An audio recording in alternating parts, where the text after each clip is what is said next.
A certain man, widely regarded as the useless eldest son of the Persium family, bore a reputation that overshadowed him. He was seen as uncontrollable, a reclusive swordmaster confined to his room, often dismissed as a madman. His name was Gin Persium. Amidst the chaos, a knight clad in armor trembled in pain, struggling to comprehend the reality of his defeat. He had fallen to Gin, someone he had considered nothing more than human garbage. The thought was inconceivable. As the finest knight in the north, how could he have been bested by such a man? Surrounding him lay the lifeless bodies of several others who had met the same fate. As the injured knight quivered, another figure approached. This newcomer, clad in fine armor and wielding a massive axe, observed the scene with cold detachment. He remarked on the substantial expense he had incurred in setting up the traps, his tone devoid of emotion. His icy gaze bore into the injured knight as he casually asked if the surroundings were to his liking.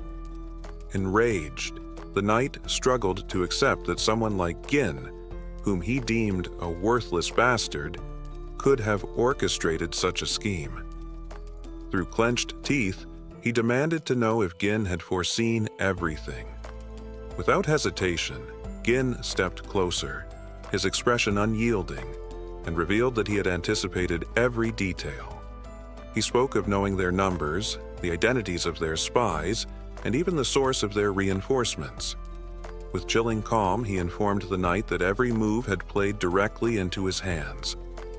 Overwhelmed by the revelation, the knight refused to believe it. Raising his voice, he declared that he always had a hidden ace up his sleeve and demanded to know how someone as insignificant as Gin could have orchestrated such a victory. But before he could finish, Gin silenced him with a brutal kick to the face. "Stop talking," he commanded. Removing his opponent's helmet, Gin made his intentions clear. He would not only win this battle, but every war to come. Smiling, he confidently stated that victory was assured because he held every plan necessary for triumph. The narrative shifted to a year earlier, inside a soldier's camp near the Persium estate, within the kingdom of Lithuania.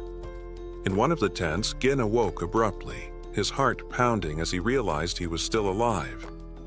Instinctively, he reached for his neck, his fingers trembling as he confirmed his survival. His mind raced, memories flooding back to him.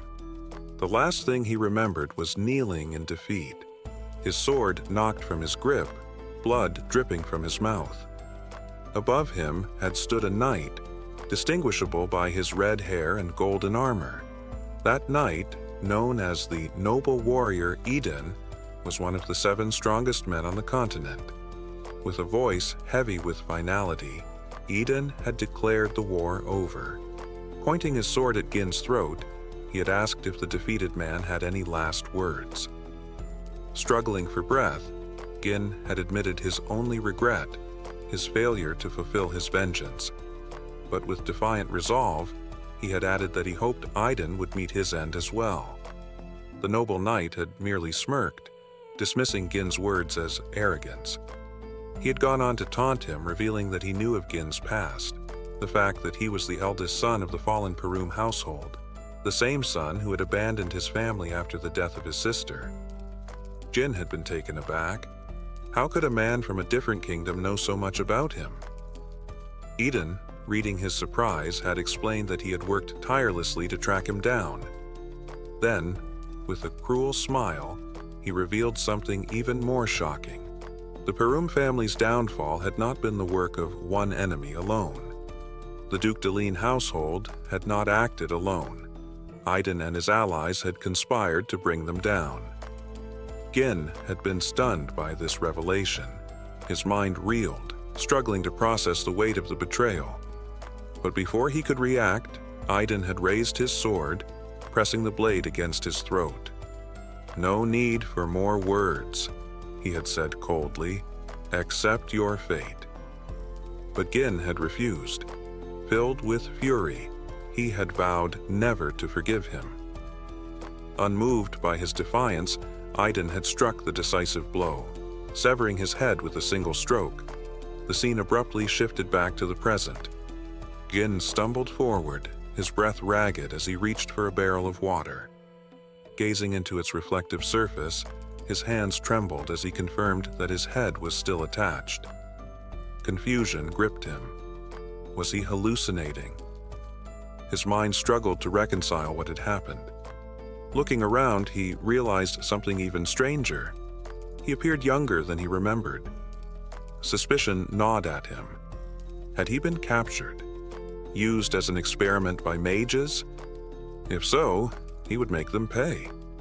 His eyes fell on a sword resting beside the barrel. His fingers twitched as he considered his next move.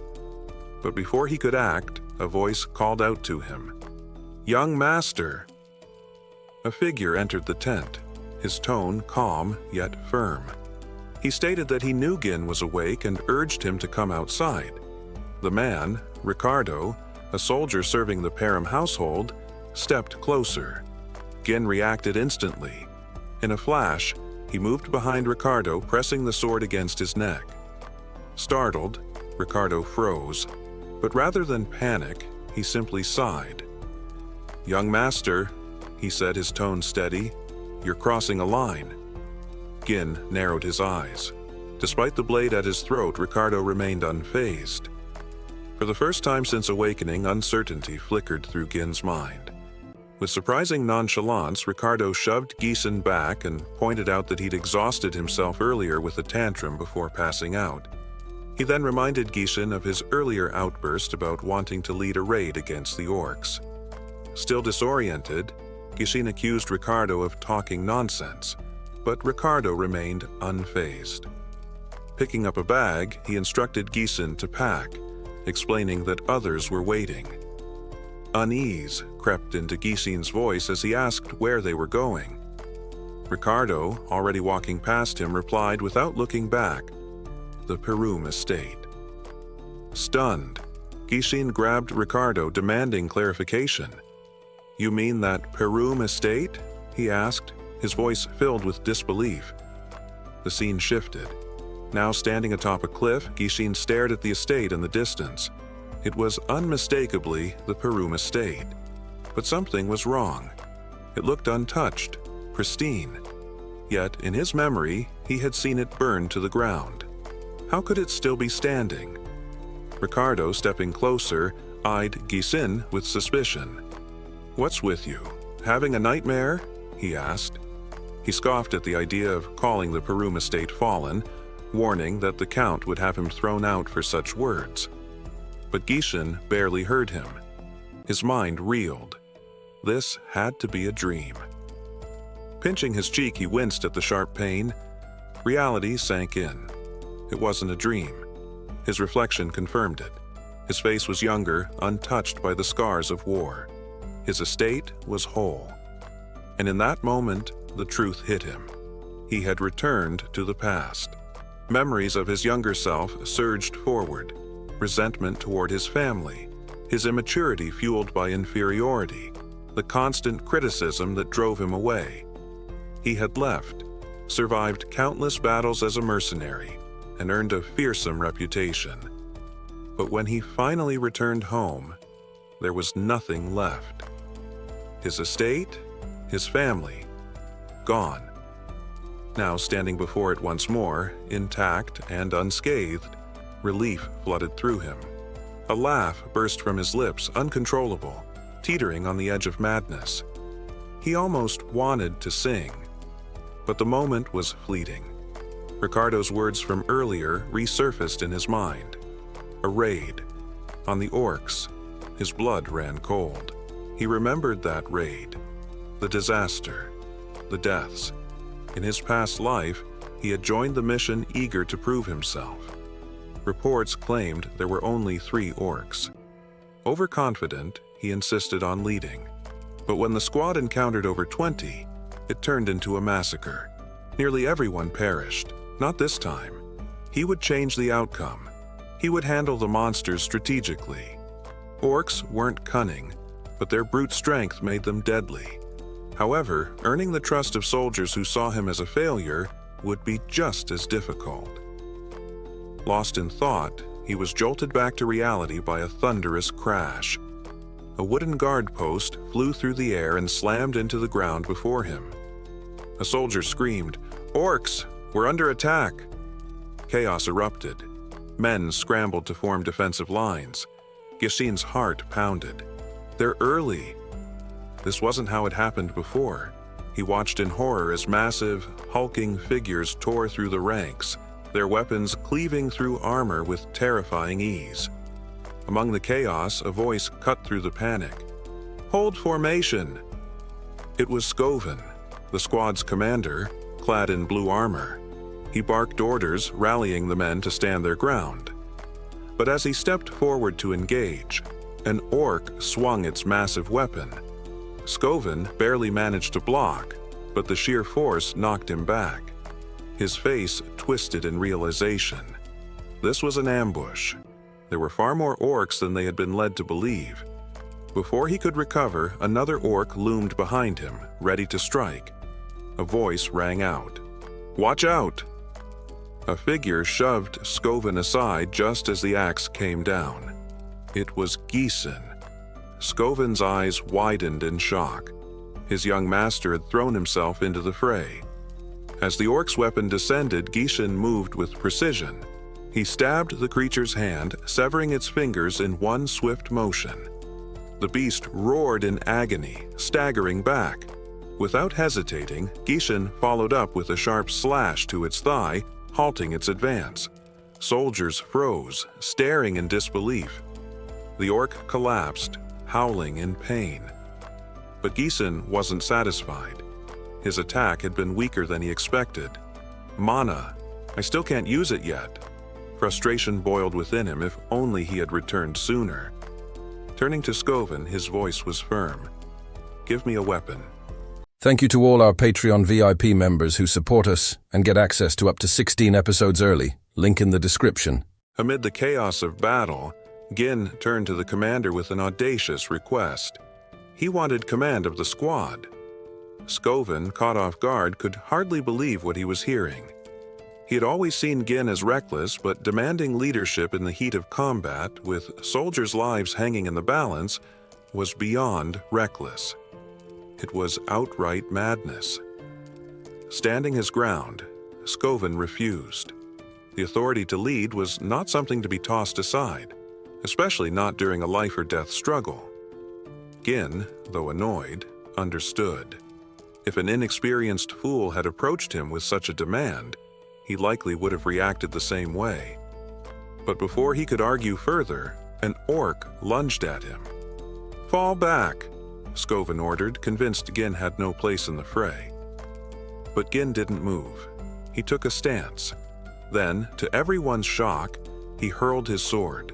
Skoven instinctively dodged, spinning to demand an explanation, but before he could speak, a sickening sound behind him made him freeze. He turned to see Gin's blade lodged deep in the orc's skull. The beast crumpled, lifeless. The commander stared at the fallen creature, then at Gin. "How?" Gin didn't bother answering. Instead, he addressed Skoven directly. "Victory on the battlefield isn't just about skill. It's about morale. If the soldiers are paralyzed by fear, they've already lost." Skoven glanced at his men, shaken, hesitant, on the verge of breaking. Gin smirked and seized the moment. Without waiting for permission, he sprinted forward, yanked his sword from the orc's skull, and launched himself into the heart of the enemy. Gasps rang out as he landed atop another orc, driving his blade straight through its head. Standing on its corpse, he bellowed, taunting the remaining orcs, daring them to face him. "Come on, you pathetic beasts! I'll kill every last one of you," the orcs snarled, their fury ignited. They turned their attention to Gin, rushing him in a frenzied charge. Unfazed, he danced between them with deadly precision, slicing open the stomachs of two, severing the arm of another, cutting through them with efficiency no one expected. Blood sprayed, heads rolled, and in mere moments, he had turned the tide. From the sidelines, Skoven watched in stunned silence. Even with his mastery of mana, he found it difficult to take on orcs with such ease. Yet here was Gin, a young man who, as far as anyone knew, lacked mana entirely, cutting them down like a seasoned warrior. But Skovin noticed something else. Gin was tiring. His movements, once sharp and fluid, became smaller, more calculated.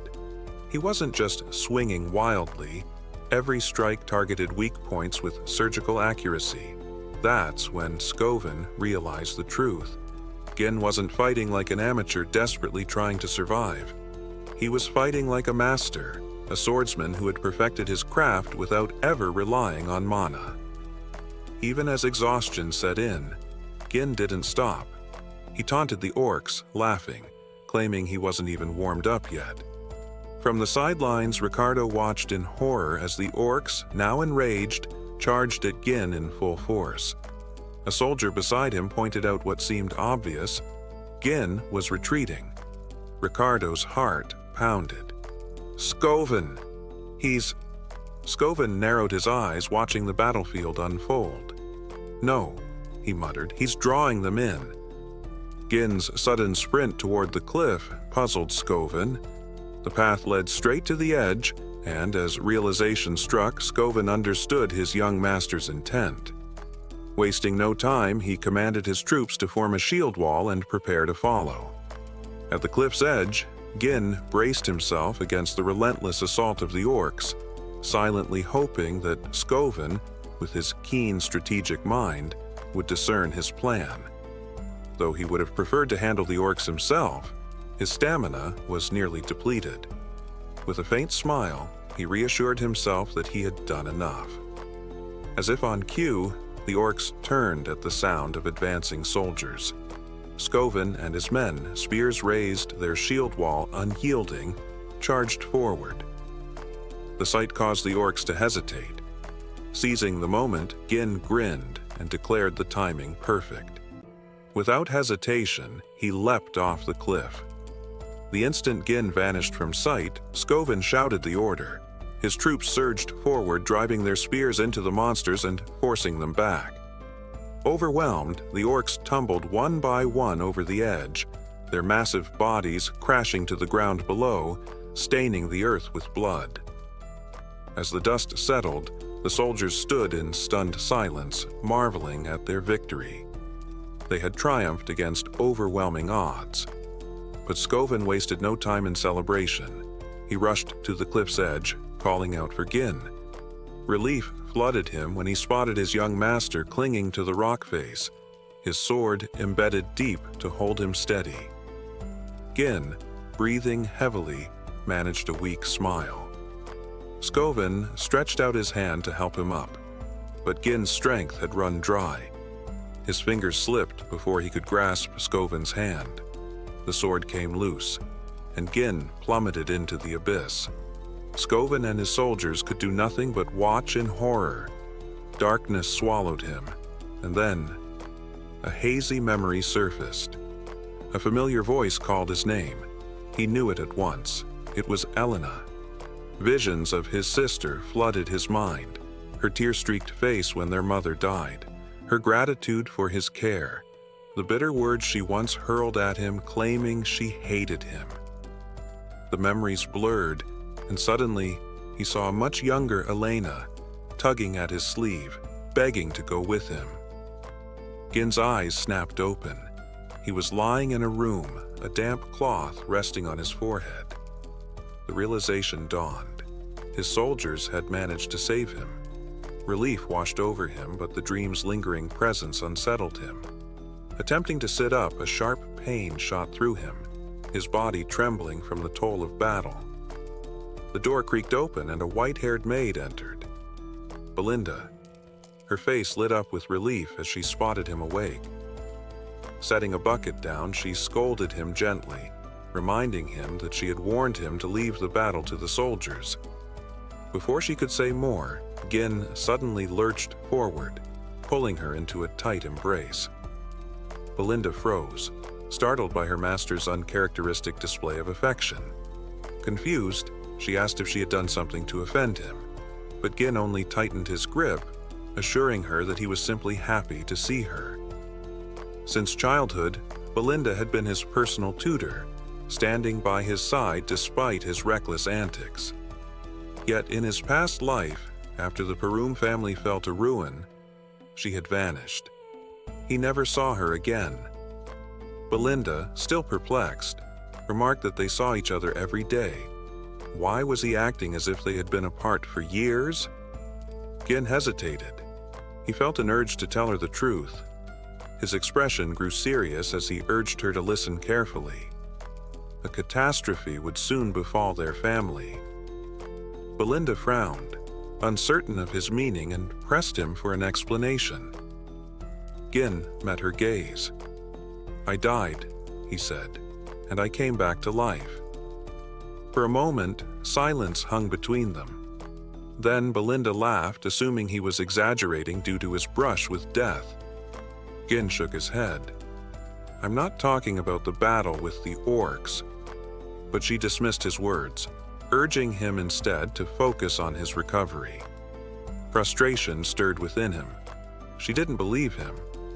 Sensing his mood, Belinda changed the subject. She playfully asked what he would have done if his injuries had kept him from attending the upcoming festival. Cain blinked. The festival? Belinda reminded him that Elena had been eagerly waiting for this day, to go to the festival with him. It was the perfect chance for them to mend their strained relationship. Cain's gaze drifted to a framed picture of himself and his sister. Memories of the annual festival surfaced. In his previous life, his trauma had kept him from ever enjoying it. "When does it begin?" he asked. Belinda smiled. "Next week." Cain's breath caught. A week from now. That was the day his life changed forever. Lost in thought, he barely registered the sound of footsteps approaching. The door opened. Cain turned and froze. Elena stood before him. Cain darted forward without hesitation, wrapping his arms around his younger sister. Belinda and Elena both froze, eyes wide with surprise. Elena, taken aback by her brother's sudden display of affection, stiffened before shoving him away. "What are you doing?" she demanded, her expression caught between confusion and suspicion. "I missed you," Cain admitted earnestly. Elena recoiled, dusting off her clothes. "Creepy," she muttered, eyeing him warily.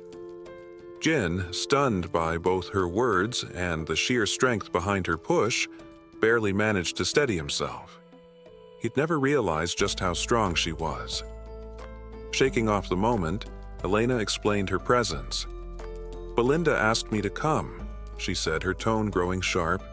"Now tell me, what game are you playing? You think this changes anything?" Cain blinked, genuinely lost.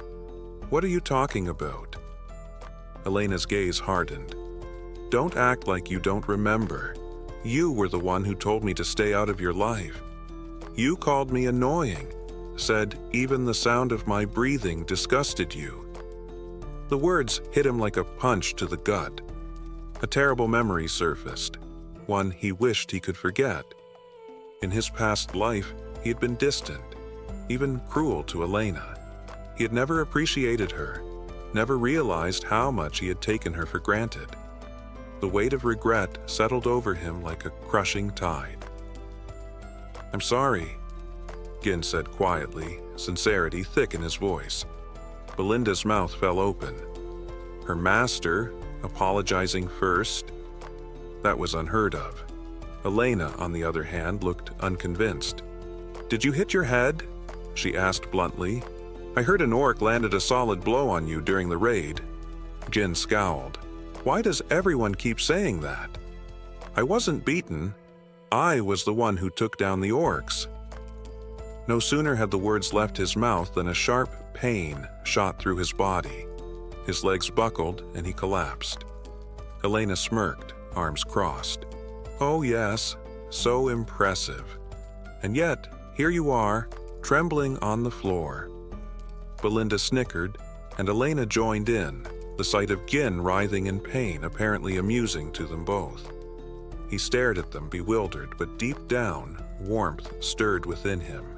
He had missed this, missed them. But then a dark thought crept in. He remembered the festival happening next week. In his past life, he had rejected Elena's invitation to go, using the aftermath of the raid as an excuse. That had been the last time he ever saw her. Days later, her body had been found, torn apart along with her guards. The memory haunted him. Before he could dwell on it further, a knock at the door shattered his thoughts. 2 armored men entered, Jamal and Philip, Elena's bodyguards. Jamal inclined his head. "Lady Elena, we're ready whenever you are." Elena sighed, rubbing her temple. "I told you to wait outside." Jamal looked sheepish. "Apologies, my lady, but the servants have asked for your help overseeing the festival preparations." Gin's brows furrowed. "Why are the maids asking you to do that?" Belinda rolled her eyes. "Because you're useless," she said flatly. "You spend all your time lazing around while the estate struggles. There's a workers' shortage. Genius." Gin stiffened. A shortage? That was news to him. But thinking back, it made sense. He had never once paid attention to the affairs of the estate before. Elena exhaled. "I need to go." She turned to leave, but Gin took a step forward. "I'll help," he said. Both Elena and Belinda stared at him as if he had just grown a second head. "You must have been hit really hard," Elena muttered. Later, as the town bustled with festival preparations, Gin trailed behind Elena despite her repeated protests. "You're just going to scare everyone," she huffed. He shrugged. "Is that really how you treat someone offering to help? If you really want to help, go back to the manor and stay out of the way," she snapped. Gin barely listened, his mind elsewhere. In his previous life, Elena's body had been discovered near the slums, far from the festival grounds. Someone had lured her there. But who? And why? If he wanted to prevent history from repeating itself, he needed to know every inch of the estate, every potential danger. His thoughts were interrupted when a soldier sprinted toward them, his voice carrying through the crowd. "My lord!" Gin turned, immediately recognizing the man. "Fergus!" The old soldier skidded to a stop, panting heavily. Sweat dripped from his brow, but his relief was evident. "Thank the heavens," he breathed. "You're alive." Fergus grabbed Gin's hands, his grip firm. "Forgive me, my lord. I came the moment I heard about the orcs. I am your loyal servant, always." Gin stared at him, his chest tightening. Fergus had been loyal even in his past life, yet Gin had never truly appreciated it. This time, things would be different. Gin, growing weary of the endless mentions of the raid, brushed off the conversation with an impatient wave. Elena, ever the opportunist, turned to Fergus with a knowing grin. She praised his prompt arrival before slyly adding that her brother had been acting strangely since regaining consciousness. With exaggerated concern, she pleaded with Fergus to escort Gin back to his quarters. The old soldier, seeing no reason to refuse, nodded in agreement. Gin, however, clenched his jaw in frustration. His reputation as a reckless troublemaker was proving to be more of a curse than he had anticipated. Even now, it hindered him from making decisions without interference. Realizing that pushing back would only deepen their suspicions, he chose a different approach. He would postpone his investigation of the castle for now. Instead, he turned to Fergus with a request of his own. "Take me to the old training grounds," he said firmly. Fergus hesitated, clearly taken aback. "The training grounds? Why?" Gin's expression was unwavering. "I want to train." The veteran soldier stared at him, scanning his face for any signs of deception. After a long pause, he finally exhaled and gestured for Gin to follow. Upon arrival, Gin found himself unexpectedly impressed. The training ground was in pristine condition, far better maintained than he had expected. Weapons were neatly arranged, the soil was firm but well kept, and not a single speck of dust marred the equipment. It was a stark contrast to the crude and worn-out facilities he had used during his mercenary years. Fergus watched Jin take in his surroundings before explaining, "It's always been ready, in case you ever decided to use it." His voice carried an air of quiet conviction. "I always believed you'd grow out of that reckless phase." Gin was momentarily at a loss for words. The old soldier's unwavering faith in him, despite everything, struck a chord deep within him. Smiling faintly, he reached out and tapped Fergus's armor. "I don't plan on dying anytime soon," he said, his tone lighter than before. Then his expression darkened slightly as he added, "Death is an experience I never want to go through again." Fergus stiffened at those words, studying Jin with narrowed eyes. "You talk as if you've already been through it," he said cautiously. Jin smirked, sharp as ever. He met Fergus's gaze and spoke plainly. "That's because I have. I died, and now I'm back." Fergus frowned, unimpressed. "I don't have time for nonsense, boy." Jin chuckled. "Then don't waste your time arguing with me. Just leave. I'm going to train." Though clearly skeptical, Fergus knew better than to push the matter. Bowing slightly, he took his leave. Once alone, Gin finally allowed himself a moment of reflection. His past life had been riddled with mistakes. He had treated those around him like obstacles or nuisances, failing to see the allies he had cast aside. That ignorance had cost him dearly. He remembered it all too well. Elena's murder had been orchestrated by a rival territory, a calculated move to provoke Persium into a war. That war had led to the downfall of their entire household. Her death had been the spark that set everything ablaze. But this time would be different. Determined to change fate, Gin steeled himself. Strength was the key. His body was still weak, but he had the knowledge and the experience to rebuild it. Time was limited, but he wasn't one to back down from a challenge. Settling into a lotus position, he focused inward. Mana, the mystical energy that allowed humans to transcend their natural limits, was notoriously difficult to sense, let alone control. But for Gin, it was as natural as breathing. Even in the heat of battle, he had always been able to weave mana as effortlessly as spinning thread. In his previous life, forming a single mana core had been a feat in itself, but Gin had gone beyond that. He had uncovered a forgotten technique, a method described in a half-burned grimoire. By forging multiple interconnected cores, he had pushed his strength to new heights. 2, 3, even 5 cores, all linked together in a network, had granted him an explosive edge in battle. He clenched his teeth as he forced the mana through his body, attempting to recreate the process. Agony ripped through him. Blood trickled from his nose and mouth, his vision blurring from the strain. When the pain finally subsided, he let out a bitter laugh. 3 cores. That was all he could manage. In his past life, he had reached 5. The technique was powerful, but it came with a cost. It demanded an enormous amount of mana, draining him faster than he could replenish it. It had been his downfall in his final battle. He could still remember it vividly. His duel with Iden, the noble knight.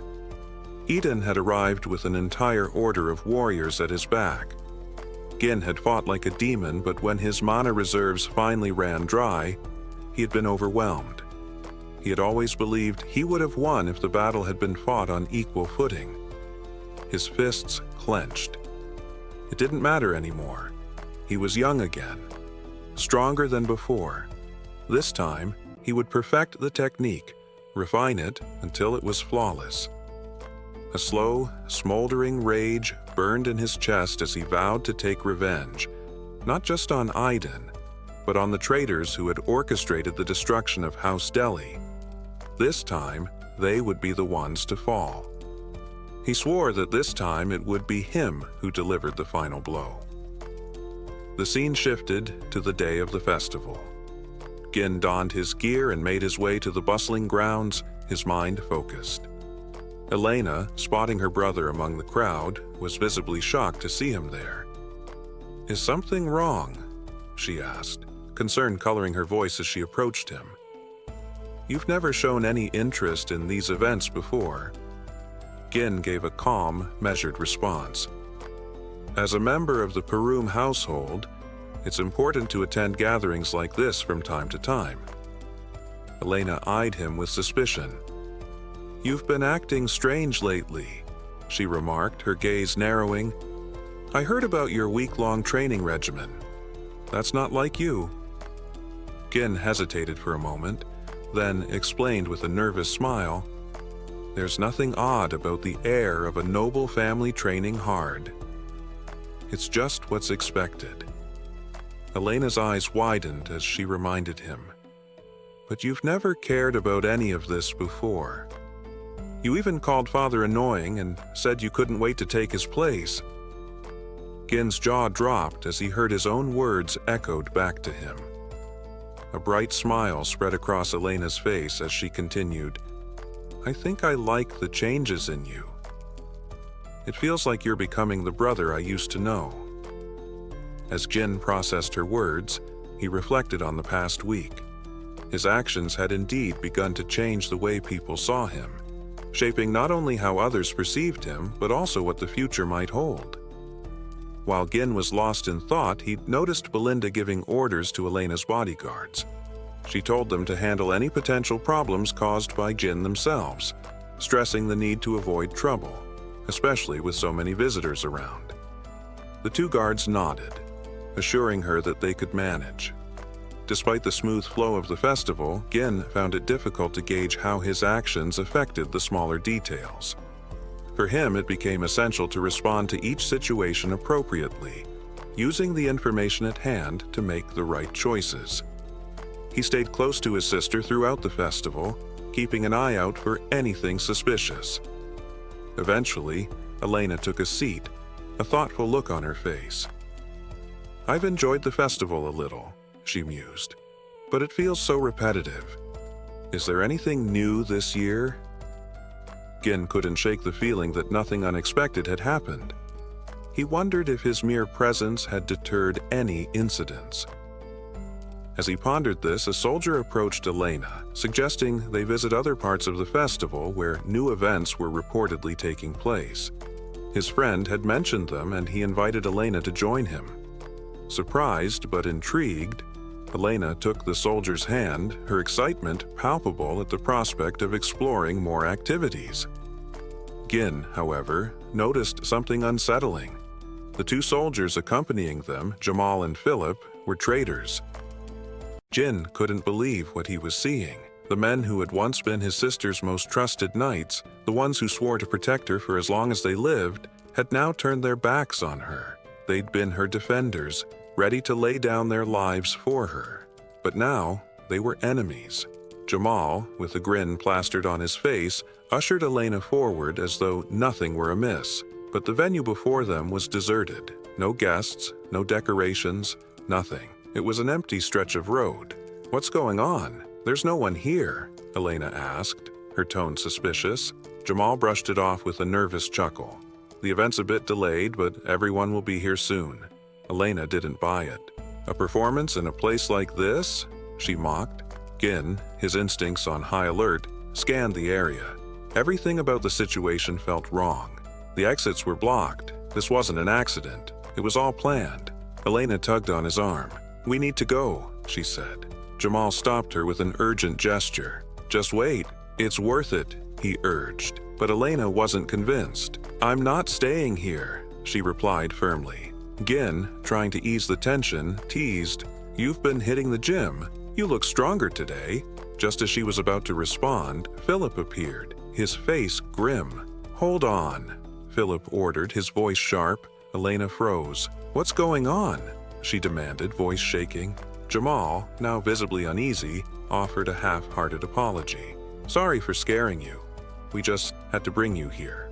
Before she could react, 3 men entered the scene. 2 wore black, while the leader stood apart, dressed in blue with a matching hat. Frank, the leader, looked at Jamal with a smug smile. "Well done," he said approvingly. "You've brought her, just as we agreed." Jamal puffed out his chest. "Our part's done. The deal's done." But Frank's eyes landed on Gin, his face darkening. "What's he doing here?" he growled. Elena stepped forward, fear creeping into her voice. "What's going on? What are you two planning?" Jamal's smile faltered. "We didn't plan for him to follow," he said. "But now he's here, he's walking into his death." Gin stepped forward, eyes narrowed. "You think you can escape this?" His voice was deadly calm. Jamal smirked. "We're leaving this place. You know, we've had enough of it. All the raids, the poverty. We're going somewhere far away." Gin's sword was out in a flash. He didn't hesitate. In an instant, he struck, slicing through Jamal's armor as if it were paper. Jamal collapsed, dead before he hit the ground. Gin stood over him, voice cold. "Those who run away don't get to betray their own." Gin turned to Philip, who was already moving to grab Elena. Philip's face twisted with rage as he spat at Jamal's corpse. "Idiot," he muttered, disbelief and anger mixing in his voice. "A knight brought down by an amateur?" Before Philip could draw his sword, Gin was already on him. A single, clean strike ended his life, and he crumpled to the ground. Elena rushed to Gin's side, her eyes wide in horror. She glanced at the lifeless bodies of the 2 men who once pledged to protect her. One of the men in black turned to Frank, disbelief in his voice. "Is this really Gin?" Another man, still reeling from the shock, added, "But he's never trained?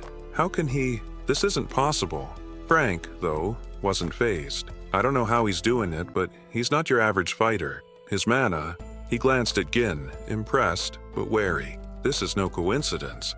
Elena, trembling, turned to Gin. "What's happening? What are you doing?" Gin didn't answer. Instead, he struck her neck with a swift motion, knocking her out cold. He gently set her down, his expression cold. "Rest," he muttered. Frank, watching in surprise, took a long drag from his pipe. "Well, I didn't expect that. You've got some impressive tricks hidden up your sleeve." Gin wiped the blood off his sword, his eyes narrowing.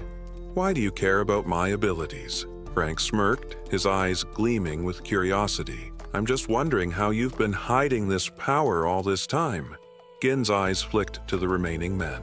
The 2 in black were nothing compared to Frank. Gin could feel Frank's power radiating. It was on a whole different level. This wasn't going to be an easy fight.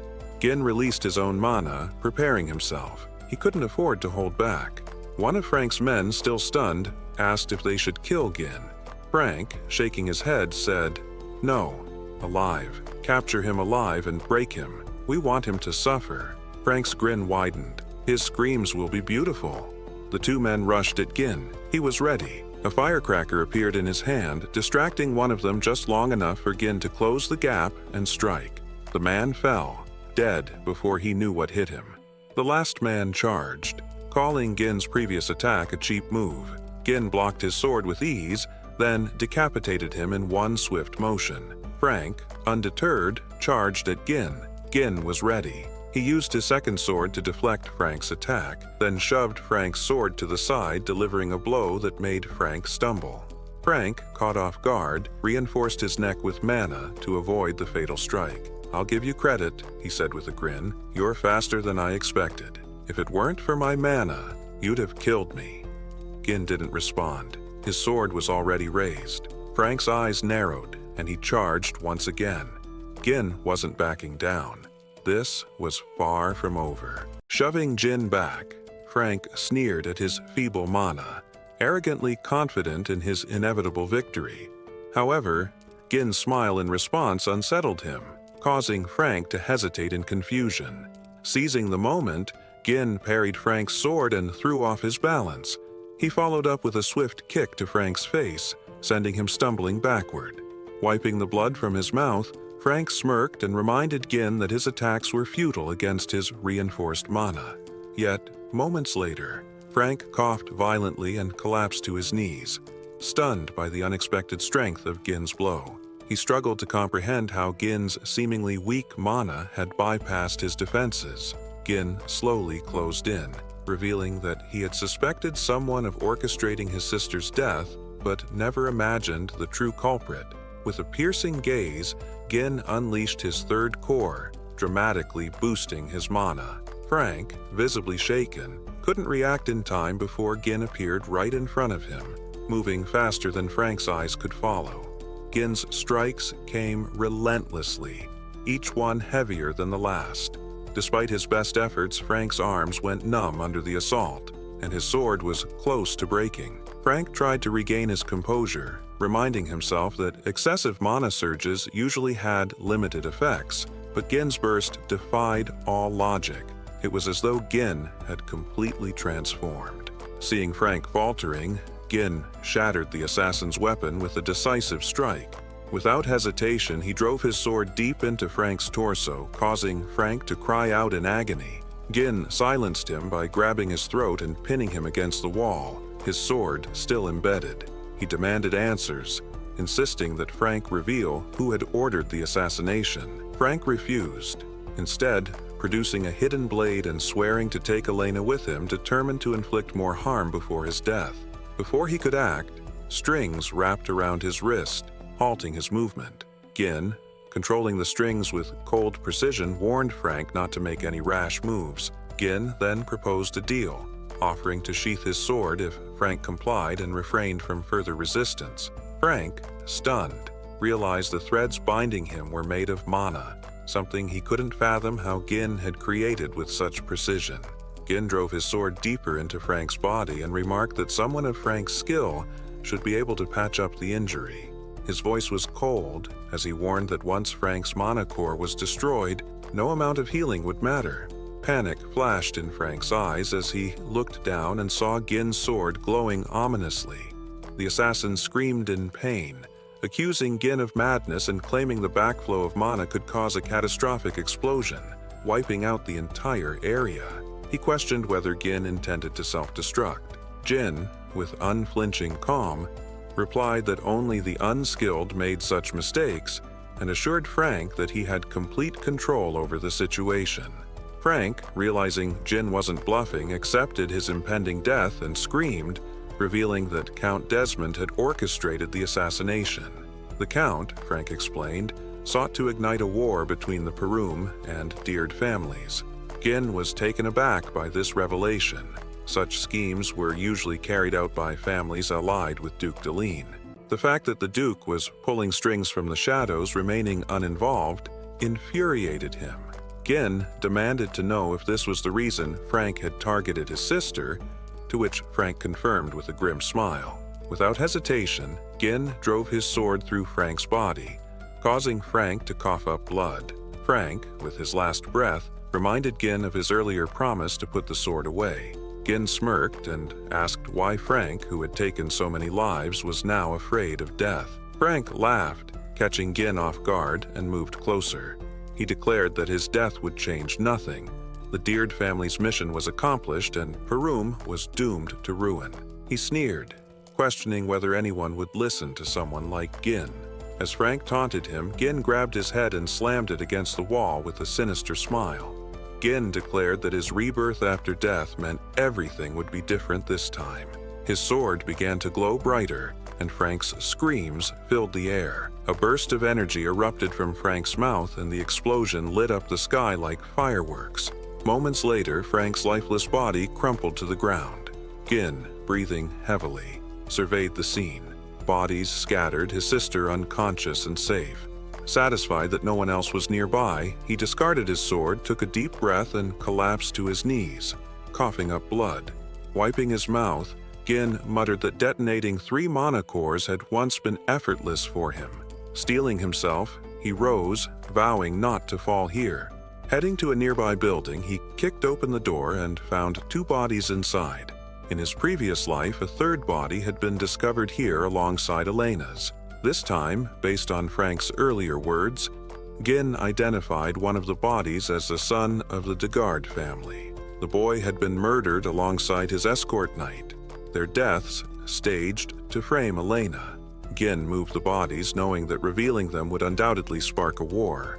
Deciding to eliminate all evidence, he set the building ablaze with a firecracker, watching the flames consume the damning proof. Gin then carried his sister and began walking away, determined to ensure that his enemies would never succeed in their plans. Unbeknownst to Gin, a figure hidden in the trees observed his every move. After watching for a moment, the person disappeared into the shadows. The setting shifted to a round table, where the observer informed a group of high-ranking officials about the failure of the assassination. The members of the council appeared rattled, struggling to understand how Frank and the two knights had failed in their mission. The council members interrogated the spy, accusing him of underestimating the task, assuming it would be an easy success. The spy nervously admitted that their failure was due to Gin, a revelation that stunned the men at the table. They found it hard to believe that the so-called useless bastard of the North could achieve anything noteworthy. One member dismissed the accusation, claiming that blaming Gin was merely an excuse for failure, and demanded the spy stop using him as a scapegoat.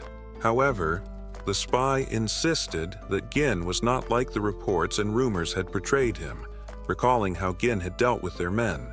The spy explained that Gin appeared to be an entirely different person. He reassured his superiors that their plans to eliminate the Degard family were still intact, and that starting a territorial war would not be difficult. Pleading for another opportunity, the spy promised to fix his mistake. The council, unimpressed, silenced him, scolding him for his failure to gather sufficient intelligence on a single individual. They condemned him for delaying their plans and were outraged by his request for another chance after such a failure. The group decided to eliminate the spy, but before the order was carried out, a man sitting on a throne intervened. His voice cut through the noise, and he dismissed the commotion as tiresome, asking the spy to explain what kind of opportunity he was requesting. The spy confidently assured the man that he could eliminate Gin. When asked how, the spy proposed arranging a duel. He explained that he had someone in mind for the task, and the council demanded to know the identity of this individual. The spy revealed that his choice was Cain Lois, a young man renowned for his strength-based swordsmanship and widely regarded as a paragon of raw power. The spy argued that no one in the north could match Cain's strength, and assured the council that setting up the duel would be easy, as Cain was Gin's cousin.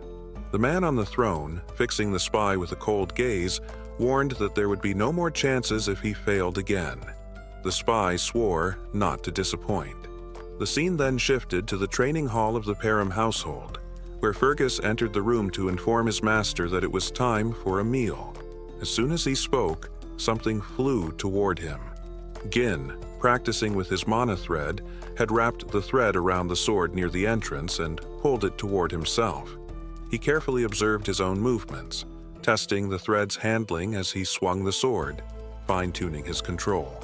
Fergus approached, apologizing for interrupting the training session, and asked how his master had managed to pull the sword.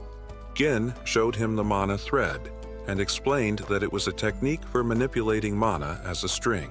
He recounted that in his past life, he had relied on this method extensively, but in his current state, his limited mana reserves required him to implode his core to use the technique effectively. Gazan noted that Gin's lack of mana now restricted him to creating fewer threads. Fergus, visibly impressed, admitted that he had never seen such a technique before. Despite believing himself to be well-trained in mana manipulation, he was puzzled by how Gin, whom he had considered unskilled and untrained, could master such an advanced method. Noticing Fergus's lingering presence, Gin asked if he needed something. Fergus replied that he had stopped by to deliver some news and bowed his head, expressing his gratitude to Gin for protecting his younger sister. Gin, surprised by the old man's gesture, replied that he had merely done what was necessary and invited Fergus to join him for a meal. The next day, the festival was temporarily halted, as expected, following the incident involving a knight's attempt to traffic the young lady inside the castle. Helena voiced her frustration to her brother, lamenting that no one believed her when she said he had saved her. She urged Gin to speak up and set the record straight.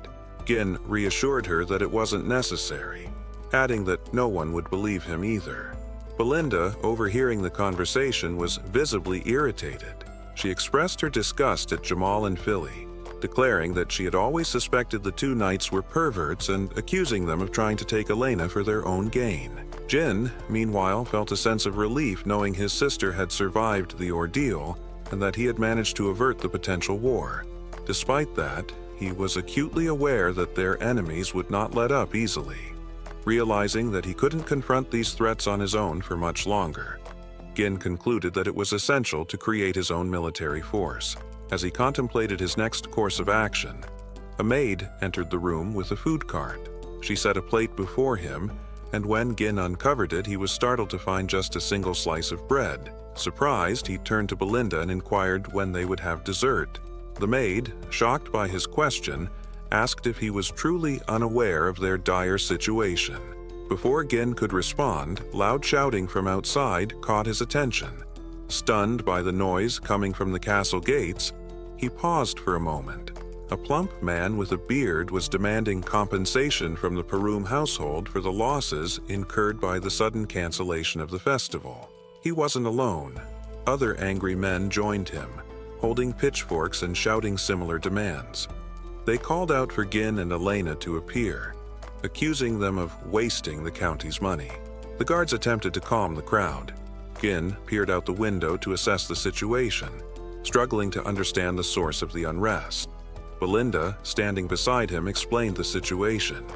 She told him that the county's economy heavily relied on merchants, whose prosperity depended on the profits generated by the festival.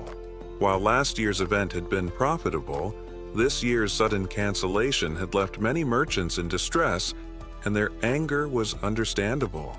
Gin was taken aback, not realizing how fragile the county's financial situation had become. Recognizing the potential danger if the merchant's anger continued to escalate, he decided to take action. He turned to Fergus and asked about the soldiers' current status, ordering him to deploy them to quell the disturbance. However, Fergus revealed that there were no soldiers available. Gin was shocked by this news, and Fergus explained that most of their forces had been sent to the Forest of Monsters for reconstruction after an orc raid. Frustration spread across Jin's face as he processed the situation. Persium was caught in an ongoing struggle, squeezed between barbarian raids from the north and the looming threat of monsters from the forest on the other side. The difficulties of governing the region were becoming clearer by the day, and Gin realized that swift and strategic action was necessary to manage the growing unrest. Struggling to accept their harsh reality, no money and no soldiers, he pulled Belinda aside and reminded her that she was responsible for managing his finances.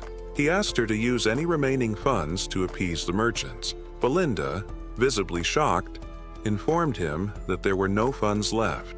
Stunned, Gin demanded an explanation, and Belinda reminded him that the Count had cut off his allowance due to his previous reckless spending.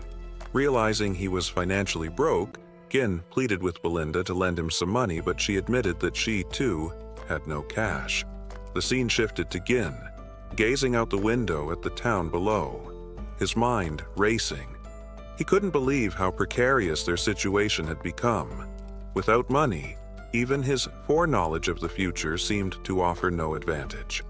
Gin began to wonder if there was anything in their current situation that could change their fortunes. As he pondered this, Ricardo suddenly burst into the room, breathless. Startled, Gin asked why he was in such a rush. Ricardo, visibly distressed, informed him that there was an issue. Cain wanted to see him. The mention of Cain shocked Gin. The scene shifted once more to Scoven, who was struggling to stay on his feet. His face was battered and his opponent struck him again, delivering a blow so powerful it pierced his chest plate and sent him crashing to the ground. Outside the tavern, Gin arrived just in time to witness the commander's collapse. Scoven, noticing Gin, weakly called out. Gin, irritated by the sight, turned his gaze to Cain, who greeted him with a wide grin. Want to stay ahead of the story? Get up to 16 episodes early only on Patreon. Support the channel unlock exclusive content, and be the first to know what happens next. Click the link in the description, and we'll see you way ahead in the story. Now, back to the video. Facing Gin was a towering young man, Cain Lowes, the heir to Lowes County. Gin recognized him immediately, memories of their past flashing through his mind.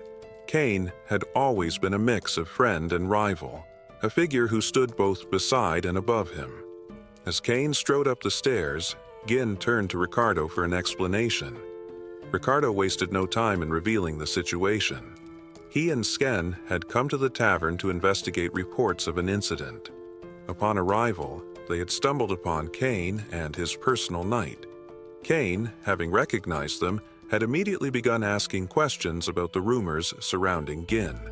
When Skav had tried to explain, Cain had cut him off with a sinister smirk, gripping his jaw tightly. Without hesitation, he accused Skav of daring to deceive the heir of Lowes County, then proceeded to pummel him. With Skav subdued, Cain turned his attention to Ricardo, demanding the truth. The rumors claimed that Gin, a man with no formal training, had somehow managed to defeat an orc with his bare hands and take down a group of treasonous knights single-handedly. Cain scoffed, dismissing the story as absurd. He claimed he had only been trying to teach the commander a lesson to bring him back to reality. Then his gaze shifted fully to Gin, his lips curling into a sneer. He accused him outright, saying that none of this chaos would have unfolded if Gin hadn't spread lies. Gin's mind wandered back to his past encounters with Cain. His arrogant cousin had always looked down on him, treating him like an underling rather than an equal. Every time Cain visited Persium, trouble followed in his wake, yet no one dared to challenge him due to his status. His confidence and reckless nature were celebrated as signs of a future leader, while Gin's quiet demeanor was seen as weakness. Yet, instead of reacting with anger, Gin did something unexpected. He smiled. Cain's expression faltered for a split second. He had been expecting fury, perhaps even an impulsive attack, but certainly not this. Hours earlier in Lowes County, a spy had approached Cain with an intriguing proposition: eliminate Gin. Initially, Cain had been taken aback, but curiosity kept him listening. The spy assured him that if he succeeded, those in power, the ones who truly mattered, would back his family. Cain had considered the request. Defeating Gin wasn't a challenge, but outright killing the heir of another noble house was no simple matter. He had questioned how such an act could be pulled off without causing an uproar. The spy had reassured him with a simple plan. They would lure Gin into a duel and orchestrate his death to appear as an unfortunate accident. The fight would seem like a mere dispute between noble heirs, nothing more. Cain had listened carefully, weighing the opportunity. Then, with a slow, wicked grin, he had realized the truth. This wasn't just a chance to defeat his cousin, it was a chance to end him. At this very moment, Cain found himself wondering why the shadowy organization wanted Gin eliminated. He had a strong suspicion that something about his cousin had changed. A smirk tugged at his lips as he turned to Gin and asked why he was just standing there so casually on the stairs. His tone shifted, becoming more demanding. He insisted that Gin bring whatever he had prepared. Gin, confused, tilted his head and asked Cain what he meant. With an amused chuckle, Cain reminded him of the festival's interruption and insisted they should make up for it by having some fun. He spoke as if they were still partners in crime, bringing chaos wherever they went.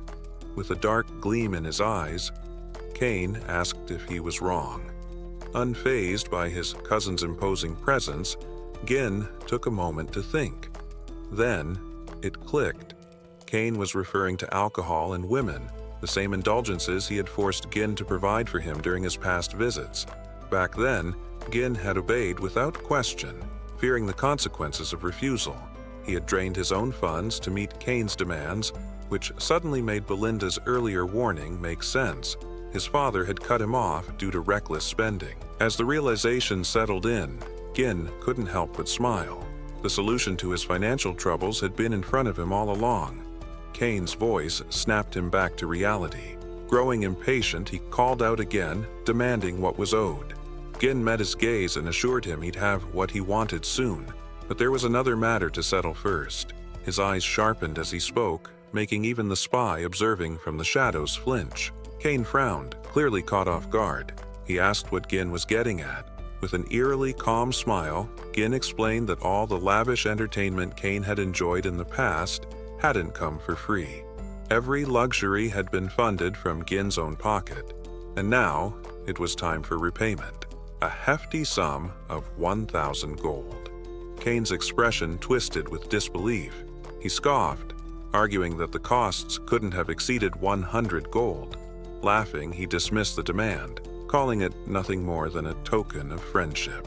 Gin's smirk widened. "You really are an idiot," he remarked. "You've always treated me like a doormat." The mood in the tavern shifted as Gin leaned in slightly. "I'll give you a choice," he said coldly. "Pay up now, or I'll take it out of you another way." The entire room fell silent.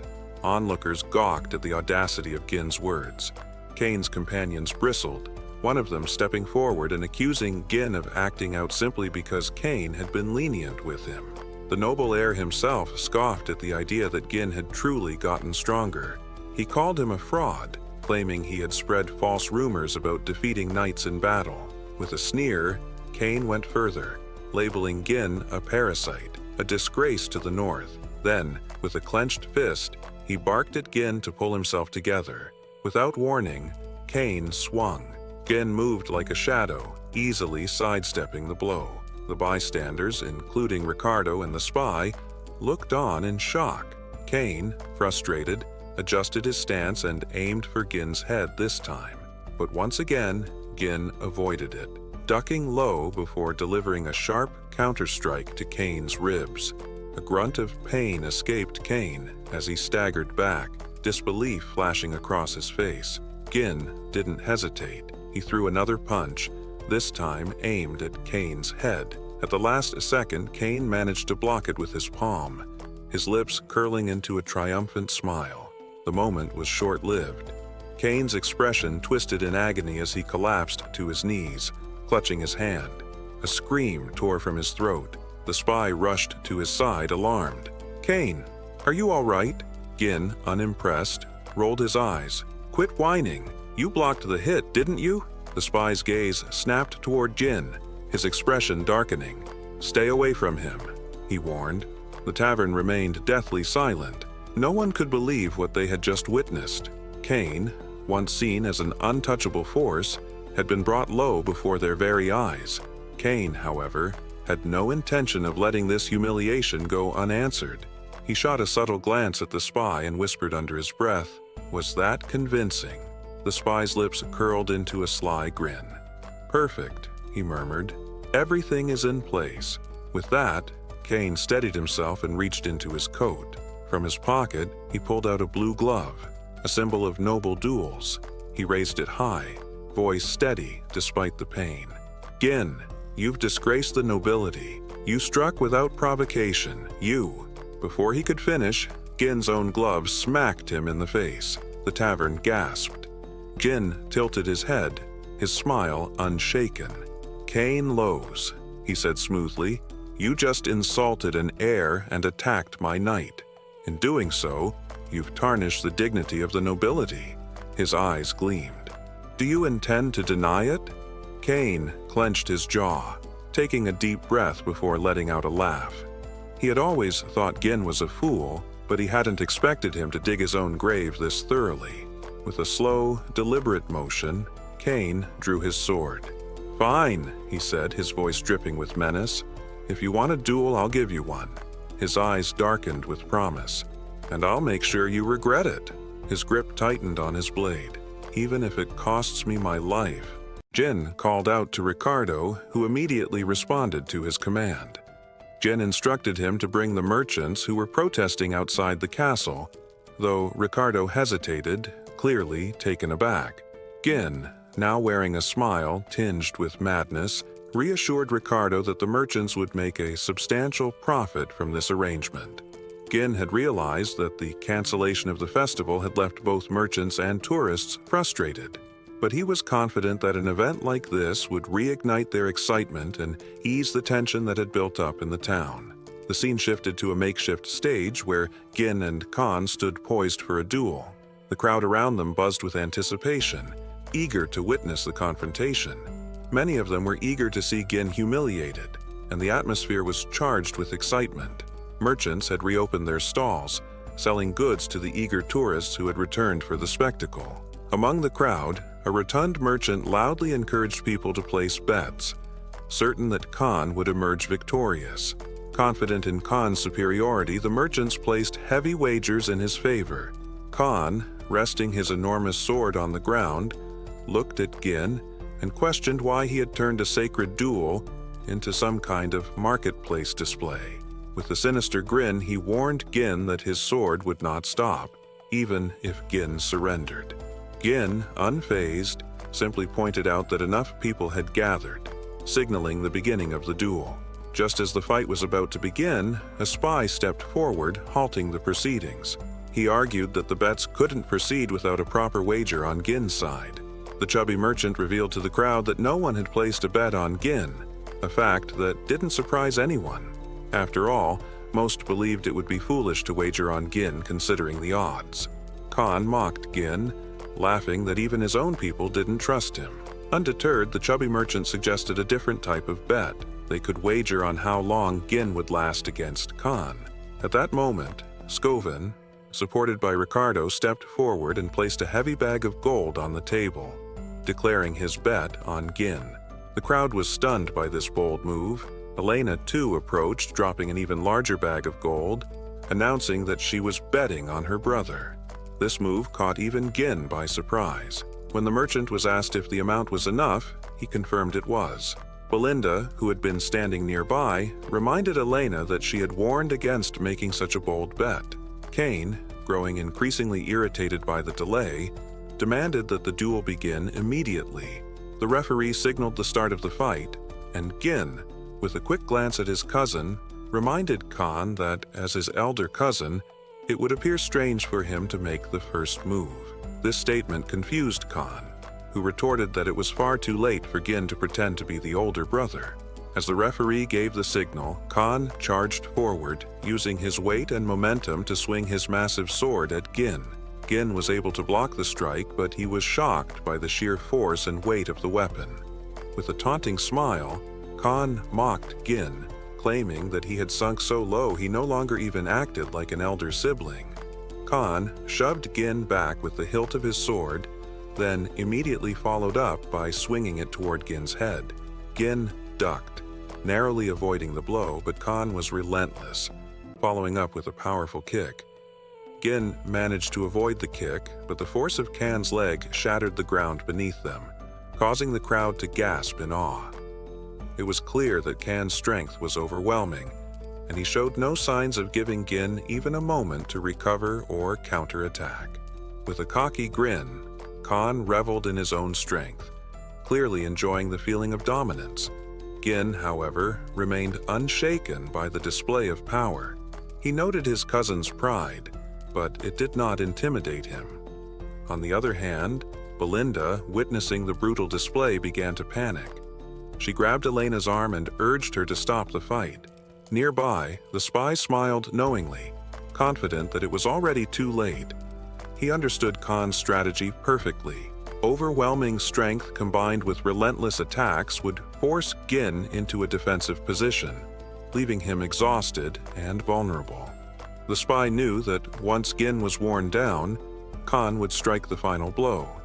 It was a strategy Cain had honed over time, and he had always emerged victorious using it. As Cain's attacks grew more intense, it seemed that Gin was running out of options. Gin nimbly dodged Cain's attacks with remarkable agility, evading his cousin's strikes. Cain, watching the evasive moves, remarked with a smirk that Gin remained as slippery as ever. He acknowledged that his cousin had certainly grown stronger since their last fight, and decided to change his approach. Without warning, Cain grabbed his sword by the blade and swung the hilt toward Gin, mocking him. He reminded Gin that, as always, he had been exceptional at running away ever since their childhood days.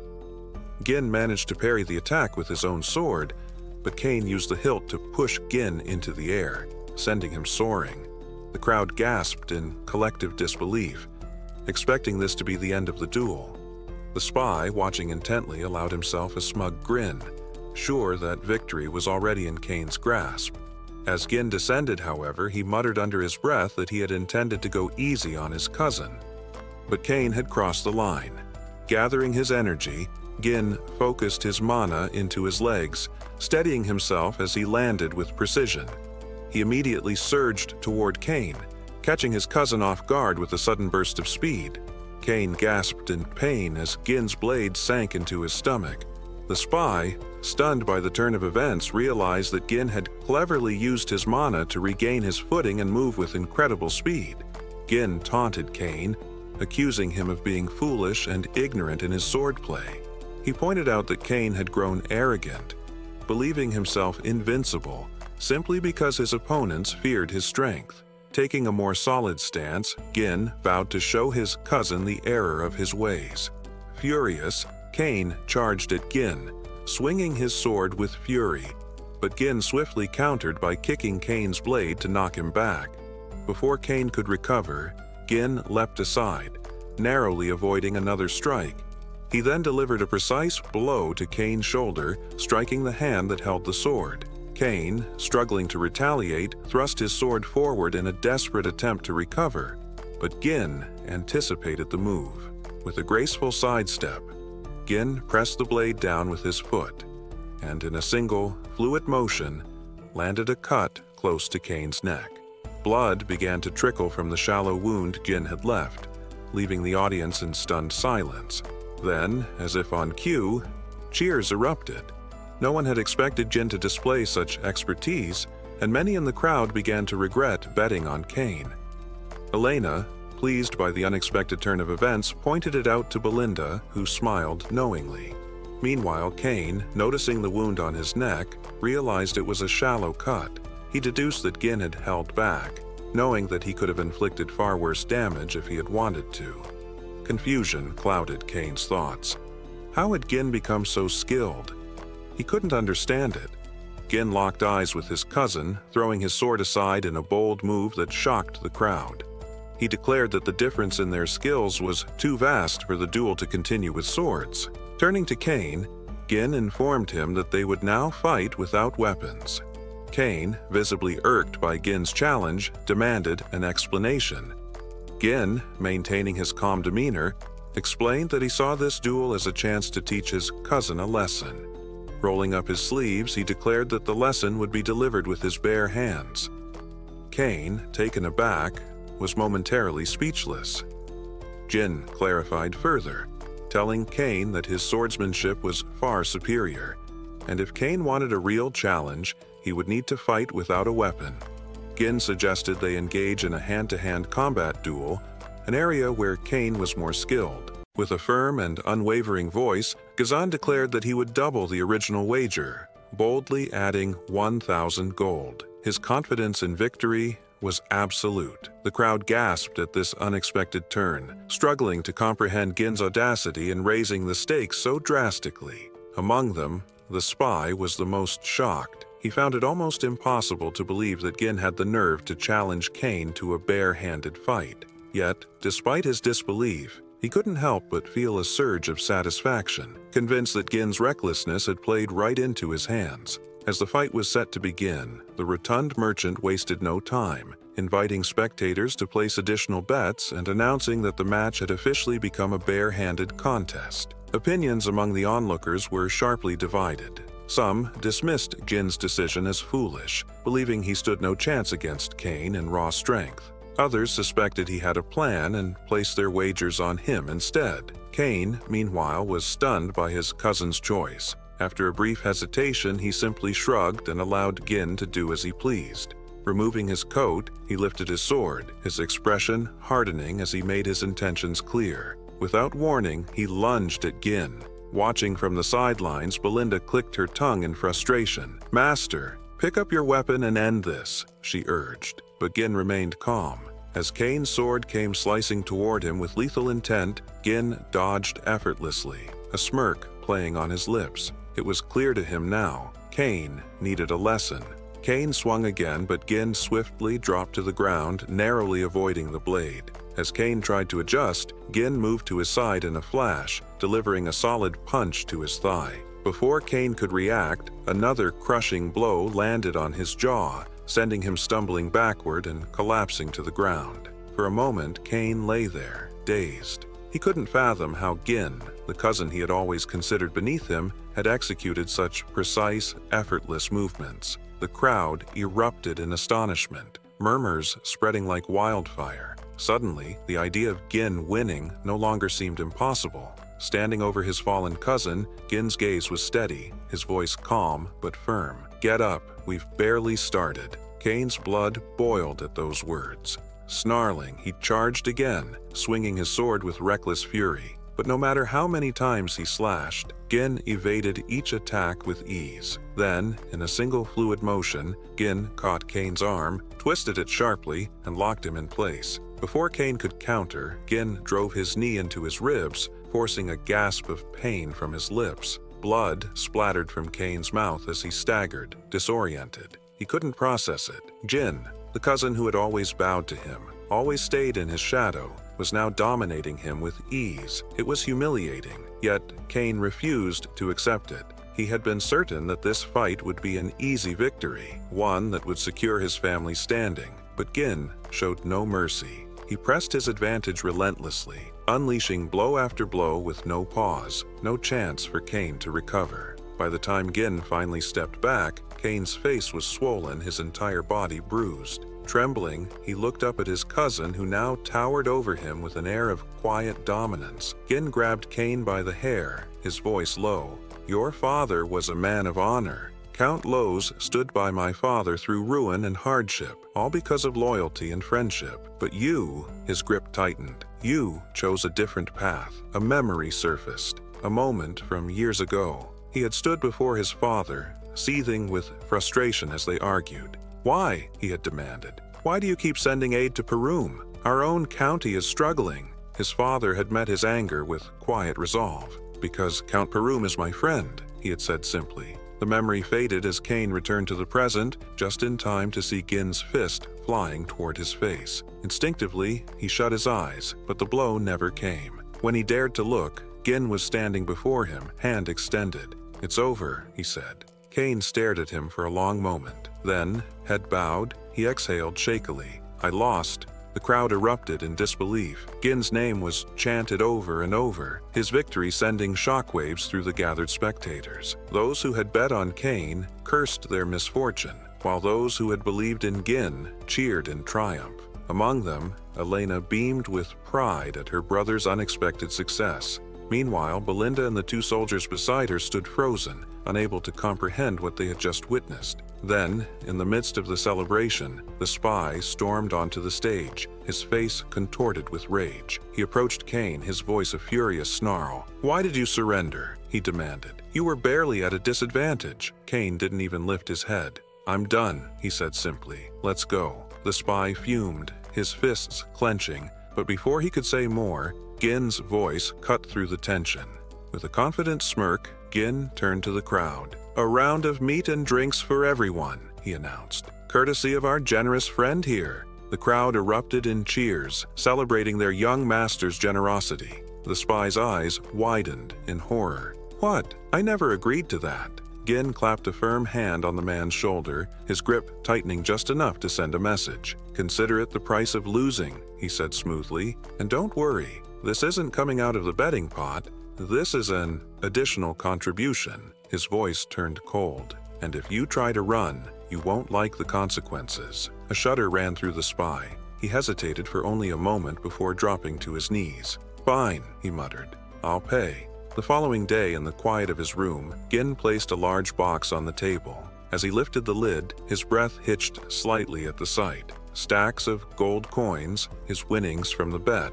The sheer amount was staggering. This could fund an entire mercenary corps, he murmured to himself. Yet he knew the difficulty of amassing such wealth again. His enemies wouldn't wait. He had to act. and he had to act fast. As he sat in contemplation, Elena and Belinda entered, exchanging glances before hesitantly stepping forward. Jin noticed their nervous expressions and raised an eyebrow. "Something wrong?"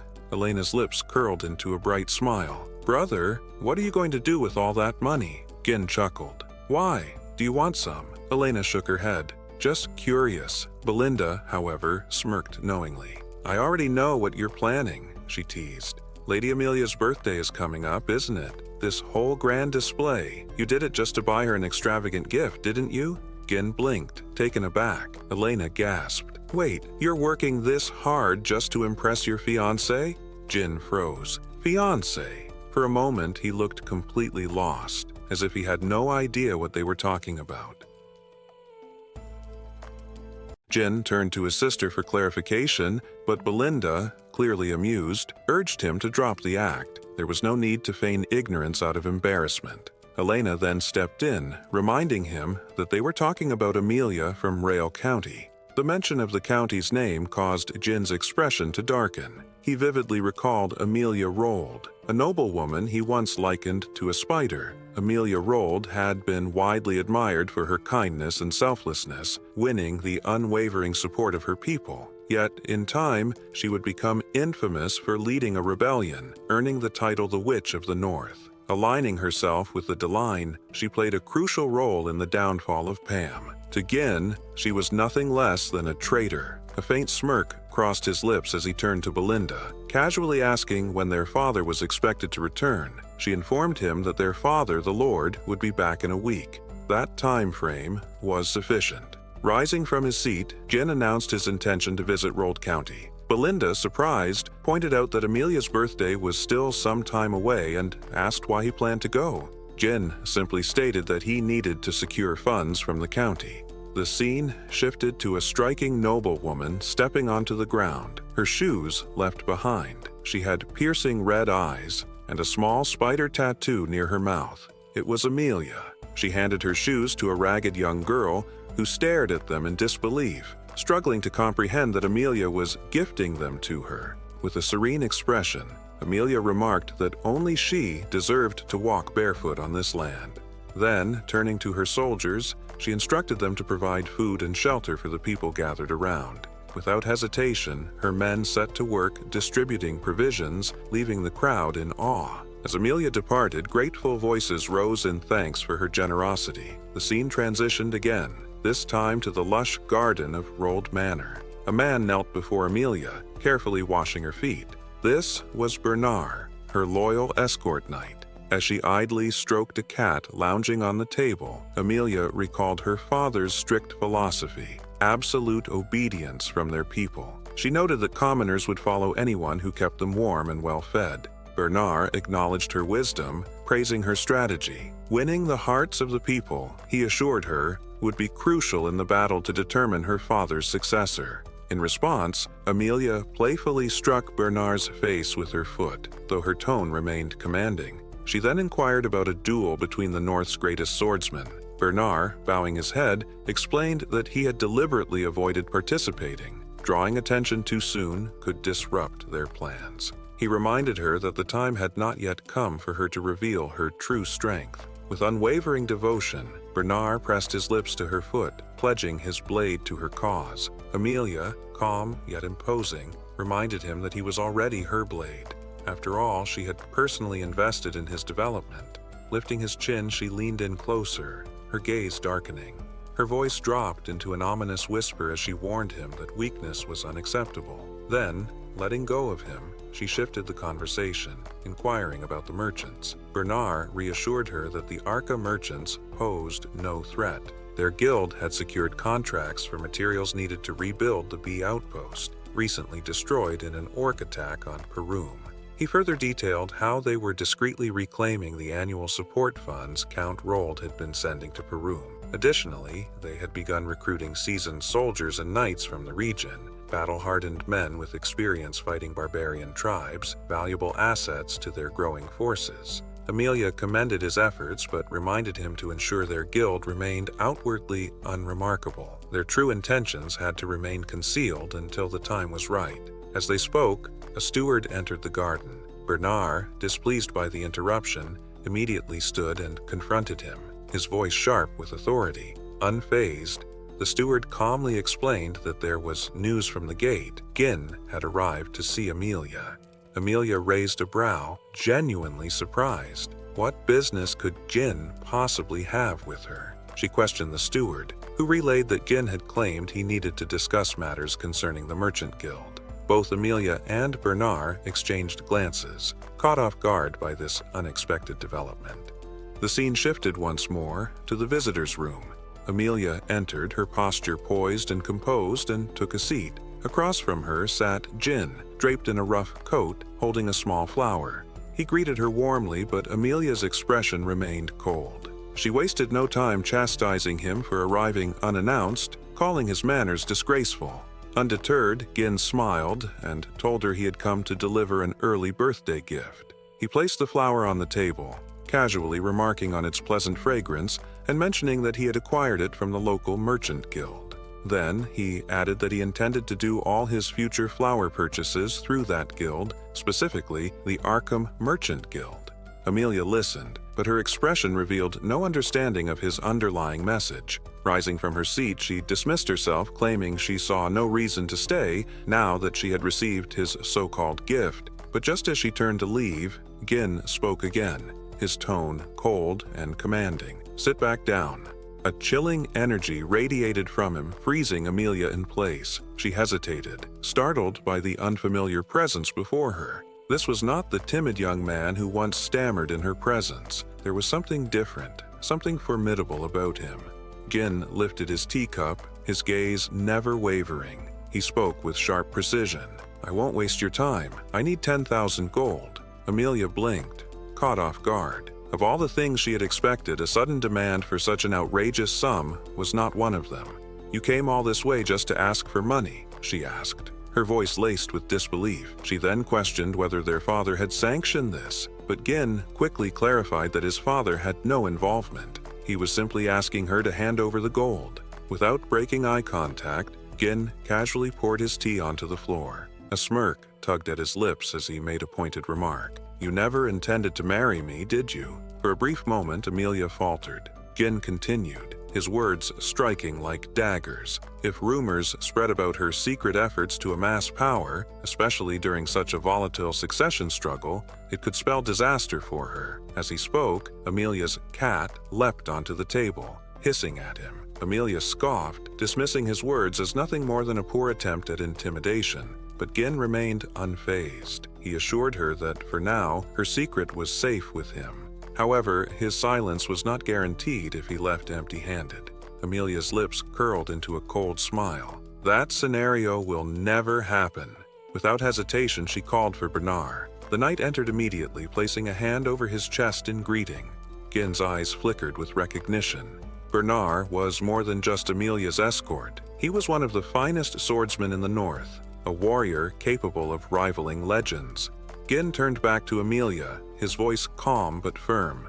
"If I die here, a war will break out. Are you ready for that?" Amelia remained unfazed.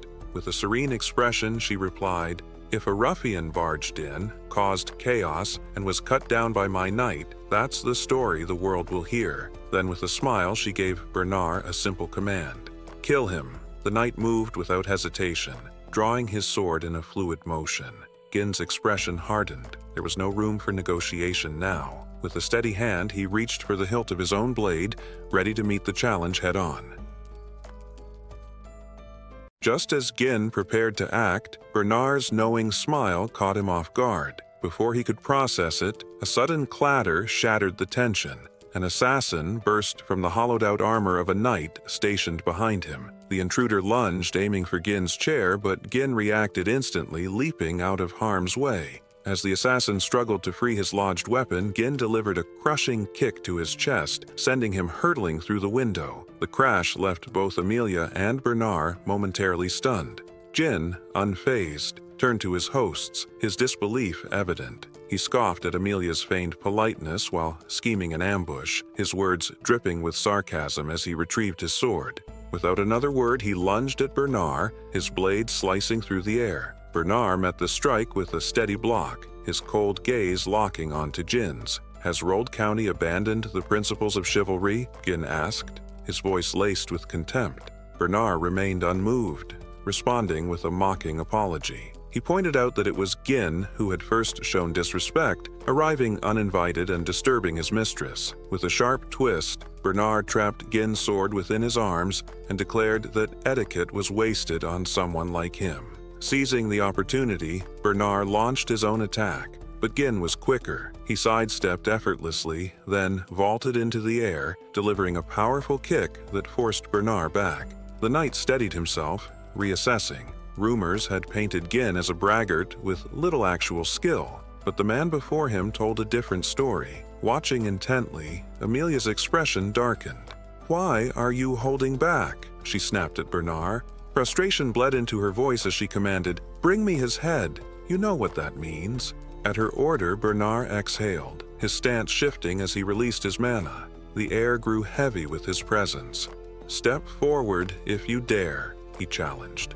Gin chuckled at the absurdity of it, a mere escort knight issuing commands. "Bold," he remarked, but Bernard wasn't posturing. In a blink, he closed the gap, his sword a blur. Though Gin narrowly dodged, the knight's blade still grazed his cheek, drawing a thin line of blood. Stunned by Bernard's speed, Gin found himself forced on the defensive as a relentless barrage followed. Each strike came faster, heavier, testing Gin's limits. Amelia, watching from her perch, clenched her fists. This wasn't the battle she had expected. Gin, the so-called weakling, was holding his own.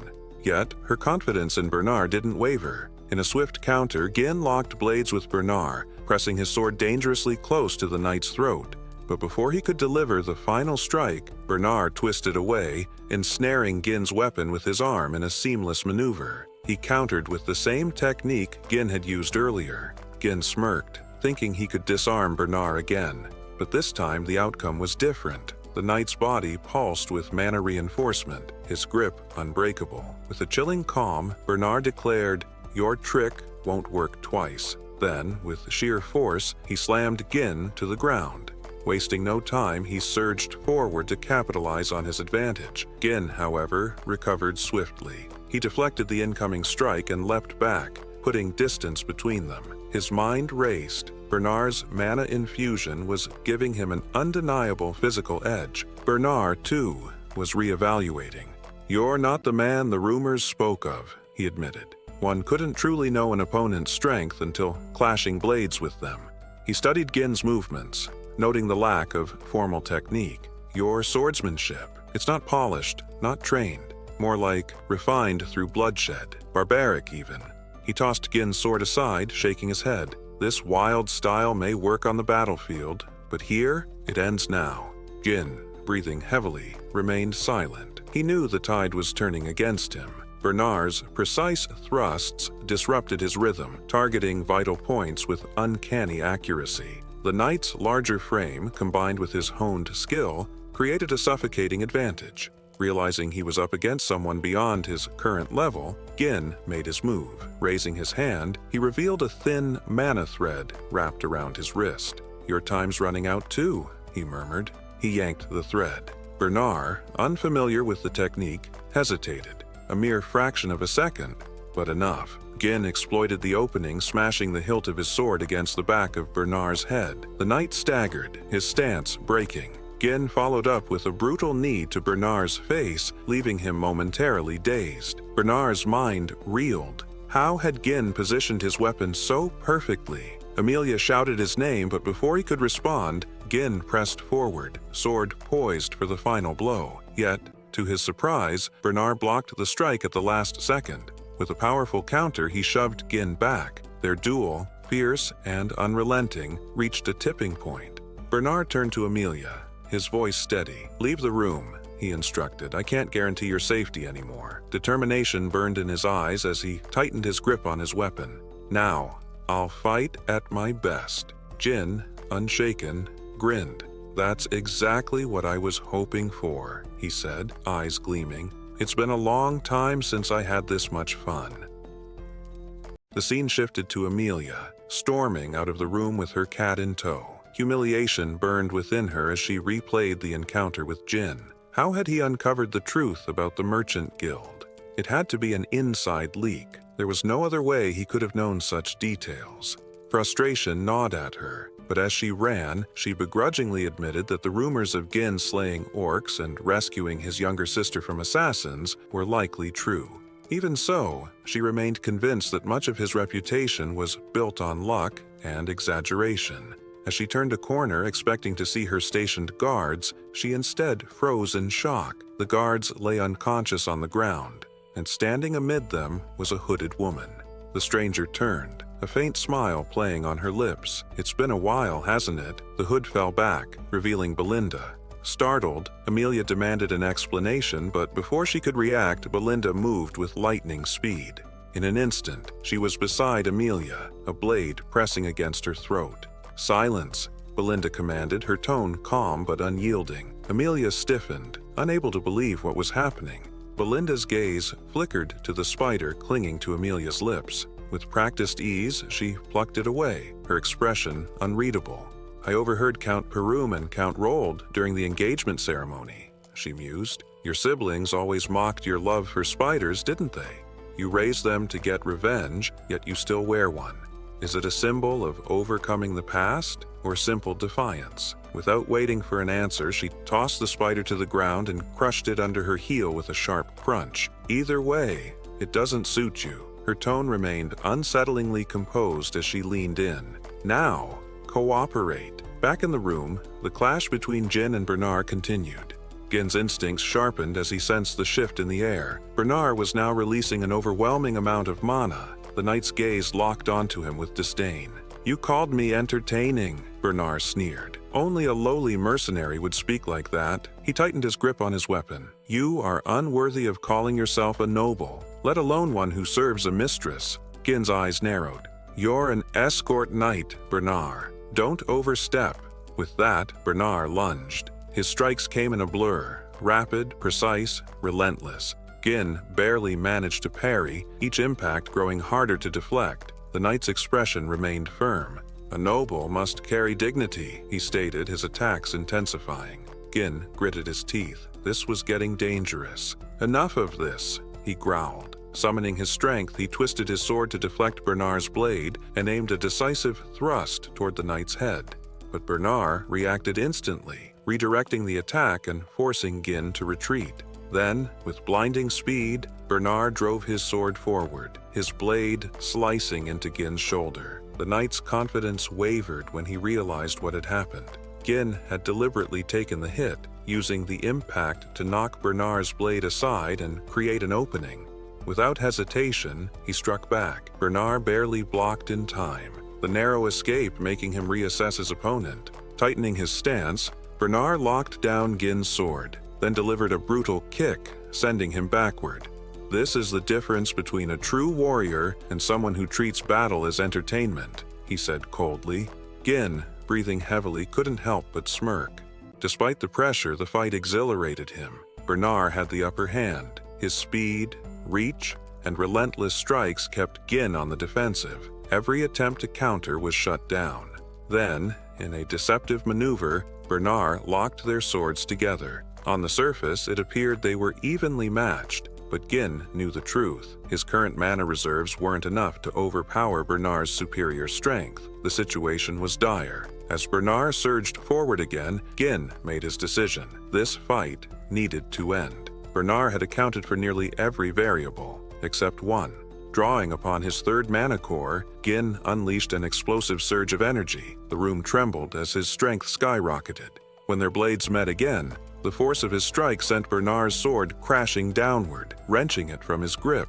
The knight froze, stunned beyond belief. "Impossible," he muttered.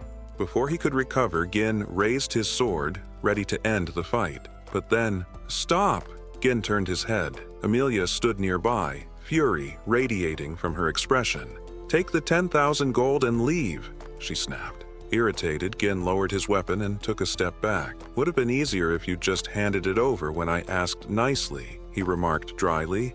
Belinda, watching from the sidelines, chuckled. "Gin, this is way past a lover's quarrel."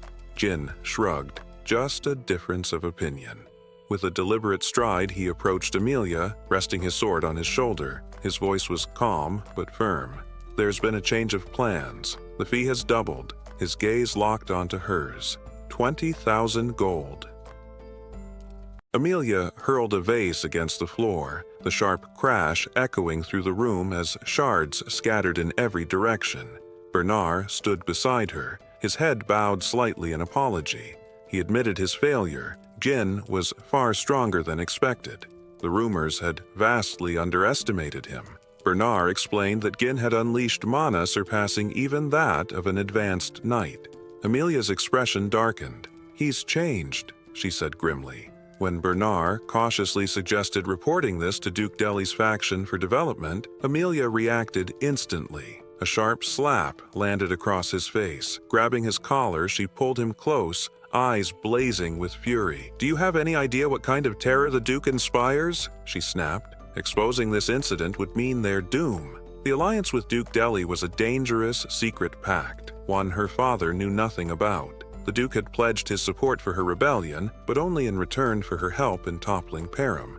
If word of this deal ever got out, her own siblings would not hesitate to kill her. Her anger deepened as another thought crossed her mind. Jin might already know. He had inside knowledge of the Merchant Guild's secrets. If he had even a hint about her arrangement with the Duke, no, she couldn't take that risk. She turned to Bernard, her voice cold and resolute. Gin must be eliminated, no matter what. Bernard nodded without hesitation, accepting the command. Amelia then inquired about Gin's injuries. Bernard explained that while he had inflicted minor cuts across Gin's body and a deeper wound on his shoulder, the explosive burst of mana Gin had used would likely leave him weakened for some time. However, using knights from their own forces would be too risky. It would leave a trail. Amelia acknowledged the problem. "That's why I trained them," she murmured. Bernard immediately understood. "The Wild Cats?" She nodded. This elite group was composed of war orphans, outcasts, and those without noble status. Only the most naturally talented in mana control had been selected. Amelia placed a flag on the map before her, marking a specific location. "Send a dozen of them here. Only those with mastery over mana." Bernard studied the map. The ravine she marked was the only narrow passage between Rail Territory and Persium County, a remote, treacherous landscape. It was the perfect place for an ambush. "Understood, my lady," he said. Amelia's eyes burned with determination. "Jin will pay for what he did to me." Meanwhile, inside a carriage, Gin sat quietly, wrapping a cloth around his injured arm. His mind churned with thoughts. He could feel it. Amelia was already planning her next move. Across from him, Fergus studied his face. "You all right?" Gin offered a small, reassuring smile. "Just surface wounds." Reflecting on his recent battle, Gin acknowledged he had pushed himself to his limits, but it was worth it. The 20,000 gold he had taken from Amelia was more than enough. It would serve as the foundation to rebuild Persium. For his struggling territory, it was the equivalent of years of savings. Despite his anger toward Amelia, he had chosen not to kill her. That would have sparked a war, and Persium was in no position to handle that right now, not with the looming threat of barbarians. Retreat was the wiser choice. Besides, the information he had on the Aram Merchant Guild was already a heavy burden for Amelia. As he shrugged on his jacket, Belinda, his ever-watchful maid, observed him closely. "So, is everything going according to plan?" She reminded him of his previous orders, how she and Fergus were to subdue the guards upon hearing fighting noises and to take Amelia hostage if she stepped out of the room. Gin smirked. "I left that part to Fergus." Before he could say more, a sharp pain ripped through his body. His vision blurred and suddenly, he coughed up blood. "Jin!" Belinda and Fergus rushed to his side. Jin gritted his teeth. He recognized the sensation. This was the recoil from opening his third mana core. Though the pain wasn't as crippling as before, it was still significant. He needed a solution. He couldn't afford to be incapacitated every time he accessed his full power. Belinda wasted no time. Grabbing his hand, she pulled out a long mana-infused needle. "Your mana flow is chaotic," she observed, her tone sharp with concern. Without hesitation, she began pressing the needle into precise points on his palm. Gin stiffened, startled by the odd sensation. He felt something being released from his body. A sharp exhale left his lips as his tangled mana pathways started to untangle. This technique. It required an advanced understanding of mana control. He studied Belinda with renewed curiosity. He had always known she wasn't just an ordinary maid. His mother had brought her into their household, but even now, her true origins remained a mystery. Why would someone with such rare skills choose to serve as a mere headmaid in the countryside? Gin pushed the thought aside. It didn't matter. Skilled people in his territory were always an asset, and the challenges ahead were only beginning. Belinda, finishing her work, met his gaze. "No matter what happens, you have my loyalty," she assured him. Gin smirked. "Then help me spend some money," she blinked. "What?" He leaned back. "Amelia was the richest person I knew.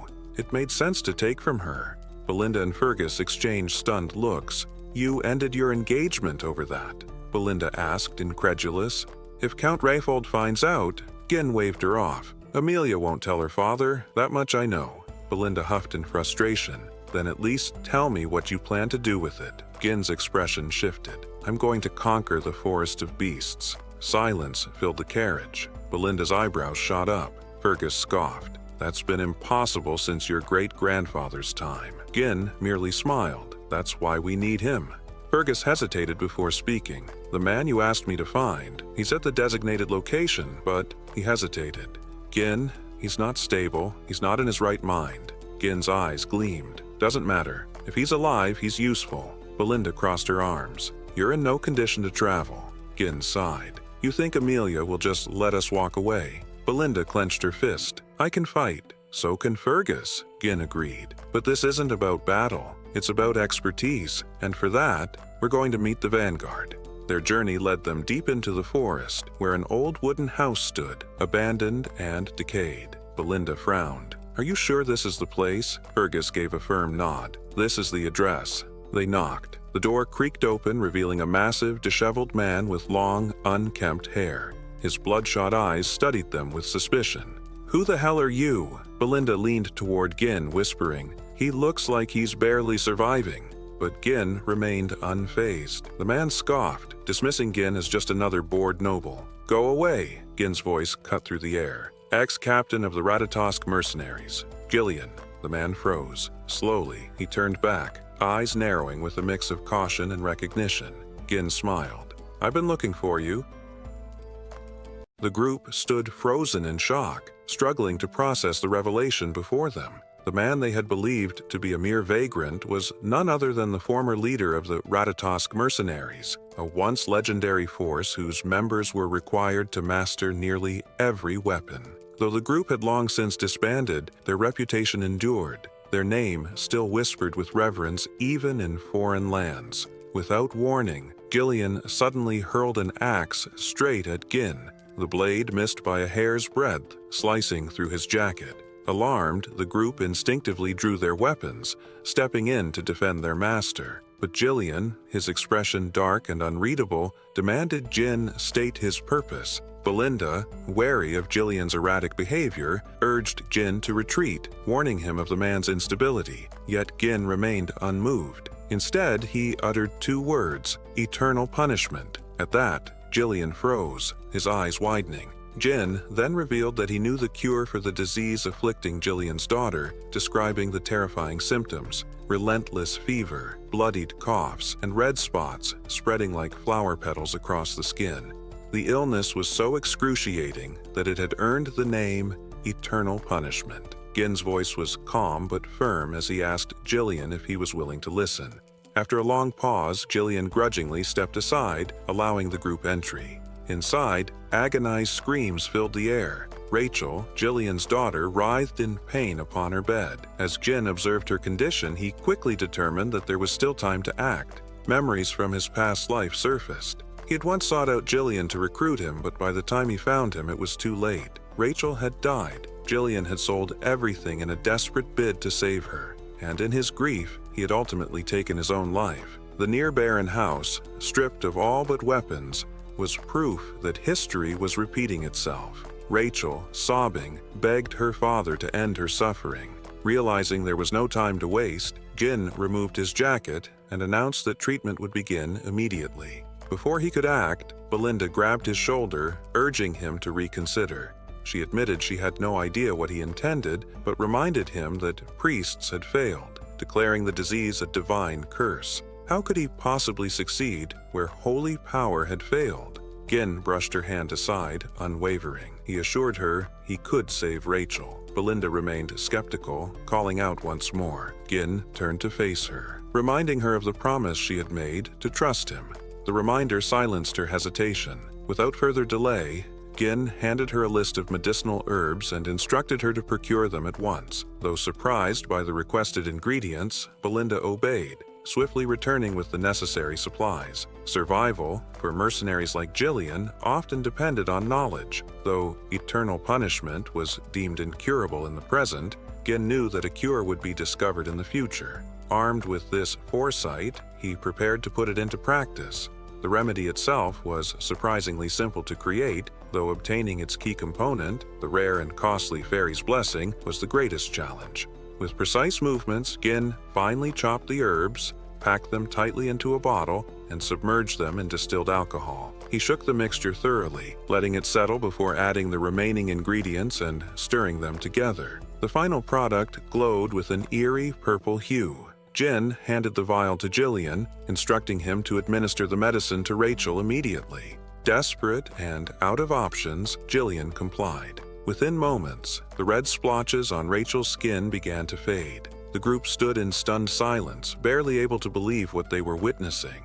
Jillian, more shaken than anyone, stared in disbelief at his daughter's transformation. Jin, composed as ever, simply remarked that the outcome had been expected. With a trembling voice, Jillian demanded to know how this was possible. Even divine magic had failed. How could Gin succeed where the gods themselves had not? Gin explained that while divine power could bolster a body's strength and aid in recovery, it was not a true cure. The disease required more than just holy intervention. It needed the right remedy. Jillian's hands trembled as he clutched Gin, his voice raw with emotion. Then, "She will be healed," Gin reassured him. Rachel would recover completely, though it would take a few months. Overwhelmed, Jillian stepped back, lowering his head in gratitude. He understood now. Gin had come to this place with a purpose. Stripped of everything, Jillian had nothing left to offer but himself. He dropped to his knees and swore his loyalty, pledging to become Gin's servant, or even his dog, if that was what was required. But Gin shook his head. "I don't need a servant," he declared. "I need the captain of the Ratatosk mercenaries." Jillian lifted his head. For the first time, he truly saw Gin, not just as a healer, but as a man filled with unshakable ambition. Something within him stirred. Without hesitation, Jillian seized an axe and severed his long ponytail. As the strands fell to the ground, his entire demeanor shifted. He no longer looked like a broken man. He was reborn, exuding an aura of strength and determination. Moving toward his weapons, Jillian asked if Gin had brought others. Gin confirmed that his group was the only one present. Jillian then asked if Gin had enemies. Gin smirked. "Plenty, and I'll be making more." Jillian picked up a spear, expertly tying a rope around its shaft. Without hesitation, he hurled it straight through the wooden wall of the house, sending it deep into the forest beyond. A sickening crunch followed. The wall splintered, revealing an unseen assassin pinned to a tree, impaled through the chest. The room fell into stunned silence. Jillian yanked the spear back with a swift tug of the rope, dragging the dying man into the house. He seized the assassin by the throat, his grip unyielding. "Who sent you?" he demanded. The assassin, barely able to speak, recognized Jillian instantly. He was a member of the Wild Cats, a group not easily taken by surprise. And yet, Jillian had detected him with ease. Jillian turned to Gin, awaiting his command. Gin, already suspecting the source of the attack, rested a hand on his sword. He sighed. "I really don't feel like drawing my blade again today." At that, Jillian grinned. Placing a hand over Jin's sword hilt to stop him, he nodded. "Leave it to me." Without hesitation, he snapped the assassin's neck. Belinda, witnessing the scene unfold, could barely contain her shock. The sheer ruthlessness, the swift and effortless way Jillian had executed his target, she struggled to understand why her master wanted someone this dangerous by his side. Yet Gin had no doubts. Jillian, dropping to one knee, pledged his life to Gin, vowing absolute loyalty. Gin, recognizing the power of having such a formidable ally for the battles ahead, smiled. "Good," he said. "There was much work to be done." Sorry for the interruption, but if you're loving this series, you don't have to wait. Get up to 16 episodes ahead right now on Patreon. Support the channel, unlock exclusive content, and stay ahead of the story. Links in the description. Now back to the video. Deep within a secluded cabin in the woods, a group of wildcats traffickers had gathered. A tense silence filled the room as a member of their ranks delivered grim news. One of their own had been killed. The revelation sent a ripple of shock and unrest through the group. Vigo, their leader, swiftly demanded silence. Apologizing for the disturbance, the traffickers explained that Bernard had assured them Gin would neither discover their reconnaissance unit nor possess the strength to eliminate them. Doubt crept into Vigo's expression as he questioned whether the team had erred or if they had been misled with false intelligence. A subordinate, trembling, hesitated before revealing a shocking detail. Jillian had joined Jin's group. Startled, Vigo seized the man by the neck, demanding confirmation. Struggling for composure, the subordinate insisted he had seen it with his own eyes. Upon hearing this, Vigo's lips curled into a smirk. He expressed his satisfaction, remarking that his former captain had finally decided to act. The scene then shifted to Jillian, traveling through the forest alongside Jin and the others in a carriage. Inside, Belinda groaned about the sheer number of weapons Jillian had brought along, complaining that they had even been forced to buy another carriage to fit his entire arsenal. Turning to Gin, she questioned whether all of it was truly necessary, remarking that a sword or two should have sufficed. Gin, unbothered, reminded her that an extra carriage had already been needed to ensure Rachel's comfort. He assured Belinda that it wasn't an issue and urged her to endure it for now, emphasizing that their primary focus was escaping the ravine. Curious, Belinda then inquired about the assassin they had captured, suspecting Amelia was behind the attack. Gin confirmed her suspicions. At this, Belinda revealed that the assassin's mask bore the symbol of the Wild Cats, an infamous and highly dangerous trafficker guild enrolled. Gin, intrigued, pressed for more information. According to Belinda, the Wildcats were not just traffickers. They specialized in smuggling, assassination, drugs, and human trafficking. Former mercenaries made up their ranks, granting the guild formidable combat prowess. Their reputation as a shadowy, ruthless organization made them feared across the land. Gin was surprised that Belinda knew such details, given her time spent mostly in the castle. She admitted that before becoming the head maid, she had learned about such matters. She urged him to be cautious, warning that the Wildcats were relentless. Smiling confidently, Gin reassured her that there was nothing to worry about.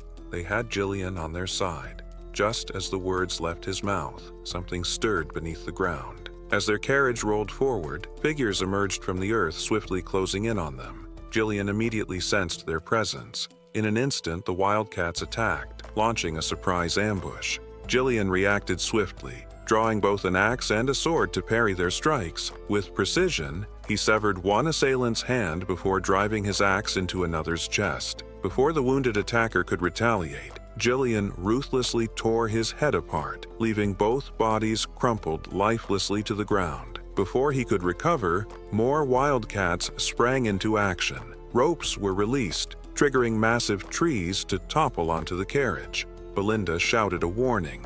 If the trees landed, they would be crushed. Thinking fast, Jillian seized the reins, slowing the horses just in time to avoid catastrophe. However, the road ahead was now blocked. Jin, unfazed, remarked that he had anticipated an ambush. From the shadows, more traffickers closed in, and one of them stepped forward, Vigo. His gaze locked onto Jillian as he addressed him directly, calling him by a title that made Jillian's expression shift, the former captain of the Ratatosk mercenaries. Vigo accused Jillian of cowardice, blaming him for disbanding their group, all for the sake of his daughter. Stepping down from the carriage, Jillian denied any knowledge of what Vigo was claiming. Vigo's irritation flared. He scoffed, insisting that Jillian had forced him into the life he now led. He He questioned whether Jillian had grown senile or was simply pretending not to remember his past comrades. Jillian remained silent. Vigo's smirk widened. If Jillian refused to remember, then he would make him remember. With that declaration, he commanded his men to attack. The wildcat surged forward, but before Gin could step in, Jillian held up a hand, declining his help. He assured Jin that this was personal and that he could handle it alone. Before the attackers could reach him, Jillian infused his axe with mana and swung with devastating force, instantly cutting down 4 enemies in a single strike. The sight stunned the remaining attackers, but they quickly regained their resolve and rushed him. Drawing his short sword, Jillian swiftly dispatched the first enemy who lunged at him. He then spun, plunging his axe into the neck of another before cleaving a third assailant in half. Vigo watched the carnage unfold, unimpressed. It was clear that Jillian had lost none of his strength. Still, he had a plan. Ordering his men to split into 2 groups, he commanded them to encircle Jillian. As they moved into position, Jillian leaped onto a horse, wielding a larger axe. With a mighty swing, he unleashed a mana-infused strike that cut through several foes in a single blow. The remaining wildcats hesitated, realizing their direct approach would be suicide. Instead, they shifted their focus to Jillian's horse, hoping to take away his mobility. But before they could act, Jillian secured a rope to his axe and swung it in a deadly arc, carving through their ranks. Belinda watched in astonishment as Jillian tore through his enemies like a force of nature. With his forces nearly wiped out, Vigo made his move. Lunging forward, he launched a direct attack. Sensing it, Jillian swiftly equipped a shield, blocking the strike. Vigo's eyes burned with fury as he accused Jillian of ruining his life, vowing to kill him. With 3 blades in hand, Vigo hurled them at Jillian's horse, bringing the beast crashing down. Jillian dismounted just before impact, landing on his feet, only to be met with an incoming blade. With lightning reflexes, he blocked the attack with a smaller axe, his voice firm as he once again denied being the captain of the Ratatosk mercenaries. Then, with brutal force, he bashed Vigo's ribs with his shield, sending him stumbling backward. Breathing heavily, Vigo demanded answers. If Jillian was not their former captain, then who was he? Jillian's response was resolute. He had abandoned his past. Now, he served as Jin's subordinate. The words ignited a fresh wave of rage in Vigo. Snarling, he charged forward, vowing to kill Jillian at any cost. Jillian skillfully parried Vigo's attacks as the 2 men clashed, with Vigo pushing his sword into Jillian's shield. He revealed the disheartening truth. After Jillian had left, the mercenary company had disbanded. Vigo lamented how he had lost his purpose, descending into a disgraceful existence, just struggling to survive. With a swift motion, Jillian deflected the sword and countered with a powerful swing of his axe. Vigo dropped low to avoid the strike, then quickly retaliated with a kick. Jillian blocked it with his wooden shield, but the shield shattered under the force. Vigo, frustration evident in his voice, explained how he had dedicated his life to making the Ratatosk mercenaries the greatest force in history. He could hardly believe that his former captain had abandoned everything to become a mere pawn for a spoiled noble. Drawing several blades, Vigo imbued them with mana and threw them at Jillian. Jillian intercepted with his axe, but Vigo, closing the gap, tried to stab him. Jillian narrowly dodged and countered with an overhead swing. Vigo blocked the strike with his sword, smiling as the intensity of their fight escalated. Vigo believed Jillian hadn't changed much from the captain he once admired, though he now saw him as weakened by his years spent searching for a cure for his daughter. Vigo, on the other hand, claimed to have grown stronger through countless battles, convinced that Jillian was no longer his equal. Jillian unleashed a massive swing, but Vigo dodged it by flipping over him, using his sword to leverage himself. Landing behind Jillian, Vigo kicked the blades that Jillian had previously blocked, sending them hurtling back toward him. Jillian used his armor to deflect the projectiles, and as Vigo charged forward, Jillian anticipated the attack. He swung his axe, but Vigo avoided it once more, taunting that the fight was over. In response, Jillian channeled mana into his hand and caught Vigo's strike, stunning Vigo in the process. He realized Jillian had been holding back. Gillian then asked if Vigo's pursuit of vengeance was driven by hatred. Vigo, still stunned, didn't answer. He just stared at Gillian's display of mana, unable to comprehend the shift in his former comrade. With a swift motion, Gillian slammed the head of his axe into Vigo's face, sending him flying into a nearby tree. Standing over his fallen opponent, Gillian questioned why Vigo had waited so long to act. Vigo bitterly admitted that he had already visited Gillian's former residence, only to find a feeble old man, unworthy of death. Anger filled Vigo's voice as he demanded to know what had become of the Gillian he once revered. Gillian threw Vigo's dagger to the ground and ordered him to pick it up. He explained that he was now just a body bound to another's will. Unsheathing his sword, Gillian promised to give Vigo the highest respect, even in their confrontation. He declared he would act as the captain of the Ratatosk mercenaries. Vigo, visibly pleased, picked up his dagger and charged at Gillian, excited to finally experience the fight he had long desired. The battle intensified as Vigo attacked more fiercely. Gillian stood firm, blocking Vigo's strikes with his axe. He then aimed to end the fight with a powerful swing, but Vigo dropped low, countering with a swift strike. Gillian parried the attack with his axe, forcing Vigo's dagger downward, and then drove his sword into Vigo's ribs. Despite the injury, Vigo gritted his teeth and retaliated. Gillian evaded, raised his axe high, and paused for a moment to acknowledge Vigo as the 5th unit commander of the Ratatosk mercenaries, calling him by his full name, Vigo Volos. Vigo smiled, but it was fleeting. Gillian plunged his blade into him, ending his life. With Vigo's lifeless body at his feet, Gillian picked up the dagger and stood silently, gazing at his fallen comrade. Ghislain commended Gillian's effort, and Belinda remarked that looting the wildcats could be quite profitable. Gillian, apologizing to Gin for the delay, was reassured by Gin, who expressed admiration for Gillian's skill. Reflecting on his early days as a mercenary, Gin admitted that stories about Gillian had inspired him and helped lay the foundation for his rise to becoming the mercenary king. This encounter confirmed that recruiting Gillian had been the right choice, as he had gained a reliable ally. Gin then asked Gillian if he remembered who Vigo had been. Raising Vigo's sword, Gillian replied that Vigo had been an old comrade. These words resonated deeply with Gin, prompting him to reflect on his own former comrades. He wondered where they were now and what their lives had become, knowing that their paths had long diverged before meeting him. Gin resolved to reconnect with them one day. Turning to the group, Gin instructed them to follow Belinda's suggestion and gather any valuables from the wildcats. Belinda ordered Gillian to lead the effort, but Gillian curtly reminded her that he was not her subordinate. 2 days later, the group arrived in Persium territory. Belinda, visibly relieved, commented on their arrival. Gillian looked at the city ahead and asked Gin if it was Persium. Gin confirmed it, feeling a sense of contentment at returning home. He reflected on how, when he had first run away, he had believed he could return any time. Gillian, studying the county, was asked for his opinion. Startled, he nervously responded that it seemed great, but Gin disagreed. He pointed out that the houses were outdated and renovations were impossible. He revealed that the fields lay uncultivated because the farmers had been conscripted into the military, leaving the land barren. Gillian remarked that he had heard of Persium's perpetual conflict with the northern barbarians, but admitted that the situation was worse than expected.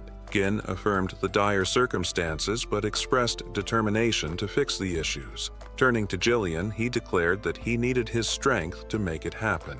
Both Belinda and Gillian were surprised by this sudden appeal. Gin understood that the upcoming battle would be long and arduous, a fight to eradicate everything tied to Duke Deline and to safeguard what had been taken for granted. Resolute, he vowed to restore the land no matter the cost. As the group entered the county, Belinda noticed something unusual and urged her master to look ahead. When Gin lifted his gaze, he saw an unexpected figure, a man in armor with a coat draped over his shoulder. It was his father.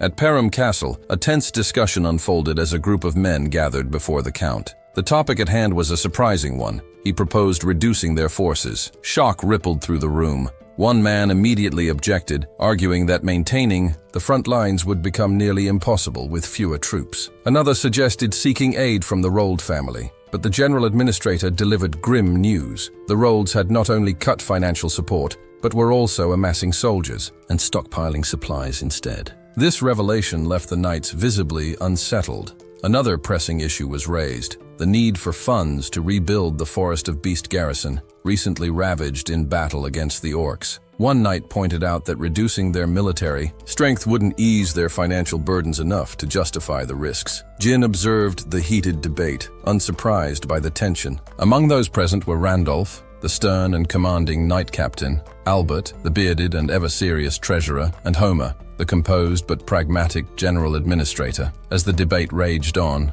Gin's thoughts drifted to his father. Though only a few months had passed since they last met, for Gin, who had lived decades as the mercenary king, it felt far longer. When Count Zual Persium, Gin's father, finally arrived, his son's words of welcome caught him off guard. Their interactions had always been formal, and the unexpected warmth in Gin's tone was unusual. As a child, Gin had found his father's strict nature suffocating, but now he could see the weight of responsibility pressing down on the Count's shoulders, etched into every weary line on his face. Sipping his tea, Zual Persium noted Gin's week-long absence from the castle. Gin explained that he had been visiting the Rolds. The Count, wary, asked if he had caused trouble. Gin reassured him that he had not. Albert, the treasurer, interjected, bringing up rumors of a duel. Gin had supposedly bested Cain and walked away with a sizable sum of money. Skeptical, Albert questioned whether Gin had gone to Rayfold to gamble. Irritated, Gin clarified that his trip was an investment-related visit, specifically for business with Amelia.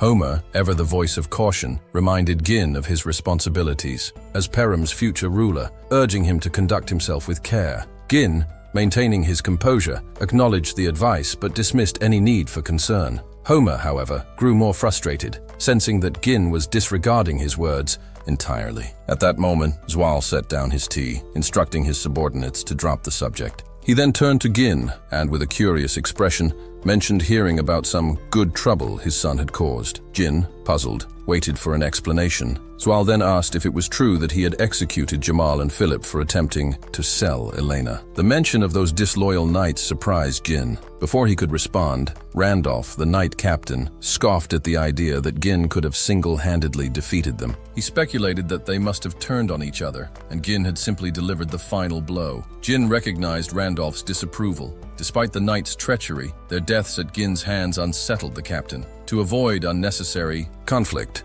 Gin chose not to argue and allowed Randolph's assumption to stand. With a smug expression, Randolph declared his theory correct. However, Zual Persium had a different reaction. Much to Gin's astonishment, his father praised him. The Aichi details of how the traitors were dealt with didn't concern him. Elena's safety was what mattered. It was the first time Gin had ever received such a genuine compliment from his father. Encouraged, Gin took the opportunity to make a request. Zual, surprised, listened as Homer swiftly cut in, warning Gin not to ask for money. Randolph, irritated, joined in, citing the numerous reckless incidents from Gin's past, selling military provisions for gambling, setting fire to the castle gates just to grill an army horse, and melting down armor to forge a useless, legendary sword. Gin couldn't deny these accusations. He didn't recall all the incidents clearly, but he knew he was likely responsible. However, he clarified that he wasn't asking for money. Instead, he needed his father's permission. Zual raised an eyebrow. "For what?" Gin answered without hesitation.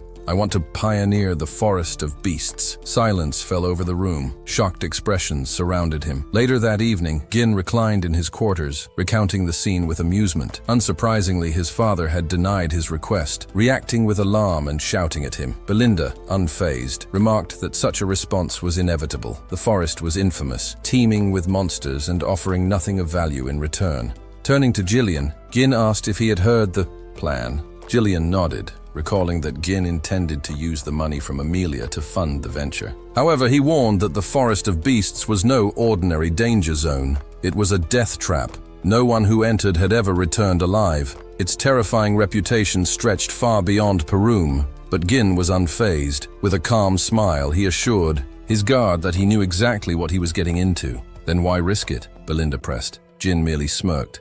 Because waiting any longer would be a waste of time. Rising to his feet, he walked toward the door, signaling that it was time to depart. Belinda, arms crossed, reminded him that the Count hadn't granted permission. Gin glanced over his shoulder, his eyes unwavering. That was just a courtesy. I don't need his permission. Belinda frowned. Then, what are you hoping to find in that forest? Gin didn't answer right away. The truth, if revealed too soon, could be disastrous. Buried near the entrance of the forest lay something invaluable, a hidden vein of runestone. When infused with mana, it produced runestones, an extremely rare mineral sought after by mages for crafting magical tools, barriers, alchemy devices, and powerful enchantments. In his previous life, Duke Deline had discovered this treasure trove, but in this lifetime, only Gin knew of its existence. Belinda, still unable to understand her master's determination, sighed and chose to trust him. Fine, she relented. You must have a plan.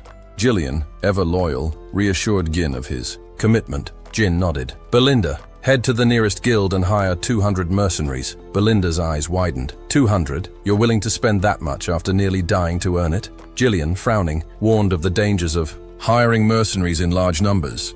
They were notoriously unruly and known for betraying their employers if the opportunity arose. Gin acknowledged the risks, but explained that he and Jillian would personally select the most reliable fighters. Jillian hesitated. Where exactly? Do you plan to find such mercenaries? A knowing smirk spread across Gin's lips. We're heading north to find the best small-scale mercenary group. Realization dawned on Jillian. His expression darkened. The Mad Dogs? He asked warily. Gin nodded. Jillian grimaced. The Mad Dogs, also known as the Curious Mercenaries, were notorious. Skilled, yes, but they had a reputation for turning on their employers the moment things went south. Yet Gin remained confident.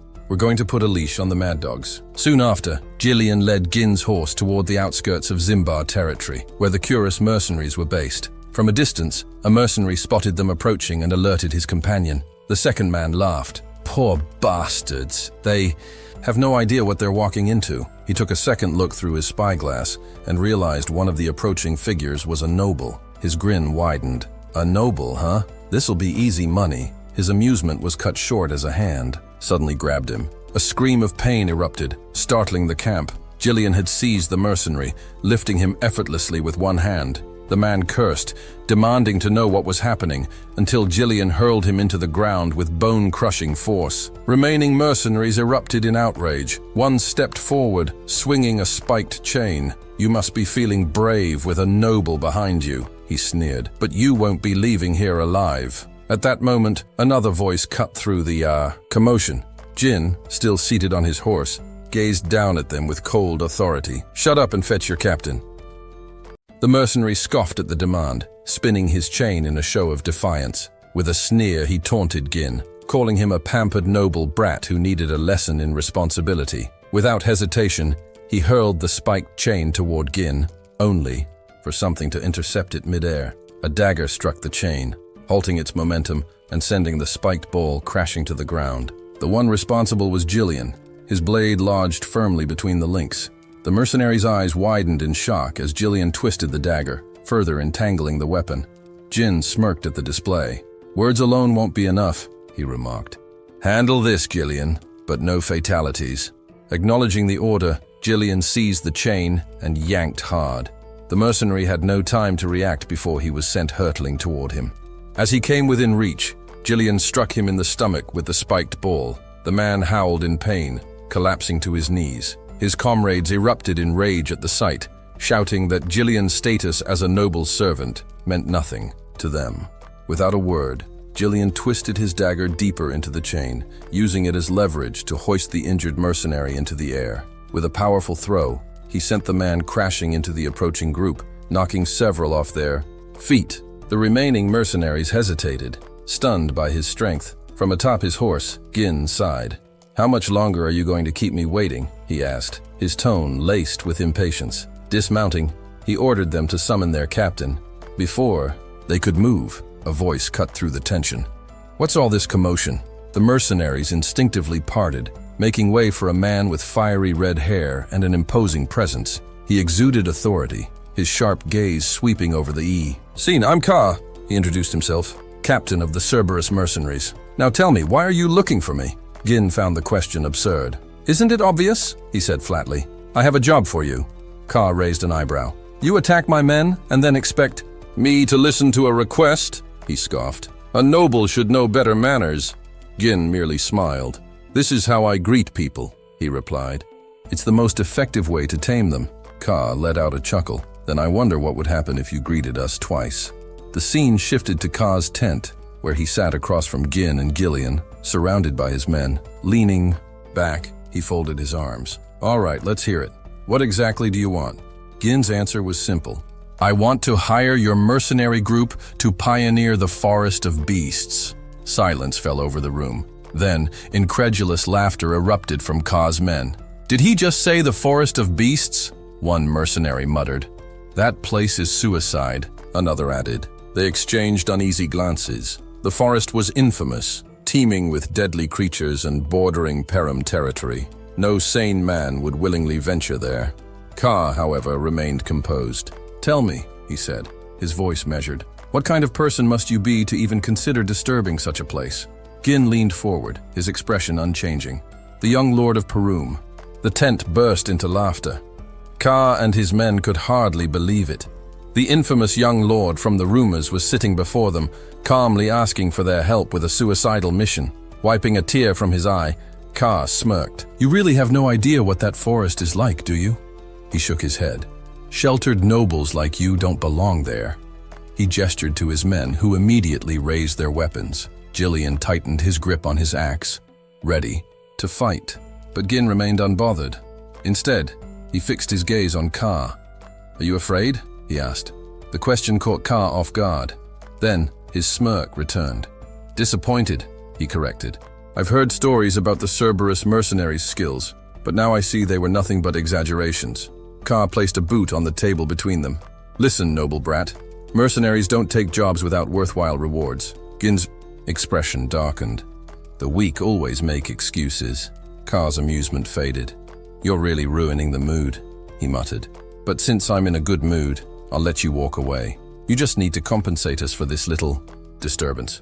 Gin's demeanor turned sharp. "No." Ka's eyes narrowed. "Instead," Gin continued, his voice unwavering, "I want a Marana recognition." The tent fell silent. Gillian stiffened, while the mercenaries exchanged stunned glances. Ka's eyes flickered with interest. "You know what you're asking for, don't you?" Ka said, voice low. Jin's confident smirk returned. "Of course." Marana recognition was a brutal mercenary duel, bound by strict rules. Each fighter wielded a single dagger, their arms tied together. No mana was allowed. Stepping out of the designated circle meant instant loss, and most of the time, the duel didn't just claim the loser's life, but sometimes even the victor's. The stakes were absolute. The loser admitted total defeat and became the winner's subordinate, a mere dog at their command. Jin leaned forward. "So, Captain, do you accept the bet?" Ka let out a low chuckle, then threw his head back in laughter. "You hear that, boys?" he called, grinning. "This noble thinks he can prove himself by our standards." His men laughed along, amused by the absurdity of the situation. Outside, the two fighters stood ready. Their arms were bound, daggers placed in their hands. Ka removed his jacket, revealing his battle-hardened physique. His men cheered for him, roaring for their captain to put the noble in his place. Ka gave Gin a condescending look. "You've got nowhere to run now, brat," he sneered. "I've fought in 5 of these duels. You?" Gin pulled him closer, with the binding, his eyes cold and unwavering. "Over 100. Ka's smirk disappeared. For the first time, his confidence wavered. At the signal, both men lunged at each other, daggers flashing. Their opening strikes barely missed, each narrowly dodging before launching into another precise exchange. Despite the rapid blows, neither managed to land a hit. Jin pressed forward, with sheer force, forcing Kerr onto the defensive. Spotting an opening, Kerr yanked Gin toward him, twisting to stab him from behind. Gin, unable to see the blade clearly, relied on instinct and skill to block each attempt. As Kerr overextended on a missed strike, Gin ducked low to evade and countered swiftly. But Kerr was just as quick, sidestepping and yanking Gin closer before slamming a powerful kick into his leg. The impact was brutal, but Gin gritted his teeth and endured. Kerr, momentarily surprised by Gin's resilience, scoffed. He doubted Gin's claim of having participated in over 100 Moriana recognitions. Most mercenaries never even experienced one. Charging again, he sneered, mocking Gin for making such an outlandish bluff. This time, he refused to give his opponent a chance to counter. The Cerberus mercenaries cheered for their captain, urging him to end it. But their enthusiasm died under Jillian's sharp glare, silencing them instantly. From the sidelines, Jillian watched closely, aware of the duel's harsh conditions. The confined space barely allowed room for one person to lie down, and with mana and external forces prohibited, only raw skill and physical strength mattered. Gin was at a disadvantage. His bound hands restricted his movements, limiting his ability to evade or defend, while Kerr had the upper hand in both size and control. Kerr capitalized on this, grabbing Gin's arm and forcing him down before swinging his dagger toward him. Gin narrowly escaped, rolling to the side, but landed unsteadily. A sharp pain shot through his leg, the same one that had absorbed Kerr's earlier kick. Without mana to dull the pain, the accumulated damage was beginning to wear on him. Kerr noticed the brief flicker of discomfort on Gin's face and smirked. "You look pale," he taunted. "Already at your limit?" He pressed the attack, driving Gin into a desperate defense. Despite his disdain for nobles, Kerr acknowledged Gin's determination, more than most of his kind ever showed. Even so, he remained, convinced that Gin lacked real skill. He had observed Gin's strategy, deflect dagger strikes while absorbing lesser blows. But in Moriana recognition, endurance meant little. Without mana, each injury added up, and now it was catching up to Gin. Kerr spun his dagger and lunged. Gin blocked, but Kerr immediately followed up with a strike toward his head. Gin dropped, low to dodge and countered from below, but Kerr easily deflected it. Seizing Gin's arm again, he forced him down and delivered another brutal kick, this time to his already wounded leg. Gin winced, and Kerr, seeing the reaction, assumed victory. Raising his dagger, Kerr declared the fight over. His men roared in triumph, certain of their captain's win. From the sidelines, Jillian tensed, gripping his axe, ready to intervene. But then, Gin smiled. In an instant, he dropped lower than before, evading Kerr's blade in a move that caught his opponent completely off guard. Before Kerr could react, Gin shifted and delivered a precise cut near his ribs. Gasps erupted from the watching mercenaries. Even Jillian was momentarily stunned. Enraged, Kerr charged blindly, but Gin was faster. Moving low again, he weaved past the attack and struck, this time slashing across Kerr's chest. The gathered mercenaries fell into stunned silence. Moments ago, their captain had dominated the fight, tossing Gin around like a plaything. Now, he was the one bleeding. The men shouted for Kerr to prove his strength, demanding he finish the fight. Meanwhile, Jillian watched intently, now realizing that Gin's skill was far greater than he had anticipated. Kerr lashed out, aiming for Gin's head, but Gin ducked, then rose swiftly, ramming his shoulder into Kerr's face. With his dagger clenched tight, he delivered a rapid barrage of strikes. Before Kerr could recover, Gin twisted his grip and drove his blade into Kerr's hand. Yet, despite the injury, Kerr did not cry out. Instead, he roared in defiance and charged once more. But Gin sidestepped easily. The shift was undeniable. Kerr, who had once dominated, now struggled. Jillian's eyes narrowed in understanding. Kerr had relied too much on brute strength, stiffening his body with every swing. His movements had become predictable and sluggish. Meanwhile, Gin had never tried to match him head-on. Instead, he remained fluid, letting Kerr's own momentum turn against him.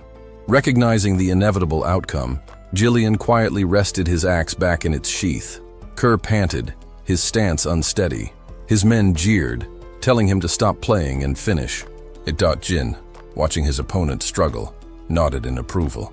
"I'll give you credit. You didn't break the rules and resort to mana," he said. "Most would have." Kerr, smirking despite his exhaustion, replied, "You talk like someone who's actually fought in 100 Moriana recognitions." He admitted his disadvantage in a straight fight, but reminded Gin that victory wasn't just about overpowering an opponent. There was another way. Jin's eyes narrowed as Kerr suddenly grabbed him and hoisted him into the air. Stepping out of the circle meant automatic defeat, and Kerr intended to throw Gin out. With confidence, he flung Gin toward the edge, certain of his win. But just before Gin's foot could touch the ground, he twisted mid-air, tightening his grip on Kerr's arm. Using Kerr's own legs as leverage, he reversed the momentum, pulling his opponent toward him instead. Gasps rang out as Gin maneuvered behind Kerr and locked his arm around his neck. Then, in one swift motion, he slammed Kerr's head into the ground, just outside the circle's boundary. Silence. The mercenaries stood frozen, unable to believe what they had just witnessed. Kerr, realizing his loss, glared at Gin in frustration. Jin smiled. "I win." Kerr, still in disbelief, turned to him. "Who are you?" he demanded. The skill Jin had displayed didn't match the image of a noble. Jin's expression turned cold. "That attitude of yours," he said, his piercing gaze unwavering. "You're speaking to your new master now." Pulling Kerr to his feet, Gin looked him straight in the eye. "So, what now?" Kerr assumed the fight was over, but Gin, calmly clenching his fist, corrected him. "I haven't stepped out of the circle yet." The realization hit, and Kerr's breath hitched. Jin smirked. "It's time to discipline my subordinate." Gin's actions made it clear. The fight was far from over. He drove a powerful punch into Kerr's face, sending him sprawling to the ground. Dazed, Kerr quickly raised a hand, signaling for a pause. He reminded Gin that the duel was decided the moment a fighter stepped outside the designated circle. Rather than acknowledging his words, Gin struck him again, coldly demanding to know if Kerr truly intended to follow battlefield etiquette. Seething with anger, Kerr spat out a curse, calling Jin a bastard and insisting that nobles weren't supposed to behave this way. His outburst was met with a stern command from Jillian, who warned him not to speak disrespectfully to his master. Kerr, undeterred, scoffed and branded Gin a madman. That insult earned him yet another punch. Blow after blow followed, until Gin's knuckles were slick with Kerr's blood. Watching from the sidelines, the mercenaries shifted uneasily. They had assumed their captain would be spared after losing the duel, but Gin showed no signs of stopping. Kerr, his face swollen beyond recognition, finally begged for mercy. Instead of relenting, Gin hauled him to his feet and, with a chilling calm, reminded him that he had yet to leave the circle. Panic seized Kerr as he turned to his men, shouting for them to intervene and kill Gin. The mercenaries hesitated, hands tightening around their sword hilts. But before they could move, Jillian unsheathed his axe. His voice rang with lethal authority as he warned them. Anyone who interfered would be executed on the spot. Seeing the deadly resolve in Jillian's eyes, the mercenaries froze. Kerr, trembling like a beaten stray, turned back to Gin. The noble met his gaze and asked if he was done. Instead of answering, Kerr let out a shaky, almost hysterical laugh. He had miscalculated. For the first time, the overconfidence that had always served him so well had betrayed him. He had long believed nobles were nothing but entitled weaklings, easy to manipulate with the right amount of pressure and intimidation. That belief had earned him the nickname Mad Dog, a title he had worn with pride. Yet now, the so-called Mad Dog was at the mercy of the noble he had foolishly underestimated. The watching mercenaries exchanged uneasy glances. Their captain was battered, his strength drained, and his usual defiance all but shattered. Gin, assessing Kerr's injuries, finally turned to them. Breaking the tense silence, he ordered them to bring water, bandages, and a towel. Caught off guard, the men hesitated. But when Gin coldly warned that their captain would die if they didn't act fast, they sprang into motion. Jillian observed carefully. Moments ago, these mercenaries had been wild and unruly, loyal only to their own interests. Now, without hesitation, they obeyed Gin's command. In a world where power mattered more than rules, Gin had asserted himself in the most direct and undeniable way by proving he was the one in control. Later, Kerr sat slumped in a chair, his body wrapped in fresh bandages. Gin placed a document on the table before him and instructed him to sign. Defeat weighed heavily in Kerr's eyes as he picked up the pen, knowing he had no other choice. He signed, his movements slow and reluctant. As he handed the paper over, he muttered a nervous request for Gin to take it. Gin, his gaze icy, ordered him to repeat himself. Visibly shaken, Kerr swallowed hard and forced out a trembling declaration. He looked forward to working together. Gin gripped his hand, causing him to flinch. His tone was calm but firm, as he stated that they were now family. Whether Kerr liked it or not, this was their new reality. A few days later, on the outskirts of Persium's territory, a group of mercenaries had gathered in the early morning light. One of them, rubbing sleep from his eyes, asked why they had been summoned so early. A bald man with a shield chimed in, mentioning a rumor that their new employer was none other than the young lord of Persium. The news was met with disbelief. One mercenary scoffed, calling Gin nothing more than a brat, incapable of leading seasoned fighters. He was certain this job would be easy. At that moment, a towering, muscular mercenary clapped his hands to draw their attention. Known as Gordon, the Muscle, he grinned and addressed the group. If their employer was just a rich kid, then they needed a representative to deal with him properly. His imposing presence made it clear he saw himself as the best choice. The others murmured in agreement, nodding along. Gordon smirked, praising them for their quick thinking and finding ways to profit with minimal effort. But he warned them that if they wanted to succeed, they needed a unified front. The mercenaries agreed, recalling past failures caused by poor coordination.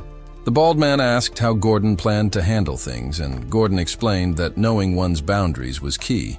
He opened a bag of coins and declared that he would act as their spokesperson, pressuring their employer as needed. In exchange for his efforts, he expected contributions from the group. Impressed by his confidence and size, the mercenaries saw no reason to argue. They tossed coins into the bag, believing Gordon was the perfect man for the job. But their scheming was interrupted when one of them spotted someone approaching. They turned to see Jin riding toward them alone. Surprised, one mercenary remarked that the noble might turn tail and flee once he laid eyes on Gordon. Smirking, Gordon instructed the group to move forward as one, creating an intimidating presence. It was time, he declared, to teach the young lord a lesson about how the real world worked. But as Gin drew closer, Gordon's confidence wavered. Behind the noble, another group emerged from the distance. As they approached, the mercenaries recognized the newcomers instantly, the infamous Cuss mercenaries, distinguishable by their signature dog-snouted helmets. A wave of shock rippled through the group. Gordon, his smirk faltering, muttered a stunned question. How had Gin managed to recruit the feared mad dogs? Jin finally reached them, his expression unreadable. Instinctively, the mercenaries stepped back. He turned his gaze to Gordon. "Are you their representative?" he asked. Gordon, suddenly less certain of himself, nodded stiffly. Jin studied him for a moment before continuing. "Your name?" Swallowing, Gordon answered, "Gordon the Muscle." Jin smiled faintly. "Interesting name," he remarked, tapping Gordon's broad chest. "Pretty cool." Then his expression hardened. "I am Gin, young lord of Persium," he declared. His voice left no room for argument. "Gather the mercenaries. We begin the pioneering of the Forest of Beasts today." Belinda fastened the last piece of Jin's armor, ensuring he was fully equipped. The expedition was finally ready. Their temporary base had been established, supplies secured, and most importantly, the troops had been gathered. Before moving out, Gin instructed Belinda to conduct a final head count. She promptly reported the numbers. 148 mercenaries contracted through the office, and an additional 41 he had personally recruited. Their total force stood at 192. Gin nodded in approval, commending her efforts, then asked if Skav had been properly informed. Belinda reassured him. Skav had not only been notified, but had also taken an unexpected initiative. Despite her concerns that he might resist, the knight had stepped in to ensure their passage through the Forest of Beasts remained undetected. As the commander of the forest post, Skav's involvement put her at ease. She urged Gin not to worry, and her confidence brought a slight smile to his face.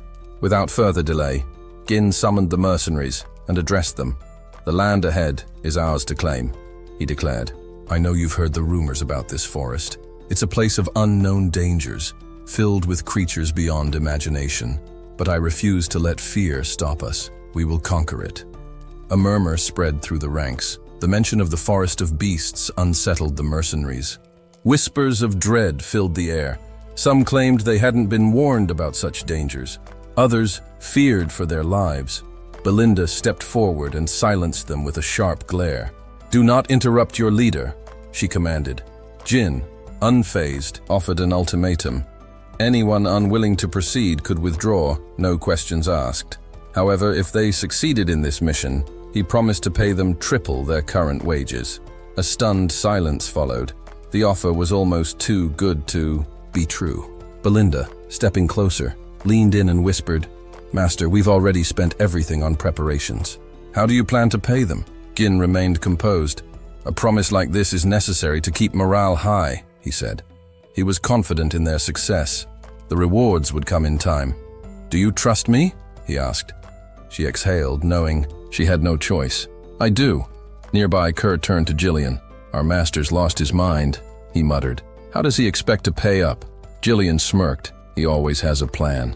With that, Gin officially named them the Forest of Beasts Expedition Team and ordered the march forward. As they advanced, the group wasted no time cutting through the dense foliage. Even Gin worked alongside them, wielding an axe with precision. When he finally felled a tree before him, sunlight broke through the thick canopy.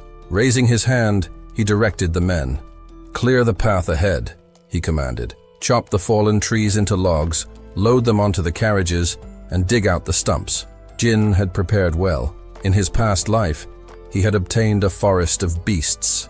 Developmental journal, a rare resource detailing the land's hidden potential. If properly managed, this forest could be transformed into a thriving region.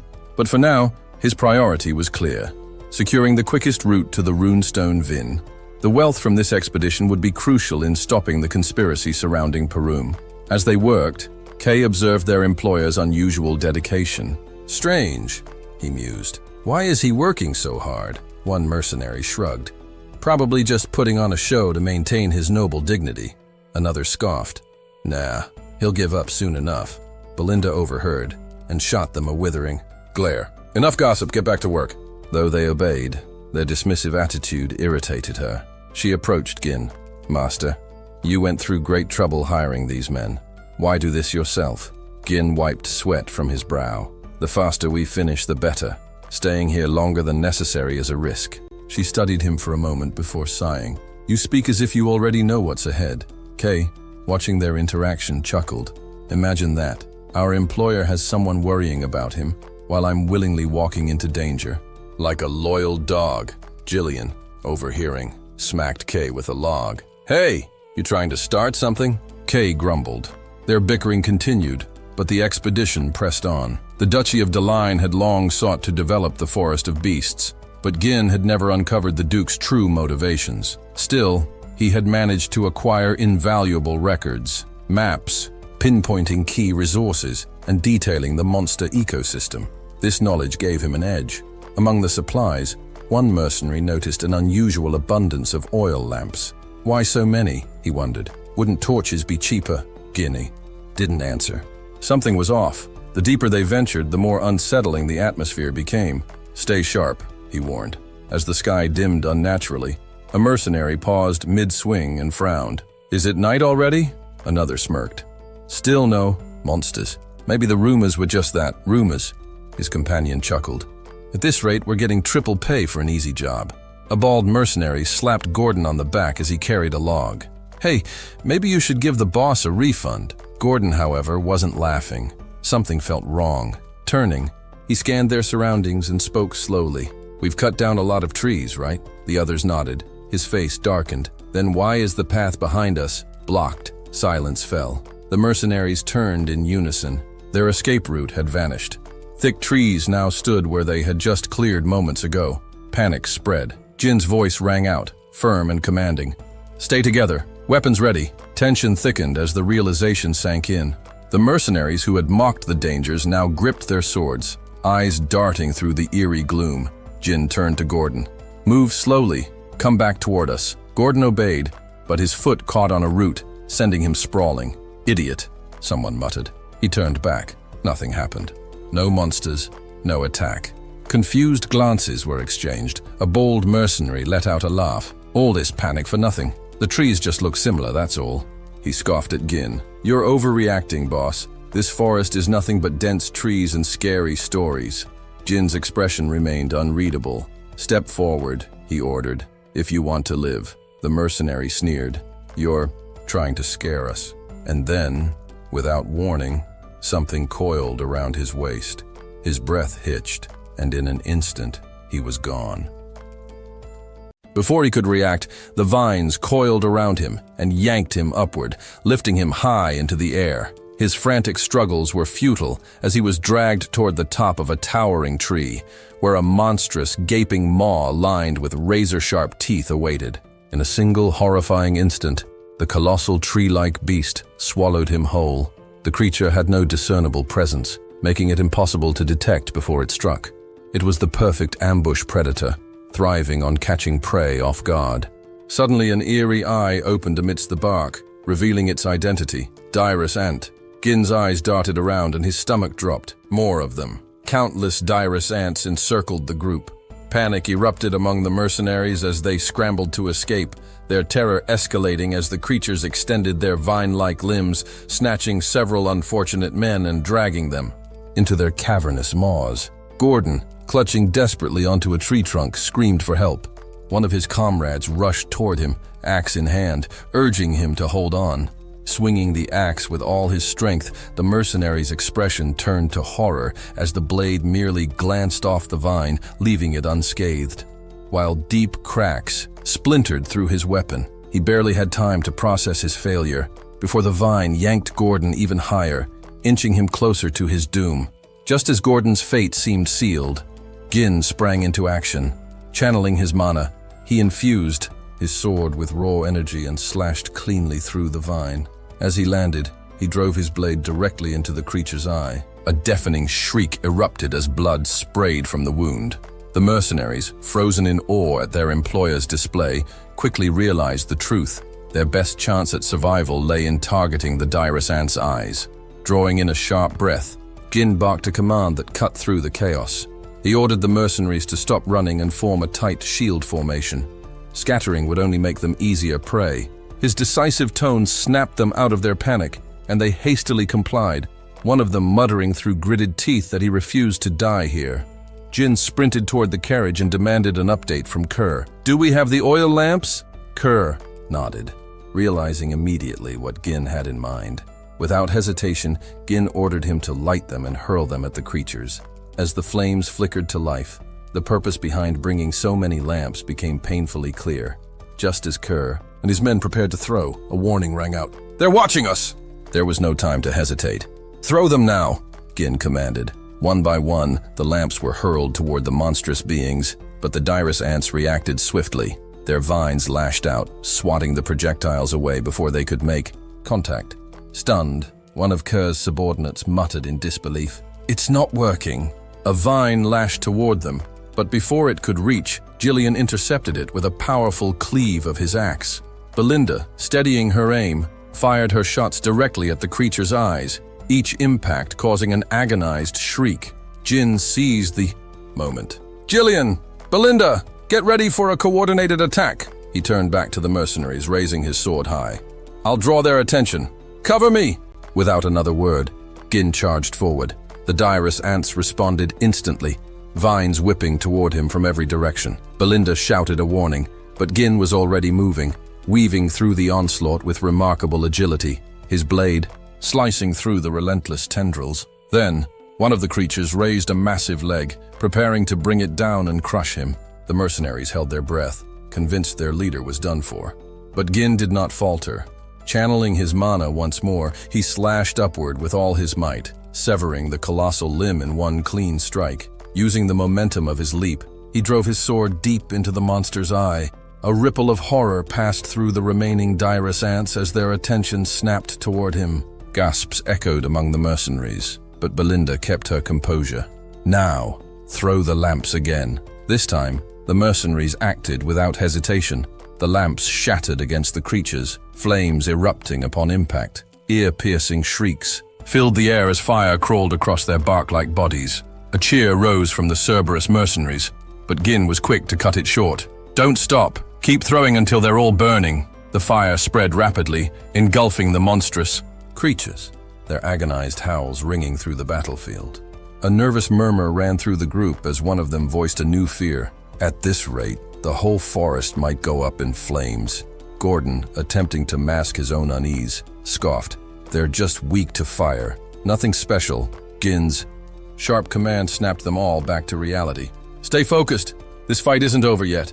The urgency in his tone sent a fresh wave of tension through the mercenaries. Then, as if responding to his words, The dirus ants unleashed a dense cloud of steam, blanketing the battlefield. Confusion rippled through the group. "Did the fire go out already?" someone muttered. Belinda and Jillian rushed to Gin. "What's happening?" His expression was grim. "Their outer shells burn easily, but inside, they're different.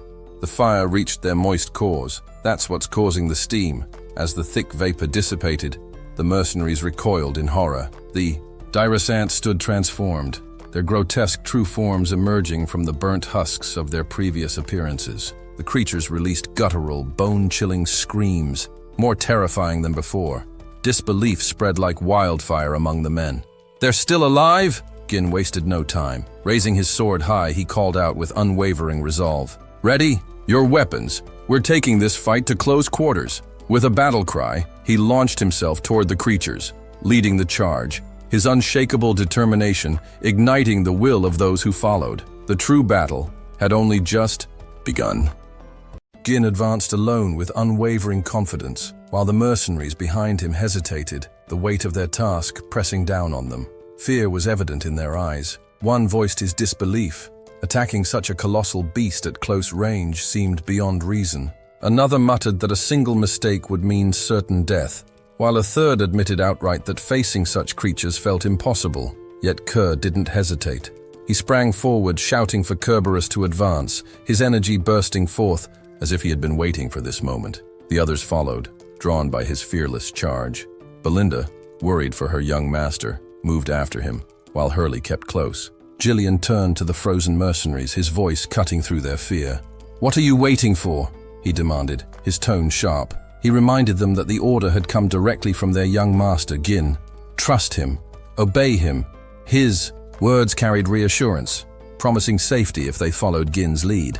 The sight of Gin standing alone against the advancing dirus rekindled their courage. A mercenary raised his weapon, rallying the others with a defiant cry. What would happen, would happen. Another added that if disaster struck, the young master would find a way to save them. Gordon roared a battle cry, and the group surged forward, forming squads to take on each dais. Jin's instructions rang clear.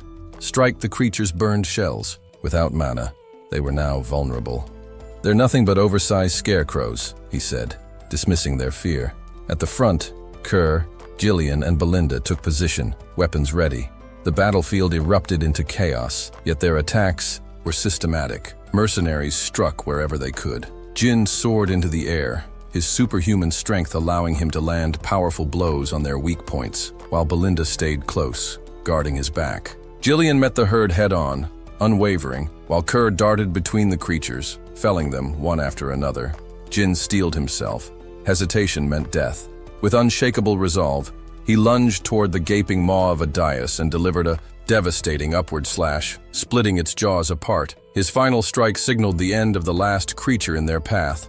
For a moment, silence hung in the air. The mercenaries stood tense, scanning for more threats. Then, realization set in. They had won.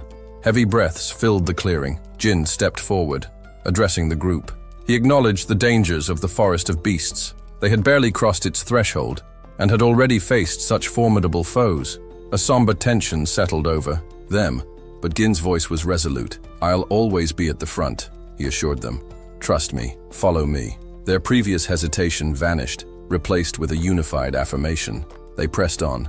Not long after, they came across a massive boulder containing a runestone. Jin glanced at it but chose to ignore it for now. Clearing the path forward was the priority. Their journey brought them into battle once more, facing herds of orcs and swarms of flying monsters. Kerr fought with reckless enthusiasm, but even in the chaos, he felt a sting of jealousy at how Belinda fussed over Gin. Then, they encountered a new threat, a towering rat-like monster, 3 meters tall, its razor-sharp teeth gleaming as it screeched, eyes fixed on them as prey. Gordon stepped forward, taking the vanguard. Frustration rippled through the group. Another monster? How many more lay ahead? Before they could react, the beast lunged. Kerr and Jillian moved instantly. Kerr struck first, severing one of its legs with a powerful swing, but the creature still charged. Jillian stood his ground, an immovable force, intercepting the attack. Jin seized the moment, driving his blade into the monster's gaping mouth, silencing it for good. A quick head count confirmed no losses. As they moved forward, the mercenaries shared an unspoken understanding. Survival hinged on following their master's command. Together, they could overcome anything. Jillian noted their progress. "They're starting to look like a real unit," he observed. "Nothing teaches better than real combat," Kerr added. Jin nodded. "Then let's move. Clear the path ahead." Without hesitation, the mercenaries got to work, chopping down trees and forging their way forward. Not all shared their resolve. One mercenary privately thought the forest had driven them mad. By nightfall, they reached a pristine lake.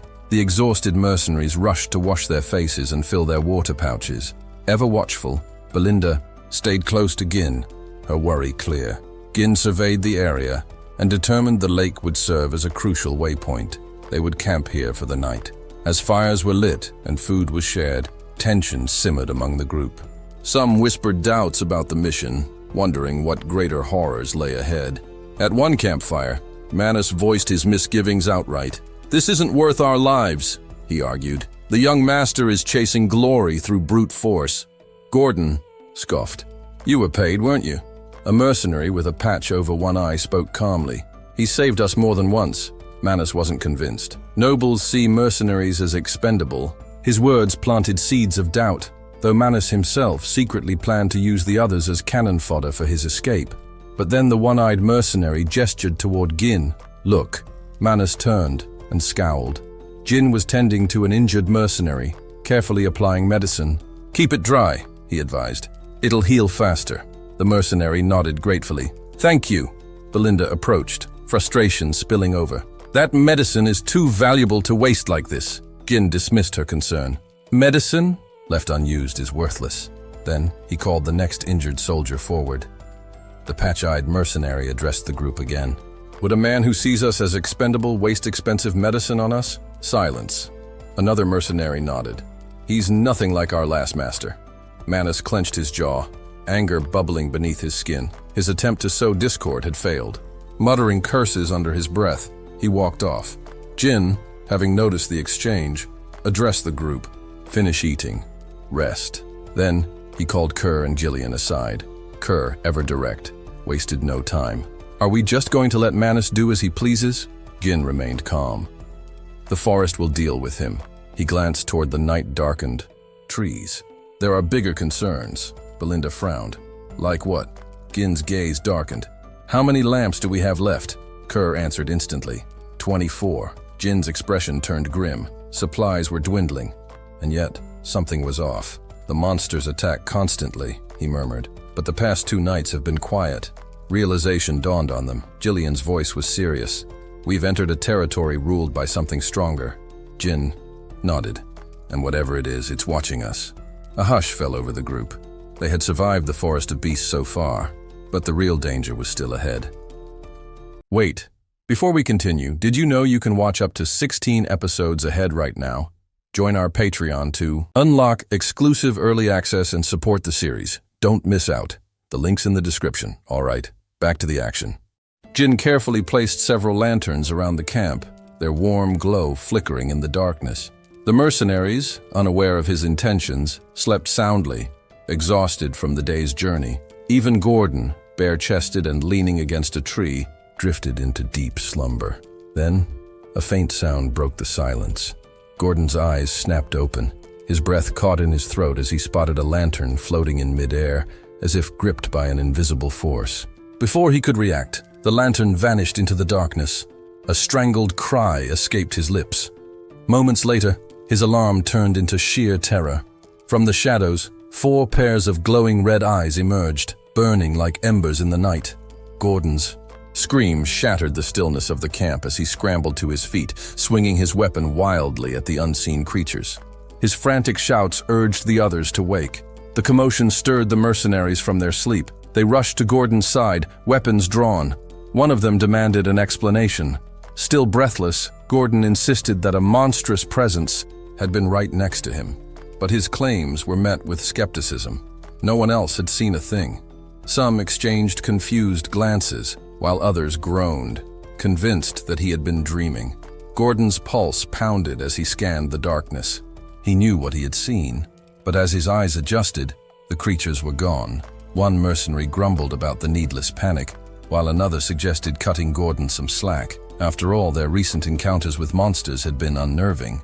Then, a voice cut through the doubt. A third mercenary admitted waking up to see a lantern vanish before their eyes. Murmurs spread through the group. Someone mentioned hearing a chilling laugh. Unease tightened its grip on the camp, as more mercenaries shared similar eerie experiences. A one-eyed veteran finally spoke, his tone grave. "Something is here," he said with certainty. His words, calm yet firm, steadied the rising panic. At that moment, Jin stepped forward. The mercenaries instinctively parted to let him through, their respect for him evident. At his side stood Jillian and Kerr. Without hesitation, Gin issued a command. "Regroup." The mercenaries obeyed, forming a defensive circle. The high-ranking members gathered inside a tent to hear Gin's explanation. Gordon, still shaken, demanded to know if they were truly surrounded by monsters. The one-eyed mercenary voiced his concern. The creatures were invisible, and if they couldn't see them, how could they fight? Jin nodded grimly. "They're shadow hunters," he explained. "Powerful beings that thrive in darkness. Physical attacks won't harm them. They steal light, turning it into a hunting ground where they control the fight." A heavy silence fell over the group. Gordon swallowed hard. "How many are there?" Jin's gaze darkened. "Hundreds." Gasps rippled through the tent. Belinda's eyes darted to the remaining lanterns, her voice barely above a whisper. "The light. It's dimming." Kerr clenched his fists. "They're toying with us," he growled. "We should strike first." Gin shut the idea down immediately. "Attacking blindly will only escalate their harassment. We need to wait for the right moment to counterattack." Belinda frowned. "But if we wait, the light will be gone. If we act recklessly," Gin countered, "they'll force us into a battle we can't win. We need to strike all at once, and decisively." Skepticism flickered in Jillian's eyes. "How do you fight something you can't see?" Jin's expression remained steady. "With these," he reached into his pack and produced several magic scrolls. "Belinda, you've prepared them," she nodded, distributing the scrolls to each mercenary. As Gin knelt, he drew a plan in the dirt. The mercenaries crowded around, listening intently. "The creatures are circling us from 3 sides, using stolen light to tighten their grip," he explained. "We can't defend the entire camp. We'll be flanked, but the lake at our backs keeps them from surrounding us completely." Jillian nodded, grasping the tactical advantage. "So we use that to our benefit?" Gin's lips curled into a smirk. "Exactly. We hold the initiative." Belinda hesitated. "How?" "We'll divide into 3 units," Gin continued. "A shield unit to absorb their attacks, a crossbow unit for ranged suppression, and an elite assault unit, led by me. The shield and crossbow units will form a tight formation at the center, while the assault team will break through their left flank. Once we regroup, we'll encircle them and wipe them out in one decisive strike." Gordon furrowed his brow. "Will that really work?" Kerr clapped him on the back. "As long as the center holds, we can pull it off." Belinda, ever sharp, raised a critical point. "But we can't even touch them in the dark." For once, Kerr had a reasonable suggestion. "What about mana?" Gin nodded approvingly.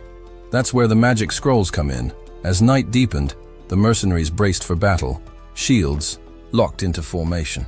Crossbowmen took aim, ready to unleash a volley at a moment's notice. A voice rang out, a mercenary reporting the loss of the final lantern. Darkness closed in. Jin remained calm, recalling an entry from the pioneering journal of the Delini Ducal House. The shadow hunters had one weakness: light. He pulled a scroll from his belt. With a sharp motion, he tore it open. A surge of magic erupted. Light flooded the camp, turning night into day. A collective gasp followed. For the first time, the mercenaries saw their enemy. The shadow hunters, eel-like creatures with shifting, grotesque forms, screeched as they were exposed. Gordon's face twisted in a mix of horror and resolve. They were here all along!" The creatures, now fully visible, launched their attack. Chaos erupted. "Hold the line!" Gordon bellowed, rallying the shield unit as the first wave struck. The crossbowmen loosed their bolts, their projectiles slicing through the monsters now stripped of their camouflage. Jin's sword flashed in the artificial daylight. Assault. "Unit, with me!" Jillian charged at his side without hesitation. Kerr grinned, relishing the battle ahead. Belinda, ever vigilant, stayed close to Gin, ready to watch his back. With a single commanding motion, Jin raised his sword. "Now!" We end. This! With a war cry, the mercenaries surged forward, determined to turn the tide. Kerr's desire for battle burned brighter with every strike, his passion for combat igniting with each blow. His heart raced as he fought fiercely, his blade cutting through the air like a whirlwind. Jillian, with her tactical brilliance, moved fluidly across the battlefield, her weapons held with purpose. With a swift thrust, she pierced through several monsters in one motion, and with a quick swing, her blade swept through more foes in a wide arc. The pale creatures, adept at blending into the darkness, were no match for her sharp precision. Their fragile bodies crumpled under her strikes, unable to withstand her relentless assault. Jin, observing the situation, quickly assessed the battlefield. With this formidable team, he knew they could break through the enemy's defenses in the blink of an eye. He raised his hand, signaling his forces to press on and reduce the number of monsters in their path. Jillian, skilled as ever, engaged in battle with both her sword and axe, drawing the monsters' focus while expertly deflecting their attacks. Meanwhile, Kerr moved with fluid precision, disrupting the enemy's formation, cutting through their ranks with his blade, his every strike intentional and decisive. Despite his strength, the sheer number of monsters soon began to overwhelm Kerr. Sensing the danger, Belinda acted quickly. She hurled 8 daggers with deadly accuracy, each one finding its mark and clearing a path around Kerr. Once she had done her part, she called to Gin, signaling it was time for him to step in. Jin responded without hesitation, leaping high into the air, his sword moving in a dance of deadly grace. As he descended, his blade cut through the monsters with brutal efficiency, each strike leaving a trail of fallen foes. The strength of Pum's elite force was on full display as magical light illuminated the chaotic battlefield. The mercenaries, steadfast behind their shields, held firm, firing arrows without pause. The monsters had yet to break through their defenses, but the pressure was mounting. One mercenary cursed the overwhelming numbers, while another anxiously reported that they were running low on bolts. The situation grew more desperate with every passing moment, and the mercenaries began to fear the oncoming assault. Just as things seemed to take a turn for the worse, the assault squad arrived, charging in from the flank. Their weapons slashed through the masses of pale monsters with ruthless efficiency. Gin paused briefly, silently acknowledging the efforts of the shield and crossbow units who had held the line until now. The tide of battle was shifting in their favor. One of the mercenaries called out with relief, "The boss has arrived!" Another, equally relieved, shouted, "We're saved!" Gordon, observing the battlefield with satisfaction, nodded. Jin, however, remained focused. He ordered his forces to spread out and encircle the remaining monsters, tightening the noose. The mercenaries moved forward with precision, charging at the remaining enemies in an organized fashion. But then, something unexpected happened. A horned pale monster issued a loud, eerie scream, signaling a retreat. The mercenaries hesitated, confused by the strange turn of events. The pale creatures were not known for their intelligence, and it was unusual for one to give orders to retreat. Jin quickly deduced that the horned monster was their leader and immediately ordered Belinda to track it down. "Find the one with the horns," Jin commanded. "That's the one calling the retreat." Kerr, watching the pale monsters begin to pull back, asked, "Should we continue the chase?" Belinda, ever the strategist, considered the situation before answering. "Wouldn't it be better to let them go?" Gin shook his head, his decision clear. "The pale monsters are relentless. Even if they retreat now, they will follow us for days. The only way to stop them from hounding us again is to take out their leader. If we break their command structure, the rest will fall apart." Belinda smiled, impressed by the growth of her young master. She swiftly retrieved a hook attached to a line, infused it with mana, and expertly threw it toward a nearby tree. Using the line, she propelled herself into the air, soaring over the retreating pale monsters and heading straight for their leader. She spotted the horned creature and, with a precise flick, launched the hook toward it. With a signal to Gin, Belinda called for him to join the pursuit. Gin, seeing the signal, knew the time had come. He gathered his strength, pouring mana into his legs, and launched himself forward. He tore through the ranks of the retreating pale monsters, his sword cutting through them as he made his way toward the leader. With a final, decisive thrust, Gin's blade drove deep into the heart of the horned creature, ending its life in a single, swift motion. "It's over," Gin muttered, his sword cleaving the leader's body into two. With the leader down, Gin turned to the remaining mercenaries. "Finish them," he ordered. The mercenaries wasted no time, charging at the remaining monsters with all the fury of their recent victory. Jin stood resolute, watching the mercenaries charge into the fray. One mercenary, filled with anger, shouted, "Let's make these monsters regret ever crossing our path!" Kerr, eager to prove his strength, joined in the rallying cry. "We'll show them we're stronger than the last remnants of the Ratas." Jillian, overhearing Kerr's challenge, let out a soft sigh but said nothing. The battle was far from over, but the victory was now within their grasp.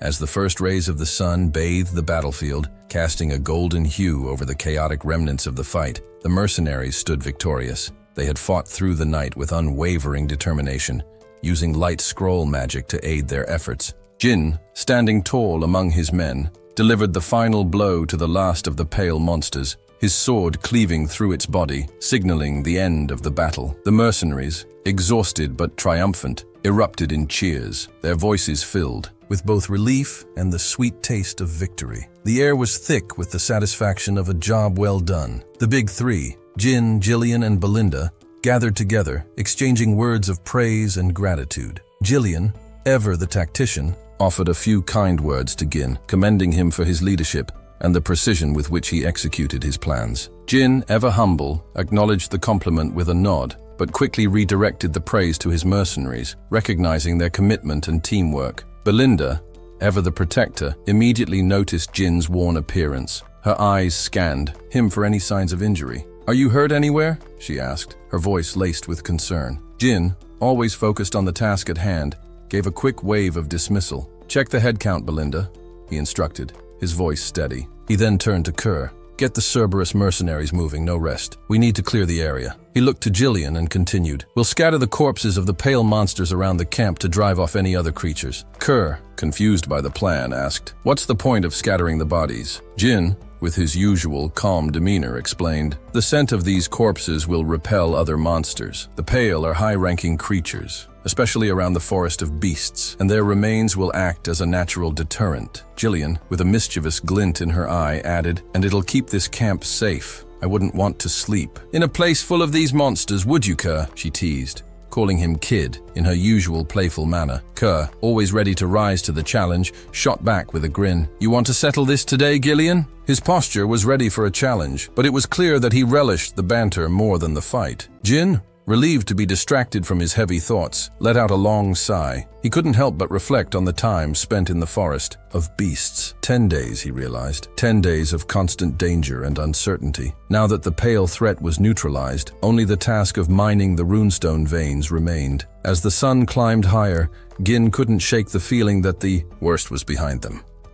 Belinda approached him with her report. "The Cerberus Mercenary Corps has 41 members. 3 contracted mercenaries were lost, leaving us with 126. Gin nodded thoughtfully, noting that Cerberus had suffered no casualties. Kerr, clearly pleased with his leadership, puffed out his chest and smugly declared, "No surprise there. Who else could lead such a fine group of mercenaries?" He shot a pointed glance at Jillian, almost daring her to disagree. Jillian, always calm and composed, merely raised an eyebrow, her lips curling into a faint smile. Jin, more focused on the task at hand, asked about the 3 mercenaries who had perished. Belinda was quick to answer, though her news wasn't as straightforward. "Their bodies are missing. We don't have confirmation of their deaths," Gordon added grimly. "Manus is also unaccounted for. Some speculate he perished in the fight, but there's no evidence of that." Another mercenary offered an alternate theory, suggesting Manus had sneaked off during the battle. It wasn't surprising to anyone familiar with Manus's track record. It seemed likely that Manus had convinced 2 other mercenaries to abandon the group and leave. As Gin processed this, 2 of Manus's former followers began talking. One mercenary, shaking from the intensity of the battle, remarked, "We would have died if Manus hadn't urged us to run." The second one added, "Now that we're safe, we can afford to slow down." But Manus, ever the pragmatist, snapped back at them, "Keep moving. The monsters are distracted, but we need to get as far away as possible while we can." It was too late. When Manus turned to check on his companions, he saw them frozen in fear, their eyes wide in terror. The 2 mercenaries pointed behind him, and Manus, still unaware of the danger, turned around. What he saw made his blood run cold. Looming over them was a gigantic serpent, its crimson eyes glowing with hunger. Its massive body was coiled, ready to strike, and Manus realized, far too late, that they had provoked something far beyond their ability to escape. The 3 mercenaries stood, frozen, knowing they had no chance against the terrifying creature. The blood python, instead of devouring the 3 fleeing mercenaries, carried them in its powerful coils. it tossed them carelessly into a massive heap of corpses at the heart of its lair, nestled within the runstone vein Jin had been searching. For Gin had been right all along. His journal, the one he had retrieved from his memories, proved accurate. The runstone vein lay just a short distance deeper into the forest, as he had suspected. The mercenaries, once grumbling and irritable, now worked with surprising discipline as they forged a path through the dense woods. They began by cutting down trees and carefully trimming them into manageable logs. Kerr stood back in astonishment, watching them work with no need for instructions. It was the first time he'd seen these mercenaries display such focus and efficiency. They had always been lazy, but today they were methodical and determined. Jillian muttered under his breath, sensing that this moment had been inevitable. Curry nodded in agreement, noting the irony. He then voiced a thought aloud, wondering if the mercenaries would disband once the mission was over. It would be a waste to use them only for this one expedition. Gin, focused on chopping through a tree, casually replied that he planned to hire them all as his personal soldiers. The mercenaries, through their experience on this journey, had shown potential beyond their usual roles. Gin believed they could form the core of a new force that could help him expand his influence. Gazelle approached with a report, informing Jin that monster corpses had been scattered near the clearing, as per his orders. Kerr acknowledged the report and nodded in approval. The tactics had worked. There hadn't been any signs of monsters between their camp and their current position. It was a good sign, a confirmation that their approach was effective. His gaze flickered briefly toward Gin. While the animosity from their past encounters seemed to have faded, an uneasy feeling lingered with Gin. He couldn't shake the sensation that something wasn't quite right, but he tried to ignore it. Suddenly, Belinda appeared, swinging from a tree before landing gracefully and kneeling. Her excitement was palpable as she spoke a single word that made Gin's heart race. There was something ahead. Instantly, Gin understood the significance. He ordered the mercenaries to clear the path quickly. Their goal was within reach. Energized by the command, the mercenaries pushed forward with renewed strength. Not long after, they arrived at the site of what they had been searching for. The runstone vein, radiant and alive with shimmering crystals, lay just beyond the final line of trees. The sight of it took their breath away. The crystals, jutting from the earth like a towering mountain, were beyond anything they had imagined. The mercenaries, for the first time in a long while, were speechless. One muttered in disbelief, "This can't be real." Another echoed the sentiment, stunned by the sight. Jin, calm as ever, explained that this was precisely why they had embarked on this expedition. The runstone vein before them was top grade. It was a discovery of immense value. Kerr marveled at the sight, realizing that the forest had hidden something far more valuable than he had expected. Nearby, Jillian couldn't help but smirk, offering a rare compliment to Jin for his foresight. But before anyone could celebrate further, Belinda, ever the enthusiastic one, sprang to Jin's side. Without hesitation, she threw her arms around him in a tight embrace, asking excitedly how he had known about the vein. One of the mercenaries, still in awe, wondered aloud if the scattered crystals were truly runestones. Another mercenary, filled with excitement, shouted that they had stumbled upon something most people could only dream of finding once in a lifetime. Talk quickly turned to mining the crystals and the wealth they could bring. However, the moment of triumph was abruptly shattered by a harsh voice that cut through the thick fog. "None of you are going anywhere." The mercenaries froze. The voice was unmistakable. They turned to see Manus, standing unnaturally still, as if under some dark influence. Before anyone could act, Manus collapsed, engulfed in a thick mist. The mercenaries rushed to his side, shouting in frustration and confusion. Jin, with the authority that had become second nature to him, raised his sword and ordered them to fall back. Without hesitation, he drew back his broadsword, preparing for what was to come. With a single swing, the force of his strike sent a blast of wind that swept the mist away, revealing the scene that lay hidden beneath. The mercenaries were stunned. Before them was the blood python's lair, a massive mound of bones, littered with the remains of countless creatures. Horror spread across their faces. One mercenary shouted, horrified by the sheer number of corpses scattered across the ground. Another demanded to know what had happened here. As they examined the scene, they realized the truth. this was no abandoned lair. Among the monstrous bodies were human remains as well. The evidence was clear. This place had been home to something far more dangerous than they had anticipated. Belinda and Gillian immediately assumed defensive stances, awaiting Jin's orders. Jin's gaze swept across the scene, his mind racing. Peaceful mining of the runestones was no longer an option. The scale of the carnage around them suggested that this was the nest of high-ranking monsters. The presence of fresh, undecayed bodies indicated that this place had not been abandoned for long. Jin's mind worked quickly. The discovery had shifted from an opportunity to mine valuable resources to a deadly confrontation. They were no longer the hunters, they were the hunted. The toxic gas from the scattered corpses had merged with the mist, clouding the area in an invisible danger that went unnoticed until it was almost too late. Gin cursed under his breath, remembering that no special threats had been recorded near the vein. Realizing the imminent danger, he quickly commanded everyone to be alert, his voice firm and steady as he sensed something drawing near. His instincts proved correct. The massive blood python materialized out of the mist like a nightmare come to life, its movements so quiet it was almost impossible to track. Without warning, the serpent opened its gaping maw, preparing to strike at Gin. His mind raced as he shouted for the mercenaries to scatter. Belinda, Kerr, and Gillian instantly positioned themselves, while Jin himself stepped forward as the vanguard. Unfazed by the looming threat, he leaped into the air, his sword raised high and ready for combat. As the python lunged toward him, Gin deftly dodged its strike, swinging his sword in a smooth arc. His momentum from the leap carried him closer to the serpent's body, and with a surge of mana, he thrust his sword toward its skull. Even with the power of 2 attacks, the sword only left a shallow mark on the python's scales. Watching from the sidelines, Gillian muttered in disbelief, astonished at how little effect the strikes had despite the mana infusion.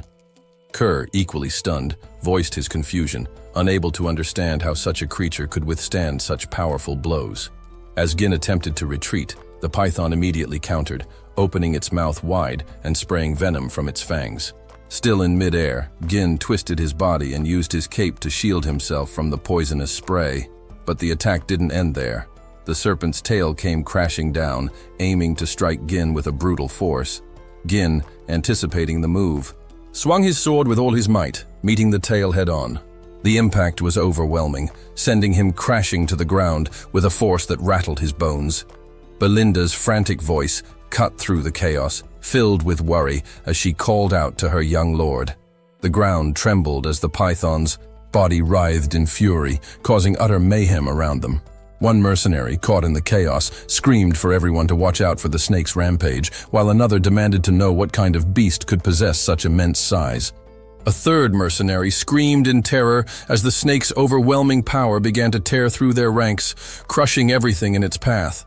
With the mercenaries in disarray, the experienced trio swiftly sprang into action. Gillian moved with precision, pulling 2 mercenaries out of harm's way. Belinda, with a swift motion, used a rope to help several others climb to safety, throwing them clear of the python's crushing force. Kerr, ever the leader, barked orders, commanding his group to scatter and avoid the destructive rampage of the serpent. The snake's fury seemed unrelenting. The mercenaries, overwhelmed by its monstrous strength, could do little but scream in terror as they fought to escape its crushing wrath. Still on the ground, Gin focused, forcing his body to circulate mana, preparing for his next strike as the python's deadly gaze remained locked on him. He knew this creature was the true master of the runstone vein. Jin's mind raced as he assessed the situation. The blood python was one of the legendary creatures within the forest of beasts that were deemed nearly impossible to hunt. It resided deep within the forest, far from human reach. Yet here it was, and Gin had not expected to encounter it so soon. The chances of victory seemed slim. The option to retreat crossed his mind, but there was no time to waste. He clenched the runstone tightly in his hand, steeling his resolve. If he turned back now, everything he had done thus far would be meaningless. He had come too far to give up now. Gin's mind was made up. He was not just fighting for himself. He was someone burdened with far greater responsibilities, and he would not back down. With a determined breath, Gin activated the 3 mana cores in his upper body, his sword raised in defiance of the monstrous creature before him. His eyes blazed with unyielding resolve as he summoned all the power he could muster. Considering his next move, Gin opened his 3rd mana core, wondering if he could muster enough strength to defeat the blood python. The serpent, having already wreaked havoc on the mercenaries, set its sights on him once again. Sensing the rising power within the seemingly insignificant human, the creature's mouth opened wide as it charged toward Gin, its massive form bearing down on him. Gin's sword flared with the mana he infused into it. With a quick sidestep, he deflected the python's strike, sending the creature's attack to the side. Without hesitation, Gin ran his blade along the serpent's head, but its scales proved far too tough to penetrate. Adapting his stance, Gin swung his sword upward like a dancer with a broadsword, before bringing it down with precise force, managing to gouge out one of the serpent's eyes. But the battle was far from over. The blood python retaliated, swinging, its massive tail down to crush Gin. Standing firm, Gin blocked the attack with his sword, the force of the blow reverberating through him as if he were a fortress. Mana surged through his veins, pushing him beyond his limits. Meanwhile, the serpent opened its mouth again, preparing to devour him whole. The blood python unleashed a rapid barrage of attacks, each strike made heavier by its colossal weight. Gin, relying on both his strength and the power of his 3rd mana core, managed to hold his ground, refusing to yield. With a fierce scream, Gin pushed back against the overwhelming odds, determined to stand his ground. The odds of survival were slim, but Gin knew there were some battles that had to be fought. Just as his father had borne the weight of their family's territory, Gin now carried the burden of his estate and its future. Kerr, Belinda, Gillian, and the rest of the mercenaries stood in awe as they witnessed their young lord fighting with everything he had.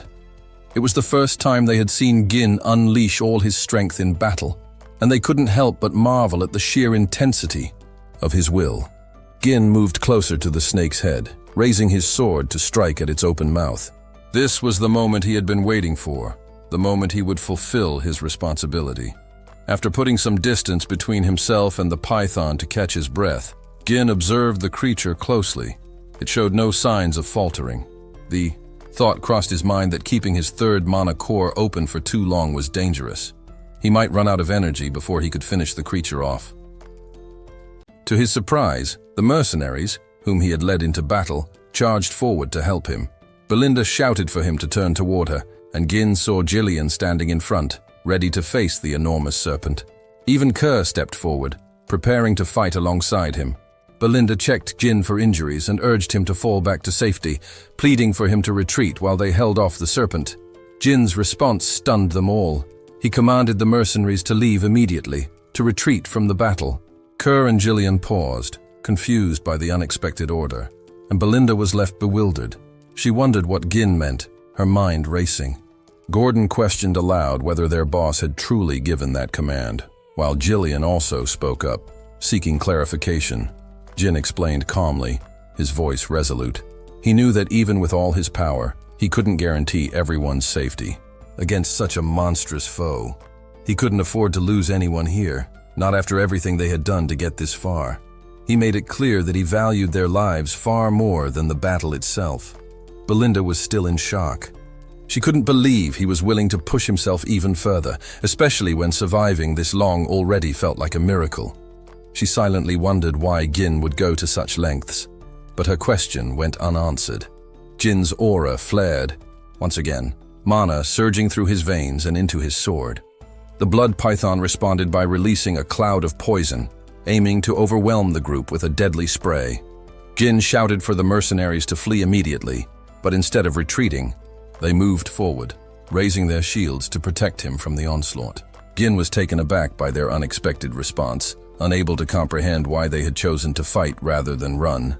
One mercenary shouted, expressing their willingness to fight alongside him. Another declared that they had never met an employer like him before.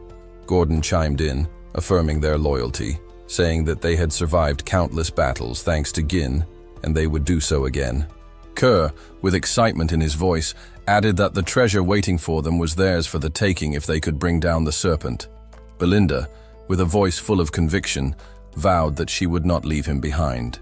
Jillian, the first to swear his loyalty, offered to create an opening by distracting the serpent. He told Gin that just as they believed in him, he should now believe in them. Jin steeled himself, fully understanding the risks. He knew that he might lose one of his men in this fight, but retreating was no longer an option.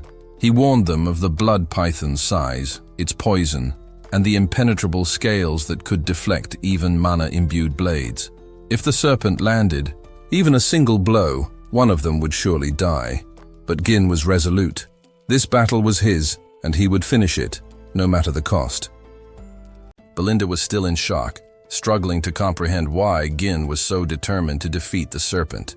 Her mind raced, but then Gin's gaze shifted toward the blood python's mangled right eye and the exposed wound. In that moment, the opportunity became clear to him. He knew he could strike. Raising his blade, Gin called out to the mercenaries with authority, commanding them to fall into formation and act as one. His voice rang with determination as he ordered them to heed his command. Without hesitation, the mercenaries rallied. Together, their resolve unwavering. The blood python towered before them, a terrifying force of nature, but the mercenaries were undeterred. Its gaping mouth opened wide, ready to strike, but the mercenaries raised their shields in preparation. Belinda, dagger in hand, positioned herself behind Kerr, who held his oddly shaped blade, both preparing to strike the serpent's right eye. Jillian, axe raised, aimed for the creature's vulnerable mouth, while Gin carefully moved, his blade searching for an opening. Together they restricted the serpent's movements, using every ounce of strength they could muster. Kerr thrust his blade into the serpent's right eye, drawing its attention. Furious, the snake reacted swiftly, swinging its head and opening, its jaws in a deadly snap, aimed directly at him. But Belinda was quick to act, yanking Kerr out of harm's way with a forceful pull that saved him from the serpent's lethal bite. Jillian saw his opening and leapt forward, his axe crashing down with tremendous force. Though the blade couldn't penetrate the serpent's tough scales, the sheer strength behind the strike drove the creature's head to the ground. Seizing the moment, Gin darted in from the side, heading straight for the remaining eye. The snake attempted to stop him, but it was too slow. With precise accuracy, Gin plunged his blade into the serpent's eye, causing it to shriek in agony. Jin's mind raced as he carried out the strike. He knew what would happen next, but the thought of standing by while others perished was unbearable. He had no choice but to finish the fight. The mercenaries, seeing their young master's resolve, attacked with everything they had, Jillian continuing to pin the serpent down. In its final moments, the blood python's remaining strength surged, and it jerked its head upward, sensing Gin's powerful mana rising above it. With fury, the serpent charged. Gin leapt into the air, his blade raised high, determined to end the battle once and for all. He had no choice but to finish it now. He was the only one who could protect the estate, and failure was not an option. As the serpent's massive jaws opened wide, it surged toward Gin, ready to swallow him whole. The mercenaries and Belinda watched in stunned horror, convinced that the young master had been devoured. But then, in a shocking turn of events, Gin's blade emerged from the serpent's head, piercing through its skull from the inside. He split the serpent's upper head in two, emerging from the wreckage, drenched in poison but victorious. The blood python was dead. Kerr and Jillian couldn't hide their smiles, relief flooding over them at the sight of their young master standing tall and unharmed. Belinda, overwhelmed with joy, was just as relieved. Jin had survived the impossible. He had done it for them, for the future of Persium. Gin knew that he couldn't allow the expedition to fail. As the mercenary king, he couldn't let those who followed him die without purpose. With the blood python defeated, the expedition to the runestone vein was a success. But back at Persium Castle, Albert was in a fury. He raged about Jin's defiance, condemning the young lord's actions as nothing short of treason. Entering the forest of beasts without permission was a direct challenge to authority. Walter, the Count of Persium, and Homer both tried to calm Albert's rising anger. Homer, knowing full well the young lord's reckless nature, mused that if Gin thought he was now the ruler, they'd have to handle it. Albert's accusations were sharp, his voice full of frustration. Homer sighed, trying to reason with him. explaining that there was no point in getting worked up now. Gin had been in the forest for over 2 weeks. If Skov had not falsified his report, they could have intervened earlier. Homer still couldn't understand why Skov had risked his knighthood to help Gin, though he understood the young lord's impulsiveness. Albert, growing more furious, insisted that they could no longer ignore Gin's actions. The lord had to act swiftly before Gin caused even more chaos. Homer reluctantly agreed, adding that once Gin returned, he would need to be imprisoned and severely punished. Walter remained silent, his mind racing. He couldn't fathom why his son had stirred up so much trouble. Suddenly the door swung open, and Rand, the captain of the Persium Knights, rushed in with urgency. The atmosphere shifted immediately, and everyone in the room sensed the weight of his words. Rand revealed startling news. The young lord had returned. Outside, Gin strode confidently toward Persium Castle, fully aware that meeting his father would come with consequences. But as he walked, he was certain that once his father saw the results of his actions, everything would be fine. He had secured the future of the estate, and no matter the consequences, he would stand by his choices. Gin walked into the room, his expression calm, as he approached the seat before his father, Walter, and the other officials, including the Knight Captain Albert. Though Albert was seething with fury, he remained silent, waiting for the Archduke to speak. Even Randall and Homer were at a loss, unsure of what the young man had planned. Walter, though visibly relieved that his son had returned safely from the Forest of Beasts, couldn't conceal his displeasure. Gin had blatantly disobeyed his orders, and that was not something easily overlooked.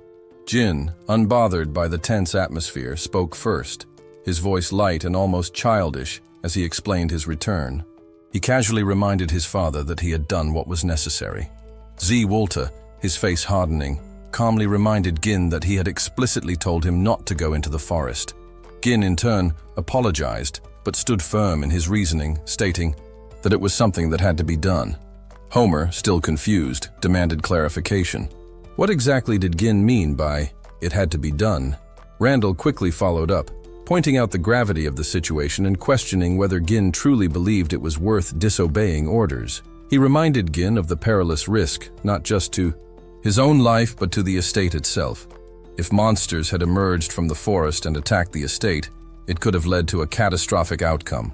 Gin, unfazed by their scolding, simply replied that he was still alive and that no monsters had attacked the estate. His calm response seemed to only fuel Homer's frustration, and Randall, his voice rising, demanded to know how Gin could be so reckless. Albert, who had been silent until now, spoke up, his voice tinged with frustration. He sarcastically asked if Gin found the situation amusing simply because no incidents had occurred in the forest. His tone suggested that, while angry, he might be willing to let this pass. However, Albert quickly put a letter on the table, signaling that this matter was far from over. Gin immediately recognized the letter as coming from Count Rayfold. Albert confirmed it, explaining that he had suspected something might go wrong when Gin visited Rayfold without warning. The situation was even worse than he had feared. Gin had extorted 20,000 gold from Lady Amelia, who had been sending support funds to Persium.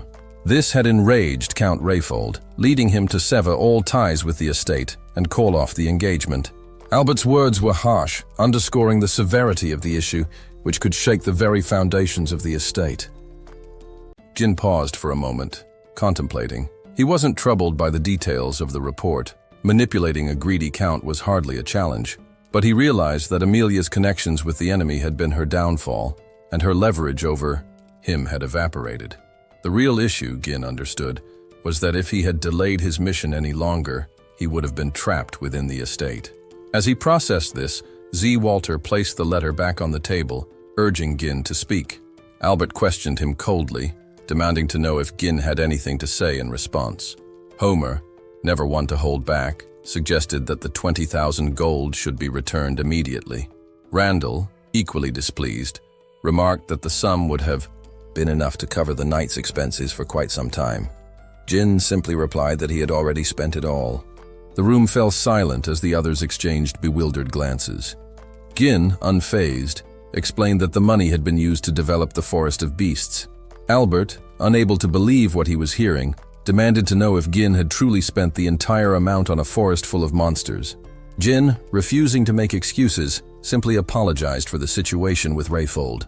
The apology did little to calm Albert, who grabbed Jin by the collar, cursing him as a reckless fool. He reprimanded Jin for jeopardizing the future of the estate with his actions. Homer, growing even angrier, declared that Jin was no longer fit to be the Archduke of Persium and insisted that he should be restrained and thrown into prison. Jin, however, remained calm and indifferent, responding in a nonchalant tone. He calmly assured them that he would personally provide the necessary support funds moving forward, including the 20,000 gold. Walter, clearly perplexed, asked his Yiba son what he meant by that. Without hesitation, Jin called out to Belinda, who had been waiting outside the room. She entered, holding a box in her hands. Jin explained that if his goal had merely been to enter the forest of beasts and return, he would never have started developing it in the first place. Belinda walked up to the table, placing a box gently down before opening it. The older men gathered around, their expressions puzzled as they gazed at the glowing crystal inside. Walter, however, recognized it instantly, his eyes widening with understanding. Jin explained calmly that it was a top-grade runstone. Those familiar with such rare treasures knew immediately of its value. Albert, seeing the crystal for the first time, was taken aback, his surprise evident. Homer, intrigued, picked it up and examined it closely, his voice full of curiosity as he asked Jin where he had found such a valuable item. Randall, still processing the discovery, quickly shot a skeptical look at Jin, accusing him of trading the 20,000 gold for it. Jin, unfazed, shrugged and explained with a casual tone that he had mined it himself from the forest of beasts. Belinda, standing nearby, shot an exasperated glance at the older men for doubting Jin's word.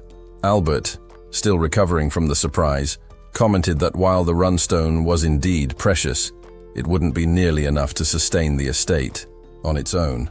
Jin nodded thoughtfully, agreeing with Albert but assured them that this was only a small part of the haul. With that, he led them outside to the estate's outskirts, where the full extent of his expedition was laid out before them. Massive piles of high-grade runstone were stacked up, with more being brought in by carriage. The bodies of various monsters, valuable for their remains, were being sorted by the mercenaries Jin had hastily gathered for the mission. Homer, astonished by the sheer scale of the operation, asked Jin how much of this had been collected in just 15 days. Randall, his eyes wide with disbelief, questioned whether he was seeing things correctly. Walter, equally surprised, turned to Belinda, seeking confirmation that all of this had indeed been gathered during the expedition. Belinda nodded firmly, stating that Jin had personally led the effort and secured everything himself. Jin, his voice full of pride, explained that the haul included the remains of dangerous creatures like the Dirus Int and the blood python, though the runstones were just a fraction of what had been mined from the vein. He stressed that the goal of all this was to benefit the estate, and as such, everything collected should be used for its advancement. Albert, taking in the situation, estimated that with this much material, they would no longer have to worry about financial support. The realization hit Randall and Homer, leaving them both stunned and impressed. Their expressions softened, and they approached Jin, offering praise for his outstanding success. Randall, acknowledging Jin's exhaustion from the expedition, spoke first, offering his admiration. Homer quickly followed suit, adding his own compliments. Both men even massaged Jin's shoulders in gratitude. However, before he could fully accept their praise, Jin outlined his conditions. The first was that Scoven and Ricardo, who had only followed his orders, be immediately released. His second condition was that access to the Forest of Beasts remain restricted to prevent harmful rumors from spreading about the estate. Homer, after a brief moment of thought, agreed that these requests seemed reasonable. But Jin's third condition was more contentious. He insisted that he should personally recruit and manage the mercenaries and security forces, arguing that any interference with troop movements would only cause delays. Alarmed by this, Homer immediately raised his objections, demanding to know if Jin was suggesting the formation of a private army. Randall, equally concerned, questioned what Jin might do with such a force. Albert, maintaining a calm demeanor, intervened to clarify the situation. He reminded Jin that his current position required him to seek forgiveness, not make demands. Jin, however, remained unfazed, calmly explaining that his conditions were necessary to replace the financial support previously provided by Rayfold. He added that any delays in these operations would only hurt the estate's finances. Jin then turned to Albert, challenging him to consider whether he was truly willing to bear the consequences of any delays. Albert stood frozen for a moment, unsure of how to respond. The tension in the air was palpable. In that moment, Albert turned to Z. Walter, urging him to step in and take control before Gin's demands put the future of the estate at risk. However, Z. Walter remained silent, observing the situation unfold without intervening. Just as the atmosphere grew more tense, a voice broke through from behind, calling out to Gin. Everyone turned to see Jillian approaching, smiling warmly. Kerr, standing nearby, also greeted Gin with a smile. Jillian praised Gin for his efforts, and Gin responded with a nod, acknowledging the compliment. The mercenaries who had joined them on the expedition stood behind Jillian, clearly sharing in the respect and admiration for Gin. Jillian then reported that the loading of the runstone was nearly complete and that they were waiting for further instructions.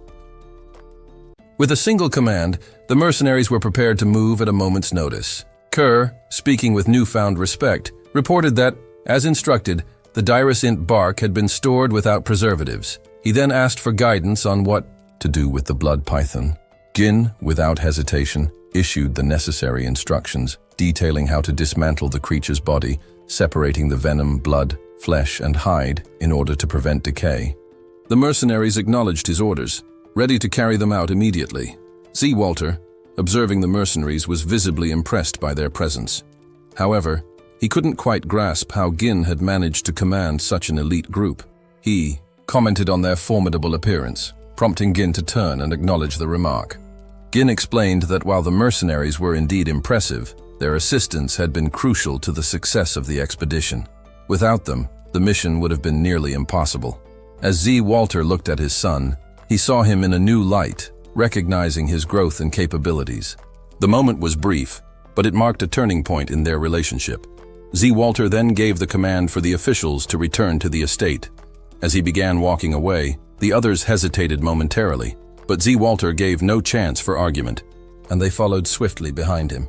Before departing, Z. Walter addressed Gin, choosing to overlook his recent actions. He reminded his son that if he ever defied his orders again, there would be consequences. Gin, both grateful and resolute, responded with a firm yet respectful tone, thanking his father while also expressing that one day he would inherit the estate as its rightful successor. As he walked away, Z. Walter remarked that Gin had the spirit of the Northern Wolf, a title given to the Count of Persium, who had long defended the northern frontier of Lithuania. Gin's father had led a lonely life, managing an estate in poverty and defending the northernmost boundary of the kingdom with a weak military force. He had dedicated his entire life to safeguarding the estate, even without the company of his wife, Elena, or his son. In the end, Z. Walter had passed away, his death solitary and largely forgotten, a stark contrast to the legacy he had hoped to leave behind.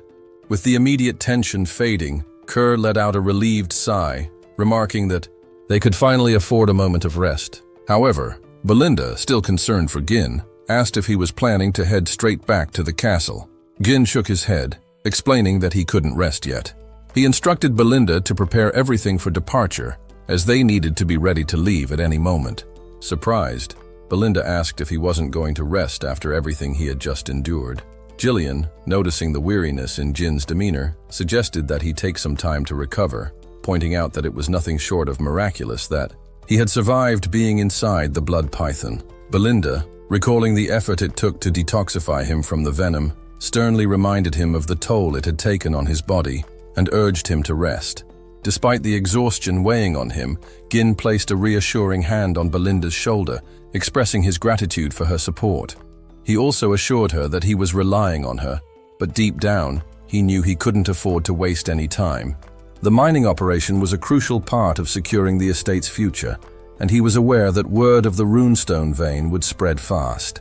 Soon, it would reach the ears of those who might seek to take the estate for themselves. Determined to press on, Gin turned to leave, though each step grew more difficult. His breathing became shallow, and his body felt heavier with each passing moment. The urgency of strengthening their forces weighed heavily on his mind, as he knew they needed to reach a level of power where no one would dare to challenge them. But just as he was about to take another step, his body betrayed him. With a sharp intake of breath, he collapsed, unconscious, to the ground. Belinda cried out his name in panic, and though there was no immediate response, a wave of pain washed over everyone who had witnessed Gin's sudden fall. The sight of the once unyielding Archduke now lying motionless on the ground struck a deep chord in their hearts. In the dim glow of a candlelit chamber, a lone pigeon descended through the shadows, a scroll clutched tightly in its talons.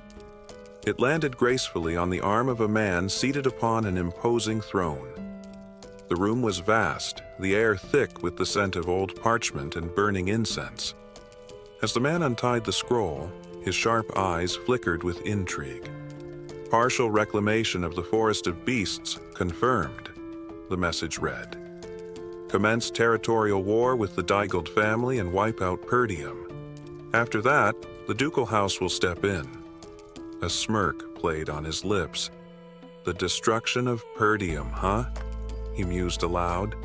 Are you saying we should turn it into a lordless land? A voice from the shadows answered. The time has finally come. This means the ducal house intends to appoint a new ruler for Persium. His gaze shifted toward the round table before him, where his most trusted retainers sat in silent anticipation. How many of our people remain in Persium? He inquired. A man with graying hair leaned forward.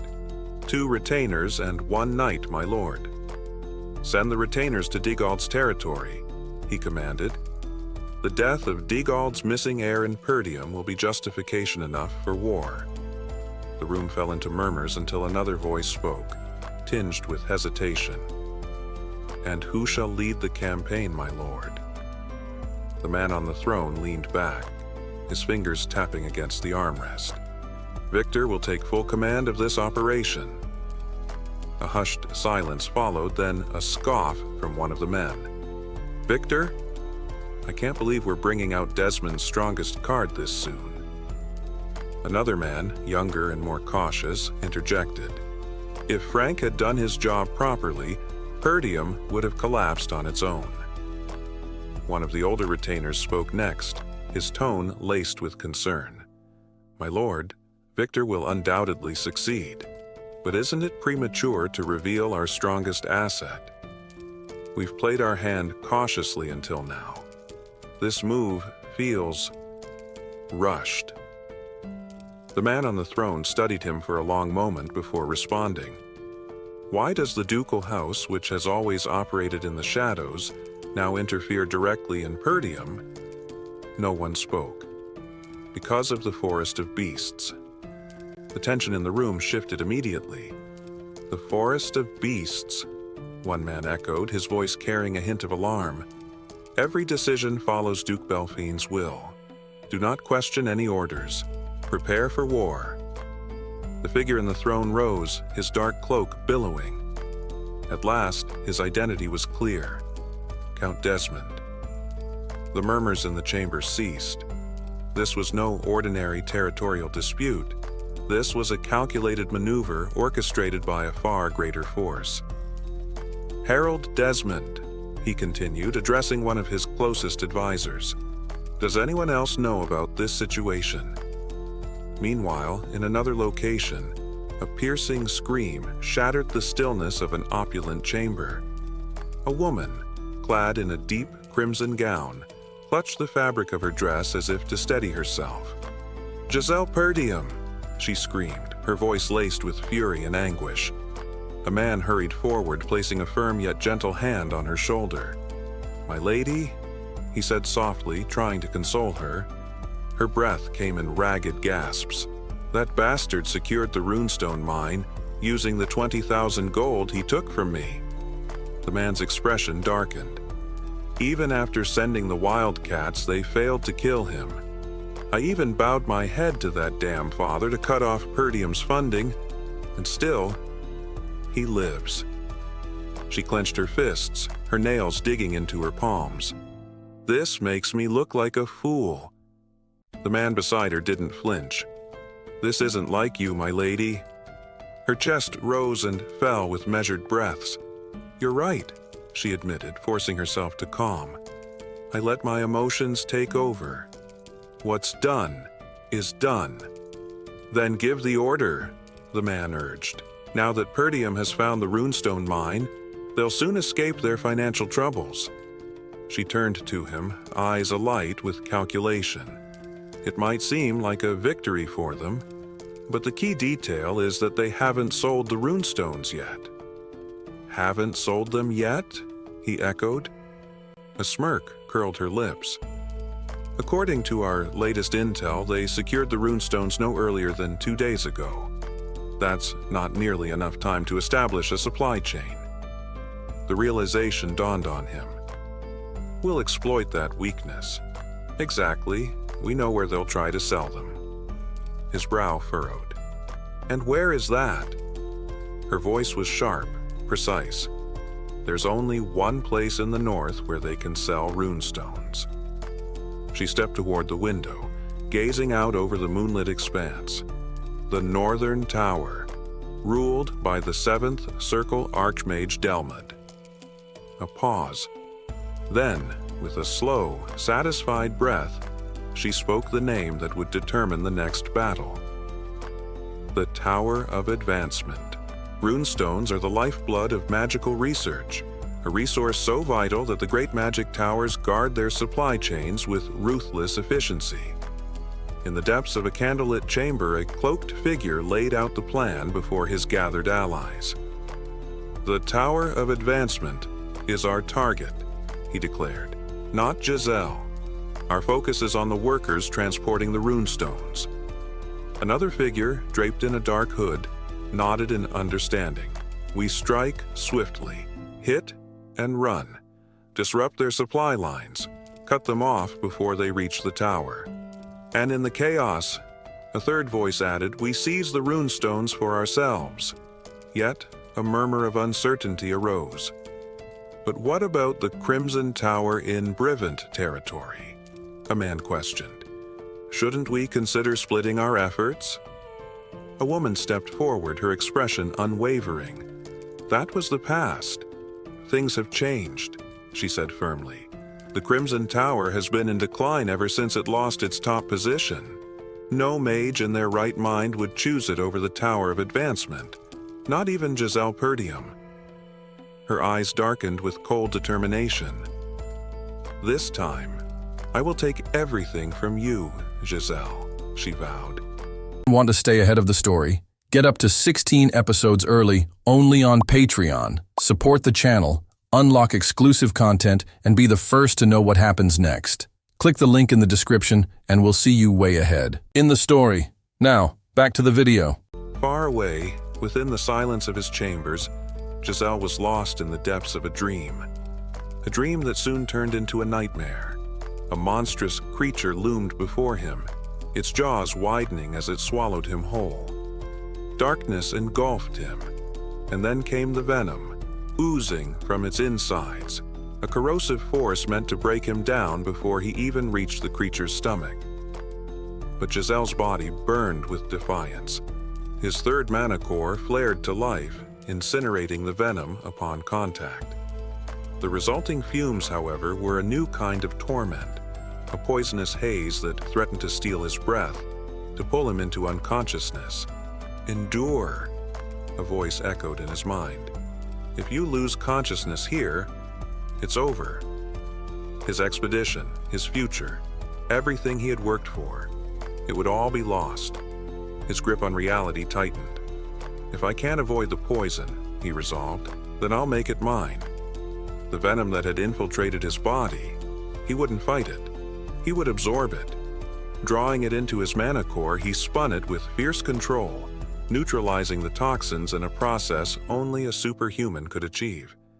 Then, a realization struck. Could this be used as an alternative fuel? A new method to withstand mana explosions? His eyes snapped open, breath steady, body refreshed. He sat up, disoriented.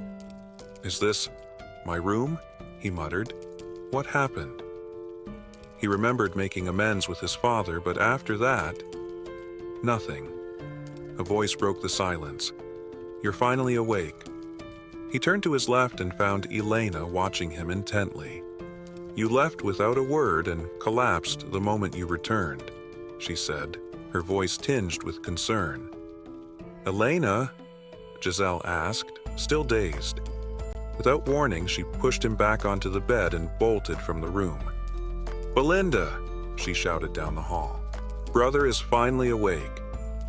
Giselle remained still, processing her words. 2 days. He had been unconscious for 2 whole days. "I pushed my body to the limit," he thought. "I barely received first aid after emerging from the python, and yet I feel fine." He flexed his fingers. His body should have been battered, but instead, he felt stronger. No, more than that. His mana capacity had increased. Its very nature had shifted. His gaze darkened in thought. Could the blood python's energy have fused with me? A possibility he had never considered in his past life. I didn't plan for this, but the risk I took has paid off. Excitement stirred in his chest. If this method worked, he could grow stronger, faster, by unimaginable leaps.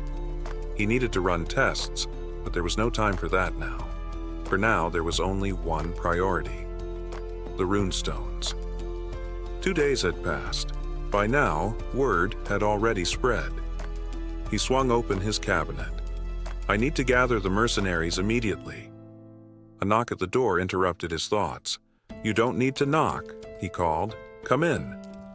The door swung open, revealing not just Belinda, but also his father, Walter Persium.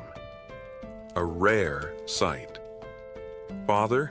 Giselle said, momentarily caught off guard. Walter studied him for a long moment before speaking. "I heard from Belinda," he said, "that you jumped into a python's body and got poisoned." His tone was steady, unreadable. "Are you all right?" Giselle met his gaze. "As you can see," he replied evenly.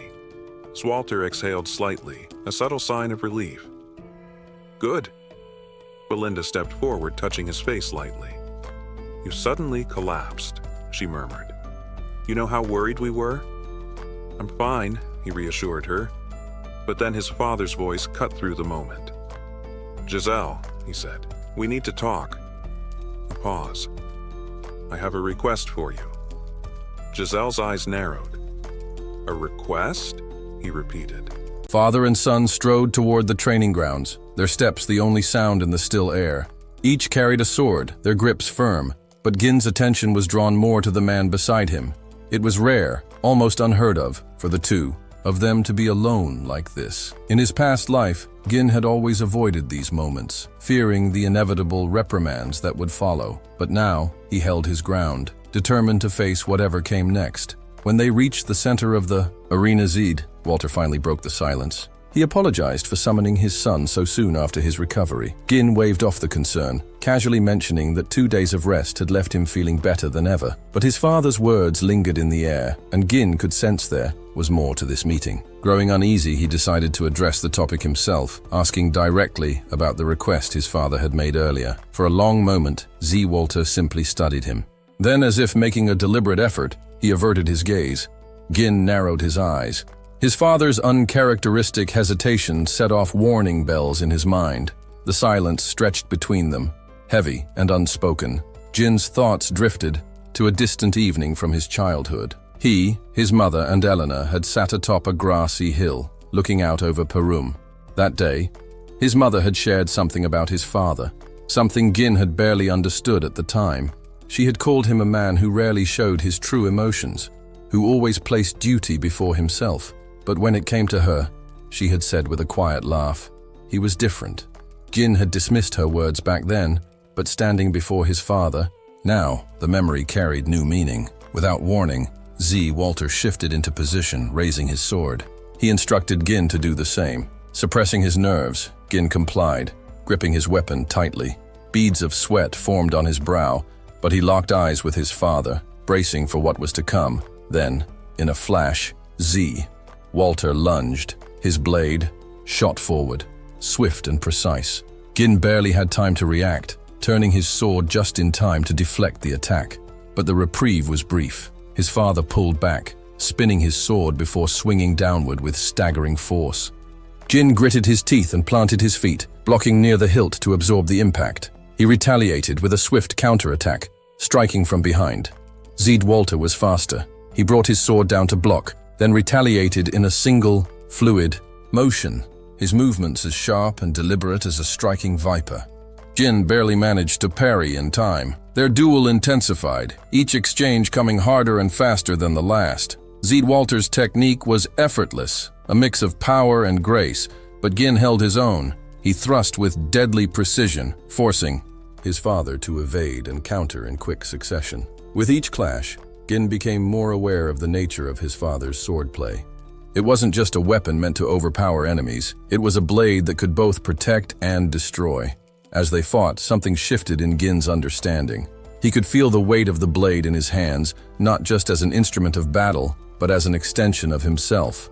His father had mastered the delicate balance between strength and restraint, and now Gin could sense it too. Then, in one final exchange, Walter came at him with overwhelming force. Gin braced himself, blocking with the hilt before twisting to strike from the side. His father responded instantly, raising his sword in defense. For a fleeting moment, they both saw it, an opening. They moved as one, their blades finding each other's throats. Locked in place, their gazes met. The match had ended in a draw. Gin studied his father, searching for any sign of emotion in his expression. Meanwhile, Walter looked upon his son with newfound wariness, as if seeing him in an entirely new light. Breaking the silence, Walter offered a rare word of praise, acknowledging how much Gin had grown. Gin, caught off guard, muttered a quiet thanks. But before he could dwell on it, his father continued, offering him advice. He pointed out that while Gin possessed the strength and reflexes to take down even monsters in the wild, his movements were too easily telegraphed. A skilled opponent would be able to read his intent. Gin frowned, considering the critique. He had always relied on analyzing his enemies in battle, but perhaps his father was right. There was more to combat than raw strength and speed. He would need to refine not just his body but his mind as well. As Gin reflected on his father's words, a revelation struck him. Until now, he had relied solely on instinct and experience, his swordsmanship shaped by survival rather than structured training. He had never been formally instructed, never had a mentor to refine his skills or correct his flaws. There were undoubtedly gaps in his technique, flaws he had compensated for in battle, but had never consciously addressed. Yet now, standing before his father, he realized that learning from someone else was not a weakness, but a strength. A newfound sense of gratitude settled within him. Turning to Walter, he sincerely thanked him for the lesson. His father, however, remained silent, his expression unreadable. After a long pause, he finally spoke, admitting that his initial intention had not been to instruct Gin, but to reprimand him. This revelation caught Gin off guard. Walter explained that no matter how skilled or capable a person was, breaking the rules had consequences. If merit alone justified disobedience, order would collapse and chaos would reign. Gin listened, without protest. He was no longer the reckless youth he had once been, blindly challenging authority. He was evolving, and his father saw it too. "You've changed," Walter remarked. Unlike others who sought personal gain or recognition, Gin's motivations ran deeper. He wasn't merely chasing accolades, he was preparing for something greater. With a measured tone, Walter urged him to stay the course, to consider not only himself, but the people of Persium. His role as the estate's successor came with responsibilities that could not be ignored. The weight of that word, responsibility, settled heavily on Gin. Though he did not say it aloud, his resolve had been set the moment he had woken in the barracks. Before his father departed, Gin remembered the request Walter had alluded to earlier. Pressing for an answer, he was met with uncharacteristic hesitation. Finally, his father turned and asked, almost reluctantly, if Gin had any money. The funds were needed for the reconstruction of the northern fortress. Later, draped in his cape, Gin strode toward the Forest of Beasts encampment. His mercenary force awaited him, the strongest of them standing at the front in silent acknowledgement of his arrival. As he approached, the ranks straightened, and a chorus of voices greeted him with practiced unity. A rare smile crossed his lips at the sight of them. He asked how they had fared in his absence, and the mercenaries responded with fervent energy, their admiration evident. Kerr noted how well Gin appeared, while Jillian, his voice tinged with concern, inquired about his condition. Jin reassured them, apologizing for the delay in his return. His next question was about Rachel, Jillian's daughter. The answer pleased him. She had recovered beyond all expectations. With a grateful bow, Jillian expressed his heartfelt thanks. With pleasantries exchanged, Gin's expression hardened. His voice carried an undeniable authority as he addressed his closest subordinates. "The estate is in danger," he declared. His words cut through the air, and his men immediately understood the gravity of the situation. They had fought beside him in the Forest of Beasts, had witnessed firsthand the battles he waged. If Gin was warning them of an impending threat, it was not to be taken lightly. Inside the confines of a tent, he laid everything bare. He recounted the attack on Elena, the forces conspiring in the shadows, the sinister plot aimed at igniting war. No detail was withheld. His subordinates listened with unwavering attention, knowing that whatever came next, they would stand at his side, prepared to fight. Jin's mind churned as he processed the grim reality before him. The corpse of the Dal Prince, the encroaching threats upon Persium, and the unsettling realization that spies had likely infiltrated the estate long ago. His pulse quickened. If enemies had been lurking in the shadows for so long, then how much had they already seen? How much had they already planned? Belinda, sharp as ever, finally understood why Gin had been in such a rush. She had assumed that uncovering the runestones would bring a rare moment of peace, but it was clear now, there was no time for respite. Persium had always been a place of turmoil, and now its newfound wealth made it an even greater target. Kerr, ever eager for conflict, smirked. After the mess in the Forest of Beasts, war seems like the only logical next step. Jillian nodded grimly.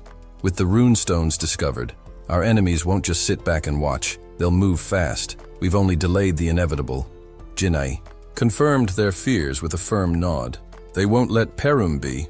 Belinda, practical as always, suggested alerting the retainers and the Lord immediately, but Gin's expression darkened. "No," he said, shaking his head. Even Elena's own knights turned on her. There could be spies among the retainers as well. If we revealed too much, we might be handing our enemies the advantage they need. A heavy silence settled over the group. They had bought some time by saving Elena, but the discovery of the runestones had likely forced their enemies to act even faster. A storm was coming. Kerr was the first to break the silence. "Say the word, and I'll follow." His usual reckless demeanor had disappeared, replaced by unwavering resolve. Jillian followed. "I pledged my loyalty long ago. I'll see this through to the end." Belinda crossed her arms. "If anyone's guarding you, it'll be me."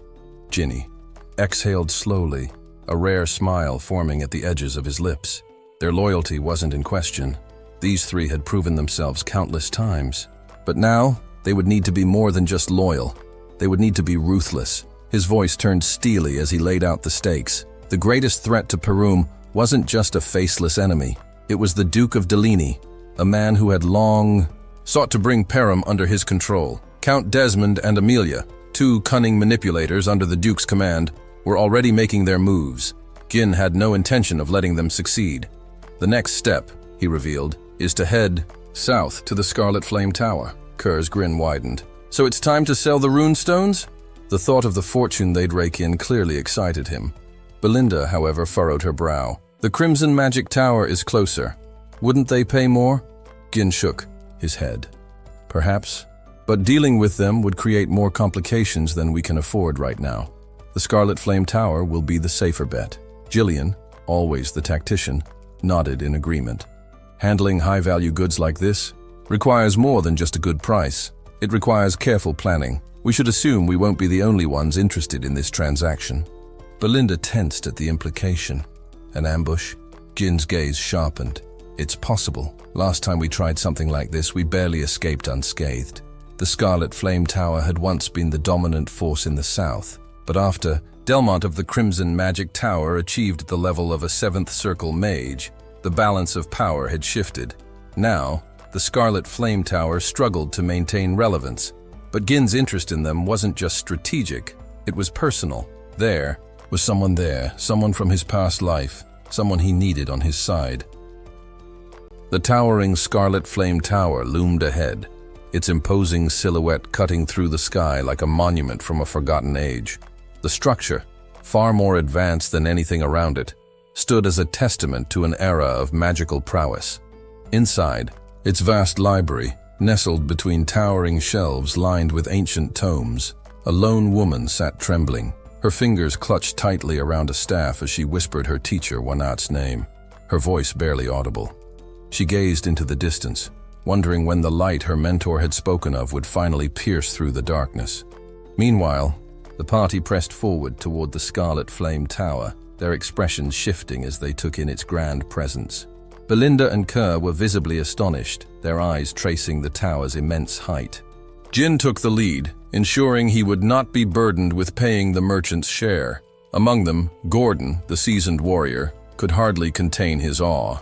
He had heard of the tower countless times, but never imagined he would witness it in person. One of the mercenaries echoed his sentiment, marveling at finally seeing the legendary structure up close. As they walked, Gordon made an observation. There was a stark divide between the lives of those within the tower and the struggling people of Persium. The world beyond the tower's walls seemed vastly different, almost like a separate reality. Magic. Towers often fostered thriving trade, and the Scarlet Flame Tower was no exception. Unlike the dirt-ridden streets of lesser settlements, the surroundings here were pristine, reflecting the wealth and influence of the mages who resided within. This tower, still standing among the great magical strongholds, was known for producing powerful magic scrolls. On the bustling streets, mages moved with effortless precision, weaving spells to repair roads and set down fresh street tiles. They worked not as mere scholars, but as craftsmen of the arcane, their gestures as fluid as master artisans. One mercenary gaped in disbelief, questioning how such labor could be done purely through magic. Another was even more astounded, having only ever seen magic channeled through scrolls, never as freely wielded as this. As the party continued onward, the mages working nearby took notice. Their gazes, cold and scrutinizing, briefly settled on the mercenaries with an air of quiet disdain. Then, without warning, their hands moved in unison, conjuring blue flames that crackled through the air. The fire coiled around them, not with destructive fury, but with an eerie, consuming intensity. Within moments, the mages vanished from sight, dissolving into thin air as though they had never been there at all. The mercenaries exchanged stunned glances. One muttered in amazement at what they had just witnessed. Gin, ever composed, explained with a measured tone, it was merely a concealment spell. The mages had no intention of being observed. Kerr scoffed, unimpressed. He chastised the others for their reaction, rolling his eyes at their amazement. Belinda, though shaken, could not deny her admiration. Even if the Scarlet Flame Tower had lost some of its former prestige, its influence remained undeniable. Gillian, the pragmatist, interjected. Bryant was among the wealthiest regions in the kingdom, after all. It was only logical that such a tower still commanded importance. But Jin remained deep in thought. Outwardly, the tower still carried an air of grandeur, yet something beneath the surface told a different story. A tale of decline, hidden beneath its polished exterior. At last, they reached the massive gates of the Scarlet Flame Tower. Standing before its formidable entrance, they paused, taking in the sheer scale of the structure before them. Gin allowed himself a small nod of satisfaction. They had finally arrived. Kerr craned his neck upward, struggling to take in the tower's full height. With a wry chuckle, he muttered that if he kept looking, he might just snap his neck trying to see the top. Lines of mana etched into the air, snaking toward the armored figures. At once, the lifeless suits of armor sprang to life, shifting into defensive stances. Their axes gleamed menacingly as a deep, hollow voice bellowed from within the enchanted. "Steel! State your names and purpose." Belinda observed the moving armor with suspicion. "They're like puppets," she muttered. Kerr snorted. "Lazy mages. Can't even be bothered to come down and speak to us in person." Gillian stepped forward, speaking with authority. "This is Gin, Archduke of Persium. We request an audience with the trademaster. The mages on the gate sneered. One scoffed, his voice dripping with disdain. Persium, that backwater place. You expect us to waste time dealing with shoddy materials and third-rate potions? Leave. Belinda bristled at the insult. You cowards. At least face us properly. The mages ignored her, motioning for the enchanted guards to take an offensive stance. The axes gleamed as they raised them higher. Jillian turned to Gin. What now? Jin studied the mages calmly before reaching into his coat and retrieving a small stone. He held it up, letting the light catch its intricate runic carvings. The mages squinted, unimpressed at first, until realization dawned on them. Their expressions shifted from scorn to disbelief. An entire carriage of runestones? Jin smirked. Are you sure you want to turn this away? The mages exchanged hurried glances before the gates creaked open. Moments later, Gin and Belinda were escorted inside to meet the trademaster.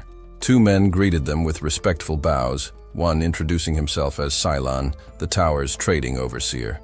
Cylon was quick to assure them of his assistance, but Gin was uninterested in pleasantries. I need someone with real authority. I want to meet the tower master. Cylon faltered for a moment before nodding. I will arrange it at once. Belinda, still fuming, whispered bitterly. They should have treated us with respect from the start. Before another word could be spoken, a deep explosion shook the tower's foundations. Jin's gaze sharpened. What was that?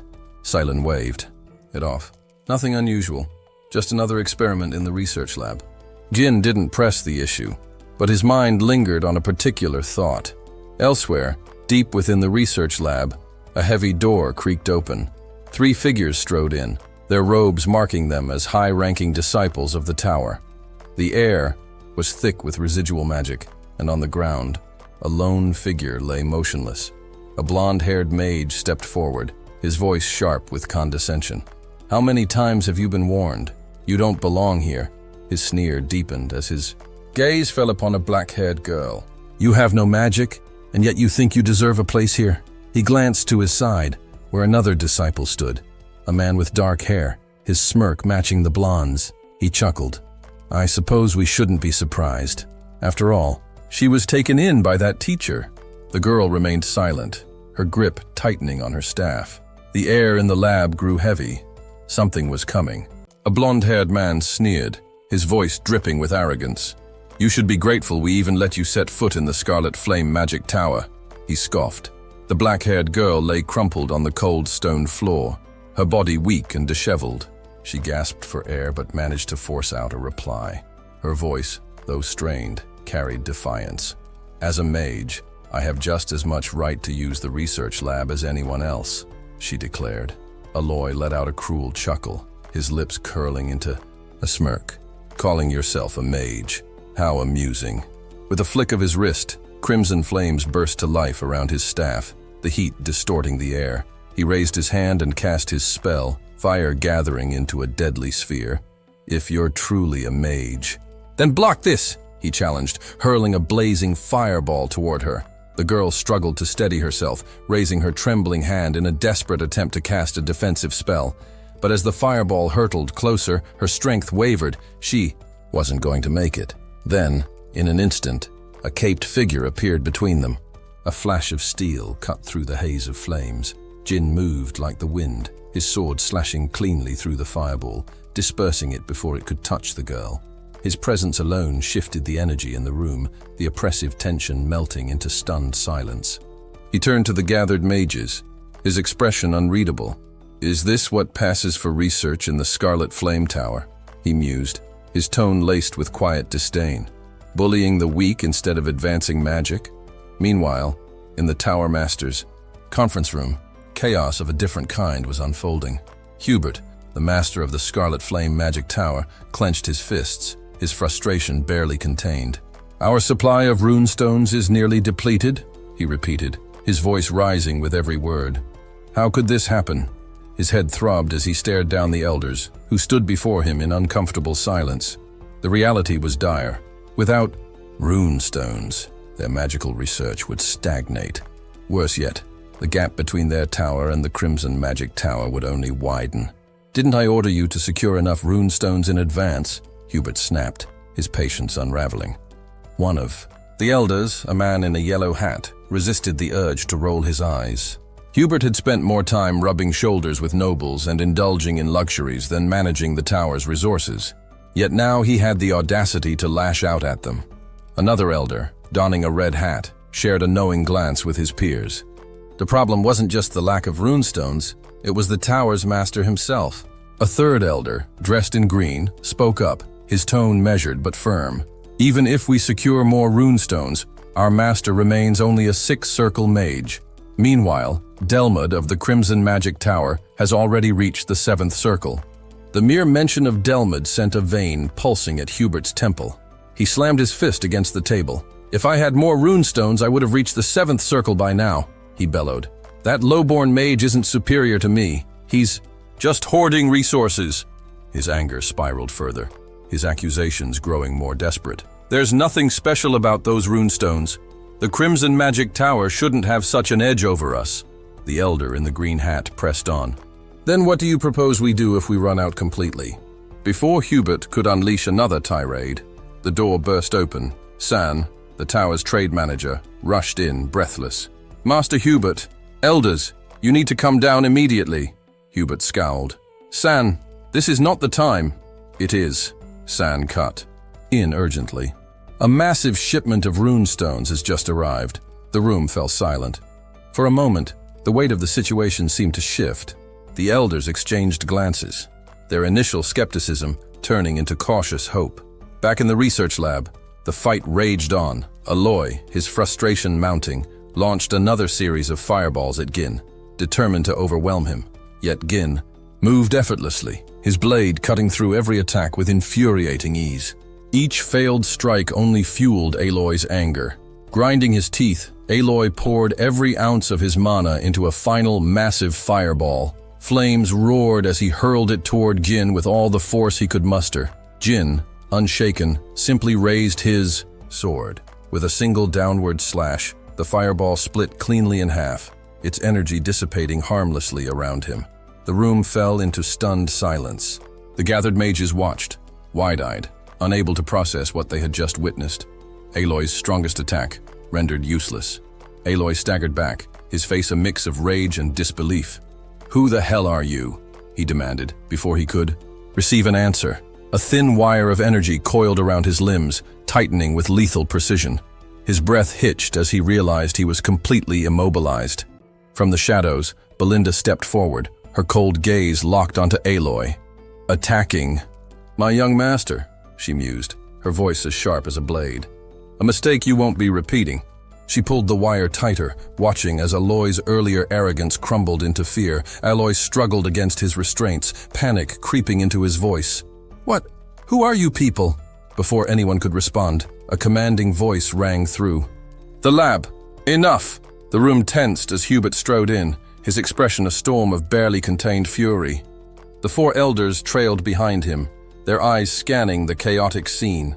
Aloy, helplessly bound, Gin standing tall with his sword drawn, and the black-haired girl still recovering from the ordeal. The air crackled with tension as all eyes turned to the Tower Master. This was far from over. The arrival of the Tower Master sent a ripple through the tense atmosphere.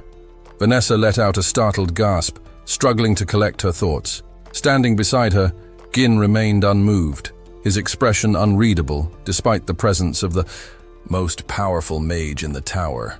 At his command, Belinda loosened the bindings around Aloy, allowing him to collapse onto the floor, breathless and shaken.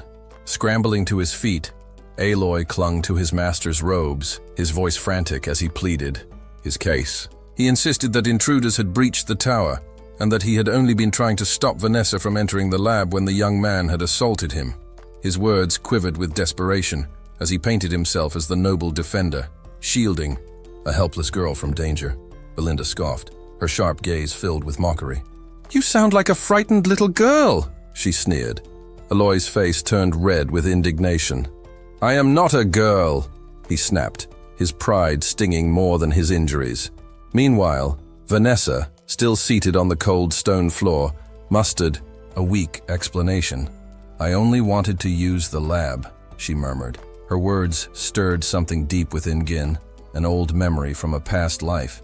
He recalled a name that once sent tremors through the magical world, the Red Nightmare, a seventh circle mage known for her insanity and unpredictability, a force of nature. And yet, here she was, reduced to this state. Even legends had their vulnerable moments. Hubert's patience snapped. His voice boomed through the hall as he condemned the intruder. "Not only have you forced your way into my tower, but you dared to lay a hand on my disciple." Flames sparked at his fingertips, his magic surging as he prepared to unleash a fiery assault. The threat was clear. He would burn this insolent youth to nothing but ash. But Gin did not flinch. Belinda turned to him with a quiet but knowing look. "What are your orders, young master?" Despite the tension crackling in the air, Gin remained composed. With effortless confidence, he stepped forward and introduced himself, his voice steady and unwavering.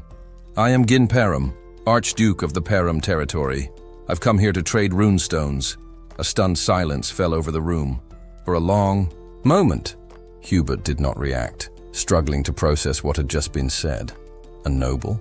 Trading runestones? The absurdity of it all left him momentarily speechless.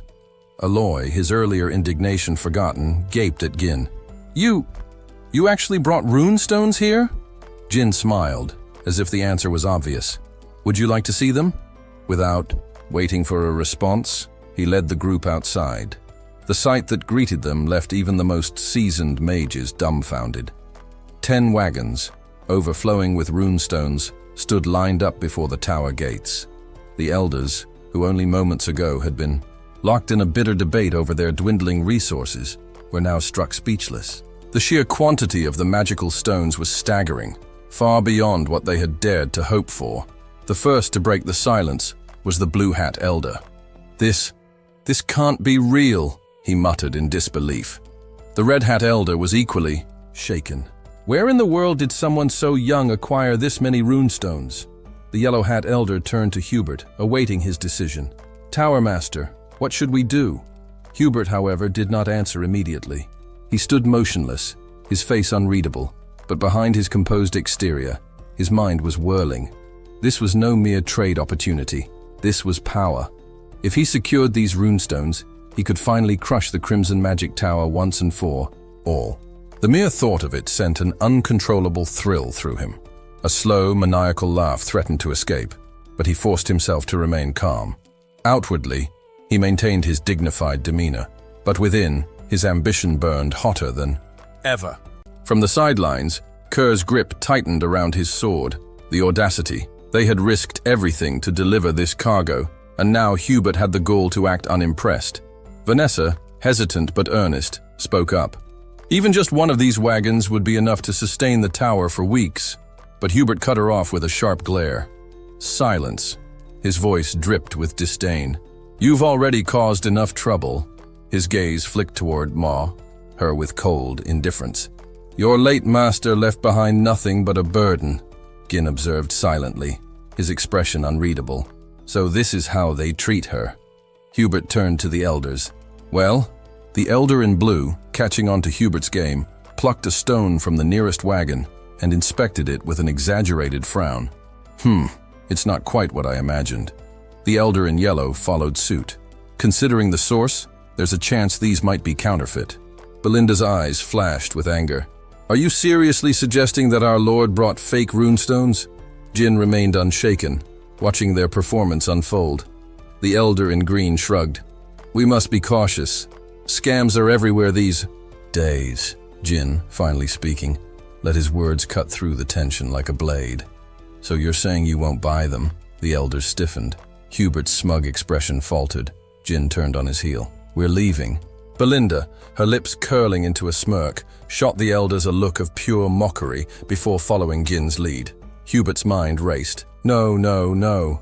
If they walked away now, this unprecedented opportunity would slip through his fingers. "Hold." He forced a chuckle, signaling to the Blue Hat Elder, who quickly fell into step with his charade. Now, the elder said smoothly.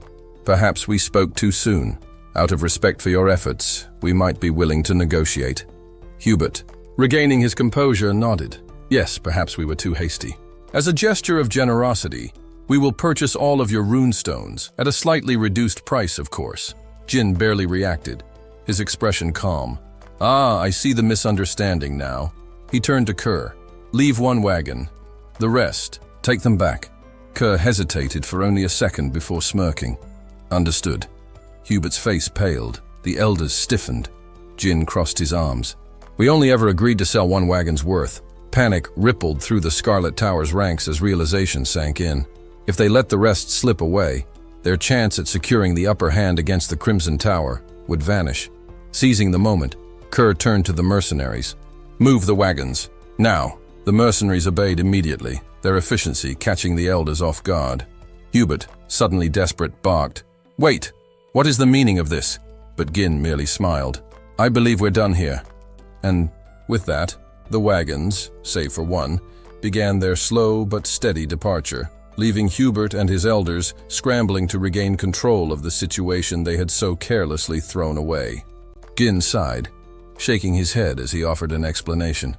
"It seems there was a simple miscommunication about the quality of the runestones. One of my subordinates misjudged them," he said smoothly. "In any case, our real destination is the Crimson Magic Tower. We just need liquid funds for travel expenses." Hubert's heart clenched. The thought of those runestones slipping away, right into the hands of his competitors, was enough to send a chill down his spine. If the Crimson Magic Tower got their hands on such a resource, his own position within the Scarlet Magic Tower would be in jeopardy. He couldn't allow that to happen. Forcing a chuckle, Hubert waved a hand dismissively. "Ah, my earlier comments? Just a little humor to lighten the mood," he said, plastering on a grin. "Come now, no need for hostilities. Let's discuss this properly." Gin smiled, knowing full well that he had the upper hand. Without hesitation, he accepted the invitation, and soon they were seated in the Tower Master's office. Hubert, the four elders, and Gin sat around the table while Gin's most trusted stood nearby, observing. Trying to reassert authority, Hubert formally introduced the elders. "These men are all Fifth Circle mages," he said, pride lacing his words. "The most powerful in the tower aside from the master himself." Gin nodded as if impressed. Fifth Circle mages. That's certainly noteworthy. His tone remained neutral, but there was an unmistakable undercurrent of amusement. "The Scarlet Magic Tower is indeed formidable. The second strongest tower in the north, after all." A nerve twitched in Hubert's jaw. "You must have heard wrong," he said hastily. "The Scarlet Magic Tower is still at the very top. The rumors about the Crimson Magic Tower surpassing us are exaggerated." Jin merely shrugged. "If you say so." Belinda leaned toward Jillian, whispering her unease. Is he trying to provoke them? Jillian, however, remained unbothered.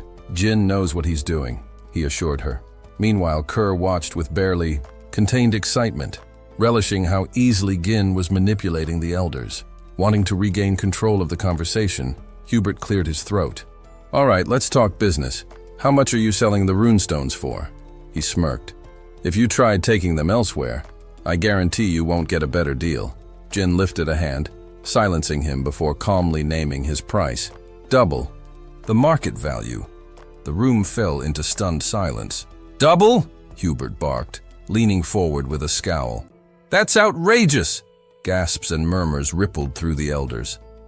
Hubert's face twisted with irritation. "Do you have any idea how—" "Business works, boy.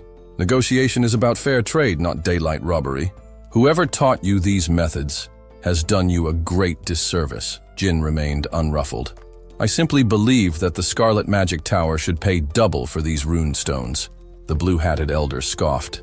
"Unbelievable! Do you take us for fools?" Another elder snapped. Hubert slammed a fist onto the table. "You have a lot of nerve speaking so boldly at your age," he said through gritted teeth. "Do you even understand the consequences of what you're saying?" Yet, despite the raw fury in the room, Gin remained composed. He met Hubert's glare without so much as flinching. The power difference between them was undeniable, but it did nothing to shake Gin's confidence. Hubert exhaled sharply, forcing himself to calm down. "Look, I understand that you're young. Mistakes are bound to happen," he said, trying a more measured approach. But deep down, he knew Gin was no fool, and this so-called mistake was anything but accidental. Realizing that a direct confrontation wouldn't work, Hubert changed tactics. He softened his tone and offered a compromise. paying slightly over market price in exchange for the entire batch of runestones. Jin didn't answer. Instead, he stood up. "Where are you going?" Hubert demanded. Without missing a beat, Jin replied, "You don't seem interested in the deal." He turned toward the door. "If double is too much, I'll just take these to the Crimson Magic Tower instead." Panic flashed across Hubert's face. "Wait!" he called out hastily. Jin paused. Hubert forced a smile, swallowing his pride. "I didn't mean to reject your offer outright. Sit back down. We can negotiate." Jin turned back, his expression amused. The big three, who had been silently observing, exchanged glances. It was clear now. Hubert and the elders were being played, and there was nothing they could do about it. Grinding his teeth, Hubert sighed in frustration before conceding. "Fine, we'll pay double." Jin nodded, pleased. "Good, but I'll only sell 1 wagon load." Hubert's patience finally snapped. "Are you joking? Sell everything!" Jin remained unfazed. "If word gets out that the Scarlet Magic Tower paid double, the Crimson Magic Tower might offer triple," he explained coolly. "Why should I sell everything for just double?" Hubert's face twisted with rage. "You're pushing your luck!" Jin simply stood up again. "Fine," Hubert shouted. "Triple! We'll buy everything for triple."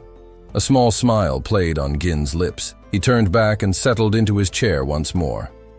"Now we're speaking the same language," he said smoothly. He threw in a half-hearted compliment.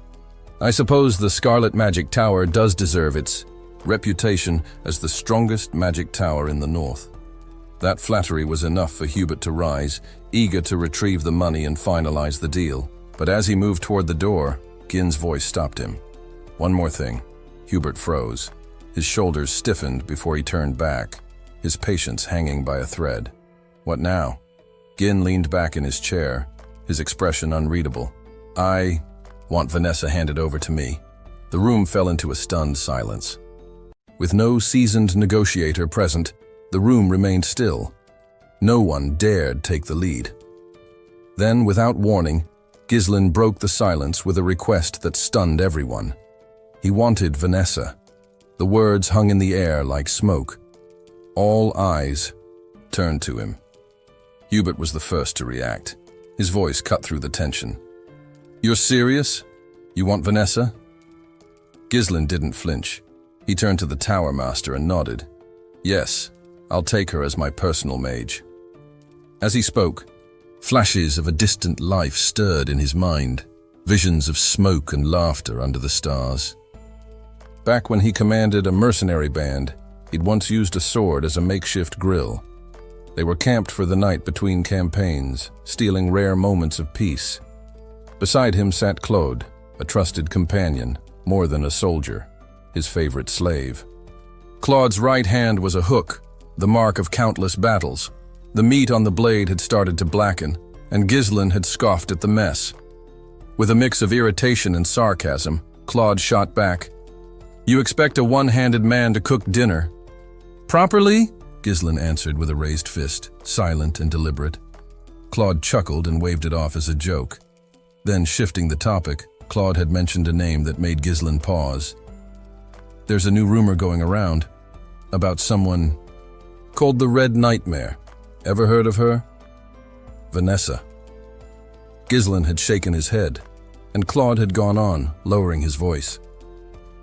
"They say she's a mage who torched half of northern Lithuania, 7th circle level, supposedly mad as a hatter but terrifyingly strong." "7th circle?" Ghislain raised a brow, intrigued.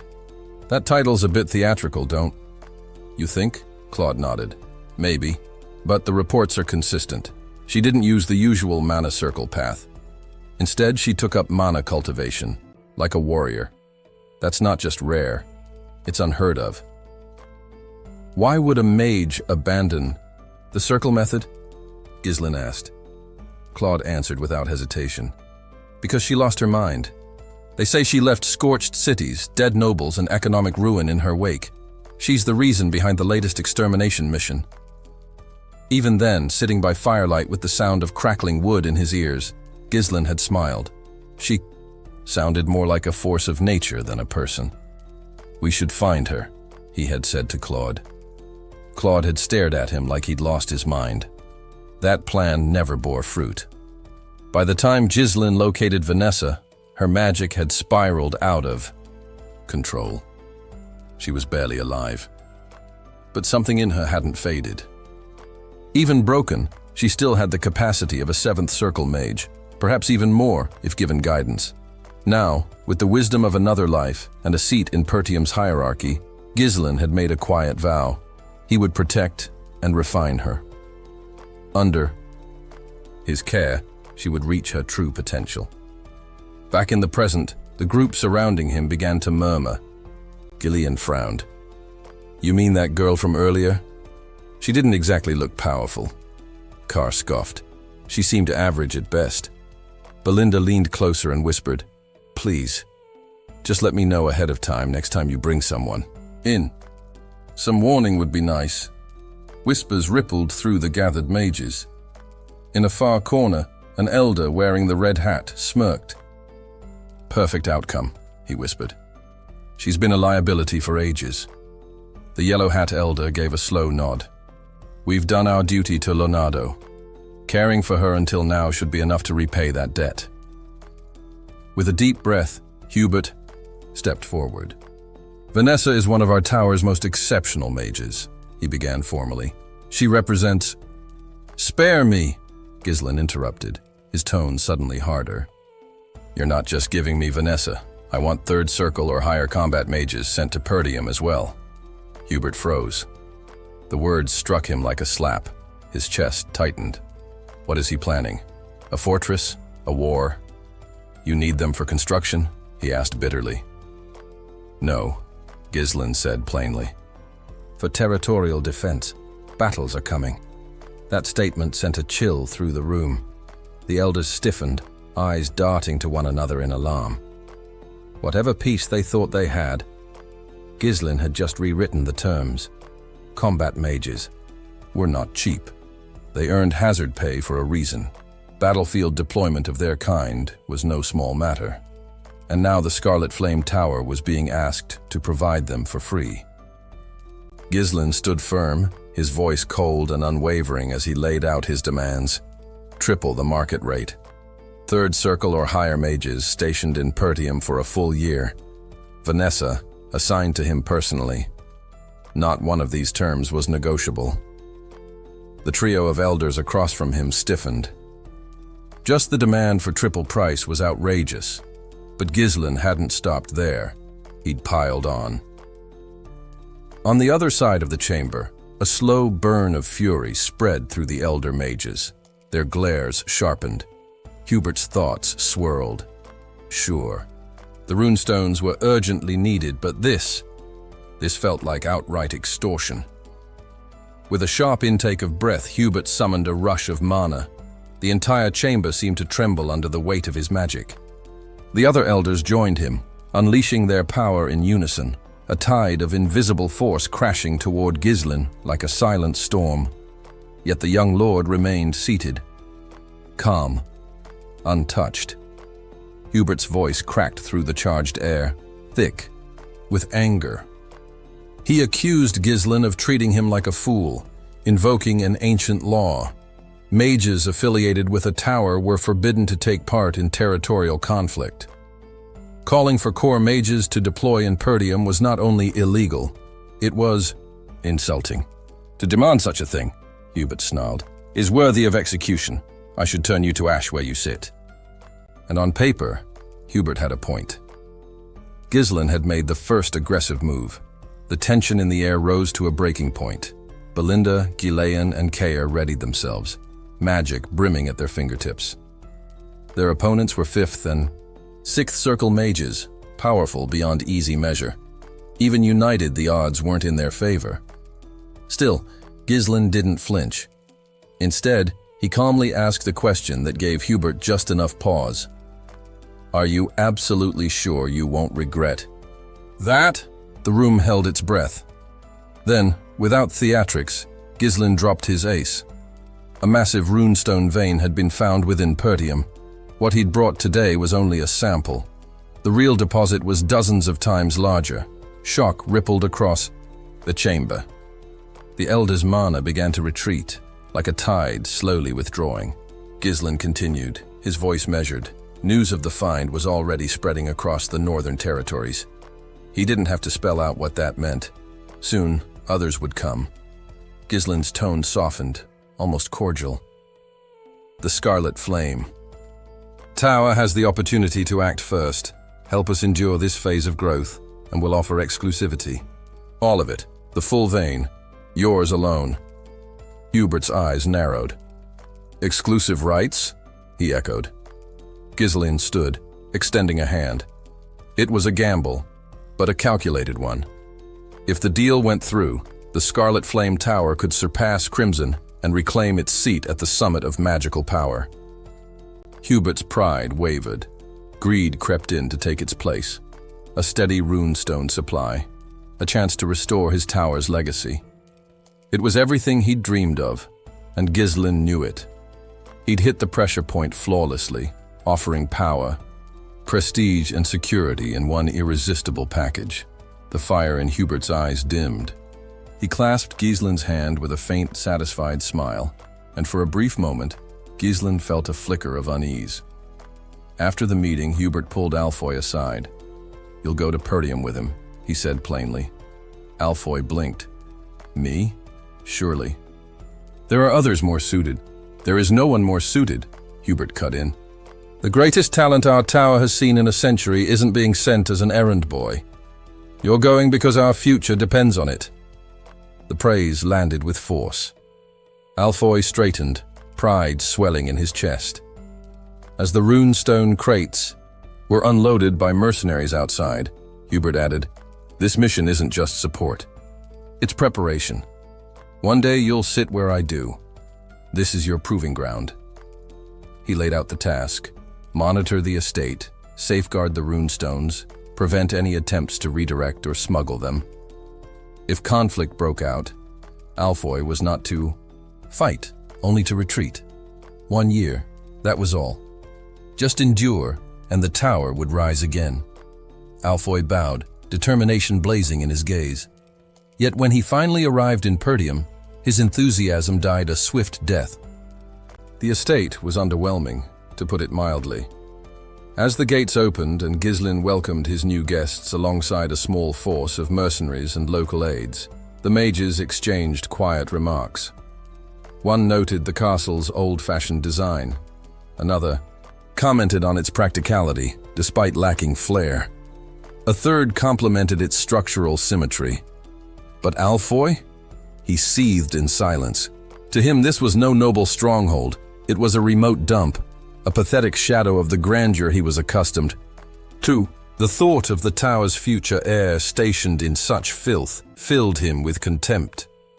Only the weight of Hubert's command kept him from turning around, and so, the heir of Scarlet Flame Tower began his reluctant journey, not in triumph, but in grime. When it came time for introductions, Alfoy straightened his posture and delivered his credentials with practiced authority. He declared himself a third circle mage and heir to the Scarlet Flame Tower, officially appointed to lead the group of dispatched magic users. Before his words had fully settled in the air, Gislin cut him off sharply. No need for grandstanding. "Stay alert. This isn't the academy." The interruption struck Alfoy like a slap. His jaw tensed, his pride bruised. Treated like a subordinate in front of the others. How dare he? Resentment curled tightly in his chest, coiling into a quiet. Vow, once he inherited the tower, Gislin would pay dearly for this slight. But Gislin didn't grant him time to stew. "Where's Vanessa?" Alfoy turned half-heartedly and replied with a shrug. "Probably trailing behind with the luggage." As if summoned by the words, Vanessa appeared moments later, breathless and struggling under the weight of heavy bags. Her cheeks were flushed, sweat glistening at her brow as she stumbled into view. The instant she spotted Gislin, the young noble himself, she froze, wide-eyed, then dipped into a respectful bow. Behind clenched teeth, Alfoy muttered just loud enough for her to hear, "You actually made it. I had my doubts." Gislin shot. Him a glare, already debating how best to handle the arrogant fool. Humiliating the heir of a powerful tower could cause political backlash, but ignoring such disrespect was out of the question. Instead, he turned to Vanessa and beckoned her forward. "Set those down. Come here." Vanessa hesitated. "I haven't finished moving everything." Before she could finish, Ghislain stepped forward and grabbed one of the bags himself. Alfoy scoffed. "She's always done chores. What else is she good for? The girl can't even use magic." But Ghislain had had enough. Without a word, he hurled the bag straight into Alfoy's face. The impact knocked the mage off balance, silencing him with a shocked yelp. Ghislain didn't flinch. "She's no longer of the tower," he said coldly. "From this day forward, Vanessa is under my protection. Any mistreatment from now on will not be tolerated." He let the warning hang for a beat, before continuing. "This time I'll let it go. Next time there will be consequences." Vanessa stood frozen, heart racing. No one had ever stood up for her, not like this. Her vision blurred slightly as a blush crept up her cheeks. For a moment, she forgot the weight of the bags at her feet. But Alfoy was far from subdued. Face burning with fury, he erupted. "Have you lost your mind? I'm the heir of the Scarlet Flame Tower, a third circle mage. How dare a backwater noble treat me this way?" His voice rose, rallying the other mages. "This estate could be reduced to ash if we so much as raise a hand. Are we to swallow this insult? Rise, mages, don't let them disgrace us." But Ghislain merely sighed and raised a finger. Instantly, the mercenaries stationed nearby moved.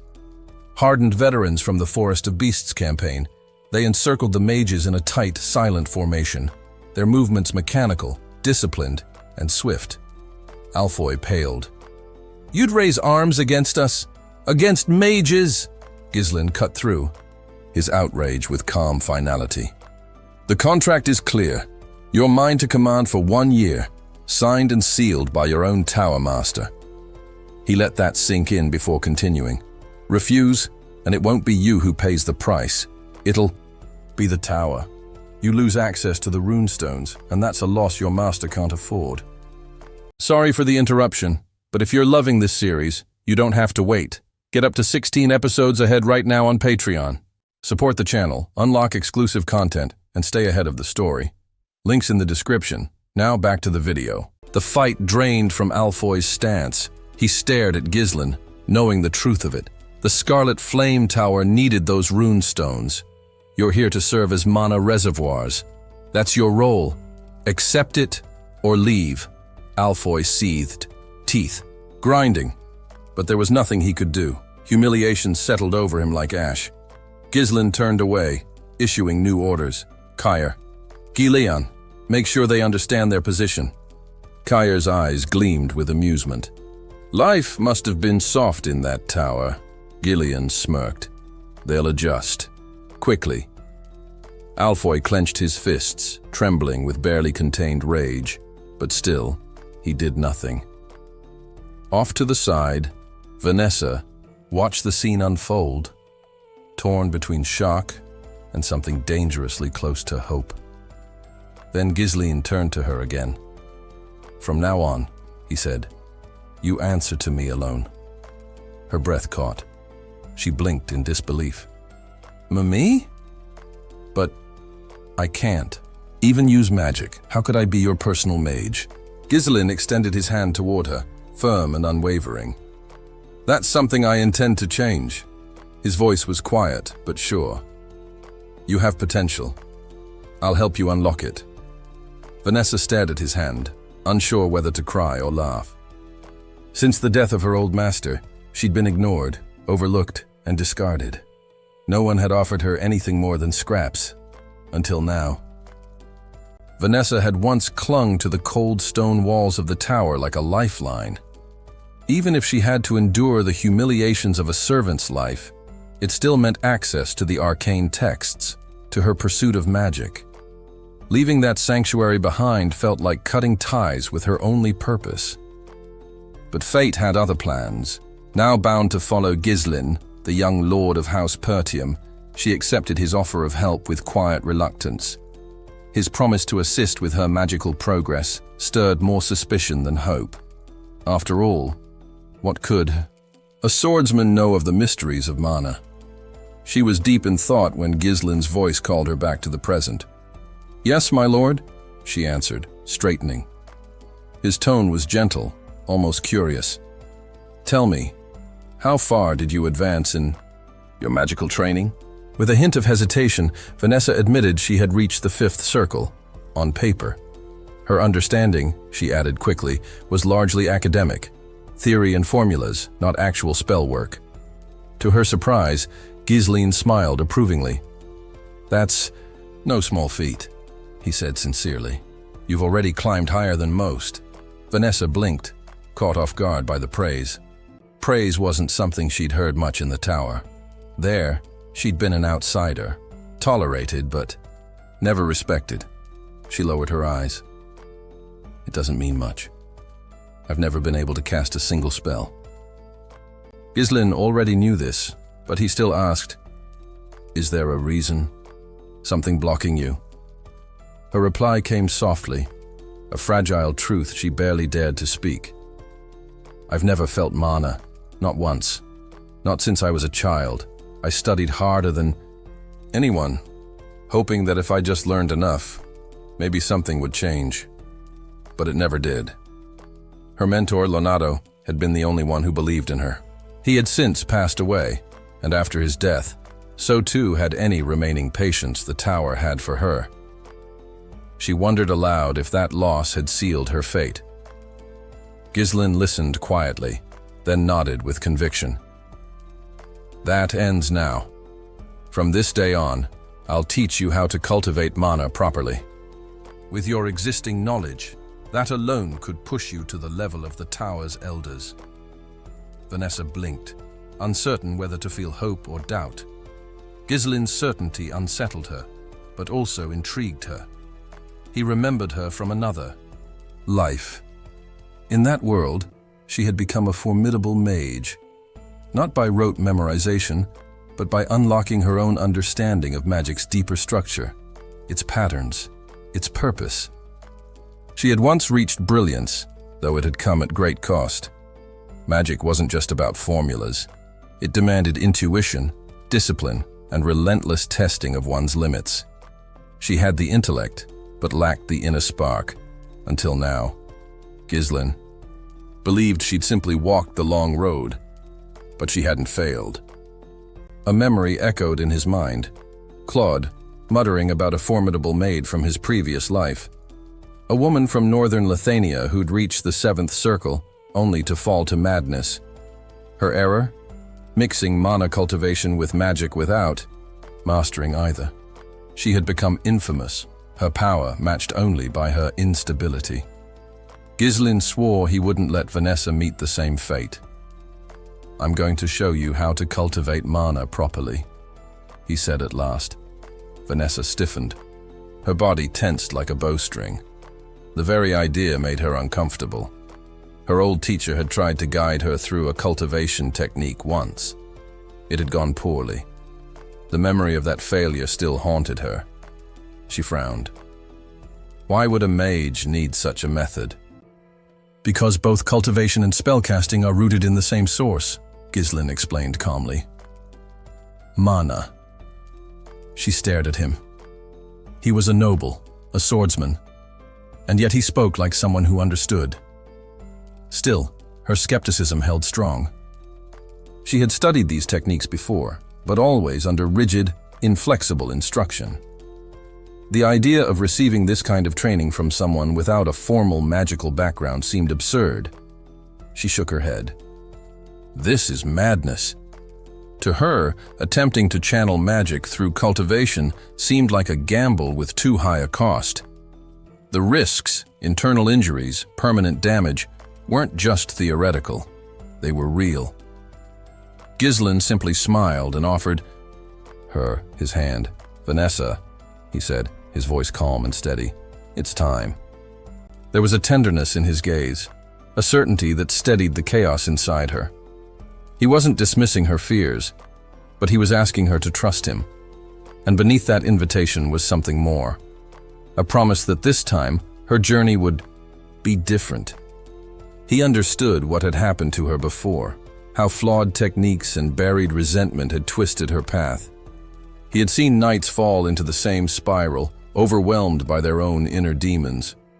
But this was a new life, and he would guide her down a new path. Vanessa met his eyes. The sincerity she saw there made something stir inside her. Could this truly be her chance to become what she had always dreamed of? Once, in the tower, she had been called a failure, a burden, nothing more. Now, standing before this strange but resolute nobleman, she hesitated, not because she doubted the path, but because for the first time it might lead somewhere real. Her eyes dropped to the ground, masking the emotion threatening to spill forth. The decision was hers to make, but maybe, just maybe, she didn't have to walk alone anymore. Ghislaine could have forced her. She knew that. Refusing meant surrendering to the slow collapse of her mind, the descent into despair, and finally, death. So, trembling but resolute, Vanessa chose instead to accept his help. If there was even a sliver of hope to touch real magic, she would take it. Nervously, she turned away from him and sat down, her back exposed. With fingers that only slightly hesitated, she loosened her collar, pulling her shirt down to reveal the pale skin of her back. Ghislaine, watching her silently, saw something familiar in her eyes, the same desperate longing he'd witnessed in another lifetime, an insatiable thirst for magic, tainted by grief, fury, and sorrow. In that other world, she had clawed her way toward power with bloodied hands, ultimately becoming a creature consumed by it. But this time, he was here, early enough to change that fate. Without a word, he placed a steady palm against her back. The procedure was dangerous, precise, and excruciating. A single misstep could tear her apart from within. But Ghislaine's hand didn't tremble. Mana pulsed from him in a steady stream, humming low as it flowed into her. Vanessa gasped. The burning pain was immediate and immense, as if her very nerves were being scorched. The current traveled like fire through her veins, spiraling down into the space just below her navel. Ghislaine guided it carefully, his voice sharp and urgent. Silence. Your channels are starting to tangle, he explained. This mana was not her own. She had to anchor her focus to it, trace it, feel it, and stay connected to its rhythm. If she lost track of it, the transfer could destroy her. Nodding through clenched teeth, Vanessa shut her eyes and focused. She had to surrender completely to the sensation, to become one with the flow now threading through her. Normally, a novice would be eased into the process, taught the feel of mana slowly before attempting core formation. But Ghislaine knew time was not a luxury they had. Instead, he immersed her directly in the full force of mana, pushing her beyond the edge. Her task was to circulate that torrent through her internal pathways and begin compressing it into a core. And then something incredible happened. Her eyes flickered open, glowing faintly with recognition. She felt it. Mana. For the first time, it was real. Alive. Present. Now came the test. The temporary core Ghislaine had planted would soon fade, unless she managed to birth her own from it. Her future as a mage depended entirely on what she could do next. As the sensation deepened, Vanessa's mind drifted backward. She saw herself as a child, an orphan plucked from obscurity.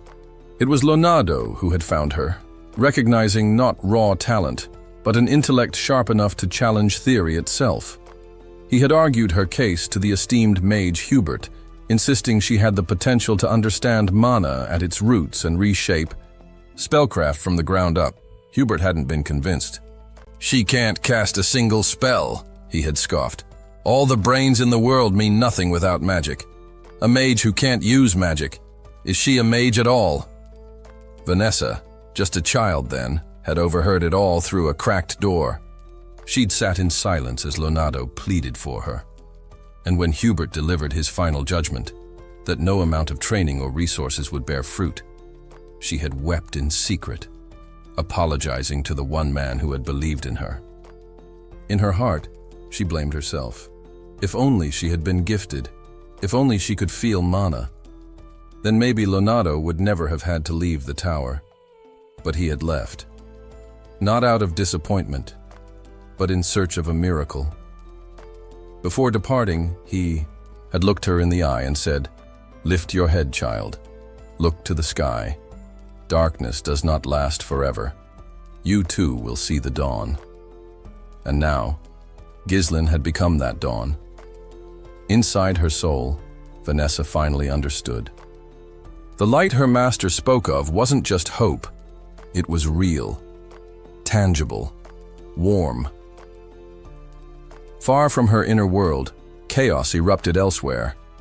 A lone warrior clashed with a patrol of armed soldiers, his movements fluid and brutal. One soldier cried out in alarm, 4 of their comrades already down. "What is this man?" he shouted. "He's not human." With a mocking sneer, the wild-eyed warrior beckoned. "Come on then, try me." A soldier lunged, blade glinting. The warrior sidestepped effortlessly, grabbed the attacker by the arm, and slammed him into the ground with bone-rattling force. Another soldier tried to exploit the moment and attack from behind.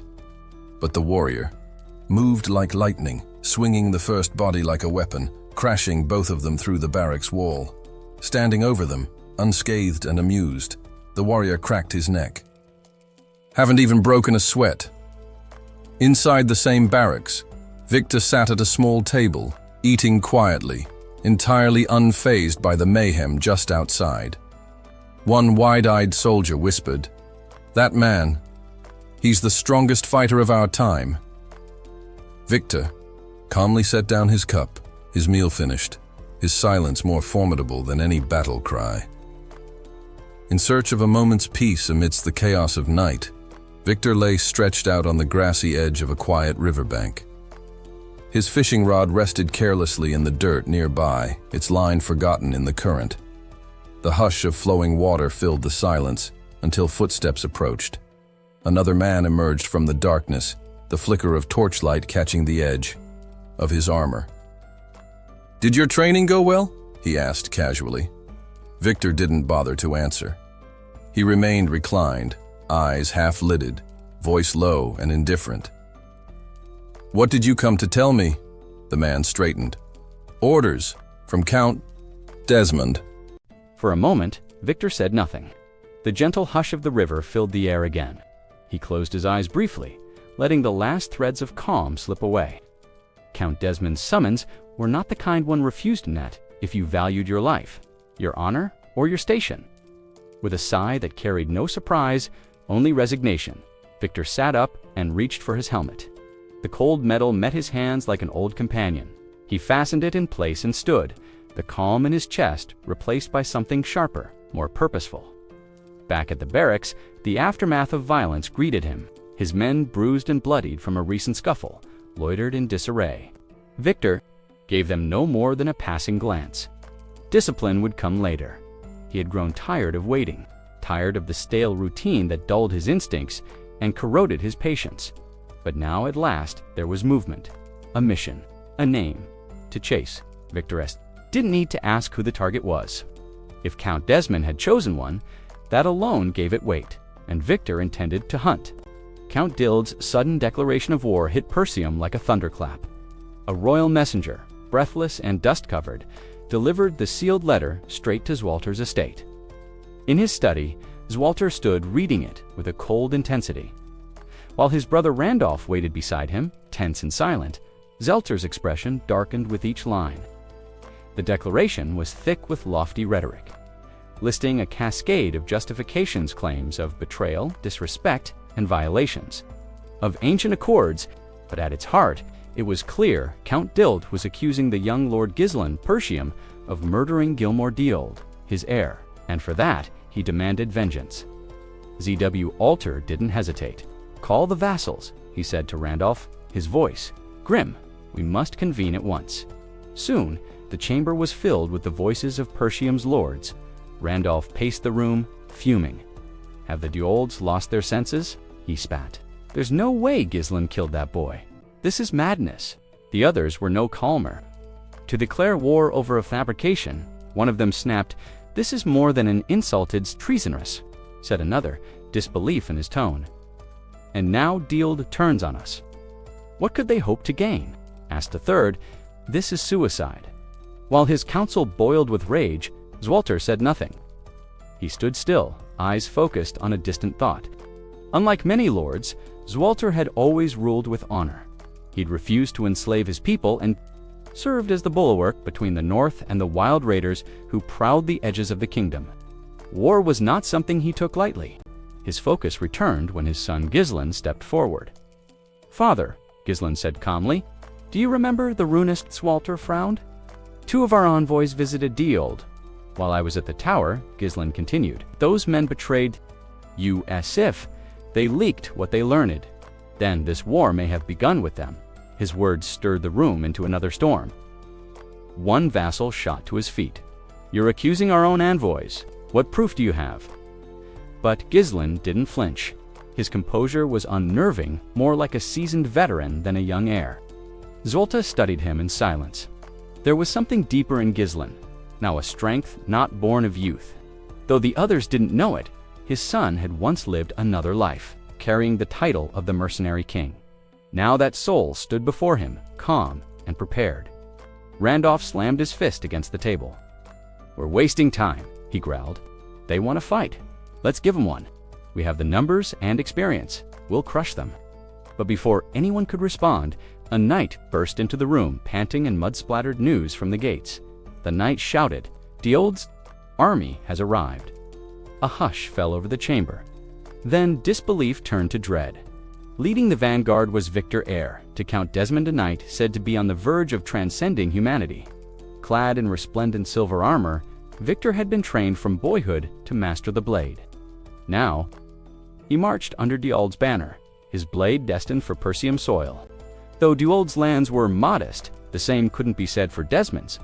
His house had quietly aligned itself with the duchy's growing influence. Meanwhile, in Raymond, Emilio, backed by the same duchy, was fanning the flames of rebellion. One by one, Persium's enemies were being drawn into the fray, all under the thin veil of revenge. Randolph stared, incredulous. How did they arrive so quickly? How long have they been preparing this? Albert, usually stoic, shook his head. It's as if this was set in motion long before Gilmore even died. Still, Zwalter remained pensive, calculating. The pieces were falling into place. Another soldier arrived, breathless. 6,000 confirmed troops, he reported. A supply division of at least 1,000 more is marching behind them, and siege engines, a full deployment is underway. Panic rippled through the room. Homer, pale and stricken, turned to Randolph. This is a full-scale invasion, he said, voice quivering. What in the God's name is happening? The disparity in power was staggering, impossible to ignore. Albert, equally baffled, broke the silence. How is this possible? He asked. Diold is just as destitute as Persium. How could they field an army this size? Still grappling with the unfolding disaster, Randolph slammed his fist against the table. This is exactly why I told you not to reduce our forces, he snapped, anger coloring every word. Before the tension could spiral further, Zolter's voice thundered through the war chamber. Enough. All of you pull yourselves together. The arguing nobles fell silent as Zolter stepped forward, eyes cold with the weight of countless northern campaigns. This squabbling helps no one. Get every soldier to the walls. Evacuate the civilians into the inner keep. Seal the gates and hold position.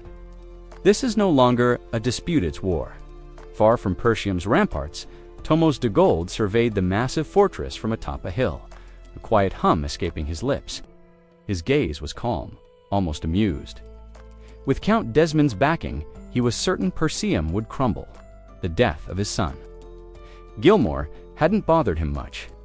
The boy had been a failure lazy, entitled a waste of inheritance.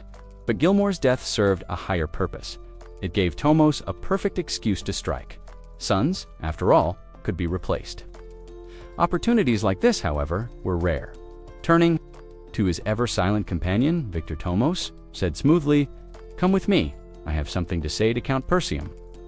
Before the towering walls of the fortress, Zwalter appeared, standing defiantly atop the gate.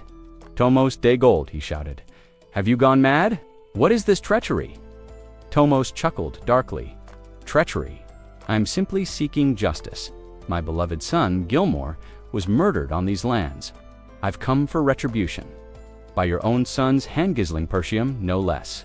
His voice carried the theatrical sorrow of a man playing to the crowd. "Tell me, Zwalter, what parent wouldn't be outraged? But I'm not unreasonable. Surrender your castle now, and I'll spare the rest." From behind, Zwalter Gisling watched silently.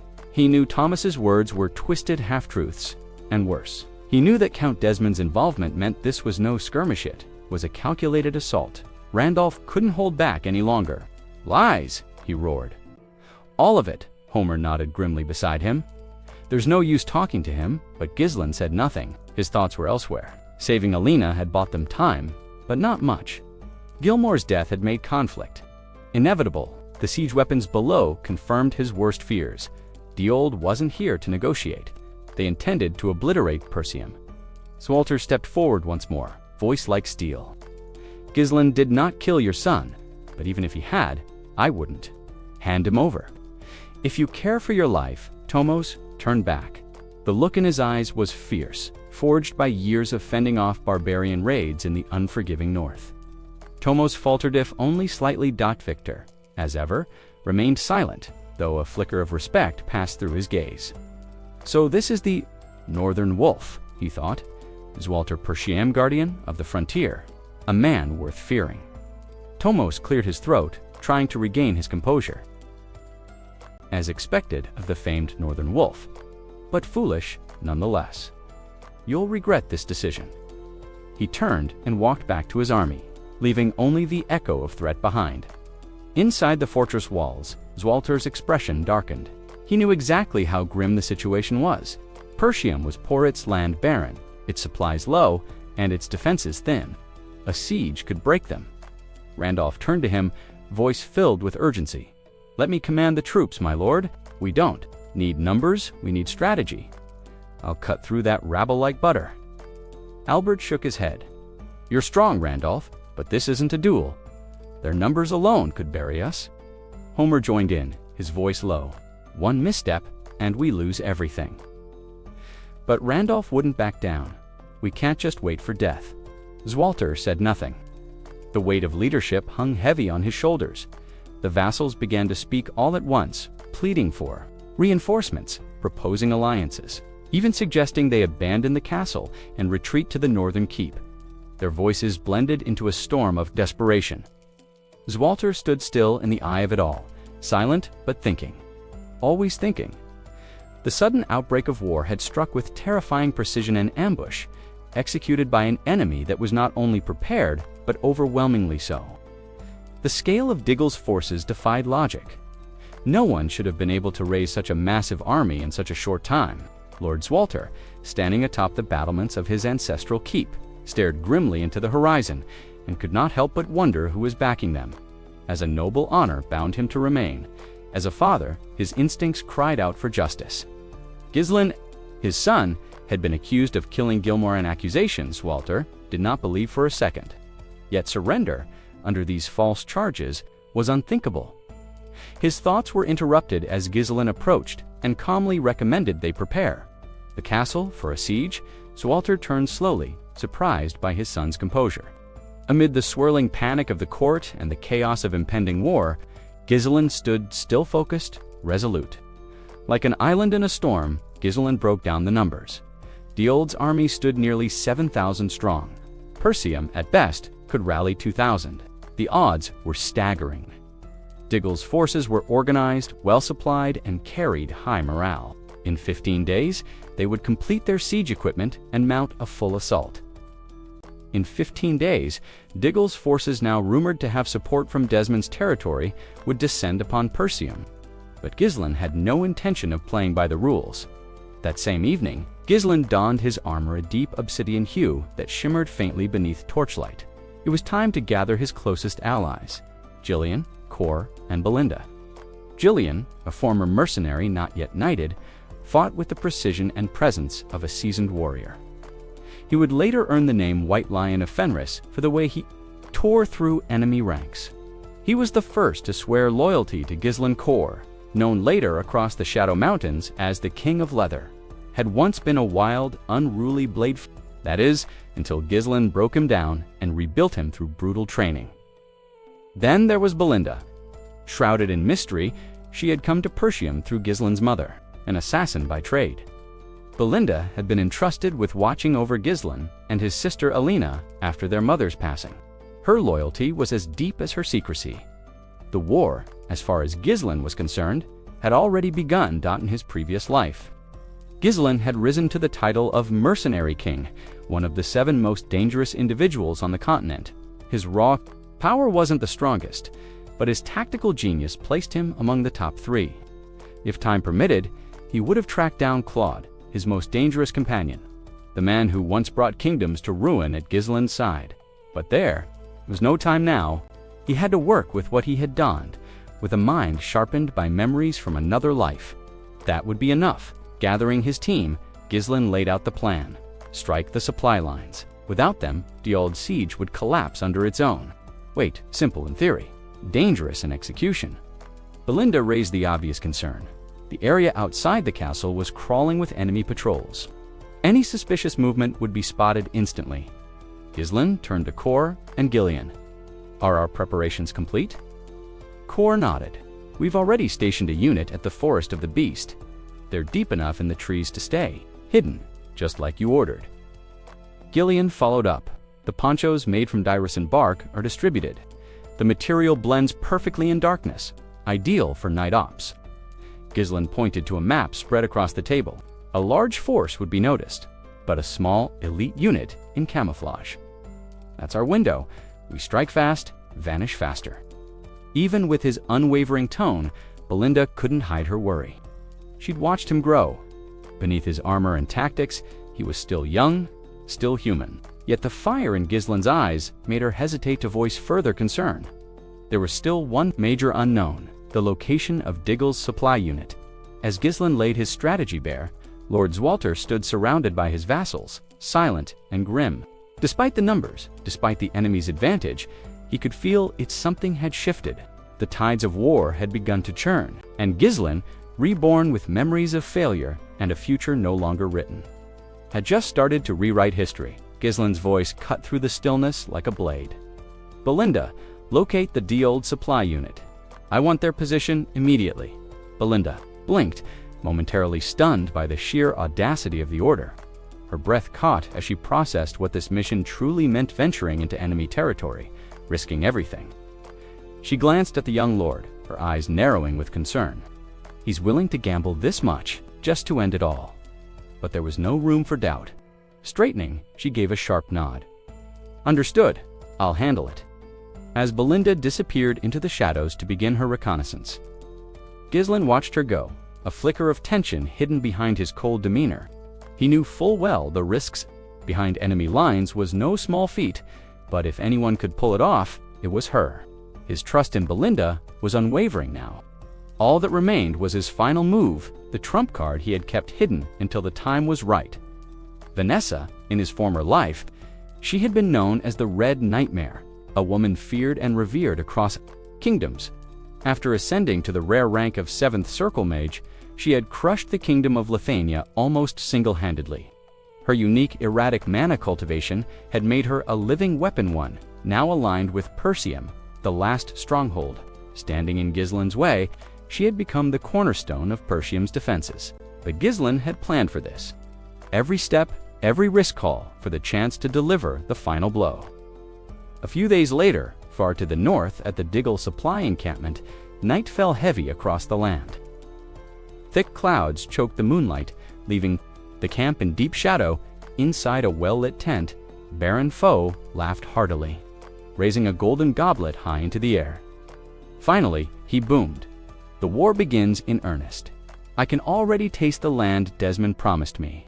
Around him, other retainers, former nobles of Persium, who had defected to duel, cheered. One clapped him on the back. Best move we've ever made, he said. Desmond rewards loyalty. Unlike the old crown, with a wide grin, foe toasted again.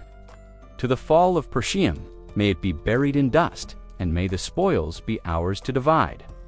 Laughter echoed in the tent as wine flowed freely, the officers oblivious to the threat crawling ever closer in the darkness. In the forest that rimmed the supply camp, a quiet force stirred. Ghislain crouched low, scanning the campfire lights in the distance. Around him, his mercenary army, hardened, loyal, and silent, waited for his signal. The objective was clear: annihilate the DLD supply unit, severing the flow of resources to the enemy's main force before they reached Persium Castle. Without supplies, the enemy would collapse. One strike, and the war would tilt. Belinda stood nearby, eyes on the sky. The weathers turned sour. "Can't see a damn thing in this darkness," muttered Seer, adjusting his cloak. Ghislain, helmet in hand, smirked. Perfect night for a massacre. With a practiced motion, he pulled down his visor and drew his blade. The steel caught the faintest glint of firelight from the camp. "No prisoners," he growled. "Cut them all down." With that, he surged forward like a shadow-given form, his army following behind like a tidal wave. There was no hesitation in Ghislain's eyes-only fire. The memory of Desmond County's betrayal burned in his blood, and the ducal forces that once exiled him would feel his wrath tonight. The time for words was long past. Anyone standing in his path would fall, and by morning, the D-Old supply line would be nothing more than ash. Disguised beneath the banners of D-Old, dressed as recruits and mercenaries, the massive force pressing into the region was unmistakable to anyone paying attention. It was outside interference, a hidden hand pushing into the bitter war between Persium and Diggold. Under the thick veil of night, their approach was silent, concealed. No one in the Diggold camp noticed until it was far too late. The ambush descended like a shadow storm, and from within it, Ghislain's forces surged forward. From the darkness, Kay stormed ahead with a gleam in his eyes and a savage grin curling his lips. His sword sang as it cut down soldier after soldier, stationed near Diggold's supply line. On his flank, Gillian swung a long-handled axe with devastating precision. Each strike sent bodies flying, cleaving through armor and bone alike. Through the chaos, Ghislain moved like a phantom, his body brimming with mana, his blade infused with lethal energy. He tore through the enemy ranks with merciless force, each swing clean, deliberate, unstoppable. Fear might have gripped the hearts of lesser men, but he pushed through it with unrelenting focus. Behind him, Belinda closed in, ready to defend her young lord. Her heart was heavy with concern. It was his first true battle against human foes, but she remained steady, her blade ready. She would not let anything reach him. The DO'd soldiers faltered, caught unprepared and fragmented. They reeled under the assault. They had underestimated Persium's capability, never imagining such a coordinated strike.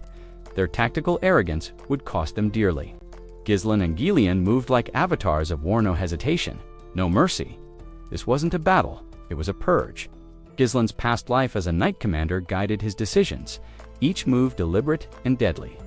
Gillian's hardened experience, forged through countless battles, made him a wrecking force on the field. The outer perimeter fell swiftly at full gallop. Ghislain rode to the far end of the camp, reined his horse sharply, and shouted out orders. The plan remained unchanged: leave no DLD soldier alive. The battlefield became a slaughterhouse. Burning torches knocked loose and the chaos began to ignite tents. Flames crackled, spreading across the camp like wildfire. Panic set in. Soldiers screamed, scattered. High-ranking officers scrambled toward. Baron Foe's command tent, a breathless soldier burst inside, shouting that they were under attack. Foe stormed out, eyes wide at the sight of his camp in ruins. Fury boiling, he screamed at the guards. Where had they been? His hands trembled. His voice cracked as he bellowed orders to regroup, insisting they still held the numerical advantage. But reality soon crushed his bravado. A shaken scout returned moments later with a dire report. Over 70% of their force had already been eliminated. Just then, a thunderous presence followed close behind Ghislain Gordon the Muscle. A legend forged in the brutal forest of beasts, his sheer power was monstrous. He barreled into enemy lines like a juggernaut, tearing through soldiers as if they were made of straw. Noticing the tide and wanting to preserve strength, Jillian sheathed his axe and switched to a lighter weapon. It cost him some sheer destructive force, but allowed for faster movement, deadlier strikes with sharper aim. Meanwhile, Kerr remained a whirlwind of destruction. Every swing was calculated and cruel, cutting down any soldier in reach. Ghislain pressed forward, silent, focused. Mana pulsed through his limbs. His sword felt like an extension of his will, sharp, unerring, final, though weaker now than he had been in his previous life. He was still a reaper of men. Each strike was a promise fulfilled in blood. His mercenaries, well-trained and loyal, moved with him like an extension of his own mind. From afar, Baron Foe saw him and froze. Ghislain was like no soldier he'd ever seen. This was no mere battlefield skirmish, this was judgment. Sweat drenched Foe's face. He realized to light that his army stood no chance. His confidence cracked, then shattered. Spinning around, he screamed for a retreat. One of his aides looked at him in disbelief, stunned by the command. Foe didn't care. Pride wouldn't save his life. If he stayed, he'd lose more than just the battle, he'd lose his head. Before the aide could speak again, a blade flashed from the smoke and struck his neck cleanly. He dropped without a sound. Shock flickered across Fabro's face as he stood frozen, paralyzed by the brutal efficiency of the ambush. The precision, the sheer speed of it was unlike anything he had expected. Though untouched himself, his knees buckled from sheer terror, and he collapsed to the ground as the dull thud of his aide's lifeless body echoed beside him. Belinda had arrived, perched atop her horse.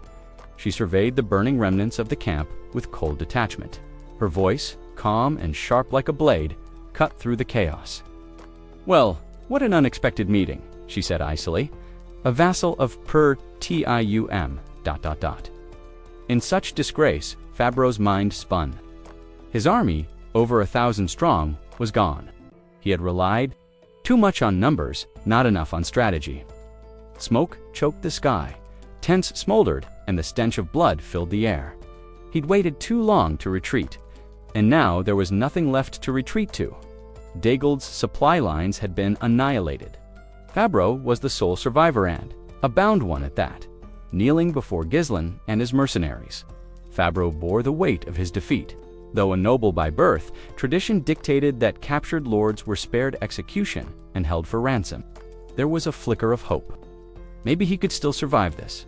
That flicker vanished when Belinda dismounted and slammed her boot onto his head, pressing his face into the dirt. "This man," she said to the gathered mercenaries, "was no mere soldier. He served as an envoy to Deold and doubled as their supply commander. He's been feeding them intel for months." Panic surged through Fabro. He turned to Ghislain, desperation rising like bile in his throat. "Please," he cried, "I surrender willingly.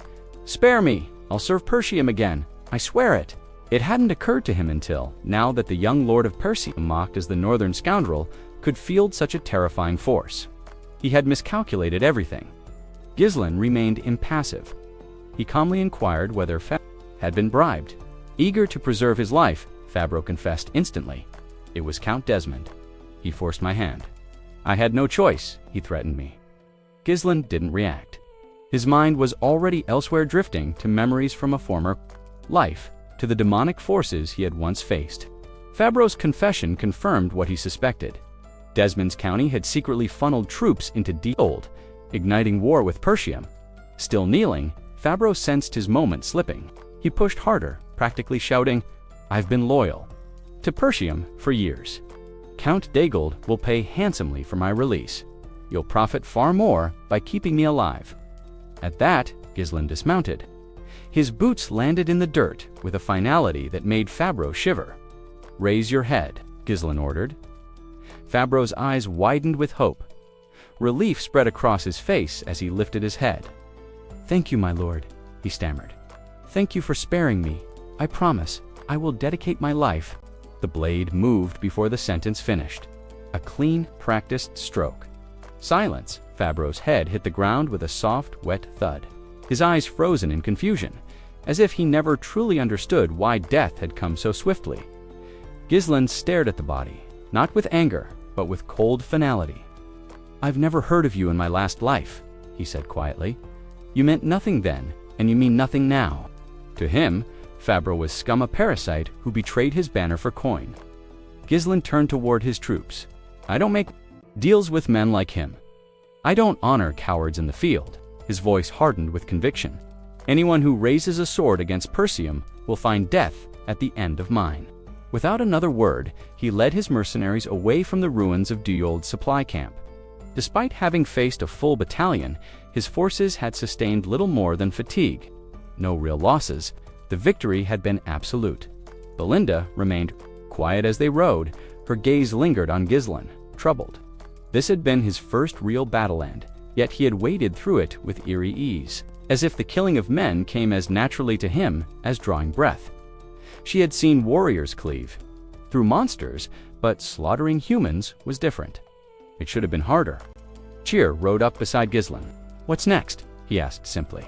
Ghislain didn't answer right away. His eyes were fixed ahead, somewhere far beyond the battlefield, locked on whatever war was still to come. With calm intensity, Ghislain announced their next move. They would return immediately to the castle. His instincts told him that the enemy wouldn't wait, an attack was imminent. And he was right. From the distance, the thundering crash of stone echoed across the battlefield. Daegel's army had begun bombarding Persium's outer defenses with massive siege weapons. The stones hurled through the sky with frightening precision, smashing into the castle walls. Such heavy artillery wasn't something Daegel had on his own. It was clear now Count Desmond had provided them the means to launch a full-scale assault as the catapults roared. Duel's infantry surged forward like a black tide, aiming to overwhelm the castle before Persium's limited forces could organize. But Ghislain was no amateur. As a seasoned tactician, he responded swiftly. Once they arrived, he directed Kerr and Belinda to reinforce the left flank of the castle walls, while he himself would command from the right. Then, turning sharply, he called out to Gillian. "You'll strike their camp directly," Ghislain ordered. "It will be a surprise attack. You'll have far fewer men than they do, but the goal is to hit fast and hard." He locked eyes with Gillian. "Think you can handle it?" A quiet confidence spread across Gillian's face. His lips curved into a faint smile, eyes glittering with a dangerous excitement. "Of course," he said. No hesitation, Ghislain allowed himself a rare smile. Gillian was no ordinary mercenary. He was a dormant predator, silent and lethal. Waiting for the right moment to pounce off to the side, Kyer scoffed. "The old man always gets the fun jobs," he grumbled. "Blinder? More practical. Raise the obvious concern, then who's defending the gate?" "Leave it," Ghislain said flatly. "No explanation." Despite the uncertainty in his tone, none dared question him. Ghislain wasn't just a noble playing at Morhe, was once known as the Mercenary King, a man who had raised kingdoms and survived where others had perished. There was always a plan buried beneath his silence. Still, among his aides, confusion lingered. Ghislain was young, after all famous for his ruthless past as the Northern Scoundrel. Yes, but this was his first time officially leading an army. They had expected him to falter. Instead, his cold composure and rapid orders hinted at something far more dangerous. He didn't elaborate. He simply said, "This battle will mark a turning point in Persium's legacy." Elsewhere, Zwalter, one of Persium's noble Heil knights, stood tall at the edge of the crumbling battlements. His voice rang out, commanding the defenders to brace for the next wave. Across the wall, Randolph, his brother and fellow knight, led the archers in relentless volleys, their arrows darkening the sky. But no matter how many fell, the enemy kept coming. Duel's forces were vast, and their determination unshakable. With ladders raised, the enemy began to scale the walls in droves. The sheer number of invaders was overwhelming. "Engage them," Zwalter roared, drawing his blade. He plunged into the fray just as the first attackers crested the battlements. Randolph followed, sword flashing beside his brothers. Together, they fought to stem the tide. Far from the chaos, the commander of Duald's forces looked on, laughter rising from his throat like smoke from fire. He clapped his hands with glee, drunk on the thrill of impending victory. "This is it," he declared. "Even without sending out our best knight, the walls will fall." But not everyone in Duald's camp shared his arrogance. Victor, a shadowed figure at the rear, remained silent, eyes locked on the battlefield. As the catapults prepared to fire again, he murmured to himself, "Time for the northern wolf to die." He had longed to cross blades with Walter, but now, watching from afar, it seemed he wouldn't even need to raise a sword.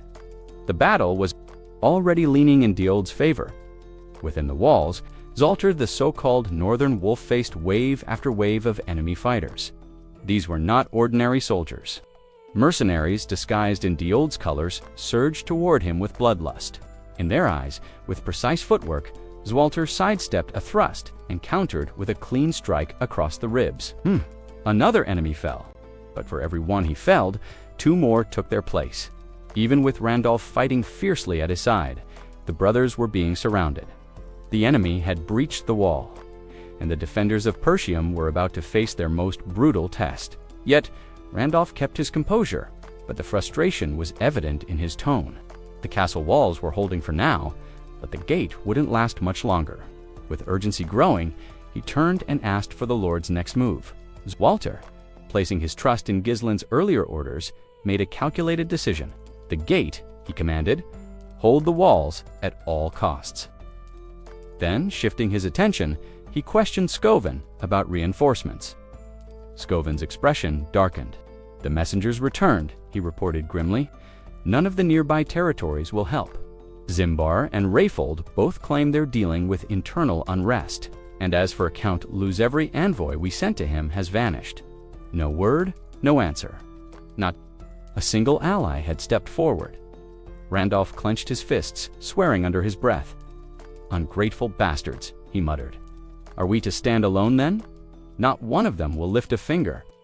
Meanwhile, within the ranks of Diold's army, troubling news reached their command tent. A winded soldier arrived with a report that immediately unsettled both Diold and Victor. "Our supply unit," the soldier began, catching his breath. "Something's wrong. The troops we dispatched for resupply haven't returned. We fear the unit may have been attacked." Diold blinked, stunned. "Impossible," he said flatly. "That convoy had 1,000 men. How could they have been ambushed with Persium's entire force locked behind walls?" But Victor wasn't so quick to dismiss it. His sharp eyes scanned the distant horizon where faint smoke spiraled into the sky. Something wasn't right. "There's someone in Persium who still thinks like a tactician," he thought, impressed. A bold move for such a small force. His heart raced not with fear, but excitement. This siege had suddenly become far more interesting. Daegol, standing nearby, turned toward Victor. "What now?" he asked, worry creeping into his voice. "Without supplies, we can't keep this siege going. Not with Persium still dug in behind those walls." Victor lifted a hand, silencing him. "Then we don't wait," he said coolly. "If we can't starve them out, we break through. Numbers alone will be enough." His confidence didn't waver. "Persium will fall before nightfall." Diold looked at him, aghast. "If we charge headlong, we'll overrun them. Yes, but at what cost? We'll lose too many men." Victor's gaze turned cold. For a moment, he considered drawing his blade on Diold. A mouthpiece for Desmond, he thought with disdain. "You're only still breathing because Persium hasn't fallen yet." But he let the moment pass. There would be time for that later. Instead, he surveyed the battlefield again. The left and right flanks had long since begun their assault, but the castle walls held firm. Likely, Persium's elite fighters, the famed Northern Wolf among them, were still resisting fiercely. Then something caught Victor's eye. The front gate, it was exposed, unmanned. He narrowed his eyes. Why would they leave the gate undefended? Unless, he smiled, raising his sword high. He shouted to the remaining soldiers with all the conviction of a man certain of victory. "Charge! By dusk, this castle will be ours." Behind Victor, Desmond's army disguised in the armor and banners of Daegol's, soldiers advanced with grim precision. Towering siege engines rumbled across the field, their silhouettes casting long shadows over the land. The scale of the invasion was staggering far beyond anything the defenders of Persium could hope to match. Victor surveyed the unfolding battle from his position, eyes fixed on the mass of troops charging toward the castle gates. He gripped his reins tighter, the clamor of war echoing around him. Though he was already celebrated as one of the finest swordsmen in the northern realms, Victor yearned for something more enduring.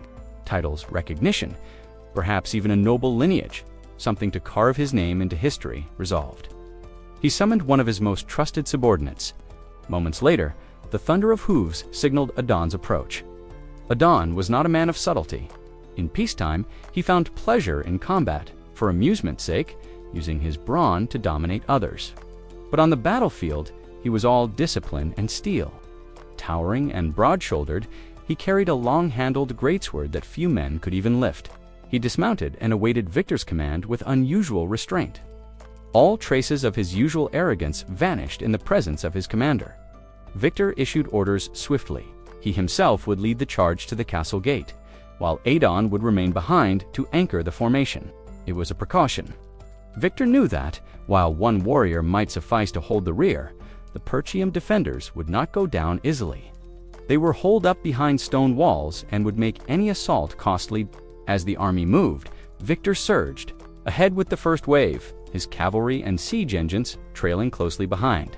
It was a display of overwhelming might, perhaps more than what was truly necessary. Yet in war, overkill often meant survival.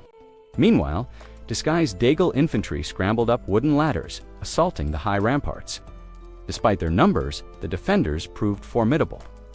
Still, the attackers pressed on, undeterred by the arrows and blades awaiting them at the top. Their courage bordered on madness. On the castle walls, Zwalter and Randolph stood like sentinels of steel. Both were high-ranking knights, nearing mastery of their order. Every swing of their blades felled another enemy, and yet their resolve alone could not shift the tide. The enemy kept coming. The walls were shaking beneath the weight of the siege. Suddenly, a cry rang out. It was Scoven, a seasoned knight of Persium, his voice sharp with panic. Zwalter turned instinctively, scanning the field, and what he saw froze his blood. Dozens of siege towers now loomed at the edge of the battlefield, methodically moving into position. Their arrival, so coordinated and precise, hinted at long preparation far before Count Dild's son had fallen in battle. Jaw clenched. They knew the height of the walls, he muttered. How Randolph glanced back toward the ladders, where defenders struggled to hold against wave after wave. We're already barely holding, he said grimly. With those towers, it won't matter how well we fight. The walls will be theirs. Desperation mounting, Zwalter shouted for the catapults. One soldier responded. The first was ready, cobbled together in haste, but it might just serve. Within seconds, the crew loaded a massive stone, adjusted their aim, and launched it toward one of the siege towers. From the ranks of Diold's forces, a soldier swore loudly. Those damn Persium dogs. When did they build catapults? The boulder arced through the sky, its trajectory perfect. It would crash into the siege towers, frame, and send it crumbling. But Victor, now near the front line, wasn't about to let that happen. He seized a nearby spear, channeling a surge of mana into its shaft. The weapon gleamed with arcane power as he hurled it skyward. The air cracked as the spear struck the stone mid-flight. The resulting explosion was thunderous. The stone fragmented into dust, dispersed by the force of Victor's magic. A hush fell over the field. For a heartbeat, then a roar of approval rose from Dagold's forces. Their commander had turned back death itself, and with that, the tide pushed forward once more. On Persium's side of the battlefield, shock rippled. Through the ranks, a projectile had been stopped. Midair, something only possible with the skills of a Heil Knight. That revelation alone sent a chill down their spines. Swalter's eyes narrowed in disbelief. Diold wasn't supposed to have anyone of that caliber. Among all the Heil Knights known across the northern territories, none were aligned with Diold, at least not until now. And with that, the grim reality settled in. This wasn't just a minor regional conflict. It was the machination of a powerful Northern Lord One playing a much larger game. Leading the charge, Victor surged forward on horseback, his voice cutting across the battlefield like a blade. No resistance you offer will matter, he declared. Persium will fall. Without waiting for a reply, he raised his arm and gave the signal. The siege ram thundered ahead, its massive form charging toward the castle gates with earth shaking. Force Diggle's army pressed in behind it, a juggernaut backed by superior strategy and weaponry crafted specifically for this siege. To make matters worse, The presence of the Hyal Knight made the power imbalance even more pronounced. The siege tower locked into position against the castle walls, and within moments, waves of armored infantry poured out. They struck like a flood, overwhelming Persium's defenders. Whatever hope the defenders clung to began to fray. The stone walls, once hailed as unbreakable, were trembling under the relentless assault. The gate shuddered with every strike of the ram, and no reinforcements were close enough to intervene. At this rate, the gate wouldn't last much longer. Standing atop the battlements, Walter watched grimly. Thoughts of his son filled his mind had the plan worked. But with every blow against the gate, his confidence faded. It seemed inevitable that Persium would be overrun. He had once hoped that the mercenaries under Gislin's command might turn the tide. Now even that hope was growing dim. Most of Persium's remaining soldiers were scattered along the walls, fighting tooth and nail just to hold their lines. Only a small contingent remained to guard the inner gate. It's inside the castle, deep within. Its stone corridors, a different tension brewed. The mages sent from the Scarlet Flame Magic Tower were bound in a ritual circle, seated on the cold stone floor. Magical symbols glowed faintly beneath them. Alfoy, red with fury, strained against his bindings. "This is absurd," he roared, glaring at the knights surrounding them. "We're mages, not some rabble to be tossed into your petty wars." Ferguson, his voice steady but tight, tried to calm him. "It's the young lord's command, Alfoy. We stay put," Alfoy snarled. "And you obey like a lapdog. Don't you see what's happening out there?" Vanessa stood nearby, clearly anxious. But resolute, her hands trembled slightly, but her eyes held fast. She followed Gislin's instructions to the letter, trusting in the plan, even as the sound of the battering ram echoed louder with each strike. Alfoy's anger only intensified. "They've reached the gate. Do you understand what that means? Persium is done. We should be out there doing something, not sitting here like prisoners waiting to die." Vanessa tried to calm him, her voice gentle but firm. "This is all part of Lord Gislin's strategy. We need to trust him. Everything's been thought through." He stared at her, incredulous. "Trust him. Don't make me laugh. That man has dragged us through Helland. Now you expect me to believe he has a plan that won't get us killed." Alfoy's glare Kudov cut steel. He hated being helpless, hated being bound physically and by orders. He turned on Vanessa. "Don't you dare say his name again." But even as she trembled, Vanessa didn't back down. Her faith in Gislin was unshaken. She believed in him not because of some naive loyalty, but because she had seen what he was capable of. She wasn't the same girl who had once swept the tower halls. She was a fifth circle mage now. Her journey had been shaped by Gislin's decisions. For better or worse, she wasn't the fragile servant he remembered. She had grown, but he didn't want to hear her reassurances. He barked. Silence. Vanessa obeyed, lips pressed together, but she didn't avert her gaze. The castle trembled under another thunderous blow from the ram outside, and yet she still believed. He questioned her with a sneer. Was she truly willing to obey the commands of a man he deemed nothing short of mad? Vanessa's expression tightened, her gaze sharpening with conviction. Her voice, calm but ironclad, rang out with quiet authority. "Gislin, Lord of Persium, is not insane." To her, Gislin was no reckless fool, but a visionary, a master of mana manipulation.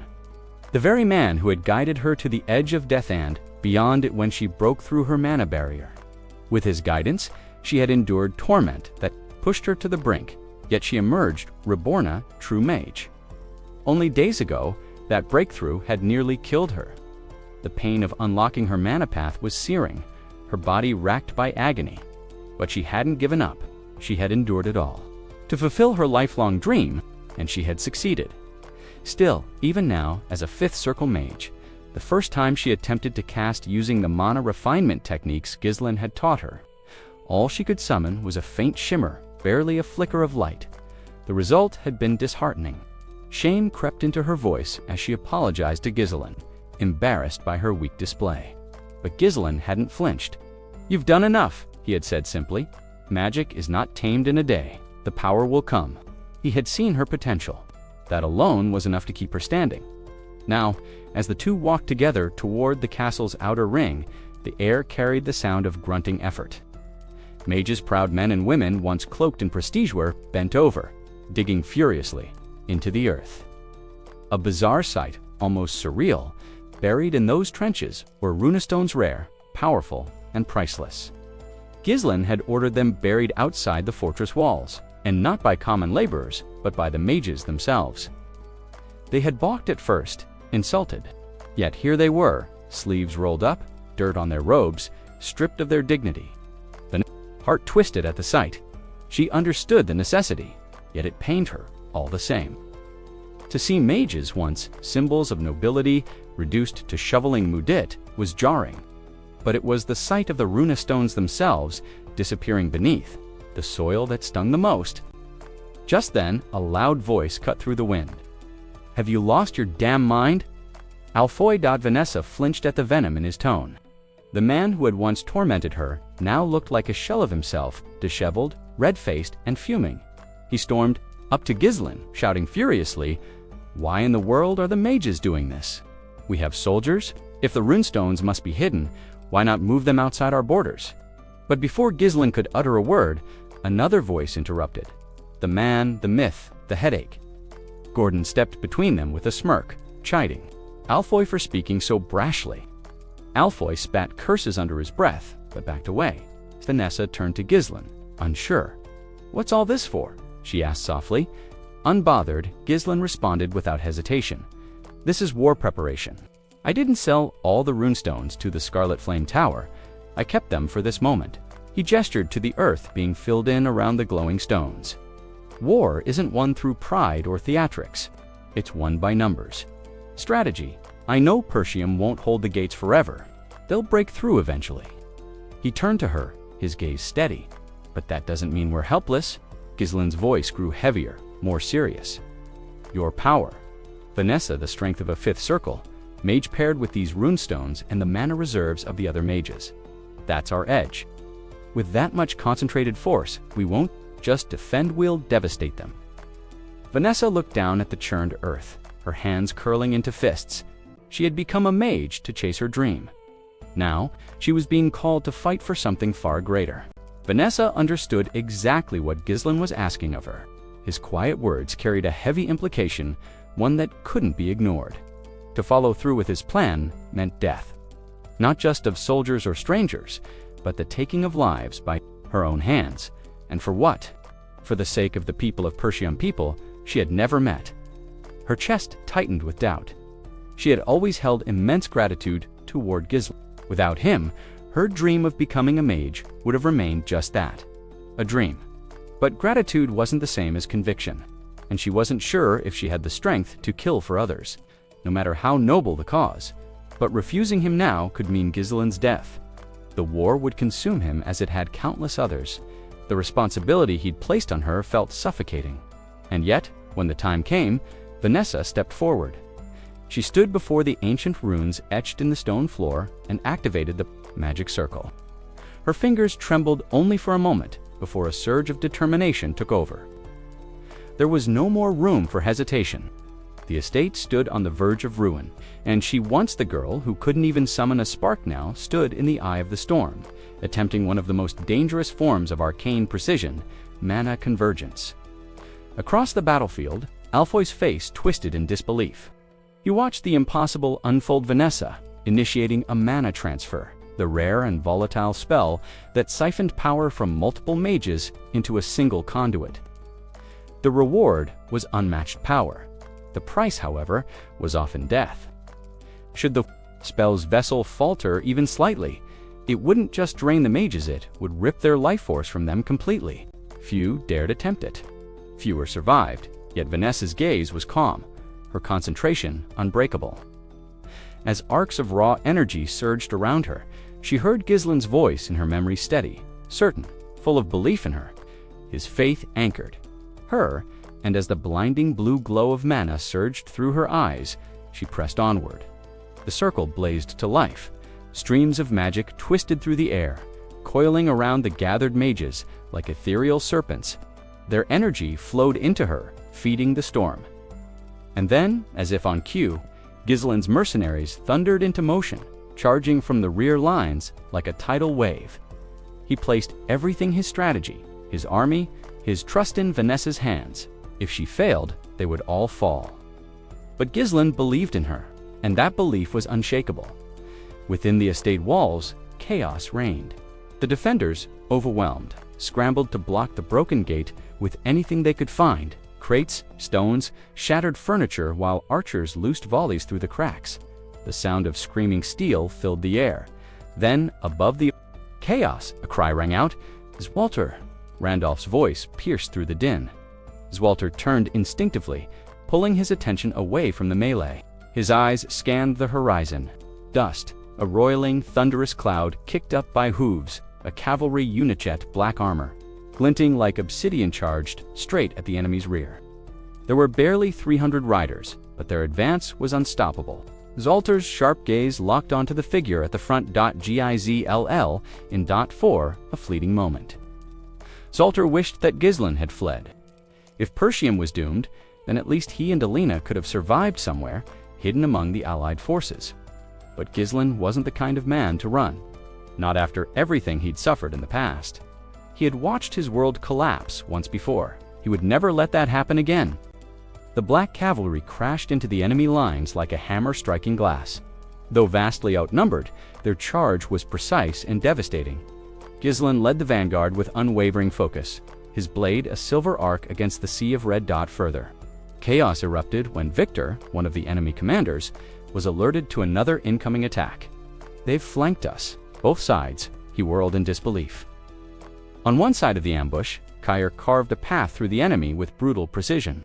Behind him, Belinda's spells erupted like wildfire, creating openings for the mercenaries dressed in ponchos of bark and dust. They moved like a stormfast, wild and merciless. Meanwhile, Gislen pushed deeper into enemy territory, his eyes cold and unwavering. Every swing of his sword was fueled by something darker, something deeper and unrelenting, will-born of past failure and burning resolve. The air around him thickened as he summoned his mana, condensing it with frightening focus. Then came the release. His mana Korza radiant burst of raw elemental energy erupted outward in a shockwave. The battlefield bent under its force. Gislen carved through the chaos of battle, like a storm made flesh. His mastery of horseback combat, swordplay, and mana channeling formed a breathtaking harmony, each element flowing into the next with practiced precision. Enemies crumbled wherever his blade fell. To the untrained eye, he looked like a wild force, reckless and unrestrained. But in truth, every strike, every movement, every shift of weight was calculated to perfection. Not a single enemy could land a blow, not even on his galloping horse. Though far from the peak of power he had possessed in his previous life, Gislen's sheer presence on the battlefield was devastating. Once the enemy bowmen realized they were being flanked, panic rippled through their lines. Cries of confusion broke out. "Impossible! Persium has reinforcements." But before any order could be restored, hoping to bring him down by targeting his mount, arrows flew fast, precise, deadly. But then the impossible happened. Gislen's horse leaped into the air, had briefly bent to allow the horse and rider to soar like mythic creatures, and then they landed. Gislen didn't pause. His blade came down in an arc of silver light, and with each swing, another soldier fell. Flesh, bone. Armenovich slowed him. He moved through their formation like a reaper, his path marked with blood and broken steel. Even in his past life, this was his way, diving into the heart of danger and emerging as the embodiment of carnage. The surrounding infantry hesitated, unable to process what they were witnessing. One man on a horse, just one, and yet he was dismantling an entire detachment. The air thickened with fear as the realization set in. This wasn't just a skilled warrior. To them, Gislen had become a monster, breathing heavily, bloodstaining. His armor, Gislen raised his sword high. Sunlight caught the steel, and the signal was unmistakable. His mercenaries saw it. They remembered the battles they had fought. Alongside him, their brutal campaign through the beast-ridden forest, the victories carved out of desperation. They didn't wait for orders. As one, they surged forward with a unified cry, racing into the fray behind their commander. And then came Gislen's voice.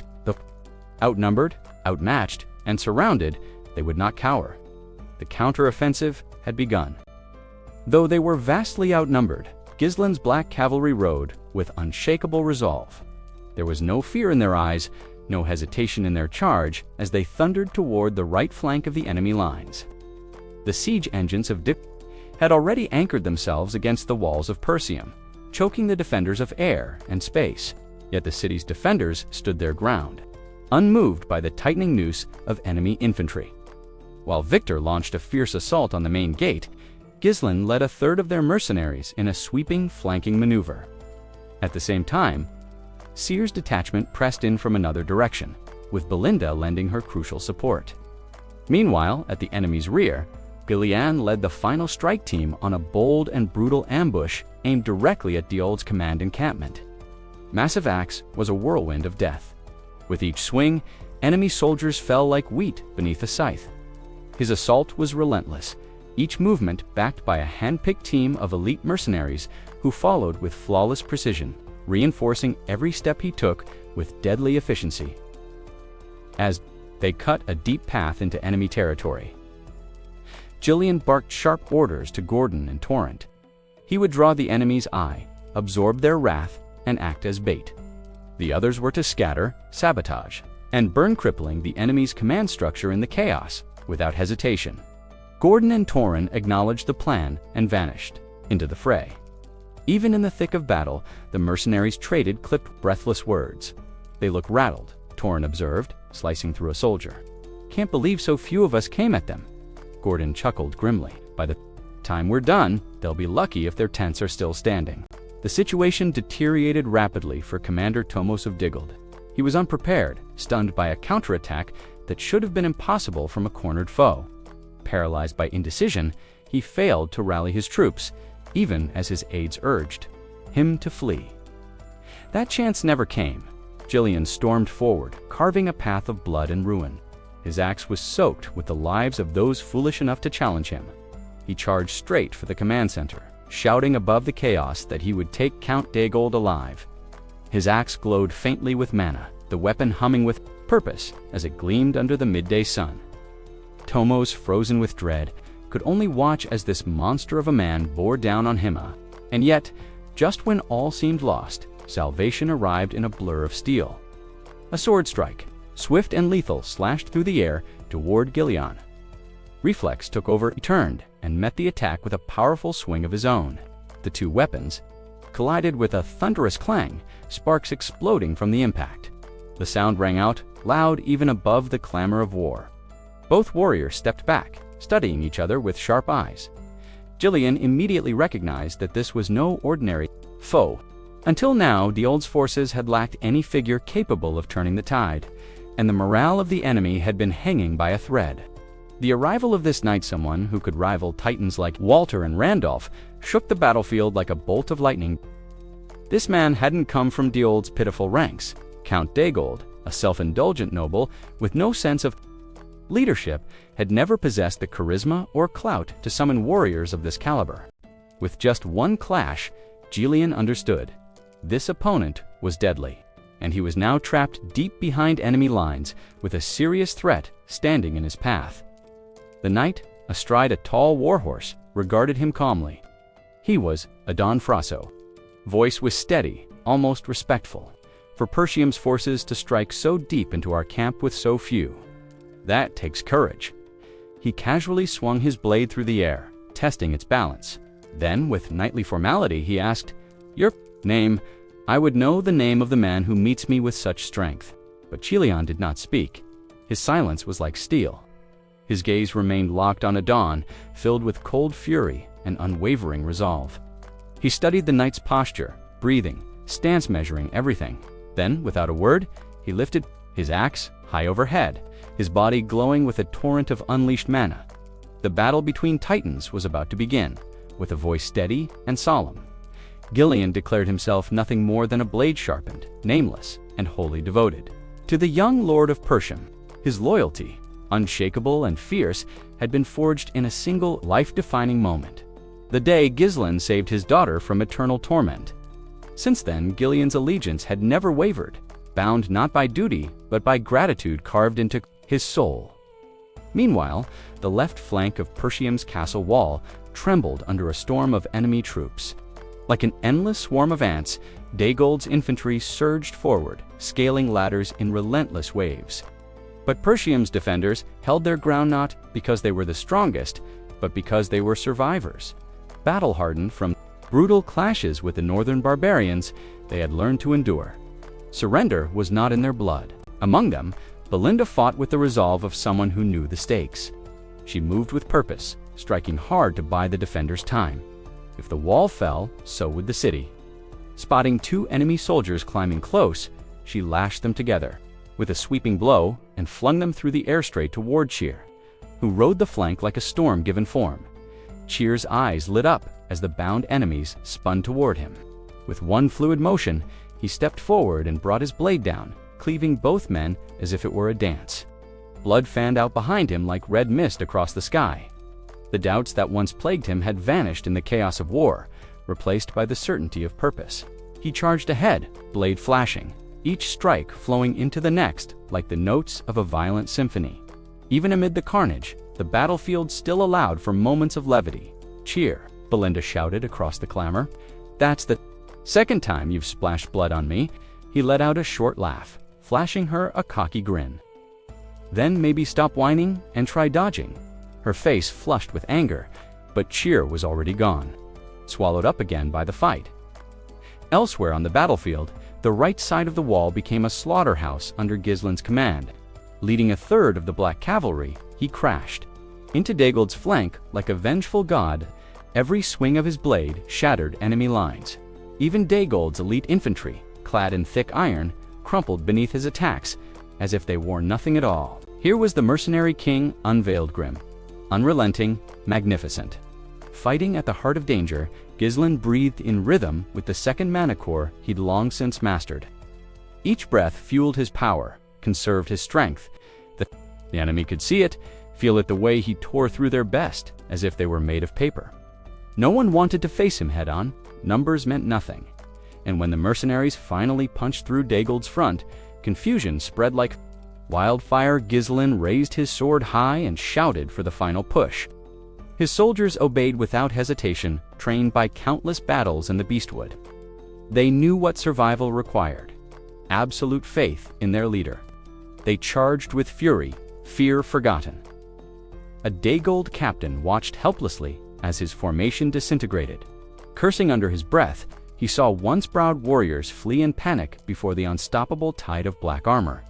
Gislin pressed on, spurring his mount toward the siege tower now fixed to the castle wall.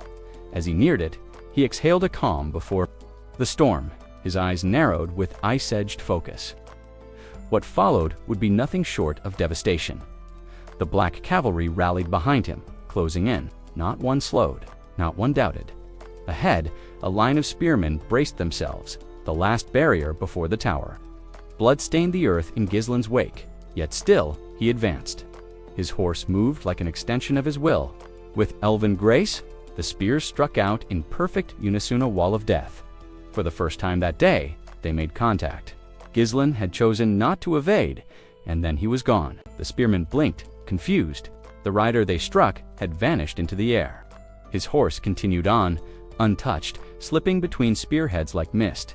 Before the soldiers could even shout, Gislin came down from the sky like a falling star, landed atop one of the spearmen with crushing force, locking the man in his legs as he dropped. Using the stunned body as an anchor, he twisted mid-air and unleashed a devastating arc with his blade, cleaving through the ranks like wheat before a scythe.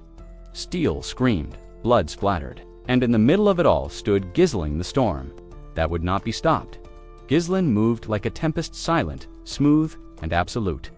Each step was calculated, each motion honed by ruthless instinct. There was no time for indecision. In this blood-soaked chaos, even a moment's hesitation meant death. As his spinning momentum carried him through one final arc, he released the body of the spearman he had used as a fulcrum and sliced cleanly across another soldier's throat. The man's eyes widened for a second, then the blood came. His sword dripped, crimson and heavy, coated in the lives he had stolen. Not one had survived his path. The battlefield behind him was a shattered grave, strewn with corpses, mangled limbs, and the brutal aftermath of his unleashed might. Formations had crumbled before him. No tactics or steel walls could withstand the power of his fully awakened second mana core ahead. His next obstacle loomed a siege tower, massive, grotesque, a metal beast vomiting Diggle's heavy infantry onto the crumbling ramparts. At its base, a thick wedge of enemy soldiers had formed, their bodies a wall of flesh between Ghislain and the tower. He showed no fear, no hesitation. His gaze was pure, honed like a blade. There would be no mercy. Not here. Not today. He assessed the battlefield in a glance. The outer wall was deteriorating faster than he'd expected. At this rate, it would collapse before the main gate even fell. His black-armored cavalry had fought like demons, breaking through wherever they could, but the tide of enemies was endless. If they stumbled even slightly, the entire front would be swallowed whole. But there could be no retreat. Drawing a slow breath, Ghislain steeled himself once again. His will hardened. Even if the sky fell, he would not break. Not until every last enemy was ash under his boots. A voice rang out over the clash of steel-diggled corps captain rallying his forces. He had seen the Black Knight. He knew who needed to die. The siege tower had reached the walls. The moment of collapse was near. They charged. Ghislain raised his sword, its edge stained and eager. He closed his eyes briefly and reached inward, brushing the volatile energy of his third mana core. It was wild, unpredictable, especially after the blood python's venom had fused with his body. It hadn't yet achieved the fabled state of transcendence, but the mana refinement it offered made his blade unnaturally sharp, capable of slicing through iron as easily as cloth. His eyes snapped open. The first enemy lunged at him, a soldier armored in steel, determined. The blade flashed. There was no resistance. The sword split helmet and skull with terrifying ease. The man collapsed like a puppet whose strings had been cut. Another attacker took his place, howling, shield up, sword raised. Ghislain didn't. Let him finish the curse that spilled from his lips. One clean cut.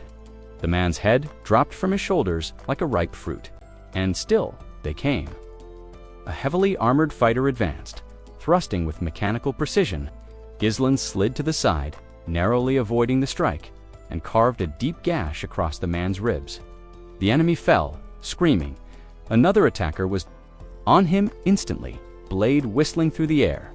Ghislain blocked it with brutal efficiency and countered with a spinning slash, cutting clean through the man's back. He was getting close now. The siege tower was within reach.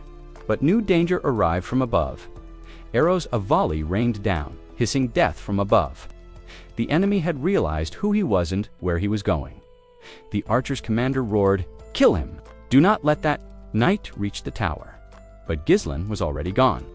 His figure blurred, streaking through the storm of arrows. Not one found its mark. Only the faint shimmer of his murderous aura remained in the wake he left behind at the tower's base. His next opponent waited, a Diggled corps captain astride a nervous warhorse, eyes wide with terror. The man tried to muster courage, but whatever valor had once lived in his chest dissolved under the weight of the black. Night's glare, the captain's grip trembled. Didn't wait, he surged forward. His blade pierced through the captain's torso before the man could even lift his weapon. The captain stood frozen in place, his courage dissolved by the overwhelming pressure radiating from the figure before him. Fear had locked his limbs. Resistance was no longer an option. With a brutal grace, Ghislain seized him, lifting the man as effortlessly as one might lift a lifeless animal. He spun his victim in a savage arc and flung both man and sword as a single deadly projectile toward the central beam of the siege tower. The crashing impact shattered the resolve of the defense line. The captain's body slammed into the wood with a sickening crack, the blade burying itself deep into the structure. Crimson sprayed across the platform, a grotesque mural drawn in blood and bone. Archers on the upper levels, still struggling to notch fresh arrows, paused in disbelief. One of their own leader had just been hurled like refuse, used as a weapon to punctuate the Black Knight's wrath. No one dared move. Silence fell, but Ghislain did not wait. With a flick of his fingers, he pulled on a thread of manan, invisible tether that connected him to the hilt of his blade. In an instant, the cord tightened, and his body launched upward like a shadow in flight. What the defenders witnessed next defied comprehension. The dark figure soared through the air, rising like a summoned nightmare toward the tower's peak. As he reached the summit, his hand met the embedded sword. Without pause, he tore it free, and with the same motion, brought it crashing down in a sweeping arc. Terror gripped the soldiers above. They remembered the tales of the slaughter he had left in his wake, the corpses piled where resistance once stood. None had stopped him then. None would stop him now. With a surge of raw force, Ghislain invoked his third mana core. Fury erupted through his veins. His eyes gleamed with pitiless clarity as he split the tower's upper platform in two. The entire top buckled and collapsed beneath the weight of his strike. There was no counter, no answer to his power. This siege tower, so critical to Victor's battle strategy, positioned with meticulous precision, was suddenly, devastatingly, useless. Its defenses had been spread too thin across the front lines, and Ghislain's intervention had arrived in the narrow window where chaos had peeled back the veil of order to the soldiers on the ramparts still struggling for survival. His action was nothing short of divine intervention. A small, crucial reprieve, but among the invading forces, shock rippled through the ranks. The tower had been brought down not by artillery or sabotage, but by one man in black armor. Yet not everyone viewed it as a triumph. Some whispered it was Recluse's desperate gambit that would leave him exposed. Once the tower fell, they believed he'd be overwhelmed and cut down. Just a man, after all, alone amid enemy lines. Victor, observing the scene from a distance, betrayed no emotion. He studied the crumbling ruin, quiet and pensive. His thoughts turned to a question. Was this the same black-armored commander who had shredded their flanks earlier? As dust billowed into the air, shrouding the battlefield in a ghostly haze, Ghislain emerged from the wreckage. His stride was steady, his resolve sharpened. He had not acted out of careful calculation, but from an instinct honed in countless battles, a sixth sense that had spotted the flaw in Victor's formation. He had read the tempo of the chaos, felt the enemy's heartbeat, and struck before hesitation could take root. Victor turned to one of his men. "Has the gate been breached yet?" the soldier stammered, clearly rattled. "Not yet, sir. It's more reinforced than expected. Internal resistance slowed us down. We estimate 10 more minutes." Victor narrowed his eyes, lips pressed into a thin line. 10 minutes. Enough time for the Black Knight to do serious damage. That delay was unacceptable. "I'll handle this myself," he said coldly. Without waiting for a reply, he stepped forward. Orders rang out in his wake. The gate must fall within 5 minutes. While they breached the walls, he would engage the enemy commander directly. Then, just before vanishing into the mist of war, Victor cast a chilling glance over his shoulder at the hesitant soldier. His eyes gleamed with silent fury, a promise of retribution if those 5 minutes were wasted. The message was clear as steel. Fail, and death would not come from the enemy.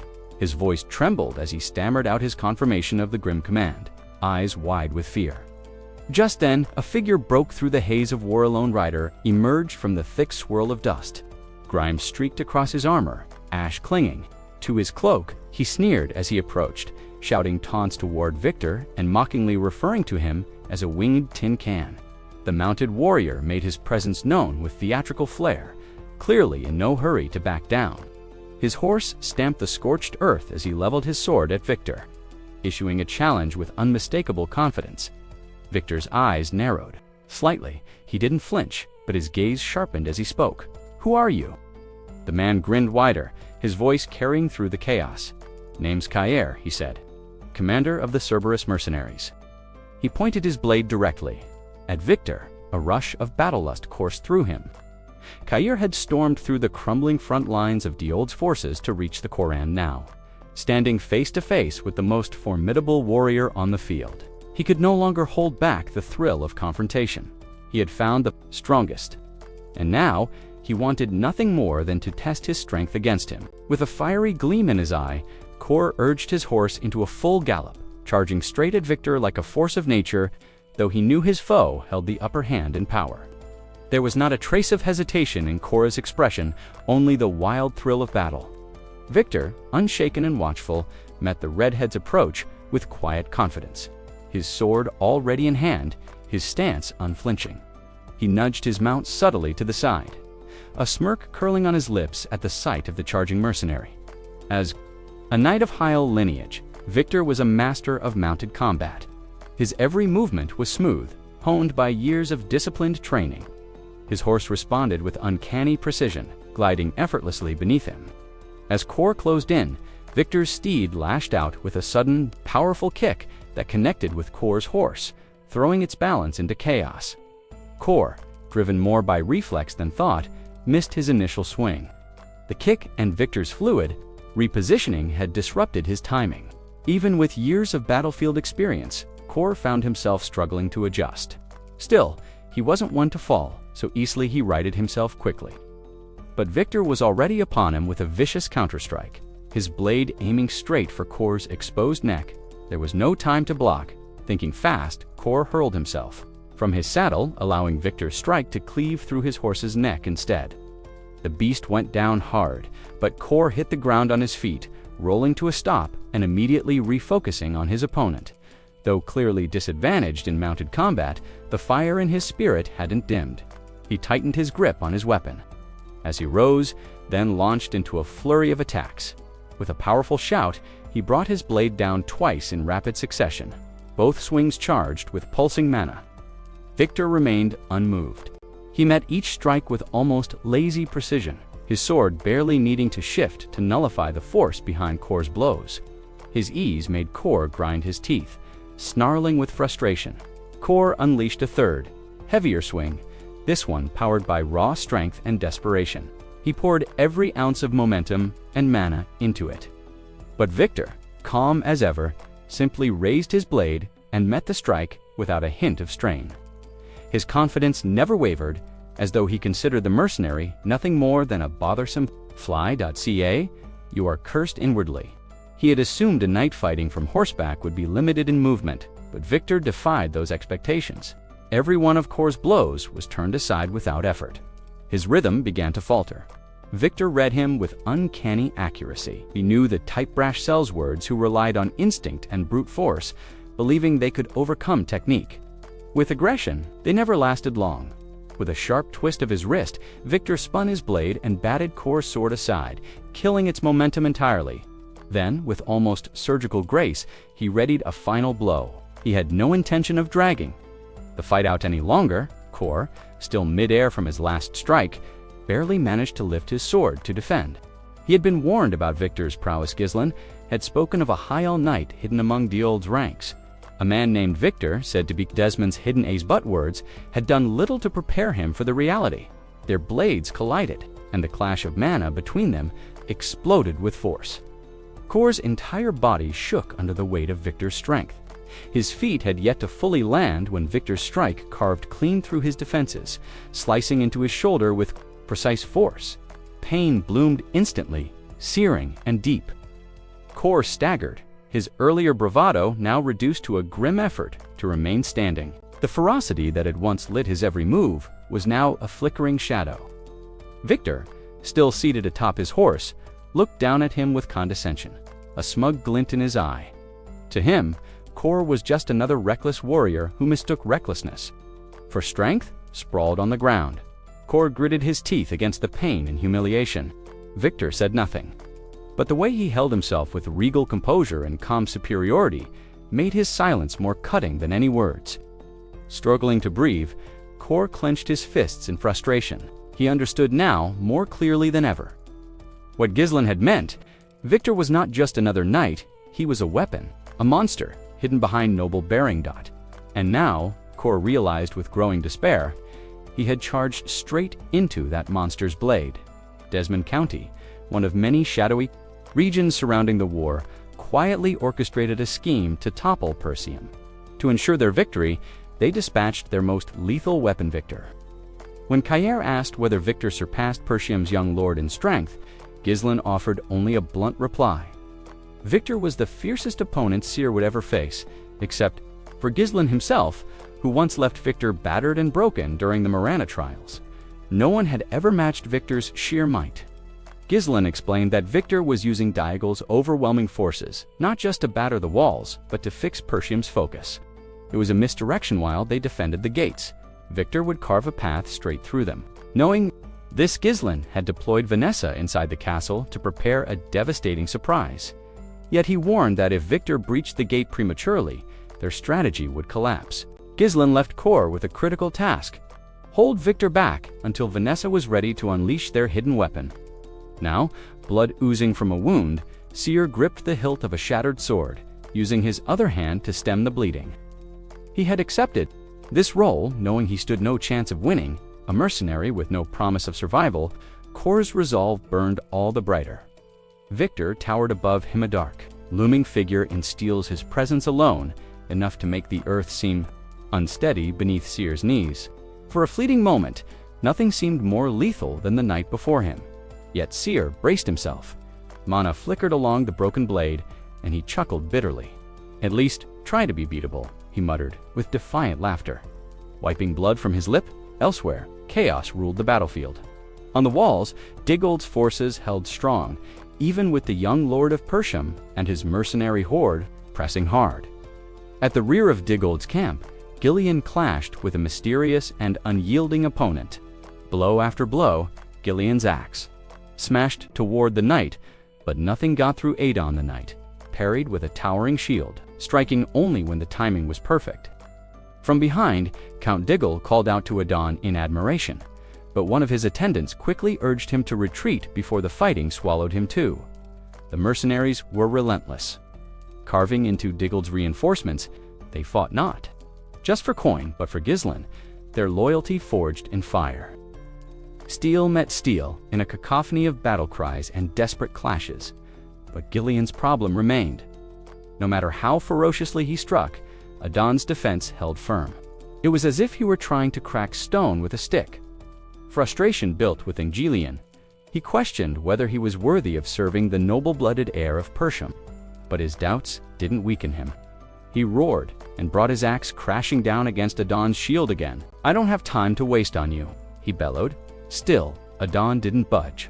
With eerie calm, he said, "That was a good strike, but you'll never break through." As Gillian prepared another swing, Adon twisted his stance, redirecting the blow and thrown Gillian off balance. The massive knight wasted no time. His sword was already in motion, arcing behind his shield in a deadly counterattack. Gillian barely managed to deflect it with his axe. Stumbling backward, Adon did not relent.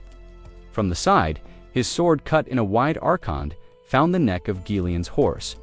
The beast dropped with a lifeless thud, its head severed cleanly. Fighting a mounted knight was hard enough. Fighting Adona, master of sword and shield, was almost certain death. Gillian swore under his breath. Realizing he was vulnerable, Adon raised his shield high, his horse rearing with it. The combined weight was about to come crashing down. Still, Gillian lifted his axe to meet it, even if it meant death. Adon's eyes glinted with finality. He had found the opening he needed. At this time, he would end it. Adon brought his shield down like a falling boulder. The impact was brutal. Horse and rider crashed into Gillian with unstoppable force, hurling him to the ground. Pain surged through his body, but he didn't release his grip on his weapon. He couldn't. If he fell here, the entire Persium estate would be at risk. His daughter Rachel was still within its walls, safe only as long as they held. She had found comfort in friendship with Alina, the young mistress of Persium. He would not let that safety vanish. Elsewhere, on the bloodied front lines, Cheer stood firm despite the deep wounds marking his body. His mission was different from Gillian's, but no less critical. He had sworn to the young Lord of Persium that he would hold the line no matter the cost. At the gate, the relentless pounding of Dagold's battering ram reached its climax. With a thunderous crack, the gate burst open, torn from its hinges. The path to the heart of Persium now lay wide open. Panic rippled through the defenders, compared to the enemy forces pouring in. Persium's garrison was a shadow of what it once was. Zwalter, Randolph, and Scovin had already been pushed to their limits atop the ramparts. They were exhausted, barely clinging to the walls. No one else remained to hold off the fresh assault. Victor watched from a distance, eyes narrowing. The moment had come. The final act of the war was at hand. Behind him, Ghislain stood quietly, having done all he could.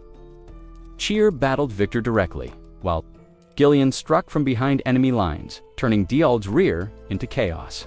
And then there was Vanessa the Last. Desperate hope, despite her newly awakened power as a 5th Circle mage, Vanessa's mana pool was pitiful, hardly more than that of a 1st Circle novice. Still, she had been tasked with delivering a devastating blow that could shift the battle. Ghislain had placed his faith in her inside the keep. Vanessa sat surrounded by fellow mages, whose only role was to lend her their mana. She took it all in, steadying herself, fighting to control the volatile power not her own. When the gate fell, Alpo, pale and near collapse, shouted at her. "The gate's down," he yelled, voice hoarse. "You're draining us dry, you have to do something." Her eyes shimmered with light. Calmly, she answered, "Just a little more. I can do it." Her voice held no hesitation, only quiet resolve. Beyond the ruined gate, Victor lifted his sword and barked orders. The full assault was to begin. Heavy infantry surged forward like a dark tide. Before moving to lead them, Victor called an aide. "Bring Count Diald forward," he ordered. "I'll deal with their commander myself." He still believed Zwalter to be the black-armored knight wreaking havoc in Duald's camp. He hadn't realized it was Ghislain all along. Meanwhile, Kirbad, bloodied, stood in the path of Victor's forces.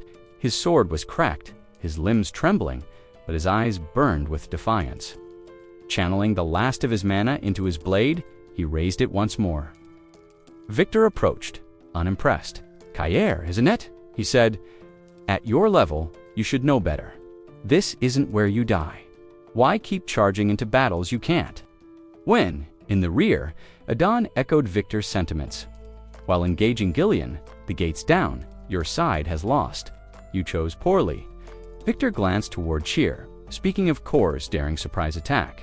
"It was bold," he admitted, "but numbers decide wars." Adon turned his focus to Gillian, disapproving. "You filled your elite force with mercenaries. That was your downfall. They'll never stand against trained soldiers." Victor nodded. "A mercenary should know when to run. There's no shame in living." Adon finished the thought. "Even the most skilled fighter is no match for a disciplined knight." Both men, standing on different fronts, issued the same judgment to Cain. And Gillian, there was nothing left in this battle worth dying for. But whether they were right, only the next moments would tell. Cain stood his ground with a wry smile. "And if it is true," he asked, unconcerned, "this life is mine alone. None of you get a say." He and Gillian stood united only by the battlefield, but their motivations couldn't be more different. For Cain, defeat was intolerable, a wound. To his pride, Gillian, by contrast, was resolved to give everything, even his life, in service of the young lord he protected. Their eyes met across the chaos, each glinting with an animalistic resolve. Titles meant little here. Knight or mercenary were equals in the arena of war. What mattered now was who would survive. Separated by the churn of battle, Cain and Gillian each launched toward their respective adversaries. The weight of the moment bore down on every stride. Pain howled in their minds, yet neither man slowed. They had no space for hesitation, and Adon steadied themselves atop their steeds. Adon readied his sword, drawing it back for a wide arc. His voice cut through the din, cold, absolute. "A loser's words are worth nothing." Steel met steel once again as Adon's sword clashed against Gillian's long-handled axe.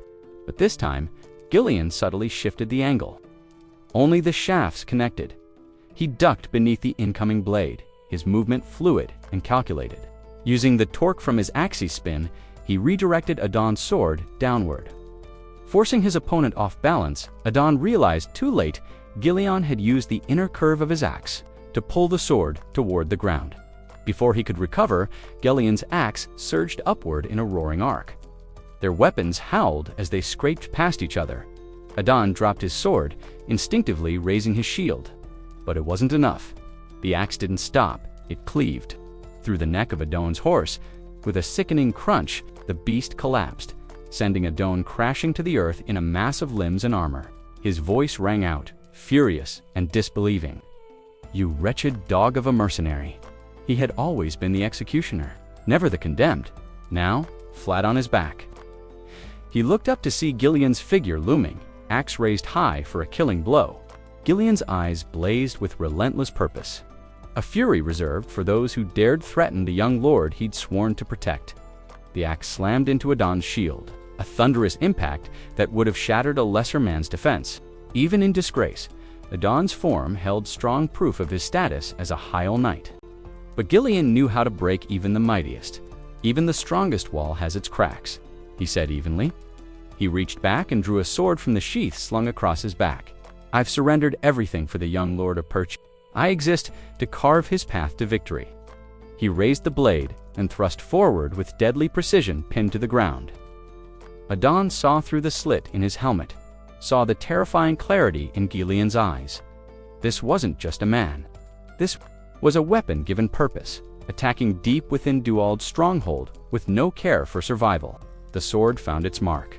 Blood sprayed violently, like a crushed fruit bursting in a clenched fist. Not far from the gates, Carr stormed toward Victor. His body ached, his form battered and bruised, but there was no sign of hesitation. He knew Victor was far stronger. He knew that facing this man might cost him everything, but he remembered Gillian's order: stall Victor until Vanessa was ready. Even in the face of overwhelming odds, the fire in Carr's eyes didn't waver. Chaos danced within them, wild, unrelenting. He needed only one thing to land a single blow on Victor. A flicker of memory stirred in Seer's mind. He remembered the day he shyly approached Ghislain, asking him to explain a few of his elusive techniques. Back then, despite Cain's usual bluster, Ghislain had listened seriously. It had taken no small effort for Cain to swallow his pride and ask how Ghislain managed to evade that one clean blow during their duel at Morena's recognition. He was especially fascinated by the sudden dodge, followed by that rapid, cutting advance.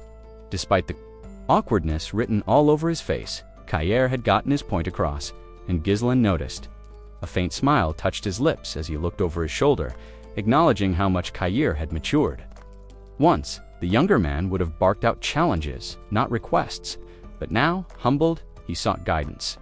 Turning his gaze back ahead, Ghislain had told him something important. The actual mechanics of his movement weren't the key.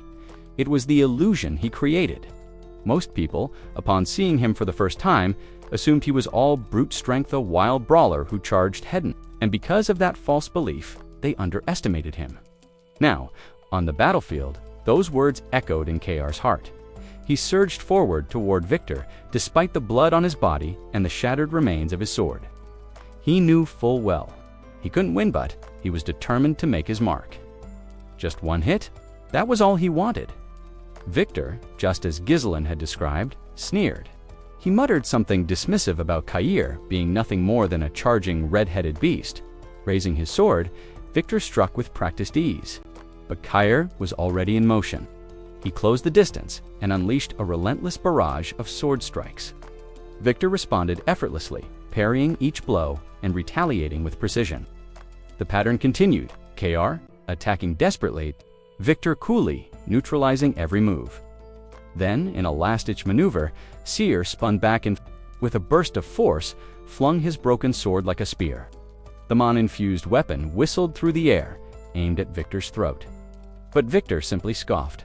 He batted the sword aside with an upward slash, certain this was nothing more than the dying gasp of a beaten opponent. Seer had failed to land even one clean hit. His body was ravaged, his weapon lost. It looked like the end. Victor's tone turned patronizing. The desperate always throw everything away thinking they've got nothing left. Final mistake. He hadn't yet realized what Seer had truly planned. In that moment, Victor went for the killing blow.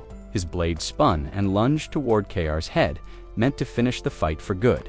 But then Ghislain's words came back to Cain again. Your true intent behind your fury, and you might just find your opening. The blade rushed toward him, but Cain didn't flinch. His eyes stayed fixed, fearless. At the final second, he angled his head just enough to avoid the strike. The blade slicing a thin line along his temple, but missing its mark, Cain reached out and gripped Victor's sword arm. As blood streaked down the side of his face, he twisted his body, yanked hard, and lunged toward the broken blade still spinning through the air. He caught it. Victor, momentarily stunned, found himself unable to recover his own weapon. Movement had thrown off all his timing. In one swift motion, Cain raised the broken sword and brought it crashing down. Victor, still mounted, had no room to evade. He knew it in that instant. Cain was about to land a real hit. But instead of striking Victor directly, Cain's blade arced downward, grazing the surface of Victor's gleaming silver armor and slicing deep into the spine of Victor's warhorse. Blood erupted as the creature buckled. Victor had assumed his sword would always be enough. Victor never anticipated the redhead's unpredictable gambit. He could only watch, stunned, as Seer's wild, almost reckless movements brought down his horse, literally. The beast crumpled with a sickening thud, lifeless before it hit the dirt. Forcing Victor to dismount with a rough, agile leap. Nearby, Cain landed face first in the mud with a graceless thump. The last of his strength drained after his explosive. Offensive. His chest heaved with each strained breath. His limbs betrayed him, unwilling to rise again, despite his ragged state. Victor couldn't help but recall the astonishing move the moment Seer had snatched a blade from midair after deflecting it.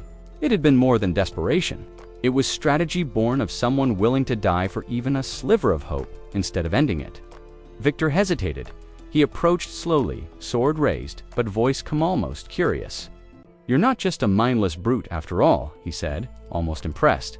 Cain still couldn't lift himself, his body stubbornly refusing to obey. Victor had every opportunity to strike him down, and yet he paused, standing over the red warrior. Victor spoke of how warriors sometimes transcend their limits when the veil of death closes in. But Cain's final attack had missed just barely.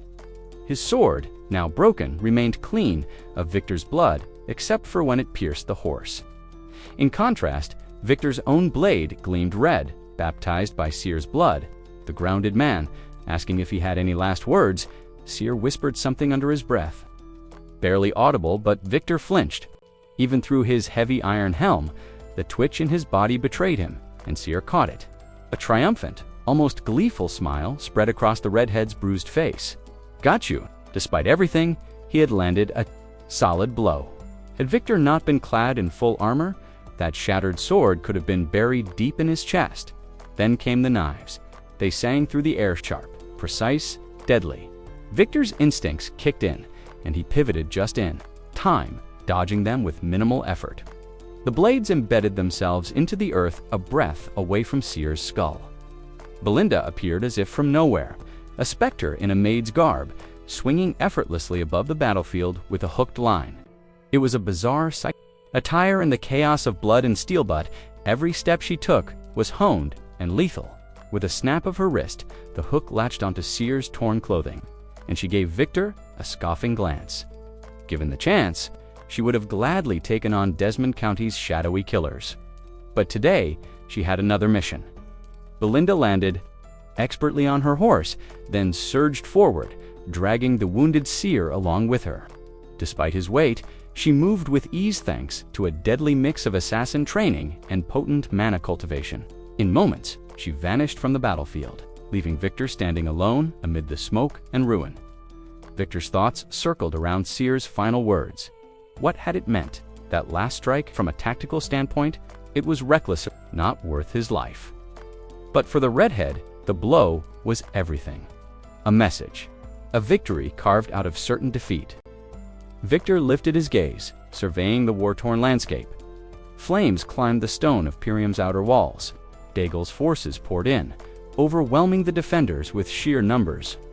The tide had turned. The castle's fall felt inevitable. He saw it. The redhead's suicidal strike hadn't been an act of desperation. It had been a delay tactic, buying time for the gate. The realization struck Victor like a second sword. Seer's gambit was never about killing him. It was about something far bigger. Daegel's army clustered tightly before the shattered gate, hemmed in by stone and steel. The choke point allowed only a single squad of heavy infantry to enter at once, bottlenecking their advance. From Victor's elevated position, his gaze locked on a flicker of arcane energy forming in the heart of the breach. Narrowing his eyes, he tried to make sense of it. Within the breach, surrounded by unconscious bound mages, stood a woman in a plain white robe. Her weathered staff gripped with purpose. She radiated fierce determination. "Vanessa." girl she once was had vanished. This moment was no longer about her past or loyalty to Persium. It was a reckoning she had chosen for herself for the sake of her young lord. Then Victor understood. The wild red-haired warrior was nothing but a distraction, a shield meant to delay him. Inside, beyond the reach of blades, magic stirred.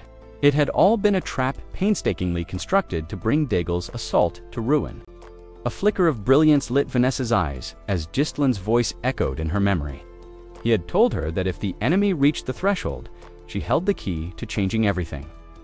She remembered standing beside him during the burial of countless runestones along the path leading to this very gate. Doubt had weighed heavy on her then. "Can I really do this?" she had asked. Gislin's confidence had not wavered. "With your strength, yes, I believe in you." That faith now anchored her. As Seer held Victor at bay under the same crushing burden of responsibility. Vanessa whispered a single incantation, her lips barely moving, and then the mana surged controlled.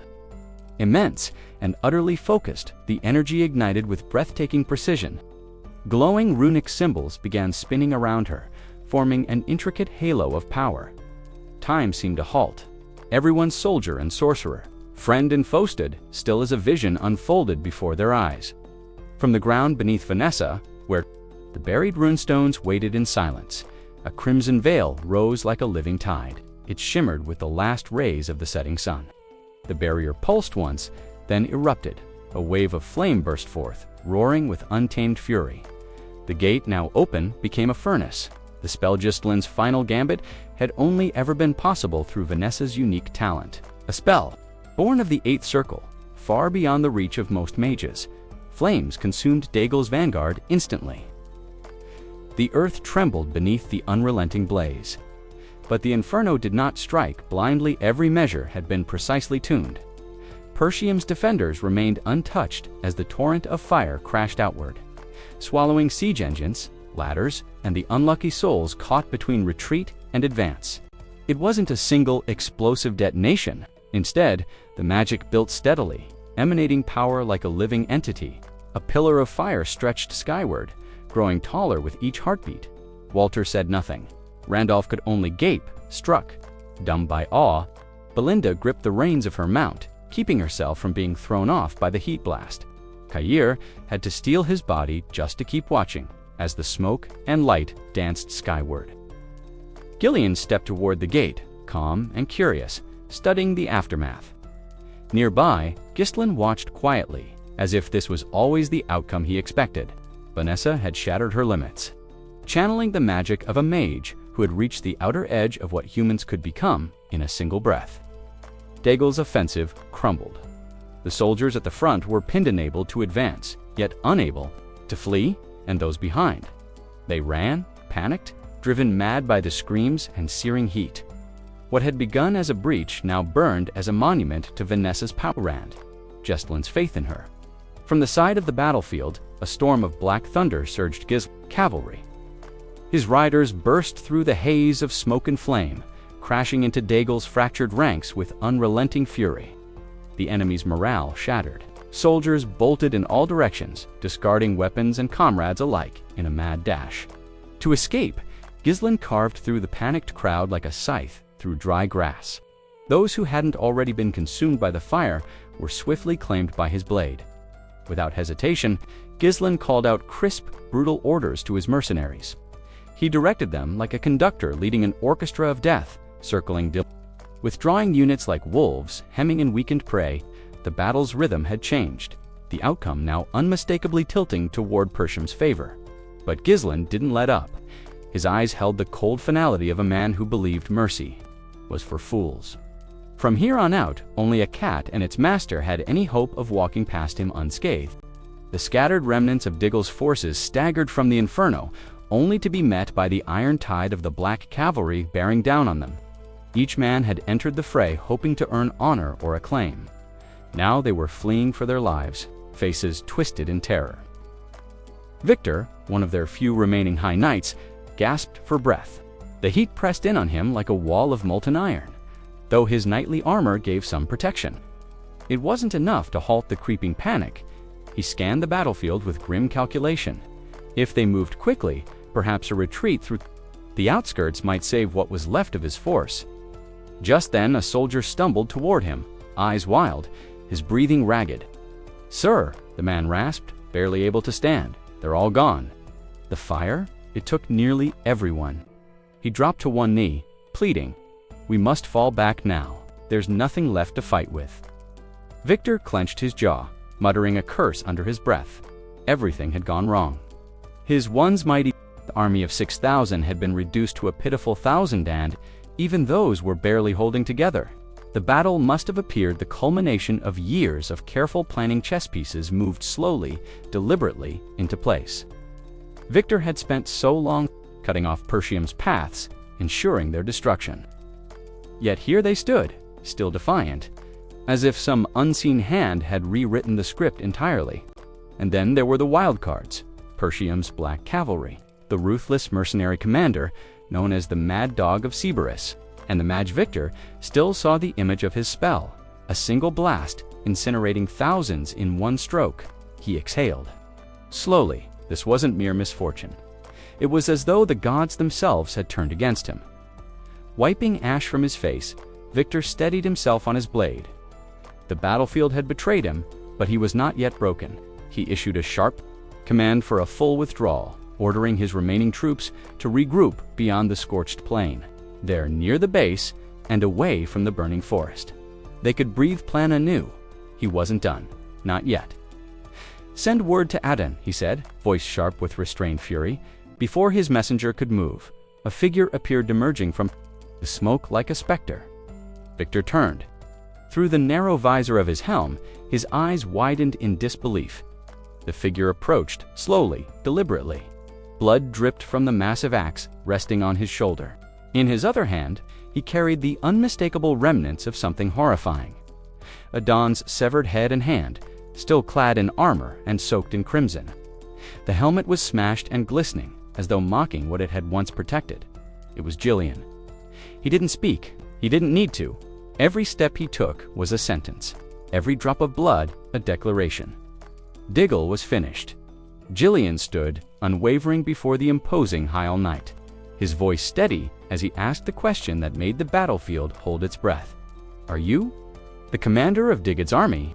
Victor's eyes stayed glued to the severed head of Adon, shock coursing through him. The sight alone chilled him. Adon, one of the most stalwart and powerful knights, struck down like a mere pawn. Whoever this man was, he had just shattered the illusion of Diggett's invincibility. The implications were devastating. Until now, Persium's true strength had remained hidden in the shadows, unreported, elusive, and now terrifyingly real. Without a word, Gillian let Adon's head fall from his grip. It hit the blood-soaked earth with a dull, final thud. In one fluid motion, Gillian lifted his giant axe, leveling it at Victor, eyes cold and merciless. He gave his warning plainly. The main camp had been obliterated, and if Victor had any sense, he would surrender before he too was reduced to Ashdod. Victor hesitated. Was this another ploy? A feint to draw him out? But no matter how he tried to rationalize it, the reality was undeniable. His troops were being decimated by the minute, and that infernal wall of fire. How had a mage sustained it for so long? The flames had not flickered, had not dimmed. They raged unrelenting. For Victor, the battle had already slipped through his fingers. At least, the battle as commander. A dry, bitter laugh erupted from his throat, twisted by disbelief and fury. Madness danced in the edges of his gaze as he summoned his mana, forming a powerful barrier around himself. If this was his last stand, he would face it not as a leader, but as a warrior. Gillian didn't flinch. He met Victor's fire with silence, his ancient frame braced for death. The rank and title of his opponent meant nothing to him. This wasn't about glory, it was about resolve. Victor inhaled deeply and steadied his hands. Then, with a sneer, he barked out a defiant challenge. "Don't make me laugh, Gillian," he roared. "You think this is the end? I'll burn Persium to the ground myself." With that, something shifted in him. The wildness gave way to purpose, a terrible clarity born of desperation. "The real war," he said with grim certainty, "is just beginning." He knew what he must do now. There were no troops left to lead, no grand strategies to execute. If he was to gain the knowledge of a true commander, he would have to seize it with blood and fury, alone. The path ahead was singular: either die by Persium's hand, or transcend the limits of mortality and forge himself into something more. Victor's body surged with power as he prepared to cross that final threshold, not just to fight, but to ascend. As Diggle's troops were swallowed by a raging inferno, Zwalter seized the moment. Sensing Persium's surge in momentum, his voice thundered across the battlefield with unflinching authority. All units were to rain bolts upon the retreating. Enemy no mercy, no hesitation. Cloaked in the heavy armor of the Dirus, Persium's elite black cavalry charged forward like a tide of vengeance.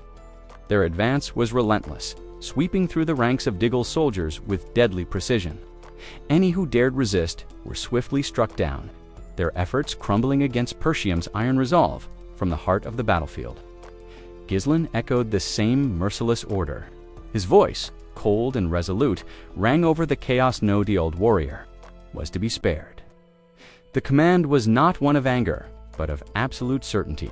As if summoned by wrath itself, the flames consumed everything, transforming the field into a blazing prison.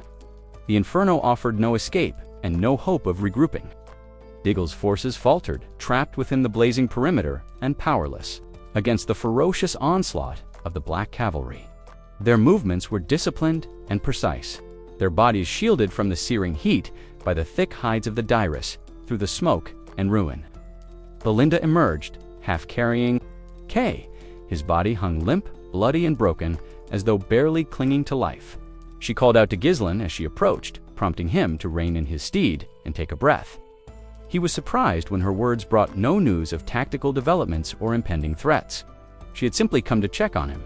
Her worry wasn't for the battle, it was for Gislen himself. He met her concern with quiet composure, assuring her that he was untouched, not even grazed. With a faint smirk, he asked how they were faring. Belinda, ever the irreverent one, even amid slaughter, responded with her usual sarcasm.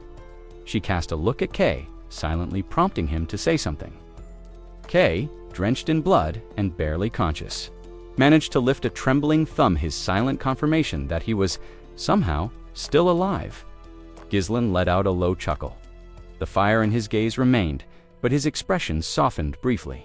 There was a strange comfort in the stubborn survival of his companions. Belinda kept her tone sharp, remarking that if they had delayed Gislen's plan even slightly, it would have ended in disaster. She remembered how mad it had sounded at first. He gave a simple nod, satisfied that it had worked. She added with a weary sigh that she never wanted to attempt something like that again. The cost had been monstrous. Burning through so many runestones had taken a toll on her conscience.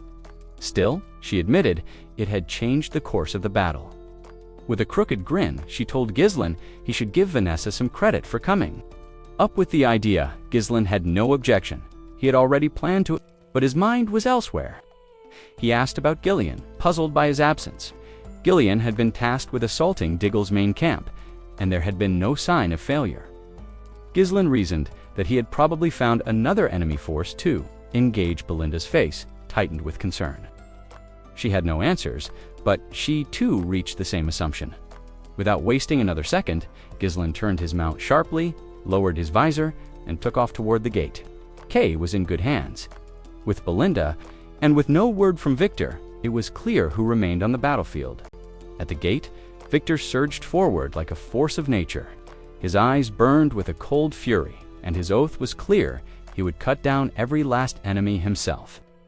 In Gillian, he had found a rival worthy of that vow. As he closed the distance, Victor twisted his blade into a wide, sweeping arc. Gillian, standing tall even after slaying Adon behind enemy lines, met him head-on. He raised the long handle of his axe just in time to block the blow. But Victor wasn't done. His footwork flowed into a deadly spin, graceful and lethal as a falling star. Victor spun once more, channeling momentum through his limbs as he brought his blade down in a brutal arc. The execution was flawless heat strike, honed by years of relentless training. Gillian barely had a moment to react. He raised his axe just in time to absorb the impact, the shock of the blow rattling through his bones. There was disbelief in his eyes. Victor's power was far beyond anything he had anticipated. Each strike landed heavier than the last, as if fueled by a compounding force. This wasn't brute strength, it was rhythm turned deadly. Victor pressed forward, his assault. A flurry of rapid, punishing strikes that left no room to counter. Though both men were battle-hardened, Victor moved with the efficiency of a man built for war, his blade an extension of a killer's will. Gillian, in contrast, was the weathered lion's guard by a life of mercenary toil. He stood firm, slower, but grounded, every stance a testament to years of survival. His body bore the punishment, but his spirit refused to yield. Just when it seemed the tide would consume him, Gillian found an opening. With sheer grit, he retaliated. His massive axe, whipped through the air in a wide, calculated arc, came squarely at Victor's neck as the swordsman closed in. But Victor moved like lightning. In an instant, he leaped into the air, soaring above the killing blow. His body turned mid-flight, the sword spinning with him, gathering deadly inertia. Before his feet touched the ground, he had already aligned, his blade for an upward slash. His eyes gleamed, sharp, cold. Certain the strike came the moment he landed. Gillian twisted just enough to avoid a fatal hit.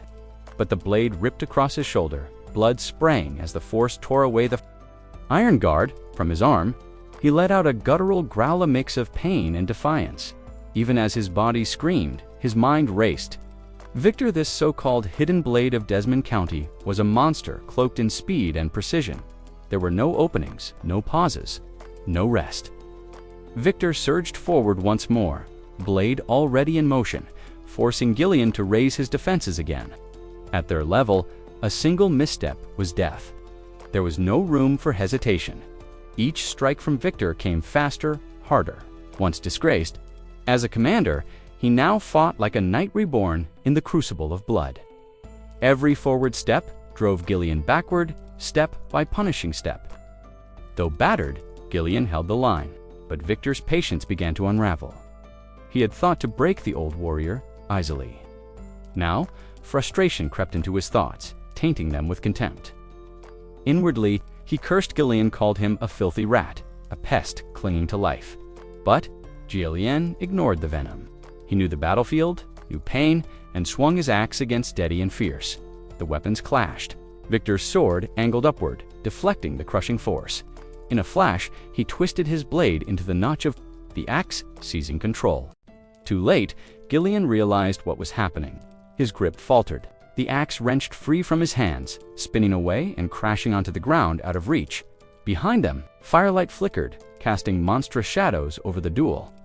Victor stepped forward with grim purpose, blade lifted high for the final blow.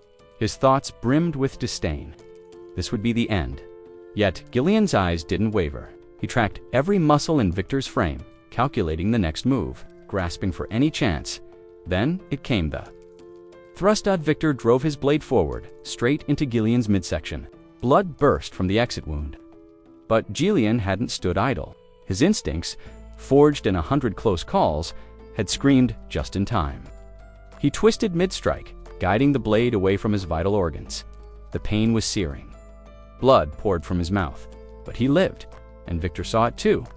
Gillian's sudden movement dulled what would have been a killing blow. Now wounded and weary, the mercenary clung desperately to the sword, impaled in him, gripping it with raw defiance. For the first time, Victor hesitated. He reassessed everything. This wasn't mere luck. Gillian had defeated Adon, not by chance, but by strength and sheer will. Adon had been no minor foe. To survive that battle and still resist now, battered as he was, revealed something deeper. Perhaps it was recklessness, perhaps desperation, but to Victor, it demanded respect. In that moment, he realized that even Adon would not have begrudged falling to a man like Gillian. Decision made, Victor didn't retreat.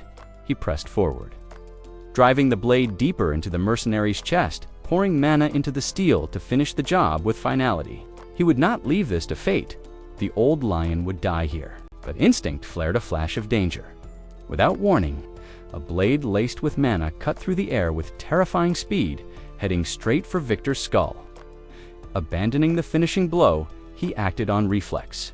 He lashed out with a vicious kick, hurling Gillian's body away, and ripped the embedded sword from the mercenary's weakening grip in the same motion. He vaulted backward, landing hard, breath heaving as he turned to face the source of the attack. And then he saw him. A figure approached from the smoke-choked battlefield with measured grace, confident, unyielding. Victor's mind raced. This man, he wasn't in any of the intelligence reports. No name, no warning, not even a whisper. Yet he moved with the composure of a veteran and the threat of a storm. Gillian crumpled and bleeding on the scorched earth, exhaled in relief. He recognized the approaching warrior at once. It was the young Master Ghislain. Silent, focused Ghislain paused only to lift the massive, long-handled axe that had once belonged to Gillian. He spun it once in his palm, effortlessly adjusting to its weight, then rested it against his shoulder as he strode forward. Each step sent waves of pressure through the ground. His breathing was steady, his eyes cold and resolved. Behind him, the firestorm blazed, but Ghislain didn't flinch. This chaos, it was where he belonged, to those who had survived his fury before. He was more than a warrior. He was an omen of ruin. Victor's eyes widened with dawning recognition. This was the force that had annihilated Duwald's lines alongside the dreaded Black Cavalry. This was the unaccounted-for anomaly that had shattered the balance of the battlefield. Then, without visible command, a surge of power burst from within. Ghislain, his third mana core, ignited. Mana coursed through him in a refined pattern forged by years of discipline. His gaze locked onto Victor, no words needed. Retribution burned. In those eyes, he moved Dot to ordinary soldiers. It was as if he vanished, reappearing 30 paces closer in the blink of an eye. But to warriors like Victor, time slowed. In those seconds, every shift in muscle, every ounce of intent became visible. The axe in Ghislain's hands glowed with deadly promise. Its edge gleaming crimson from the blood of past battles. He leaped upward. Rising with the poise of a predator, drawing back the axe, he harnessed momentum beyond anything Gillian had ever mustered. A flicker of satisfaction passed over his face. He had grown stronger since the regression, strong enough to strike down any threat to Persium. Victor responded in kind, instincts driving him. His sword came up, colliding with the descending axe in a roar of steel and flame. The explosion of their clash ruptured the very air. Mana shields absorbed the blistering heat, but the force alone would have crushed lesser fighters. Still, Victor didn't yield. Now he understood. This was no mere ally of Persium. Ghislain was its shieldits, wrath made manifest, and Victor knew the burden of ending this war lay with him, or no one. Just as the clash erupted, Victor realized with a jolt that his adversary's strength rivaled his own. With a sudden burst of mana-fueled might, he surged forward, his blade pushing back the tide of power surging from Ghislain. The force of Victor's counter sent Ghislain skidding several paces across the scorched ground. But there was no pause. Without a breath's hesitation, they threw themselves back into the fray. Sword and axe danced in a deadly rhythm, metal singing as it struck metal. Victor's technique was honed and precise, a masterclass in discipline, while Ghislain moved with wild unpredictability, feral and instinctive, yet no less lethal. They spun around one another, weapons carving graceful arcs through the smoke-filled air, each blow driven by purpose and strength. Again their weapons met, a clash so fierce it echoed across the battlefield. This time, Ghislain pressed harder, allowing the weight of his axe and a fresh surge of mana to drive his assault. Victor, rather than confronting the strike head-on, opted for agility. He leaped upward, narrowly avoiding the attack as the axe roared beneath him. Then, as gravity reclaimed him, he raised his sword high, aiming to hammer down with the momentum of his descent. But Ghislain was ready. Calm and unmoved, he simply lifted his axe's handle, bracing it like a polearm. It absorbed the brunt of Victor's blow with ease. The fiery heat around them seemed distant, drowned out by the shriek of clashing steel. Though Victor's attack had been mighty, Ghislain held his ground without flinching. Victor's blade locked against his opponent's flank, unable to press through. Then, with cold precision, Ghislain made his move. He shifted sideways with deceptive speed, denying Victor the chance to disengage. In one fluid motion, he launched himself into the air, hooking a leg around Victor's neck. The maneuver stunned Victor, his vision blurred as Ghislain twisted.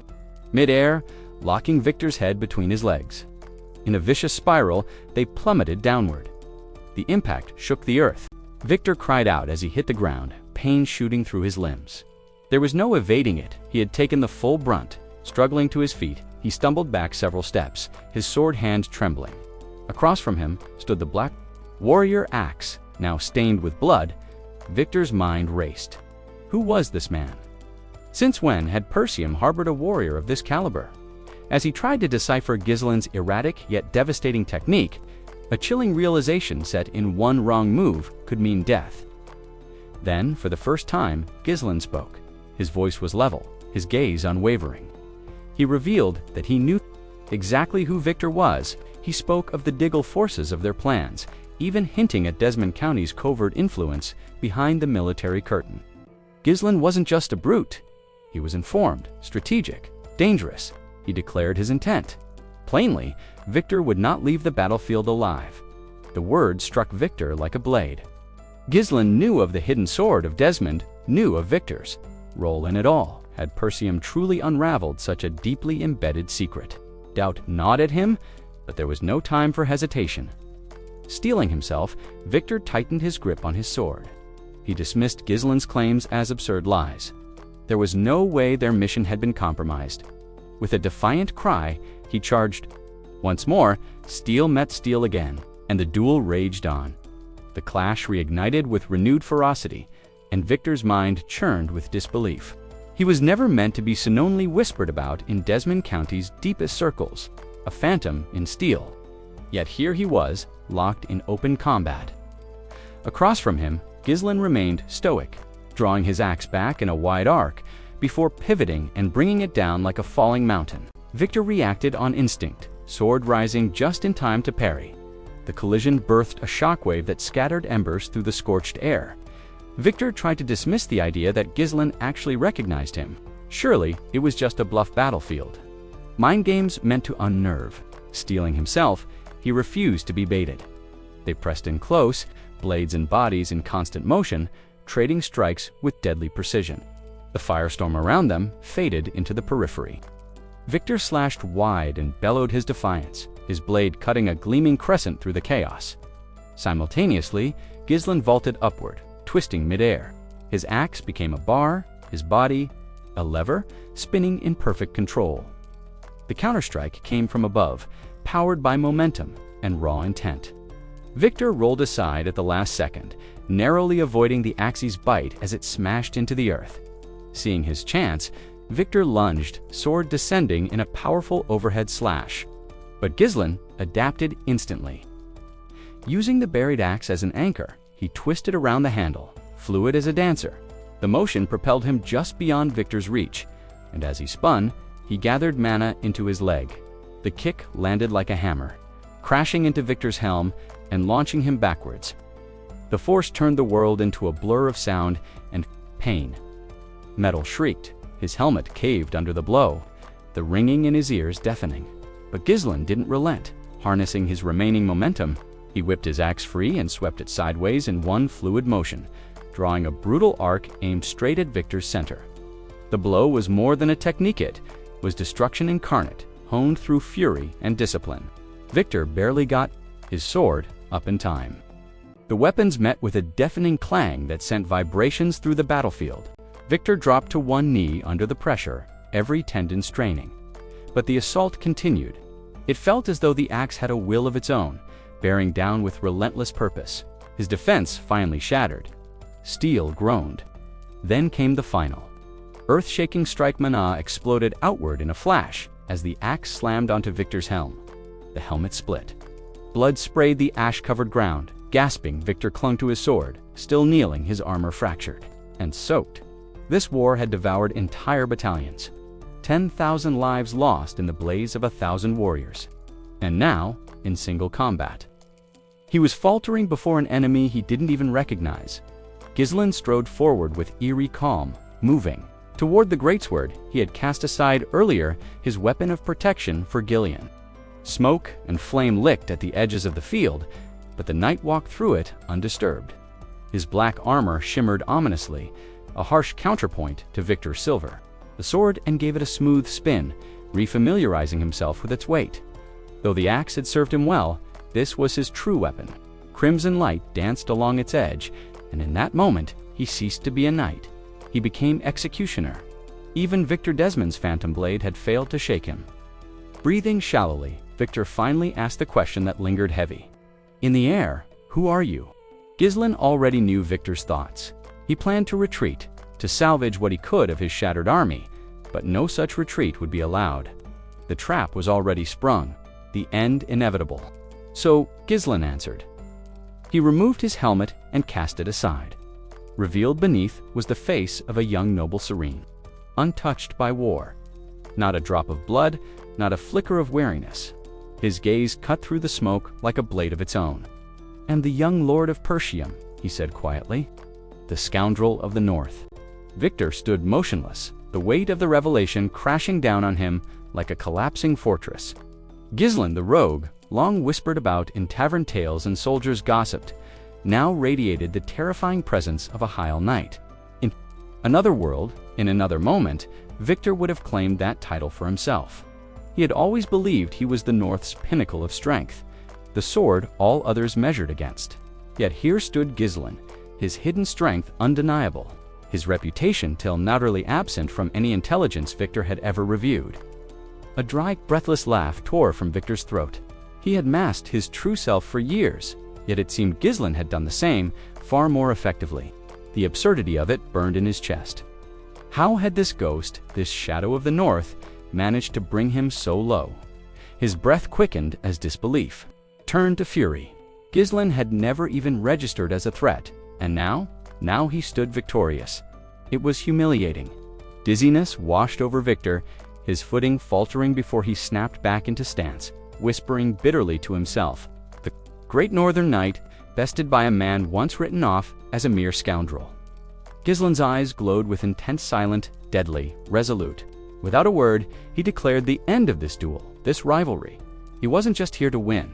He came to rewrite the legacy of the North. He wanted the title Victor had long claimed in silence. And he made it clear he knew exactly who Victor was. The sound of his own name, spoken aloud by this man, cut through Victor's spiraling thoughts. His smirk twisted into something sharp. The arrogance in Ghislain's voice irked him, but it also sharpened his mind like a blade plunged into ice. Water. Victor couldn't comprehend how Ghislain had engineered this confrontation so perfectly, but it didn't matter. War had no regard for fairness. Only one truth reigned: victory belonged to the last man standing. Sword in hand, Victor summoned what little remained of his strength. His body throbbed with exhaustion, mana flaring and breaking within him. His armor, forged for protection, now scorched and cursed him with searing heat. His blade felt heavier, with every breath threatening to collapse from the strain. Still, his eyes were clear. He knew the stakes. Across the field, Ghislain mirrored his resolve. He moved like a tide about to crash his silent, steady, unstoppable. His third core was fully open now, and with it came a surge of power so overwhelming it warped the very air around him. Victor's aura shimmered with cold blue light, while Ghislain's pulsed with a deep, violent crimson violet, like a wound that refused to close. Their stares met and locked, neither flinching. Despite the rage simmering beneath his skin, Ghislain stood calm, detached, as if already victorious. With a tilt of his blade, he offered a silent invitation to battle above. On the ramparts, cloaked in chaos and smoke, Zoltar's voice rang out, commanding and unshaken. Randolph and Scovin pressed into the fray beside him, their blades cleaving through what remained of the enemy. Belinda and Kerr fought like storms through Diggle's broken forces, cutting down stragglers with precision and fury. Among the ruins, Gillian bloodied and barely upright managed to flee atop a stolen mount. Within the gates, Vanessa lay unconscious, her body spent from casting a spell no Fifth Circle mage should have dared. Her strength had burned away completely. Now only Victor stood final pillar against the storm. Ghislain had swept the battlefield clean, scattering Diggett's armies like ashes in the wind. And for this final challenge, he had come in person. With no signal given, both men exploded, into motion, closing the distance in a blink. Their blades met in a deafening crash, the shockwave ripping through flame and rubble alike. They wove around each other with ruthless grace, swords slashing and clashing with precision born of countless battles. Though Ghislain's power was immense, he lacked the endless reserves Victor still commanded, impervious to flame, letting him move through fire as though it were smoke. And so they danced in destruction, each stroke bringing them closer to the end. Their duel raged on, neither showing signs of fatigue or surrender. Gislen, though initially skeptical, began to accept what others claimed. Victor had truly earned his title as the North's greatest knight. There was strength behind his blade that couldn't be denied. Yet Victor, for all his precision and discipline, couldn't quite grasp how someone like Gislen emerging from the quiet obscurity of Persium could possess such power. Warriors of that caliber weren't forged in isolation, or so he thought. There, Victor advanced with newfound intensity. His strikes became a blur swift, surgical, honed. By years of noble training, each swing embodied elegance and lethal intent. Despite Victor's advantage in mana, Gislen's unyielding brute force kept him in the fight. Regaining his stance, Gislen subtly rotated his body, redirecting Victor's momentum with a defensive twist. He countered swiftly, bringing his blade down in a sweeping arc aimed at Victor's head. Victor responded instantly, his blade rising to block with unwavering resolve. The clash echoed like thunder. Victor's sword then pulsed with raw mana, as he pushed forward, attempting to overpower Gislen's weapon, but his technique, drilled into him by the legendary herald himself, stood strong under pressure. Spotting a fleeting gap in Gislen's defense, Victor stepped into striking range, swinging horizontally. But Gislen was faster. He lifted one leg and halted Victor's arms mid-motion. His movements spoke of hard-earned experience, the kind carved from 1,000 battles. Using Victor's halted motion as leverage, Gislen propelled himself upward. Seizing the tempo of the battle, Victor found himself exposed, his weapon mid-air and out of line. Gislen spun, his other leg sweeping across in a wide arc. The kick connected with Victor's face, blood streaking from his nose as the force sent him stumbling. Still, he held on, refusing to falter. Though unable to land a decisive hit, Victor sharpened his senses, tracking even the faintest twitch in Gislen's posture. Gislen, now in rhythm, twisted into another attack, his sword launching upward with brutal elegance. Victor scrambled to raise his weapon in time, intercepting the strike just as it crashed against his blade. This time, Gislen pressed the advantage. Blow after blow rained down in a furious barrage, their weapons clashing with deafening intensity. Each strike forced them apart, only to pull them together again in the next heartbeat. Between their grunts and the ring of steel, Victor snarled, frustration leaking into every word he hurled at his opponent. Sensing an opportunity, or perhaps driven by desperation, Victor gathered every ounce of remaining mana. He poured it into his sword with reckless abandon, unleashing a primal roar as he lunged. The burst of power slammed into Gislen's guard, finally sending him airborne. He hit the ground several meters back, boots dragging deep grooves into the dirt as he stabilized himself. Pain burned across Gislen's arm, a fresh cut, shallow but stinging. He knew the battle's end approached. There wasn't time to prolong it.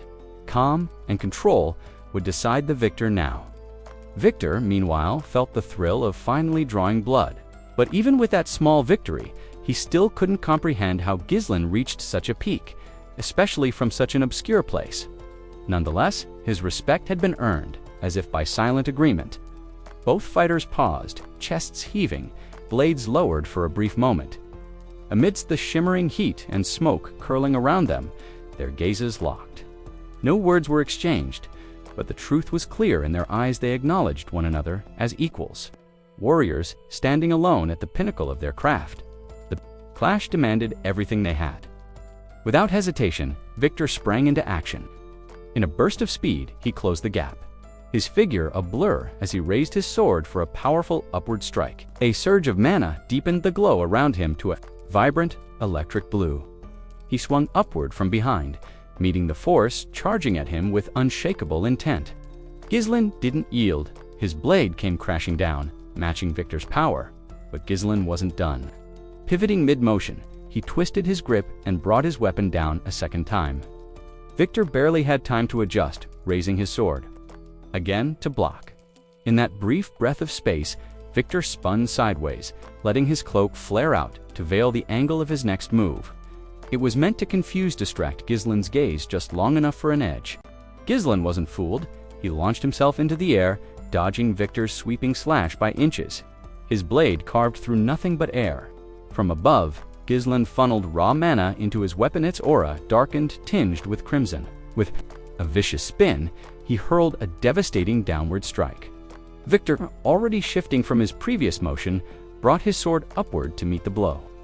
Steel met steel, energy surged and cracked around them.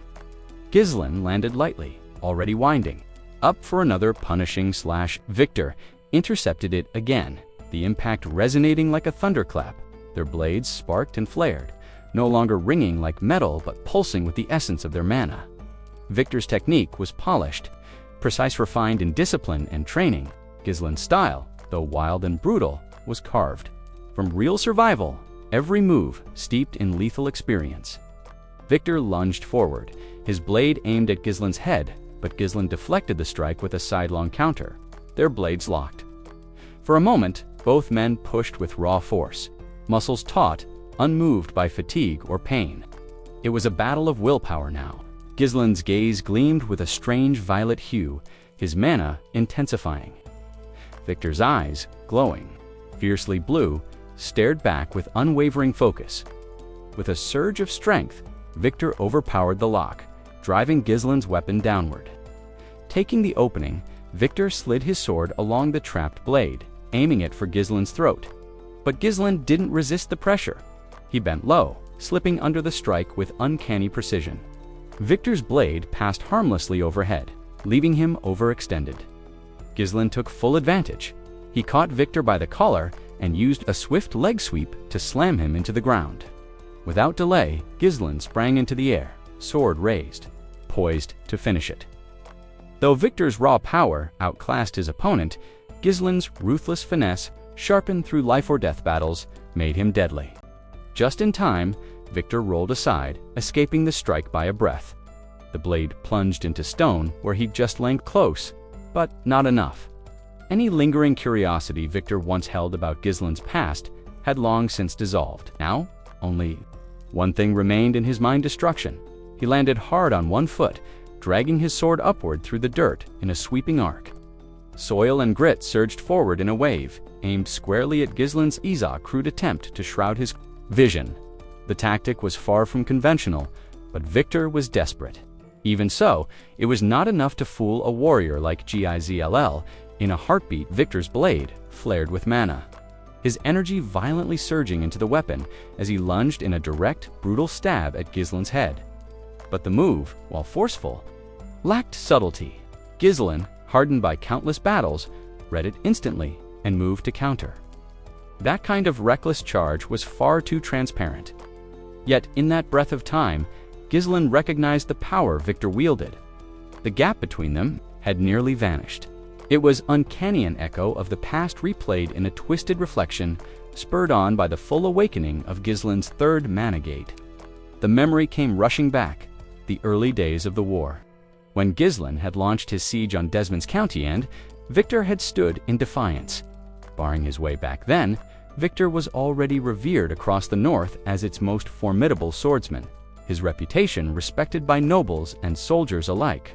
Ghislain, on the other hand, had no title, his nobility stripped away, his rise to power forged by rallying mercenaries and rogues under one banner. That battle had been long and brutal, but Ghislain emerged victorious in the end, having slain the Northern Lion. It hadn't been easy. He'd been forced to lay his vengeance aside, just long enough to finish the fight. But that clash was just a prologue. Desmond's army seemed endless. They were just one piece of the storm, threatening to engulf the north. By the time Ghislain lost everything: his father, his sister, his homeland, he made a vow among the ashes. Of his ancestral home, Persium, from that moment on, he swore to obliterate any who dared to threaten it. Victor was no exception. Neither was the mysterious force of regression, the arcane curse or blessing that had returned him to this timeline. None of it had dulled the inferno that burned within Ghislain. Even if the strength he now summoned was only a fraction of what he once held, his will was sharper than ever. No matter what, Persium's enemies would know only death. Victor, drained but unyielding, summoned the last dregs of his power. With a roar like crashing thunder, he launched his blade forward in a final furious strike. All three of his mana sources strained against the burden, but Gislen didn't flinch. He anchored himself and prepared his counter. The two surged forward, blades poised for a mutual killing blow. Their weapons howled through the air, each aimed squarely at the other's heart. Then an explosion of mana split the space between them. Their clash shook the ground. In the aftermath, only a single crimson arc painted the result. Blood erupted from Victor's back as Gislen's blade pierced through his gut, cold and precise. Though the counterattack ravaged Gislen's own muscles and strained his bones, he twisted just enough to deflect Victor's fatal strike. Victor's eyes stretched wide, stunned. This wasn't a fluke. Desmond's forces had plotted every angle, every contingency. They had spies, strategies, and tactics for every known threat. But they hadn't accounted for this. A man equal to their strongest knight, Gislen of Persium. Victor choked out his master's name count. Desmond a whispered question, or maybe a curse. But to Gislen, it made no difference. Every foe of Persium was etched in his memory. With no more hesitation, he yanked his blade free and cast Victor's. Body aside, the dying knight crashed into the scorched battlefield, limp and disbelieving. Flames roared all around, heat licking the battlefield like a furnace. And amid it all, Gislen stood alone, towering over the broken remains of his foe. A low, bitter chuckle escaped him. Victor's ambitions now seemed like a farce. He wouldn't die as a hero or even as a noble. He'd perish nameless, forgotten, a mere footnote among Diald's military ranks, though pain screamed from every inch of Gislen's body. Victory's sweetness dulled all suffering. This was the cost of crossing someone who bore the burden of regression, someone who could rewrite fate and kill his enemies not once, but twice. There was no triumph to be found in a single kill. Gislen's mission was far from complete. More foes loomed on the horizon, more trials awaited. Without another word, he turned from the fallen figure and began to walk away. But then, a voice fragile and worn-cut through the silence. Victor Gislen paused mid-step, his head tilting slightly in acknowledgement. That faint movement gave Victor the space he needed to speak one last time. Lying broken on the battlefield, Victor struggled to understand the truth. Gasping for air, he asked the question that had haunted him since their clash began. Who was this man who had defeated him so easily? The name Gislen didn't seem enough. How could he, once heralded as a proud knight of Desmond, be struck down by someone long dismissed as a footnote, a disgraced heir? He uttered those thoughts aloud, his voice thin but laced with disbelief.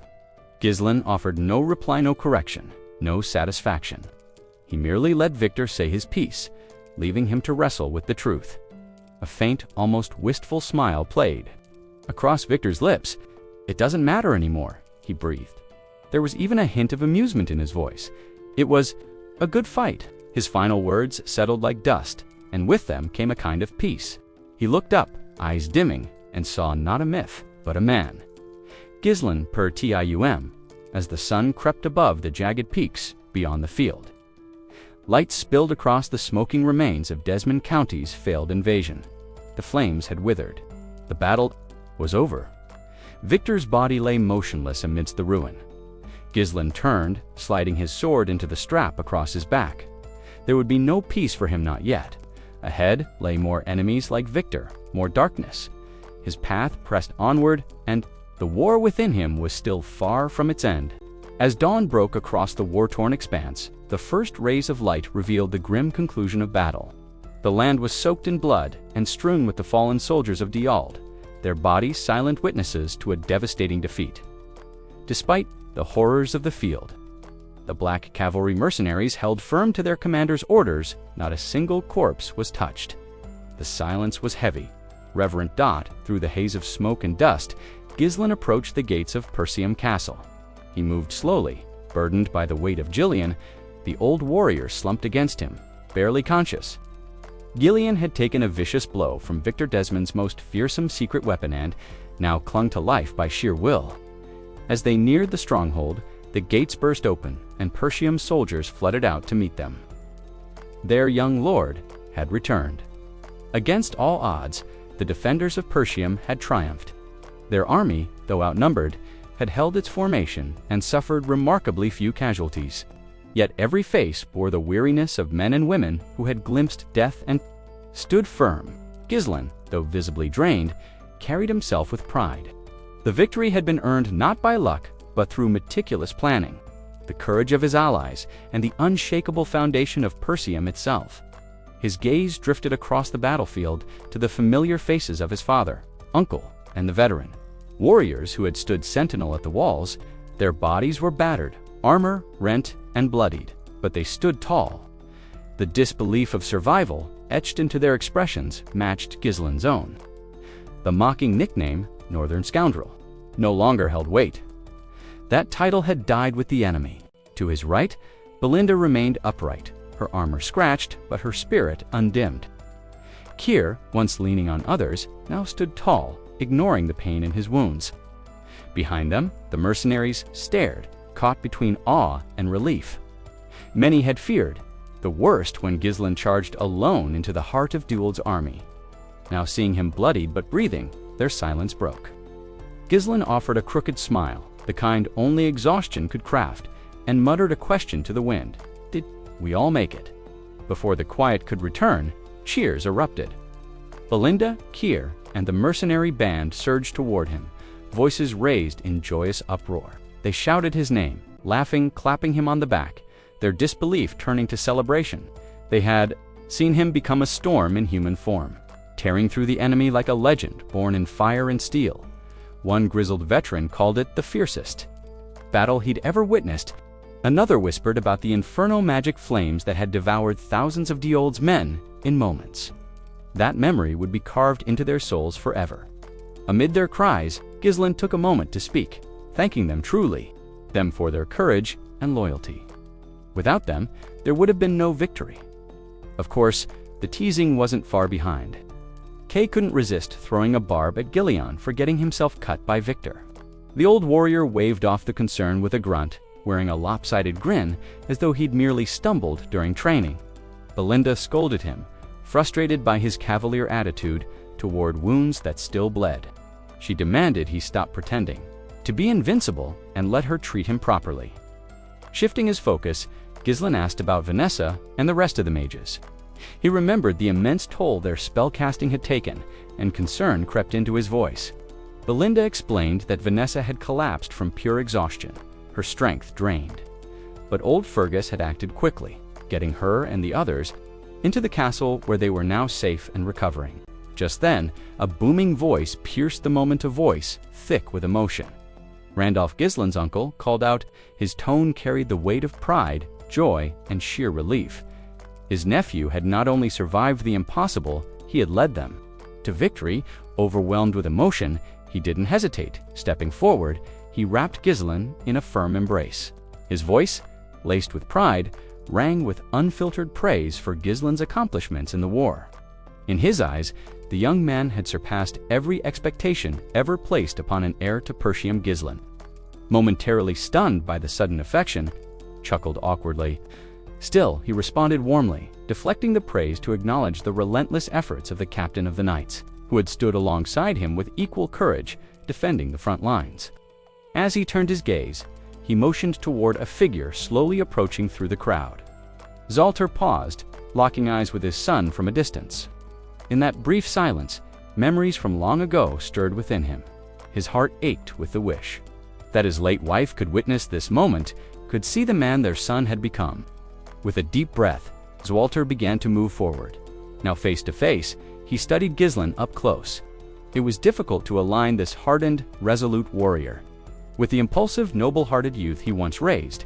This was a man who had cut off enemy supplies with surgical precision, who had physically dismantled siege towers, and who had changed the course of battle with a trap as brutal as it was brilliant. His hands worn and trembling whether from age, fatigue, or unspoken emotion reached out to draw his son into a second embrace. Gislen stiffened, caught off guard. A rare softness gleamed in Zalter's eyes, matched by a voice, hoarse but steady, that broke the moment's stillness. He spoke without filters, proclaiming that Gislen's actions had defied logic and earned glory. He reminisced about the moment Gislen first shared his battle plan, how unthinkable it had seemed. Now, standing in victory's shadow, couldn't help but marvel that his son had not only dared to believe in such a plan but had brought it to life flawlessly. He laughed a mix of disbelief and, awe-shaking his head, Gislen, humbled, insisted that none of it would have been possible without Zwalter's faith and his dogged defense of the wall. It was the courage of those who held the line, he said, that allowed the strategy to succeed. But Zwalter would not. Let the spotlight shift. Smiling firmly, he dismissed his own part and placed the glory squarely on Gislen's shoulders. Then, unable to contain himself, Zwalter seized his son's hand and raised it high into the air. His voice, clear and unshakable, roared across the battlefield, naming Gislen the architect of their triumph, stirring the hearts of soldiers across the Fieldan army of 1,000 who had stood against 7 times their number, and won their victory was absolute. What remained of the invading force had been crushed, rooted entirely. In the center of that storm of celebration stood Gislenot mocked, not doubted, but exalted. He had become Persium's champion. The cheers surged, deafening in their joy.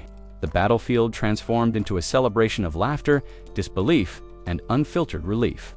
From every corner of the army, voices rose in triumph. Caer, Belinda, and Gillian added their cries too. The chorus, their faces bright with elation. The warriors of the Black Cavalry, once scattered souls brought together by coin and contract, now stood united, blades raised, voices lifted in tribute to their indomitable leader. Even Gordon, whose name echoed through legends, could not resist the tide of exhilaration.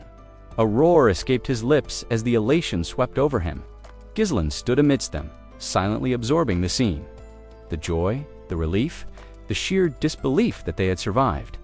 He had trained for this alone, relentless, with a singular goal to bend destiny. Every hardship had brought him here, too. This moment, the toll had been brutal, but seeing the men and women he'd fought beside Smile in triumph reminded him why he had endured. In another life, vengeance had carved his path, pushing him to ascend the ranks of the continent's fiercest. But now, something deeper drove him. He didn't know why he had been granted this second chance. The mystery of his return lingered, unanswered, but his oath was certain: Persium would endure. And for now, it had. As he clenched his trembling hand into a fist, emotion surged through him, not sorrow, not rage, but a fierce determination. This was only the prologue. Count Desmond, master tactician, and ever the opportunist, would no doubt be plotting his next move even now. And far behind Desmond, Duke Deliney's ambition remained coiled, eyeing the monster-ridden forests and the valuable territory beyond with cold hunger. With the king too weak to rule, the throne had become an empty symbol and invitation to conquest. As the victorious cheers slowly faded into the breeze, Randolph spoke up, suggesting they regroup the troops and tend to the wounded. Zwalter nodded and turned to his son, instructing Gislen to call the mercenaries back and take a moment to rest. But Gislen shook his head. His reply came swift and sharp, startling Zwalter into silence. "There's no time," Gislen said, firm and urgent. Zwalter frowned, but listened. The surrender of Count Daygold must be secured now. Before the sun sets, Gislen insisted. "Delay will cost us." Zwalter dismissed the urgency with a wave, assuring his son that it could wait until morning. Gislen's eyes hardened. "Tomorrow will be too late. Let me take the mercenaries. Grant me the authority to act as the Lord's proxy." Randolph tensed at the weight of those words, but chose not to interfere. Zwalter looked at his son, puzzled by his intensity. "The war is over," he said quietly. "Let your men rest. Let yourself rest." But Gislen stood his ground. "It's not over until Daygold kneels. If we give him even a night to breathe, he'll use it to regroup. He attacked us to tear apart our alliance and take our land. If we hesitate, he'll believe he has another chance." Zwalter studied him closely. Reading the fire behind his son's eyes, "We must move immediately," Gislen continued. "We strike now and impose terms so severe he will never dare challenge Persium again." Zwalter didn't respond at first. Instead, he watched his son with a mixture of awe and unease. The boy he once knew had been shaped into a man by fire. And Timaman, who now bore the future of their realm on his shoulders, Gislen was no longer the impulsive noble many had once dismissed. His strategy stretched far beyond the immediate battlefield. He was sculpting a legacy. Zwalter, recognizing this clarity of vision, finally gave his assent. He passed on the authority of Lord's proxy, placing the remainder of the Persium campaign in Gislin's capable hands. Gislin acknowledged with a quiet nod, his expression calm. Before departing, Zwalter offered one last directive: extend formal respect to Count de Goat. Regardless of past betrayals, de Goat was still of noble blood, and how the realm perceived their actions mattered. Gislin assured him he understood he would do nothing to bring shame upon Persium. As always, if he strayed, he'd ask forgiveness after the fact. He turned to his battered allies. "Can you still fight?" he asked Kier. Gave a lopsided grin, one hand pressed against a bruised rib cage. "Just surface wounds," he declared. Belinda gave a determined nod, her eyes still sharp with resolve. When Gillian tried to fall in beside them, Gislin stopped him with a firm hand. "You've done more than enough. Rest." The command brooked. No argument. With orders set, Gislin and his company mounted up. The black-armored cavalry assembled in tight formation behind him. A single word from him sent them thundering down the road, hooves pounding earth and stone as they rode toward Daygold's lands. This wasn't merely a final clash, it was the wrapping of loose ends, the stamping of authority, and the silencing of any lingering threats. At the old castle, the mood was suffocating. The white flag had already been raised, its limp form visible from the tower walls, an unmistakable symbol of surrender. Yet within the Lord's chambers, Count Tomos burned with a fury that would not be doused. He had emptied his treasury into this war, convinced it would bring swift victory and greater glory. Instead, he stood amid ruin, humiliated and defeated. Breath came in short bursts. His heart pounded with rage and disbelief. He had scoffed at Persium, mocked it as a backward province ruled by a relic clinging to ancient codes. And yet, here he was, brought to his knees. How could Desmond of all people fail? He spat, the northern beast himself, bested by those Persium dogs. Lel, one of Thomas's long-serving advisors, stepped forward, voice low and calm. "My lord, please, you must gather yourself. There is still a way to preserve our dignity, to negotiate terms with structure intact." But Thomas's temper only flared further. "Dignity," he shouted. "Composure. What use are manners when everything is crumbling?" His voice rang. Through the chamber, as he barked orders, Lel was to prepare the surrender. They would offer compensation. Persium's fondness for honor and appearances would work in their favor. Zwalter would surely prefer reparations to prolonged conflict. Thomas's scheme was simple. Cast Desmond as the true aggressor. Wash his own hands of guilt and salvage what remained of his house's standing. But Lel paled as he stepped forward. His voice trembled. "My lord, there is nothing left. The treasury is empty. Every coin was spent to feed this war effort. We have nothing of value to offer, perhaps a few barren baronies or a fraction of future tax collections. But even that may not suffice." Tomos surged forward in a blind rage and grabbed Lel by the collar. The older man, untrained for violence, wheezed under the pressure. Tomos snarled, spittle flying. "Then what have you been doing?" "Bleeding the peasants dry was your specialty. What changed?" He hissed accusations, suggesting Lel's mercy for the people was rooted in his common birth. Lel could only choke. In silence, caught in the wrath of a lord whose world had just come crashing down, did the lives of peasants now outweigh allegiance to one's lord? Lel could barely utter a word, his voice strangled in his throat, legs twitching feebly as he gasped for breath. Tomos, still brimming with fury, hurled him to the cold stone floor with a disgusted snarl. "Get up, do your duty," he barked. Lel, weary from years of bearing the weight of the Diggle estate's mismanagement, had persevered through sheer grit. He had patched cracks, soothed tensions, and kept the machinery of a failing house running. But today, something shifted. This madness was beyond salvaging. He could feel it now clear. As sunlight, the people were nearing a breaking point. The fire of rebellion, once improbable, now felt inevitable. The moment shattered as a soldier stumbled into the chamber, panting. "And why?" "Persium's forces are here," he blurted. Shock froze the room. Outside, the elite black cavalry had arrived. Their horses foamed with sweat, driven hard across countless leagues with no rest. Yet the riders sat tall in their saddles, unshaken. They had charged from the battlefield straight into enemy lands, straight into Thomas's hall, they entered in silence. Forming two disciplined rows along the audience chamber's length, warriors, scarred, dirtied, and utterly resolute. No one dared oppose them. No knight moved, no servant breathed resistance. Fear sealed every hand. At the far end of the hall, Count Tomos sat rigidly on his dais. He tried to maintain the illusion of control, gripping his dignity like a drowning man to driftwood. Though defeated, he clung to his role, hoping posture might mask the despair. Inside, his mind raced. How had Persium's army arrived so swiftly? He had barely begun preparations for surrender. Could it be Walter himself had come? The thought offered a flicker of reassurance. Walter, the Lord of Persium, was known for his discipline and diplomacy. If he had brought the remnants of his elite guard, perhaps there would be room for negotiation.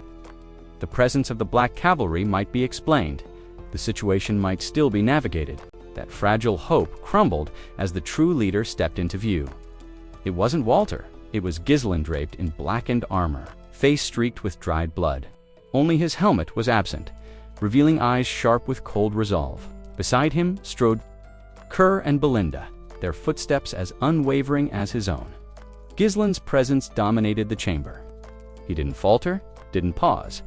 He advanced with quiet authority and addressed Tomos by title, formally inquiring whether he was ready to discuss terms of surrender. His voice was courteous on the surface, but the look in his eyes cut through any illusion of diplomacy.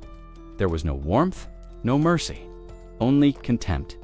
When Tomos asked why Walter hadn't come himself, Gislen's reply was clear and unbending. His father, he said, was busy restoring order in Persium's own war-torn lands and tending to their wounded. Gislen had come as Walter's chosen representative, empowered to conclude matters in his stead. Those in the northern reaches had long whispered about Gislen, the wild son of Persium, troublemaker, rivaling even the infamous Gilmore, son of Count Daygold. Now, the very rogue, mocked by courts and corridors alike, had marched in as the official envoy of Persium, backed by the dreaded Black Cavalry. Tomos barely had time to process it all before Gislen raised a hand without ceremony, commanded his mercenaries to drag Daigle down. Several hours earlier, Gislen and his band of mercenaries rode hard toward the Daigle estate. The road stretched ahead in silence, offering no challenge, no excitement, just a dull, uneventful journey. The lack of resistance soon turned the march into a tedious crawl. Growing restless, Seer finally broke the monotony. He scoffed at Count Daigle's hasty retreat, his voice dripping with disdain. A noble who abandons his men without a fight.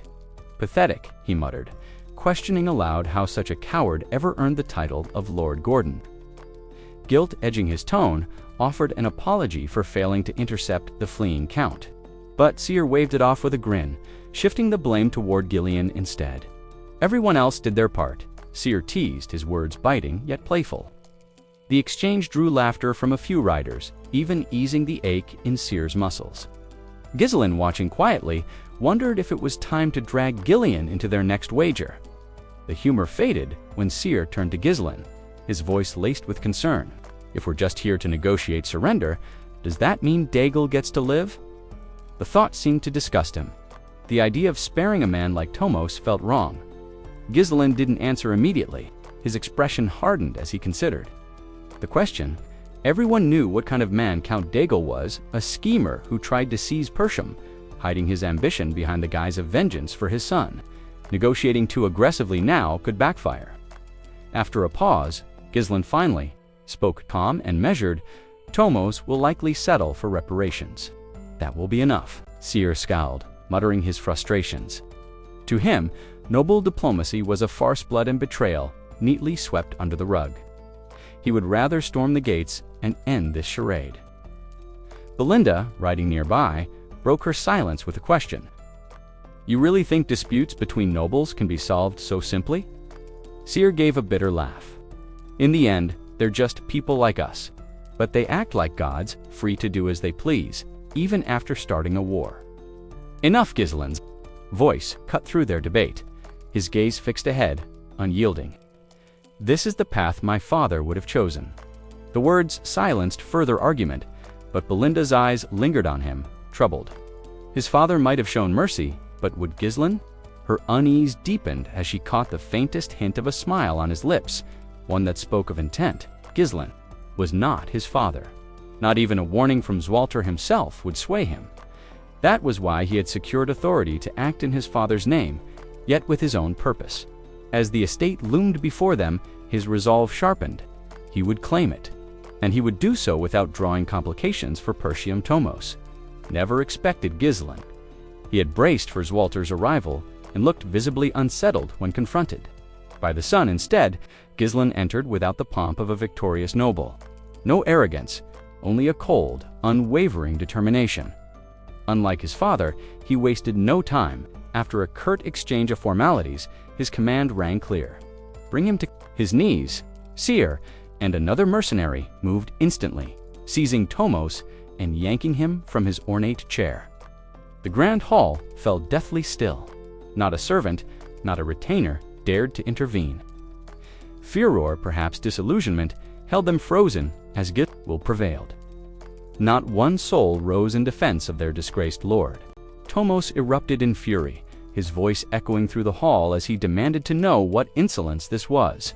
Spitting venom with every word, he hurled insults at the mercenaries, restraining him, calling them low-born filth, unworthy of laying a hand on a noble, yet his defiance carried no weight.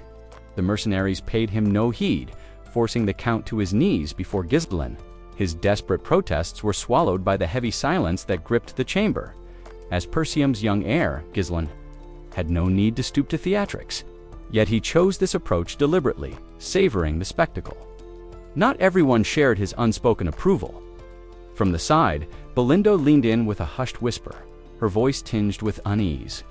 Was he truly certain about this? She added with a nervous laugh that, should Lord Zwalter demand answers, she would swear this wasn't her doing. But Gislen stood firm, his expression carved from stone. Tomos, still kneeling, clung desperately to his last thread of hope. He shouted that he had sworn loyalty to the crown, insisting that only the king possessed the authority to judge or punish him. He pleaded for restraint, demanded respect, and warned that Gislen's reckless act would not go unnoticed. His desperation, however, earned him nothing but the cold gleam of a blade hovering inches from his face. The young lord's hand did not waver. His voice was calm and merciless as he delivered his verdict. Tomos Daigold was a traitor, a man who had severed the alliance, driven by greed, and sought to carve Persium for himself. Tempted by whispers of the enemy's promises, his rebellion was no righteous crusade, it was opportunism laid bare. In that instant, Gislen's killing intent surged like a storm. The pressure was suffocating, crushing the count beneath its weight. The message was clear. Those who turned against Persium would find only one fate: death. Stunned, Tomos stared. At the poised blade, his mind reeling, in a trembling voice, he asked if Gislen truly intended to kill him. The heir's reply was cold, resolute. After dragging countless others into chaos, it was only fitting Tomos pay with his life. Tears brimmed in the count's eyes as the truth struck him like a blow. This was the scoundrel of the north the unpredictable madman whispered of in courtly halls. Tomos realized Gislen might one day face retribution from the kingdom, but that would be meaningless to a dead man. The heir's sword rose high, its arc smooth, inevitable. The killing intent radiating from that single motion left no doubt. This was no bluff. As the blade began its descent, Tomos broke. Panic seized his voice, and he screamed for Gislen to wait. The sword halted mid-swing, trembling in the air. A flicker of triumph passed through Gislen's eyes. This reaction had been anticipated. Tomos had fallen neatly into his trap, breathless. Drenched in fear, Tomos stammered, asking if compensation could mend this rift. It was no negotiation, merely a desperate bargain struck under the shadow of steel. And so, he offered what little he still possessed, his lands, and a few berries of Dildes reparations to Persium. Belindo flinched at the offer. Even Lel, who had stood still and silent until now, stiffened. Such a concession was unheard of. A noble stripped of his land was no noble at all. Gislen's expression barely shifted, though a faint smile threatened at the corners of his lips. He had foreseen this outcome, yet the game wasn't finished. Terms needed to be sealed before victory could be claimed. With a measured voice, Gislen pointed out the obstacle. Inheritance law forbade casual transfers of territory. Only blood or rightful heirs could inherit a domain. Surely Count Tomos knew this better than anyone. Lands were not trinkets to be bartered like goods in a market. Thomas's voice cracked as urgency consumed him. He insisted that he would take care of all the technicalities himself. In his desperation, Tomos proposed a bold idea, recognizing Gislen as a distant blood relative. His vassals, he claimed, could easily forge the necessary documents. All Gislen had to do was accept them, without waiting for a response. Tomos barked an order at Lel to fetch paper and ink immediately. Still, Gislen remained silent, his hesitation clear. When he finally spoke, his words carried a sharp edge. Land alone might not be enough. The implication was obvious. He expected more. Tomos understood instantly. His voice trembled as he offered restitution funds on top of the land. Though the gold wasn't on hand, he swore he would raise it through taxes, squeezing every coin. From his people, if necessary, anything to buy himself time. A poor lord, after all, was better than a dead one. Desperation consumed him. He promised everything he could think of, all pride stripped away, reduced to begging for Gislen's mercy in the hope of being spared. Gislen, however, looked upon the broken noble with cold disdain. Inwardly, he wondered if such a man's life was even worth saving. A lord groveling so pitifully was that even a lord anymore. Then, to Thomas's astonishment, Gislen spoke. He would give him a chance. Relief surged through Tomos as he imagined a plan forming, refuge with a loyal ally. A message sent to the capital, time to reclaim his lands. But before he could cling to that hope, Gislen seized him by the front of his armor and hauled him up with brute force. Without a word, he dragged the disgraced noble through the estate halls and out into the open square. There, before the manor gates, Gislen hurled Tomos to the ground. The people of Diggle watched in stunned silence. This wasn't just a spectacle, it was the ultimate humiliation. Their once proud lord, who had marched to war beneath high banners, now lay in the dirt like a defeated criminal, overpowered by a single young man. Whispers spread like wildfire through the crowd. Tomos, choking on panic, pleaded for the display. To end, "This isn't necessary," he insisted. But Gislen dismissed him coldly, warning him to keep quiet and reminding him of the truth. His fate no longer rested in noble hands, but in those of the common folk he once ruled. Stepped forward, his voice ringing clear over the murmurs. "I am Gislen Persium, heir to the domain of Persium," he declared. "Count Daygold waged an unprovoked war out of vengeance hand he has lost. Now, reparations must be paid." The words struck like a hammer. The crowd erupted in protest. "We've given everything already," one man shouted. Others cried that their homes were ruined, their coffers empty, accusing the nobility of feasting on war while the people bore the cost. Gislen silenced them with a commanding gesture. "As Persium's representative, I offer mercy on 2 conditions," he said. The choice was brutal in its simplicity. Either the people pay a heavy price to save their lord's life, or they kill him and pledge allegiance to Persium, securing freedom from all further burdens. The square fell silent. The decision now lay in the hands of those who had suffered most. A heavy silence gripped the crowd like a vice. The common folk, conditioned from birth to bow before nobility, had never imagined such a sight. To raise a hand against a lord was unthinkable. To even speak out of turn could mean imprisonment or worse. Yet here they stood, offered a choice that shattered the chains of fear: remain in servitude or seize freedom. Thomas's face twisted with rage and disbelief. Spinning toward Gislen, he barked for the humiliation to end immediately. But his command had barely left his lips when a stone sliced through the quiet. It struck his temple with a sharp crack, blood trailing down his brow as he staggered. Another followed, then another. Hesitation gave way to fury, and what began as a single act became an avalanche. A man shouted an insult, his voice quivering with long-suppressed anger. Another roared about how Thomas's collectors had stolen the last crust of bread from his children's mouths. A woman's voice broke as she cried out that her mother's keepsake had been seized for war. They had been stripped of everything. Now they returned to pain in kind, driven by years of silent suffering.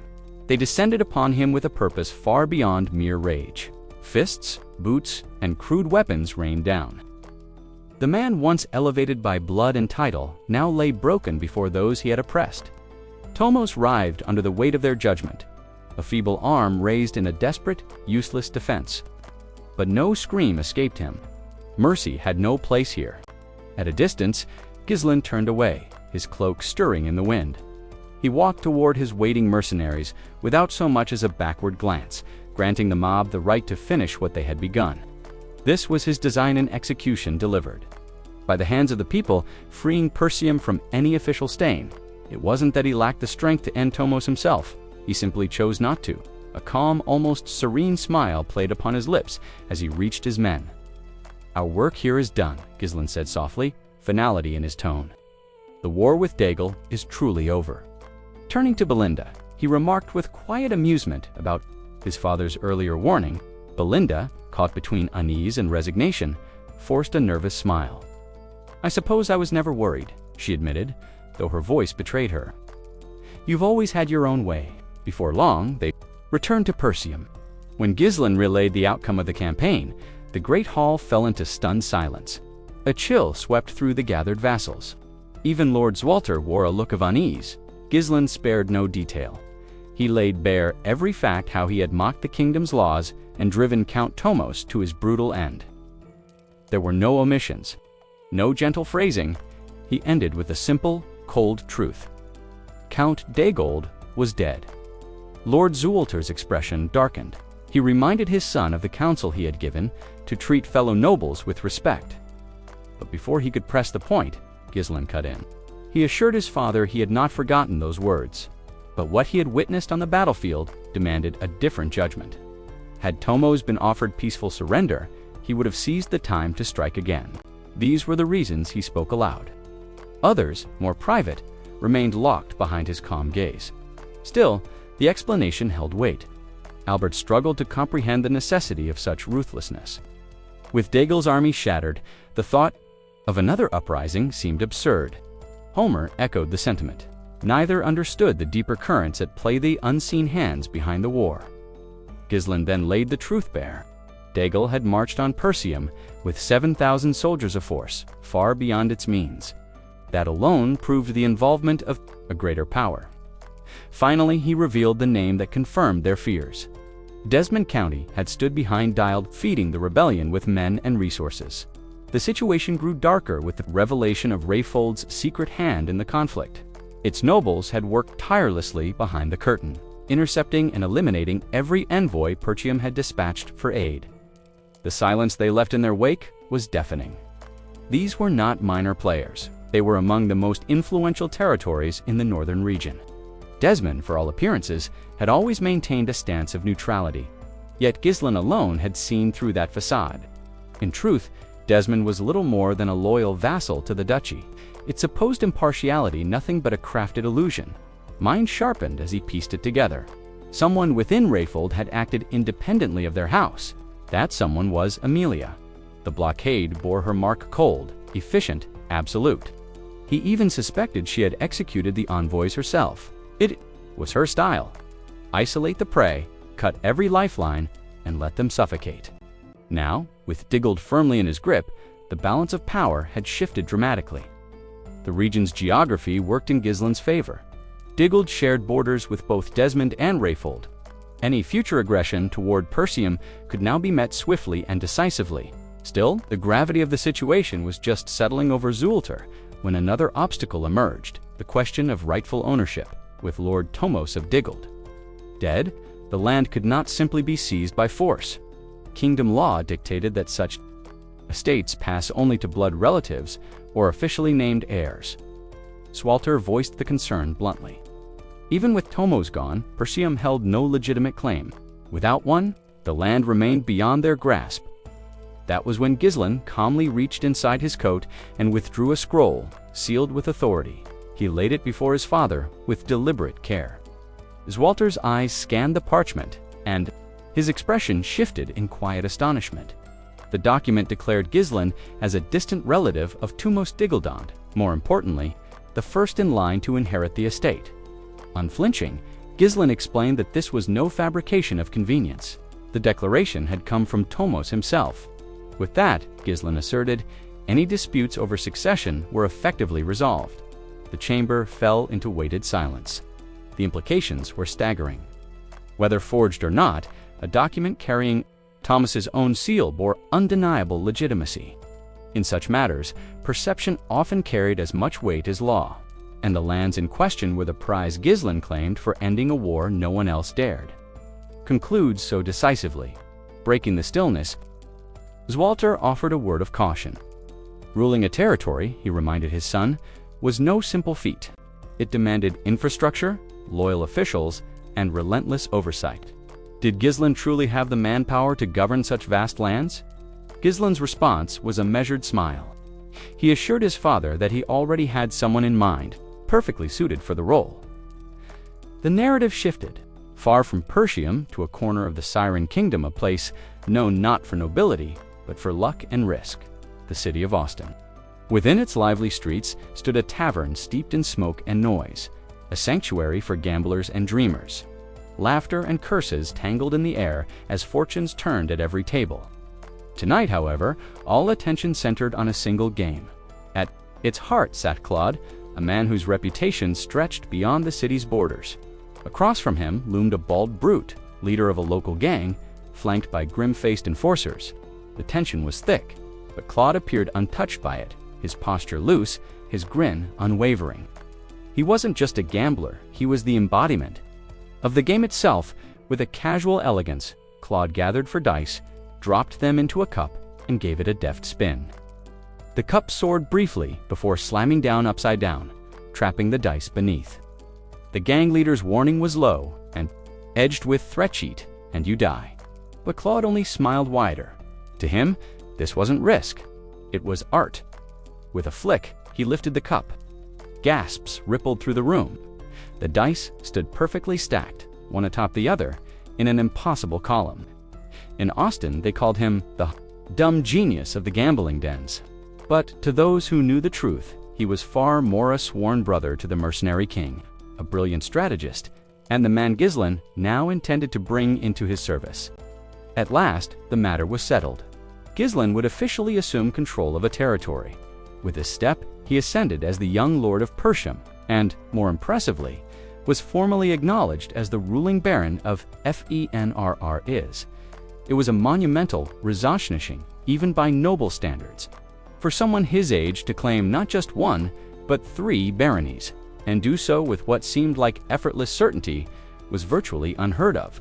His father, Zwalter, struggled inwardly to keep pace with his son's unrelenting ambition. Yet even Zwalter could see the wisdom in this. Gislen was the future of Persium, and first-hand experience governing a territory would harden him for the responsibilities ahead. With that in mind, Zwalter conferred upon him the official title of Baron Fenris, solidifying his position and securing his place among the nobility. As the ceremonial rites concluded, the hall erupted in cheers. The knights and vassals of Persium rose in celebration, their voices carrying the weight of loyalty and pride. In that moment, the relationship between Zwalter and Gislen shifted. No longer just father and son, they now stood as lord and sworn vassal, their bond reframed by politics and power. Now that Gislen possessed a firm territorial foundation, the time had come to begin the real work.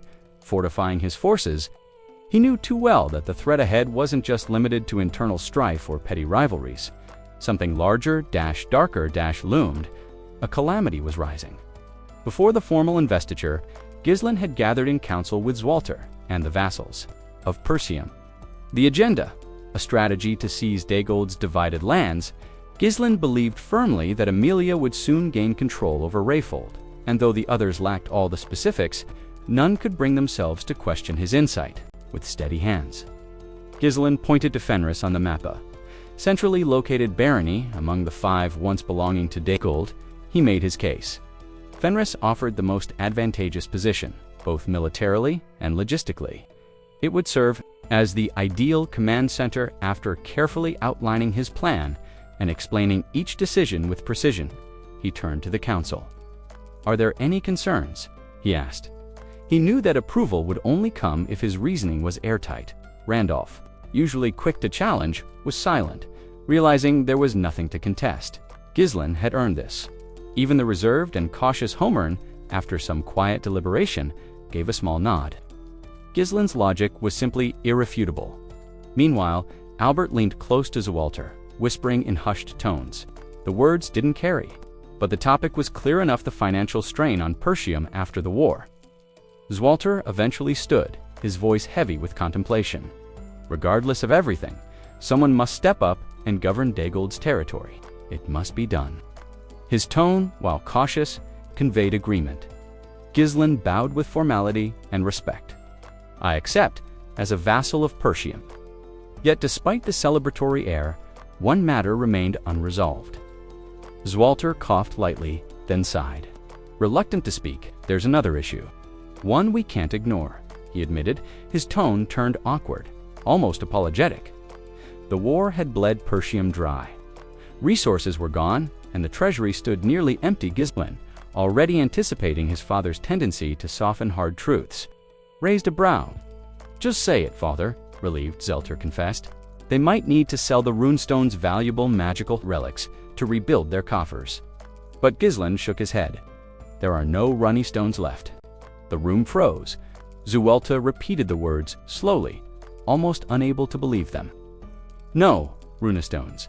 Gislin's face remained calm as he elaborated. "They were all destroyed, every last wandering, the final battle. The explosion near the estate's gates consumed the entire supply. What should have lasted a decade is gone." An oppressive silence descended on the chamber. The weight of what had been lost, what that meant for Persium's future, hung in the air like a storm about to break. With a steady voice and unwavering resolve, Gislin stepped forward and vowed to take full responsibility. He promised to secure new resources to ensure Persium's continued survival and prosperity. Once that matter was settled, the room froze. Zualter repeated the words slowly, almost unable to believe them. "No, runestones." Gislin's face remained calm as he elaborated. "They were all destroyed, every last wandering, the final battle. The explosion near the estate's gates consumed the entire supply. What should have lasted a decade, is gone." An oppressive silence descended on the chamber. The weight of what had been lost, what that meant for Persium's future, hung in the air like a storm about to break. With a steady voice and unwavering resolve, Gislin stepped forward and vowed to take full responsibility. He promised to secure new resources to ensure Persium's continued survival and prosperity. Once that matter was settled, a modest banquet was held in Persium's Great Hall to celebrate Gislin's elevation. The mood was warm and joyful, a rare reprieve after the long hardships. Among the first to approach him was Belinda, who offered her heartfelt congratulations. As the last living servant of the former king, the same king who had once trained Gislin's father, she continued her silent duty. Cure burst out laughing, leaning in. "Or maybe it's because you smothered him that he turned out so stubborn." Gislin took their teasing in stride, a soft smile spreading across his face as he soaked in the rare sense of peace surrounding him. Belinda, her pride overflowing, couldn't help but confess how happy she was to see him become a proper noble at last. Then, without missing a beat, she kicked Cure squarely in the stomach, silencing his antics with a thud that sent the hall into laughter. Just then, a clear, familiar voice rang through the hall. Drawing everyone's attention, Alina had arrived. There was a new lightness in her step, a brightness in her eyes that hadn't been there before, one that reflected Persium's hard-won victory. Day by day, she was beginning to resemble their mother more closely. She walked in confidently, pulling along a hesitant but healthy Rachel Jellion's daughter who had fully recovered from her long-suffered punishment. With a mischievous grin, Alina poked at her brother. "Is this really you, big brother? A nobleman now? Should I start calling you Lord Gislin too?" He waved her off, smiling warmly. "Just call me what you always have." Then, turning his gaze to Rachel, his expression softened. He offered kind words and asked if she was adjusting well. Seeing the two girls together brought him a quiet sense of comfort. Alina had been alone for far too long now. Perhaps she wouldn't be anymore. Though shy, Rachel greeted Gislin with perfect poise and grace, her voice calm as she thanked him sincerely for saving her life. Gislin chuckled gently and said, "If Alina ever gets too bossy, don't be afraid to complain. She's got a habit of using her fists before her words when she's angry.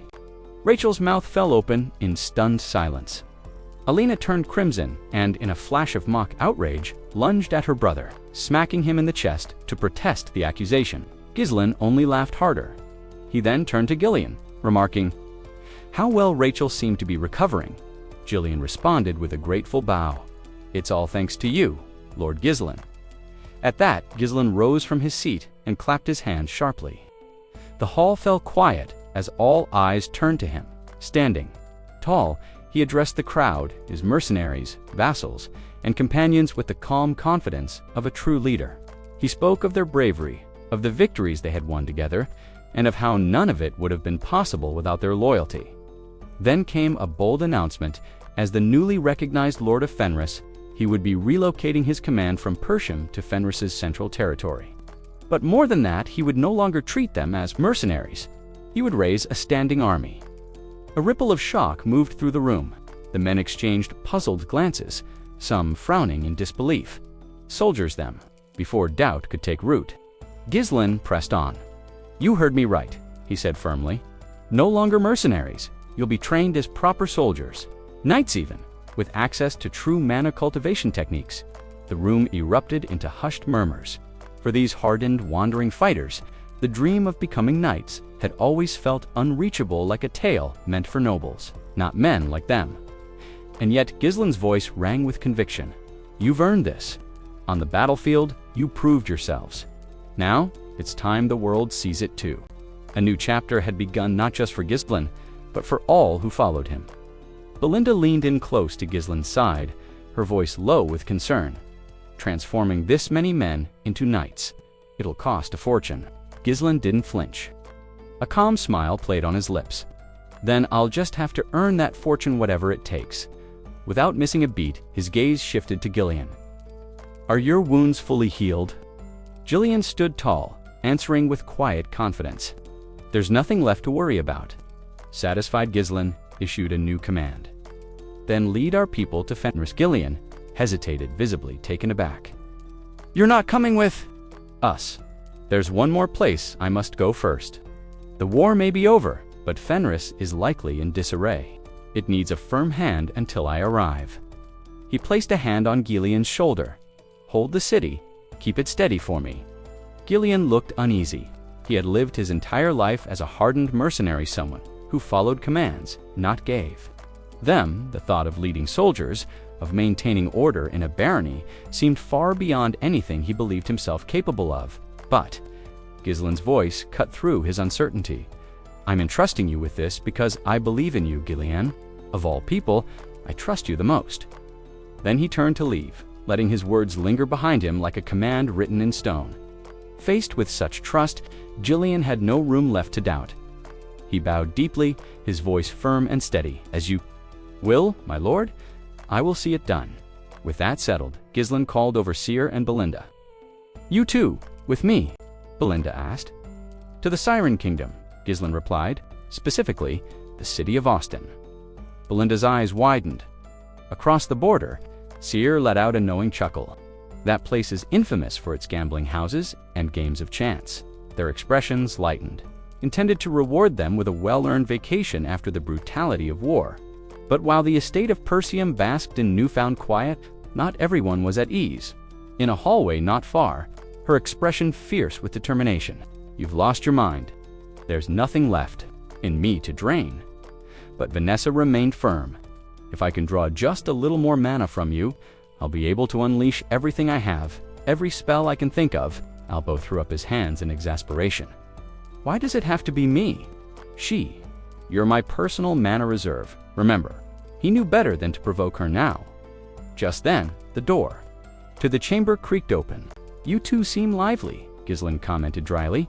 Alpo jumped at the chance. "My lord, please. She's trying to drain my mana again. Stop her." But Ghislain ignored his protests, turning instead to Vanessa. "How are you feeling? Is your recovery going well?" Vanessa nodded seriously.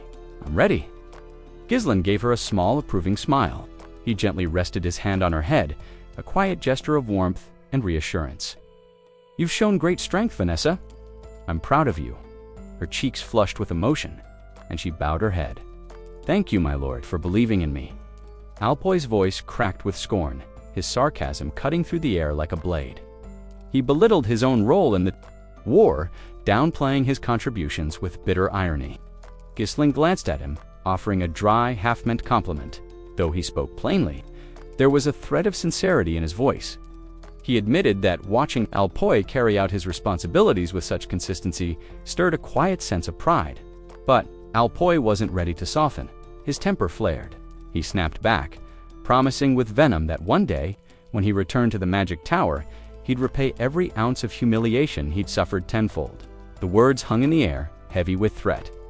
Then, suddenly, Alpoi fell silent. The realization hit him. He had come to Persium without any official sanction or permission. That mistake could cost him dearly. Gisling caught the change in his expression.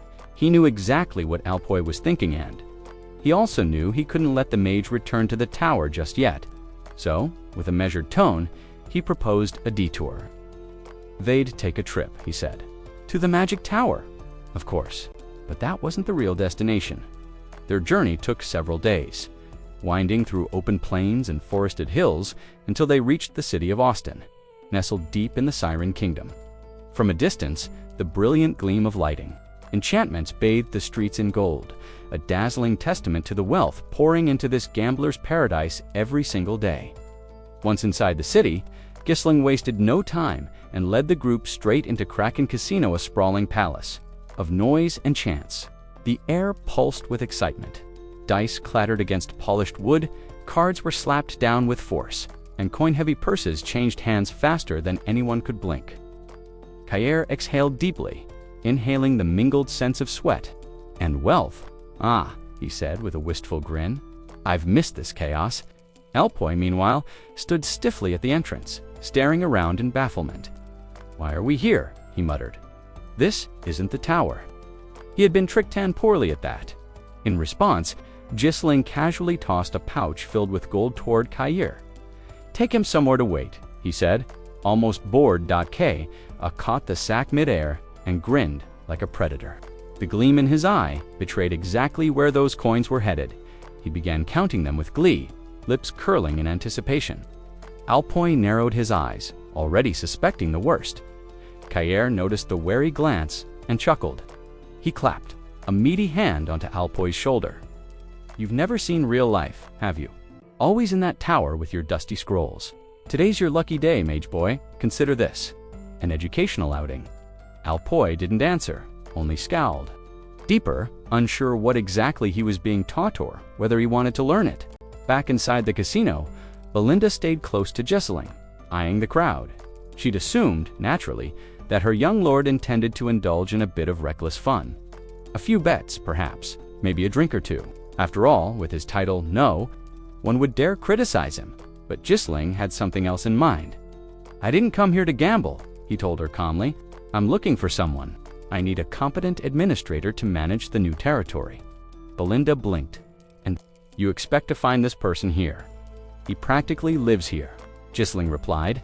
"And if I don't pull him out now, he'll probably gamble away his arm." She looked unimpressed. The idea of entrusting such an important role to someone who lived in a casino filled her with unease. "You're seriously recruiting someone?" From this place, Gisling didn't waver. "He's clever, sharp, a little wild, sure but worth it." He paused, then finally gave the name Claude. Before Belinda could reply, a loud voice echoed across the casino floor. "Claude, that bastard's at it again." There was a commotion at the far end of the hall. Gisling allowed himself a brief, satisfied smile. It seemed he wouldn't need to search for Claude. After all, the surrounding voices joined the chorus quickly, that cheat's always pulling tricks. Claude, the guy's a walking scam in nice clothes, thinks he's clever, but never won a game fair in his life. One man spat on the floor and added with relish, "Someone's finally putting him in his place. About damn time." Beside him, Belinda's expression darkened.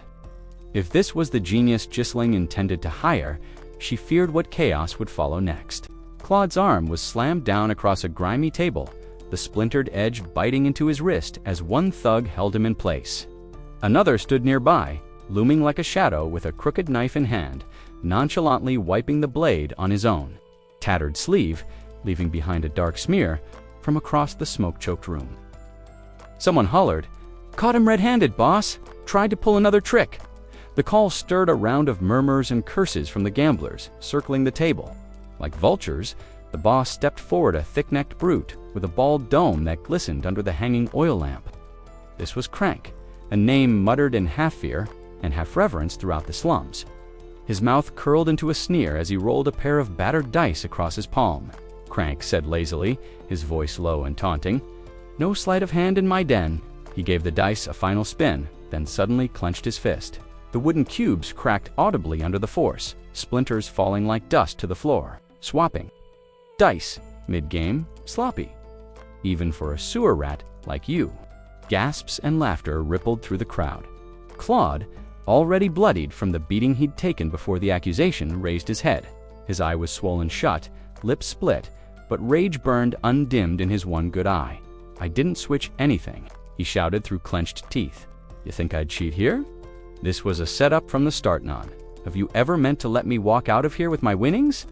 Crank chuckled, a sick, knowing sound. He stepped closer, eyes glinting with malicious glee. "Poor Claude, still playing the innocent. You think you're owed an explanation? This is a pit of thieves. Sooner or later, everyone turns on everyone. You're no different." Claude knew then there'd be no reasoning with him. He wasn't a brawler, never had been.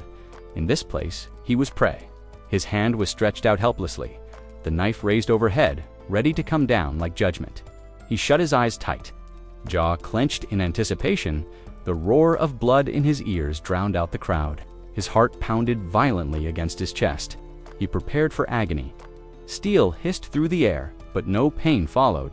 Instead, a sharp clang echoed through the hall, followed by a stunned silence. Claude cracked one eye open, just in time to see a gleaming blade thin, elegant, and utterly unmoving lodged precisely between his wrist and the executioner's descending knife. The would-be executioner staggered back, his arm trembling from the shock of the block. Around the room, eyes darted toward the source of the interference. A voice followed, calm, almost amused. "My, such energy in here. Is this how all your games end? Mind if I sit in?" Crank spun around, his expression darkening. Who the hell? Standing just inside the threshold was a young man, barely past 20, dressed in travel-worn finery and wearing a sword at his side that shimmered faintly in the firelight. He looked out of place, almost delicate amidst the room full of scarred gamblers and back-alley killers. But his posture radiated absolute command, and not a flicker of fear crossed his features. Crank's sneer faltered. The young man stepped forward, slipping his sword back into its sheath with a motion so smooth it was barely visible. Then, with all the calm confidence of someone untouchable, he met Crank's gaze. "I am Ghislain," he said, his tone even and resolute, Baron of Fenris. "I speak with the authority of Lithania's crown." No one moved, no one dared. The name dropped like a hammer in the hall, and for a moment, even the air seemed to hold its breath. Crank was momentarily caught off guard. A nobleman, no less, and from a foreign land, had appeared out of nowhere to interfere with his affairs. It was baffling, the idea that someone of such status would personally disrupt a low-level operation. Like this seemed almost absurd. Yet, here he was. Crank's men didn't wait for instructions. The thug on the right lunged forward, blade raised high, aiming to bring it down on Ghislain without hesitation. Meanwhile, the man on the left, who had only just finished restraining, Claude drew his weapon in a smooth, deliberate motion, the kind you'd expect from someone toying with helpless prey.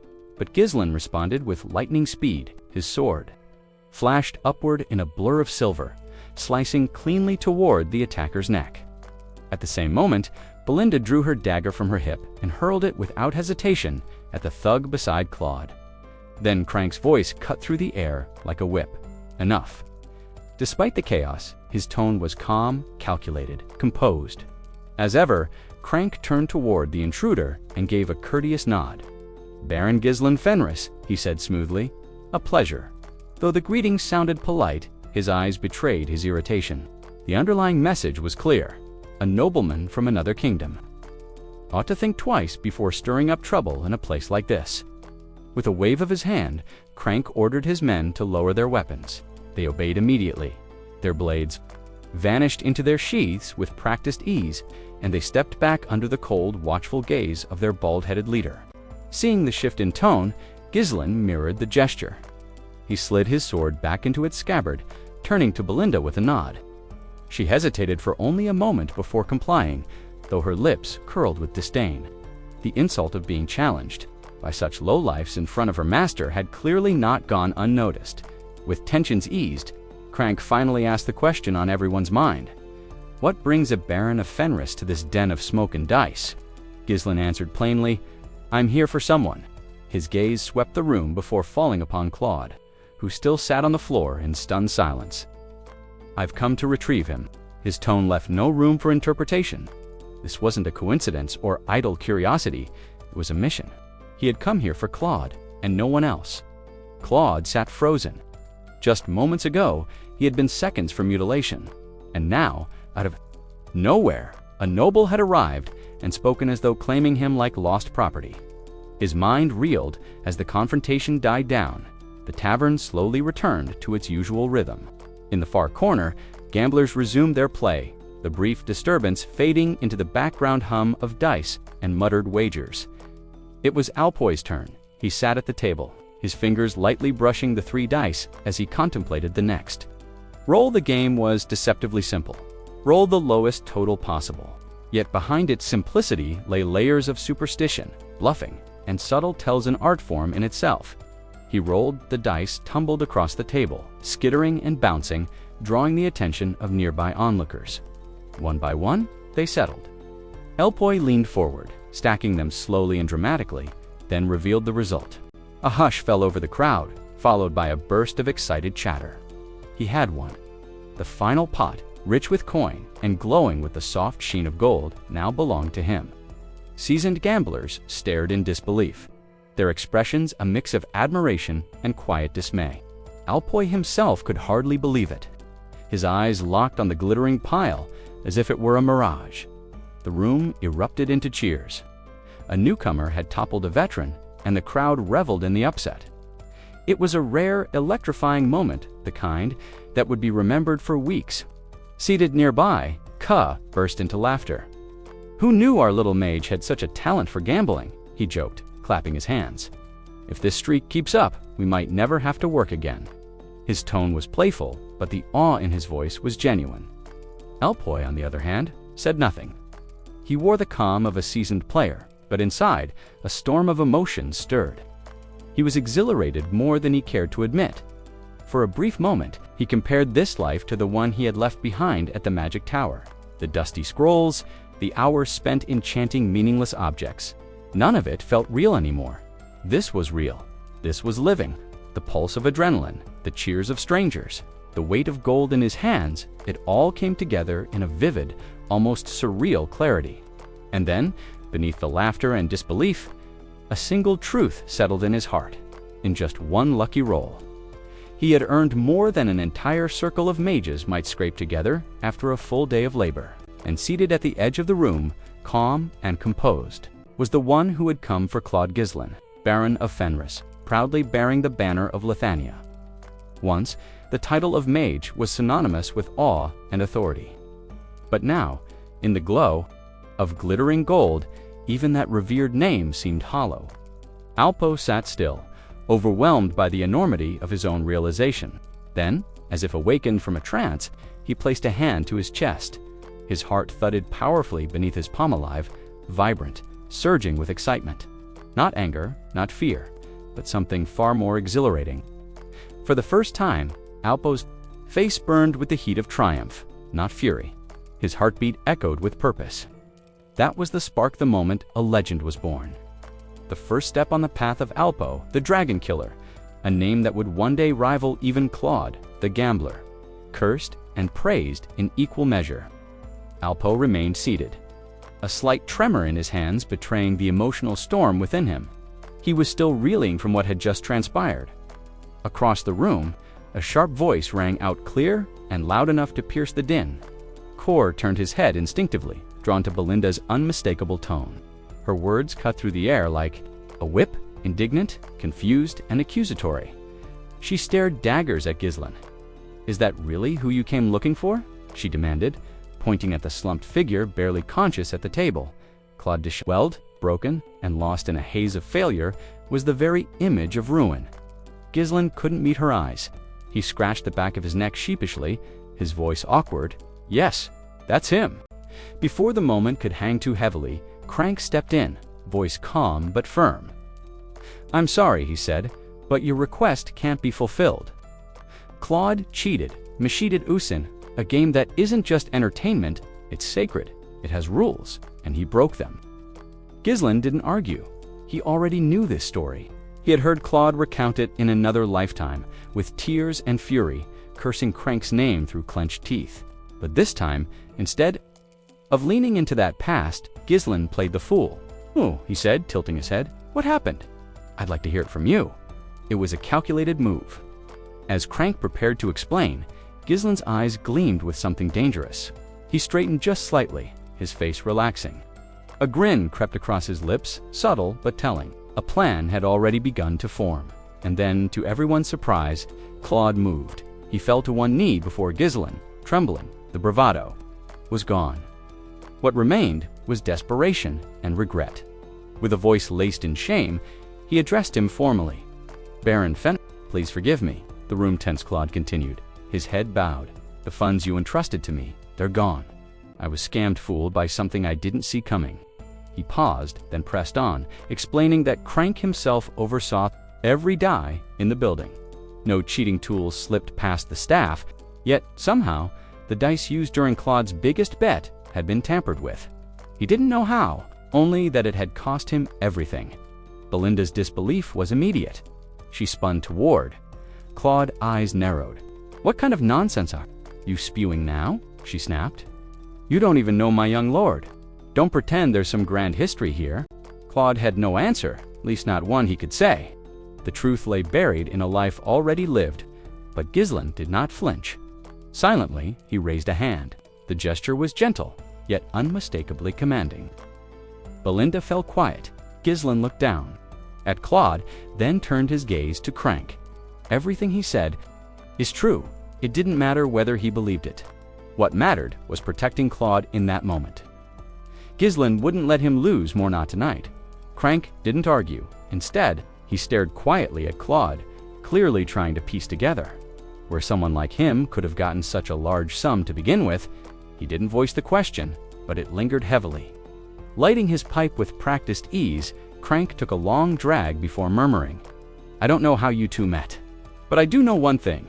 Claude's words, as always, were laced with charm and danger, but never trust. His smirk deepened as he casually commented, swindlers are the best liars because they believe their own stories, especially when the net's closing in. Crank, sitting comfortably in his domain, leaned back in his chair with the confidence of a man who knew the house always won. You're standing in Baron Austin's hall, he said, tone even but firm.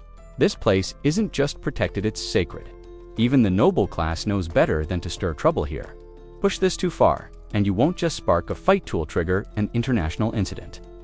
Then, with the practiced ease of a man who'd talked bigger men down from worse, Crank extended a diplomatic hand.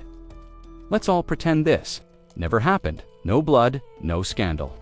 We walk away, no winners, no losers. He glanced pointedly at Ghislain, his voice taking on a quieter, colder edge. This is your chance to exit with dignity. Use it. But Ghislain didn't budge. Turn back now, he said, voice quiet but unshakable. After all, I've risked to get here. That would make this whole journey meaningless. I didn't cross nations and face down shadows just to let a boy get robbed in front of me. Crank's lips twitched not in amusement, but in intrigue. His eyes, sharp as flint, narrowed slightly. Ghislain had just shifted the board, taking a seat beside Claude. Ghislain softened his tone. We're both after the same thing, aren't we? The boy, the winnings. Maybe there's a way we settle this without a blade or scandal. Crank cocked his head slightly, listening. Ghislain placed his offer on the table, a single game to decide it all. If he won, Claude and the money walked free. To make it worth Crank's time, Ghislain upped the ante. His name, his lands, his entire fortune were on the line. A collective hush rippled through the room. This wasn't some brash act of pride. Ghislain might look like a pampered noble, but there was something else beneath the surface, something colder, calculated, dangerous. In another life, he had been the master of cons, the king of liars, the whisperer in every northern tavern. To the crowd watching, he seemed no more than a reckless aristocrat with too much money and not enough sense. Even Claude, who had unknowingly pulled Ghislain into this mess, stared wide-eyed. He had expected a clever trick, a diversion, maybe, a subtle sleight of hand, but this was madness. On the opposite end, Crank's shock quickly twisted into hungry anticipation. To him, this was a fool walking willingly into the jaws of the beast. A few steps away, Belinda stared, aghast. The man she once knew, the legend who had vanished into whispered tales, was stepping into the fire once again. For what? A con artist? A boy? Claude, still stunned, turned to Ghislain. "You didn't have to do this," he murmured, voice shaking slightly. Why go so far for a swindler?" But Ghislain didn't answer with words. He pulled Claude close in a brief, strong embrace. Not dramatic, just real, the kind you give a comrade before battle. "I need you," Ghislain said simply, "for something that matters far more than either of us." There was a weight behind his words. Not desperation purpose, and Claude, for the first time, saw him not as some foolish lord, but a man with secrets and strength far beyond his title. Chuckling from his seat, Crank finally stood. "It's been a long time since I met a noble with teeth," he said. His eyes gleamed with anticipation. "All right then, I accept." His voice rose as he added with relish, "What's a gambling den without a little spectacle?" The air in the hall shifted. Moments ago, the crowd had buzzed from Alpoy's surprise wind, but now, silence reigned. This wasn't just a game. Anymore, a nameless noble was stepping into the lion's mouth, facing down the boss of the hall, and wagering everything to do it. The atmosphere in the room crackled with anticipation. Every gambler's gaze was fixed on the center table. Tension pulsed like a drumbeat. Tonight wouldn't be ordinary not. With the stakes sky high and nerves riding the edge, Crank stepped forward and casually tossed a die onto the table. A grin tugged at his lips as he laid out the rules with smug simplicity. Each participant would roll a single die. The one who landed the lowest number would be the victor. If there was a tie, they'd roll again? Straightforward, deceptively childish, just the way Crank liked it. The game wasn't meant to challenge, it was meant to mock, especially the so-called elites, who, in Crank's view, couldn't handle anything more complex. Ghislain didn't bother responding. His eyes, flat and disinterested, said enough. He wasn't amused, he wasn't impressed, he just wanted to get on with it. "Are you done rambling?" he asked, voice sharp. "Let's start." The smirk slipped from Crank's face. A glint of something more calculating replaced it as he scoffed under his breath about Ghislain's impatience. But he didn't argue. Instead, he reached for a coin. With a flick of his fingers, Ghislain launched a gleaming gold coin into the air. It spun high, catching the light, all eyes following its arc. "Heads," he called smoothly. "Tails," Crank shot back. The coin hit the table and bounced before settling. "Tails," Crank smiled. First move was he picked up the die and dropped it into a cup, rolling his shoulders as though warming up for a grand performance. Then came the showmanship. He shook the cup with sweeping, deliberate gestures, side to side, up and down, twisting, spinning, each motion exaggerated like a magician's act. The crowd howled with excitement, caught up in the flare. But not everyone was impressed. Belinda let out a sharp breath through her nose, rolling her eyes. "All that for a dice roll," she muttered. To her, the flashiness was a dead giveaway. Crank was bluffing with drama because his substance was paper-thin, and she was right. Crank had no intention of playing fair. Hidden in the cup was a small, clever mechanism barely noticeable. With a subtle flick, he opened a false bottom and swapped the die inside with another nestled between his fingers. Then, with a final flourish, he slammed the cup onto the table. The sound rang like a drumbeat, cutting through the room's noise and dragging everyone into silence. Slowly, he lifted the cup. The die sat beneath it, a single black dot facing up, a perfect one. Gasps followed by cheers erupted through the crowd, a roll that couldn't be beaten. The excitement surged. Ghislain, the outsider noble, was already on the ropes. Didn't even get started, and it's already over. Someone chuckled from the crowd. Another voice chimed in. Who the hell takes on Boss Crank in his own house? That's just suicide. To most, the game was over. A fool's lesson served hot and brutal. But Ghislain sat unmoved, his expression unreadable. The cheers, the taunts, they washed over him like wind through stone. Only Belinda, standing beside him, felt the churn beneath the surface. Her heart pounded, not with fear of defeat, but of what might come next. She knew her young master's strength. If provoked, he could reduce this entire hall to rubble without raising his voice. Yet power wasn't the concern tonight. Reputation was. A scandal here, in front of these lowlifes, could stain Ghislain's name for good. Claude, watching anxiously from the sidelines, felt sweat forming at his brow. He was the one who had led them into this. Not on purpose, but still. And if there was one thing he'd learned in life, it was to never underestimate the man with nothing left to lose. Crank chuckled under his breath, clearly pleased with himself. What a shame, he said, loud enough for all to hear. A fine match ruined by a poor draw. A noble defeated in a children's game, priceless. He carried on with his taunts until Ghislain finally spoke. Enough. The word cut like ice. Ghislain reached for the die with measured calm. His hand moved with practiced elegance, slow and deliberate. He glanced at Crank with mild disdain. You talk far more than your stature warrants. No fury, just contempt. Crank hesitated, reading the steel behind Ghislain's words. Then, masking his unease with a casual shrug, he gestured toward the table. All yours, my lord. Still, deep down, Crank remained convinced of his victory. Ghislain was calm.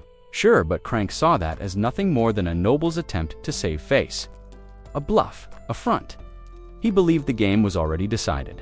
The rigged cup sat ready, perfectly positioned. If Ghislain used it, the die inside would ensure he lost. Everything had gone exactly to plan. The sleight of hand, the hidden mechanism, the flawless execution. Crank had used this trick countless times. No one had ever caught him to Crank. The result wasn't just likely, it was inevitable. No matter how many times the dice rolled, Crank believed the outcome had already been decided.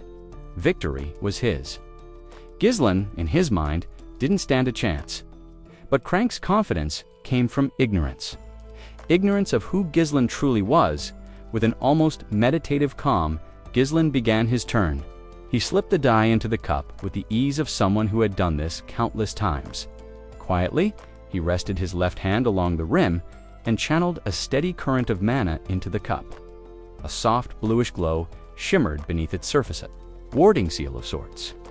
To ordinary onlookers, it looked like nothing. But to those sensitive to magic, it was a quiet declaration of intent. Unlike Crank, Ghislain made no show of the roll. No dramatic flourishes, no bravado. He simply lowered the cup to the table. Before revealing the result, he turned to Crank with a casual tone. Just to confirm, he said, lowest number wins. Crank, eager to see his opponent fail, gave a quick, smug nod, satisfied. Ghislain lifted the cup. But instead of a die, there was nothing. No, there was dust, where the die had been just moments ago. Only a faint gray residue remained. I rolled a 0, Ghislain said flatly, as though it were the most normal thing in the world. Crank lurched back in disbelief, mouth agape. It made no sense. His entire career full of fixed games and rigged rolls had never prepared him for something like this. The room, once alive with rowdy cheers and drunken laughter, fell silent. A single gasp broke the tension. The die turned to dust. Is that even possible? Can someone roll a 0? All eyes fell on Crank. That's not in the rules, is it? Someone demanded corner. Claude finally let himself smile. His bet had been on Ghislain all along, and this was why. Beside him, Belinda exhaled, finally releasing the breath she'd been holding. She knew Ghislain well. He always found a way, always turned the game on its head. Cranked face reddening. With rage, slammed both hands on the table and stood. This is outrageous, he roared. You cheated! That's not a roll, it's a trick. A disgrace. He pointed a trembling finger at Ghislain, his voice trembling with fury, and from a noble, no less. How dare you stoop to such deception? Ghislain met his glare. Without flinching, in one smooth motion, he reached forward and grasped Crank's wrist, the one subtly curled into a fist. Crank struggled, but Gislin's grip was immovable. With a practiced twist, he forced Crank's fingers open. Something, small and heavy, dropped to the tabletop with a muted clink, a weighted die. For a second, no one moved. A rising wave of whispers and gasps rippled through the crowd. Crank had been cheating the accusations he'd thrown at Gislin, boomeranged right back at him. Undeniable now that the evidence was in plain sight, Gislin straightened, voice calm as, "Ever didn't you say this hall was sacred ground? That fairness was the foundation of every game played here?" He let the silence stretch. The betrayal didn't come from outside, it came from you, Crank, the one who claimed to uphold honor. Crank's eyes widened in realization. Gislin had known all along. He had walked into this match with full awareness of the deception. And now, before the entire room, he had exposed it. Cornered and humiliated, Crank reverted to instinct. He reached for his blade. The steel flashed as he lunged. A desperate swing aimed straight for Gislin's head. But Gislin was already moving. With a single step to the side, smooth, effortless, he avoided the strike like it was little more than a gust of wind. Gasps erupted around the room. Chairs scraped, weapons shifted. Belinda reached instinctively for hers, while Claude stood frozen, eyes wide, unable to believe a blade had just cut through the air where Gislin's neck had been. For Belinda, witnessing moments like these had become routine, just another day shadowing Gislin. There was no shock left in her, but Claude, standing stiffly beside her, looked like he'd been dropped into a nightmare. Everything felt too sharp, too raw, like the edges of reality had been peeled back. Gislin, as always, remained composed. His cold gaze was fixed on Crank, his voice low and edged with disdain. "I would have respected you more," he said, "if you'd just dropped the act from the start. Pretending to be civil while reeking of low-life ambition, what's the point?" As if on cue, the two men flanking Crank stepped forward, unsheathing their weapons in a flurry of desperation. The fear in their eyes betrayed them. They weren't fighting for power anymore. They were grasping for a miracle. If they could silence Gislin here and now, maybe they could escape the consequences. Crank, still clinging to the illusion of control, widened his eyes in mock confusion. "I don't know what you're talking about," he said, feigning ignorance with the skill of a seasoned liar. But the charade was over. Realizing there was no turning back, Crank snapped out a guttural order. "Kill him." His men leaped into motion without hesitation. Steel gleamed in the dim light, but they were already far too late. They had triggered something far greater than they could understand. Whatever control they thought they had vanished. The moment they crossed Gislin, he had held back until Nora strained himself, perhaps out of mercy, but that mercy had run dry. The fury lurking beneath his calm exterior was about to be unleashed, and if provoked further, Gislin would not hesitate to tear this entire place down, brick by brick, with nothing but the force of his will. Crank didn't waste a breath. He barked the command to charge, and his men surged forward without hesitation. The two attackers advanced rapidly, blind to the reality of who they were up against. They had no inkling that their target, Gislin, was not just some ordinary noble. They were charging headfirst into the jaws of something far greater than they were prepared for. Gislin, however, remained composed, unshaken. He had walked into this den fully anticipating every possible outcome, and retreat was never an option. As the first attacker lunged, blade flashing, Gislin stepped aside with almost lazy ease, letting the strike whistle past him. The second man didn't pause. He closed in from the flank, swift and coordinated. But Gislin was faster, as both blades cut through empty air. Gislin launched upward. His boots landed squarely on the attacker's shoulders, using their own momentum. As leverage, with a burst of grace and force, he propelled himself toward Crank like a hawk diving from the sky. Crank's eyes widened. The sudden assault threw him off balance. For a moment, his instincts kicked in. He raised his sword, trying to swat the young noble out of the air. But he was far too slow. Before his blade could reach its target, Gislin had already landed behind him. Steel sang faintly in the air. The tip of Gislin's sword now hovered precisely at the nape of Crank's neck. The entire maneuver had taken seconds. Yet in those seconds, Crank had been completely undone. He froze sweat, collecting on his brow. He had not just been outmatched, he had been dismantled.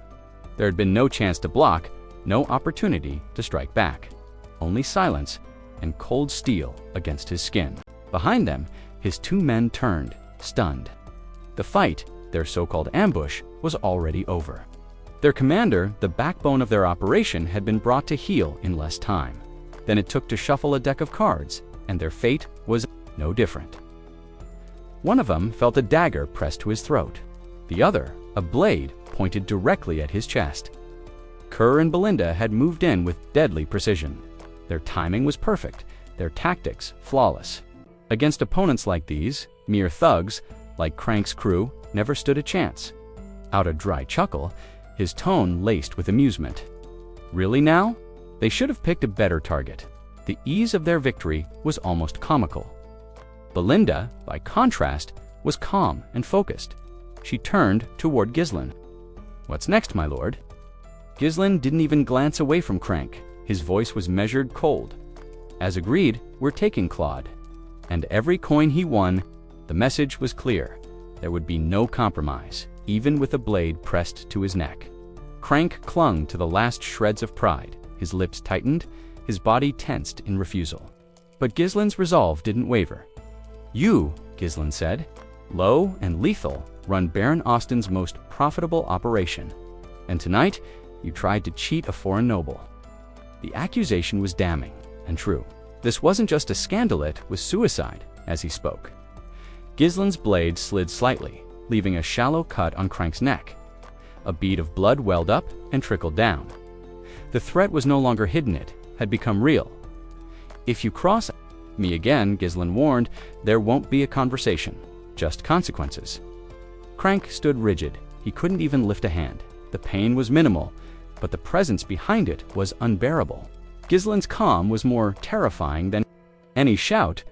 The air around him seemed to crush resistance. For Crank, this gambling den was everything. His power, his territory, his life. And if this debacle ever reached Baron Austin's ears, he would lose it all. The truth hit him like a hammer. His knees didn't buckle, but the fight left him slowly. Reluctantly, Crank gave a short nod, his only gesture of surrender. He understood now. Ghislain wasn't just another noble with a sword. He was someone to fear. Ghislain offered no further words. He simply turned, scanning the room. "Let's go," he said. "Find Claude." But Claude was nowhere to be found. The very man at the center of this chaos had disappeared the moment swords were drawn, and had yet to reappear. Then Belinda's voice rang out, sharp and furious. "He ran. That bastard ran." Her anger echoed through the den like a whip cracks, was livid not just at Claude's cowardice, but at what he'd taken with him, every last coin Ghislain had. One cur standing nearby exhaled with a half smile. A gambler like him, he'll turn up again, probably at another den. They always do. Belinda's hands clenched tightly at her sides, her entire body shaking with fury. Rage simmered in her chest as her eyes swept the area, determined to find the man who had dared to insult them so boldly. But beside her, Ghislain remained unshaken. Calm and composed, he spoke evenly. His voice a steady contrast to Belinda's fury. "There's no need to go searching," he said quietly. "I already know where Claude is headed, somewhere deep within the winding alleys of Austin Barini." Claude rode hard through the dimly lit streets, a worn sack heavy with gold slung over his shoulder. His face was drawn with tension, but beneath it flickered traces of relief. He urged his horse forward, every beat of its hooves pounding like the echo of his own thoughts. He had narrowly escaped as the wind tugged at his cloak. Claude's mind drifted to the strange noble who had appeared so unexpectedly, someone he barely knew, yet who had stepped forward to help him. The memory lingered in his thoughts. Why, had that man intervened? What could he possibly gain from helping someone like Claude? The question went unanswered.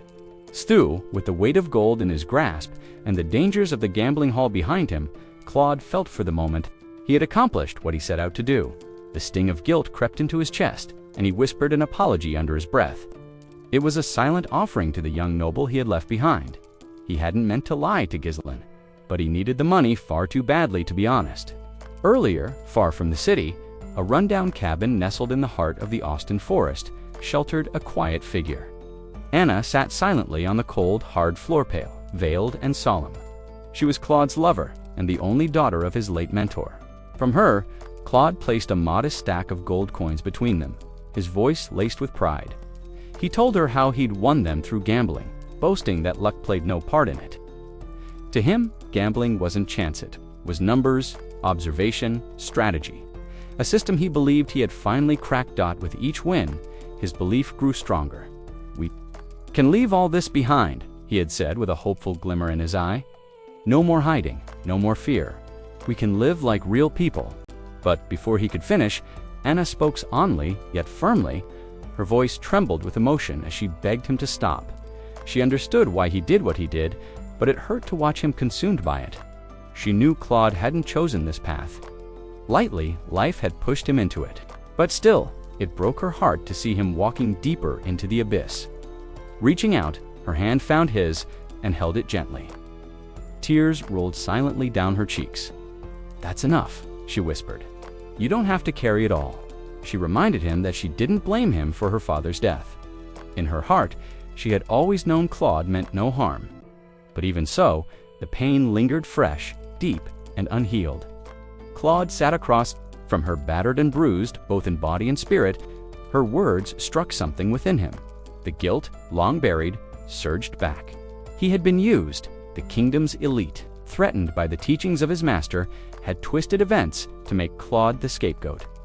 In the end, his teacher was branded a traitor, cast down by the very nation he served. Now, the woman Claude loved bore that same mark.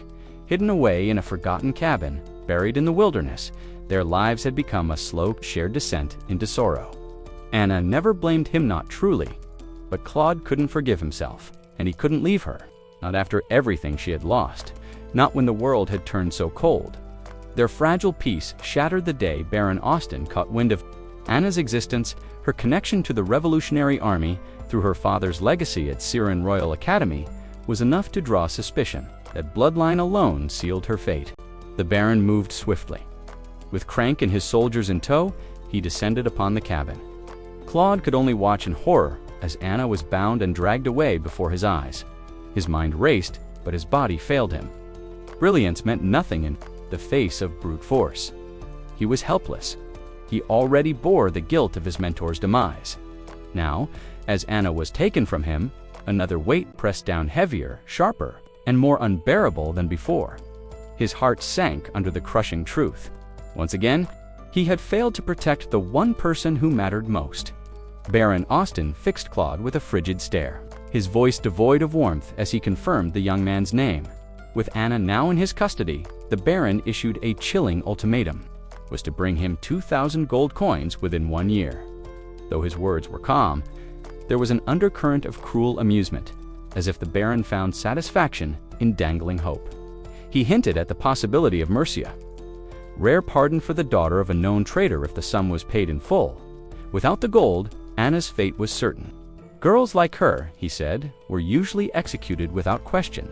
That moment branded itself into Claude's soul. It became the defining motive of his life. Cast out from society because of his father's disgrace, no one dared offer Claude an honest job. With no prospects left, he turned to gambling. It was a desperate choice, but the only one available. The world had shut every door except this one. And then, fate seemed to shift. With the winnings he had just claimed from Ghislaine, a flicker of hope ignited in Claude's chest. For the first time, the impossible no longer seemed so far away. Maybe, just maybe, he could meet the Baron's demand.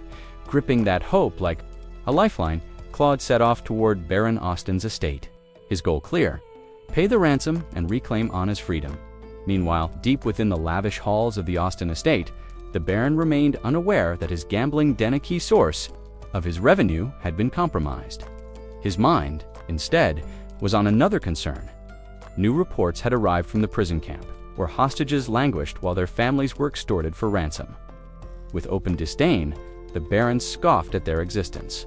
They consumed food, drained resources, and offered no return, addressing his aid with casual cruelty. He decided they were no longer worth keeping alive. If they're not bringing in gold, he said coldly, they're just dead weight. Without a second thought, He commanded one of his knights to execute any prisoner whose ransom had not been paid within the next 7 days.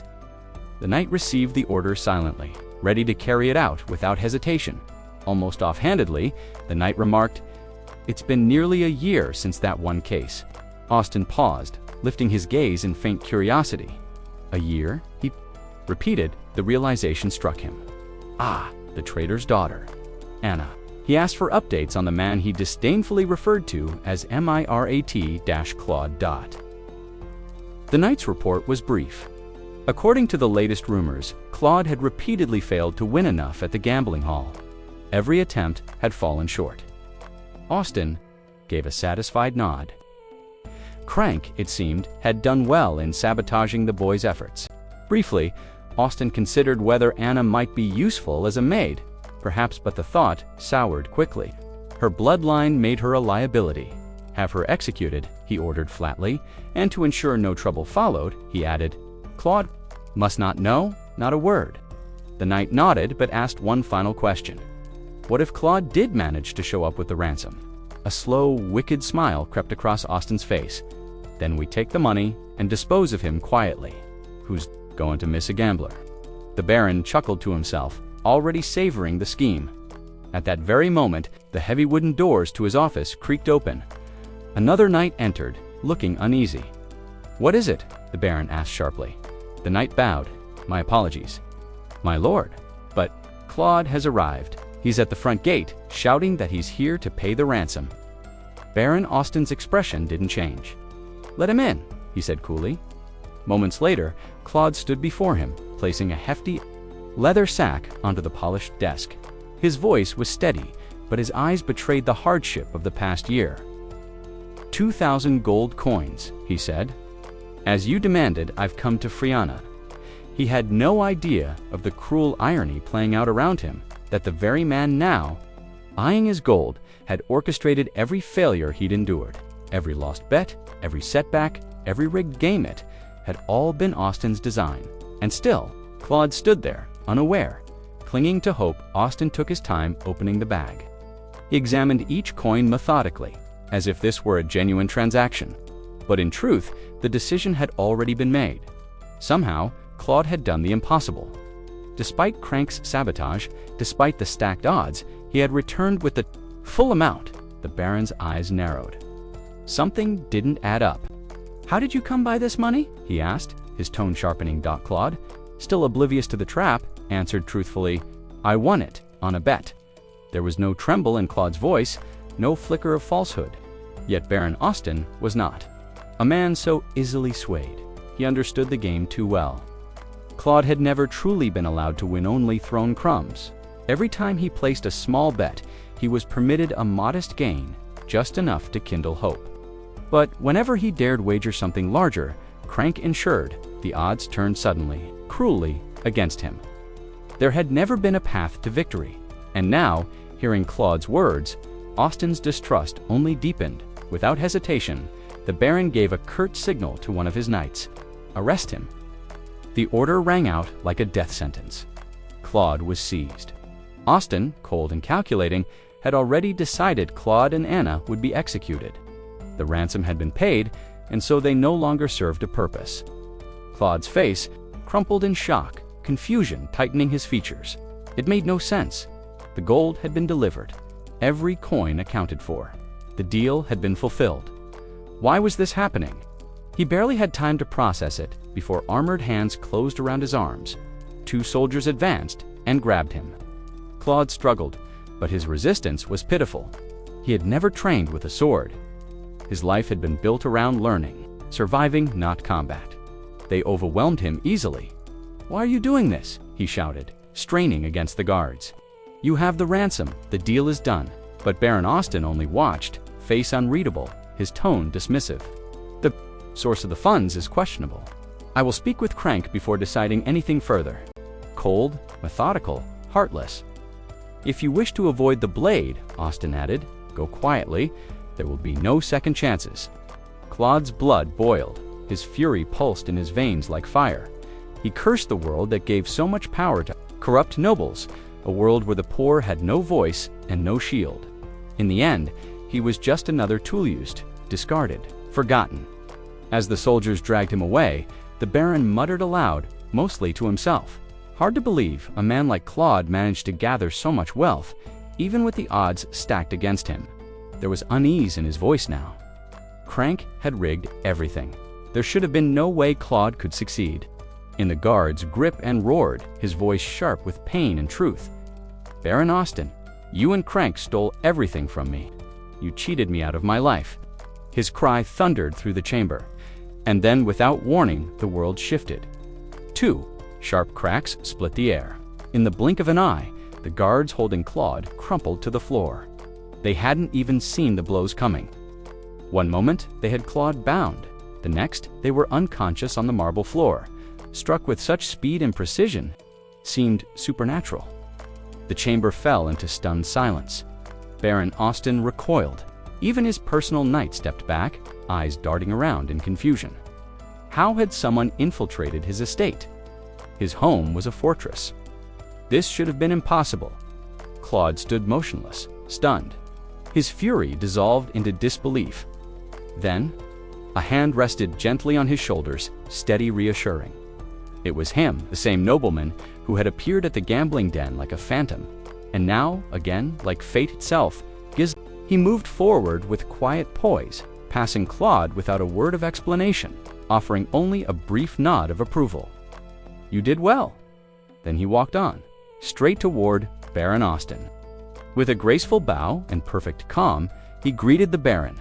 With the composure of someone born to command, Austin's voice cracked with panic. Who are you? What is the meaning of this? Gislen raised his hand and snapped his fingers once at his fingers. At his signal, the chamber doors opened, and Kerr and Belinda strode in flanking a bruised and bloodied Crank. The crooked manager's wrists were bound in thick rope, and his expression was one of utter defeat. Clearly, he hadn't gone quietly. Without pause, Belinda shoved Crank forward, forcing him to kneel before the Baron. Her voice was steel. You'll want to hear this. Crank didn't resist. Not a word passed his lips. Austin's world began to crumble, his most trusted fixer his shadow behind the curtain. The man who kept his secrets and enforced his will now knelt like a criminal at the feet of a stranger. The Baron's face drained of color. Everything he thought controlled was suddenly beyond his grasp. And Gislen, he hadn't even drawn his sword. Here's a fully rewritten version of your script that keeps the characters, setting, pacing, and plot intact while completely the content and removing all time codes. As Belinda fastened Crank with firm efficiency, Kerr moved with quiet deliberation. He fetched a chair and positioned it squarely before the Baron's desk, calm, precise, and without a word, without waiting for an invitation. Gislen strolled over and dropped into the seat with the kind of ease that only someone born into privilege could muster. He leaned back lazily, boots finding their way onto the polished surface of the Baron's desk, as if he were lounging in a private salon rather than a place of authority.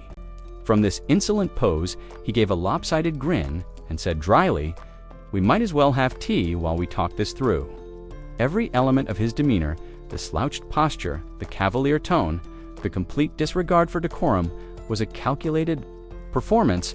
Gislen was playing a role, one he knew well, the cocky aristocrat who always got what he wanted. But beneath that thin veil of theatrical charm, there was something much sharper and far more dangerous, and the Baron felt it. The confidence, the control, the veiled menace, it pierced through the air like a blade. The room shifted, and whatever composure the Baron had walked in with had been quietly and thoroughly dismantled. Gislen was far from being a mere disgraced noble of a bygone era. In his previous life, his very presence carried a quiet authority capable of unsettling even the mightiest figures in the Lithania kingdom. If he had chosen to wield his influence without restraint, it could have thrown entire regions into chaos, making the downfall of a small corrupt barony seem like child's play. Baron Austin stared in stunned disbelief as a young nobleman strode into his office, radiating a confidence that bordered on defiance. The tension in the chamber thickened when a Baron Knight, eyes blazing with hostility, unsheathed his sword and hurled insults at Gislen, demanding he show the Baron the respect he was due. Before the knight could finish his outburst, Seer moved with lightning precision, drawing his own blade. The steel hovered between himself and the aggressor, effortlessly halting the knight's advance. Ka, standing calm and collected, told the knight he had done enough and should keep out of the matter at hand. The knight's knuckles whitened around his hilt, his face flushing with suppressed rage. Yet, despite the tremor in his stance, he restrained himself. Baron Austin, however, could not contain his fury. His voice thundered through the room as he demanded to know how Ghislain dared act so brazenly within his estate. With a snap of command, he ordered his men to remove the intruder at once. Ghislain, unmoved, spoke evenly. He explained that he had not come to cause disorder, nor was his appearance meant as mere support for Clodagh. He was here because Crank, at the casino, had wronged Hemday. He was here to claim rightful compensation. His words were measured, but the weight behind them silenced the room. Not a soldier moved. Even on their own ground, they seemed rooted in place. Baron Austin's glare sharpened as he demanded clarity. With a subtle nod from Ghislain, Belinda acted. In a sudden motion, she hurled the baldy to the ground, making Crank stumble in shock. Ghislain's voice cut through the air, laying bare the truth. As manager of the gambling house, Crank had sought to swindle him, a scheme that had nearly cost both him and Claude their entire wager. Understanding flickered in Baron Austin's eyes. The sack of gold on his desk, the same Claude had brought in, was at the heart of it all. Crank had tried to claim the winnings through deceit. Crank's voice broke the tense silence as he protested, declaring himself the true victim. While there was a grain of truth to his words, it was a convenient half-truth, ignoring that he had been the one to set the trap in the first place. Belinda's patience snapped. She struck him sharply on the back of the head, her voice dripping with disdain as she mocked his shamelessness. Inwardly, Baron Austin cursed Crank's stupidity. If the man had intended to cheat someone, he should have chosen his target with more care. Finally, the Baron exhaled his frustration aloud, asking Ghislain what he expected him to do now. Ghislain answered with cool deliberation. In a place where trust was the cornerstone of every bet, there could be no tolerance for such treachery.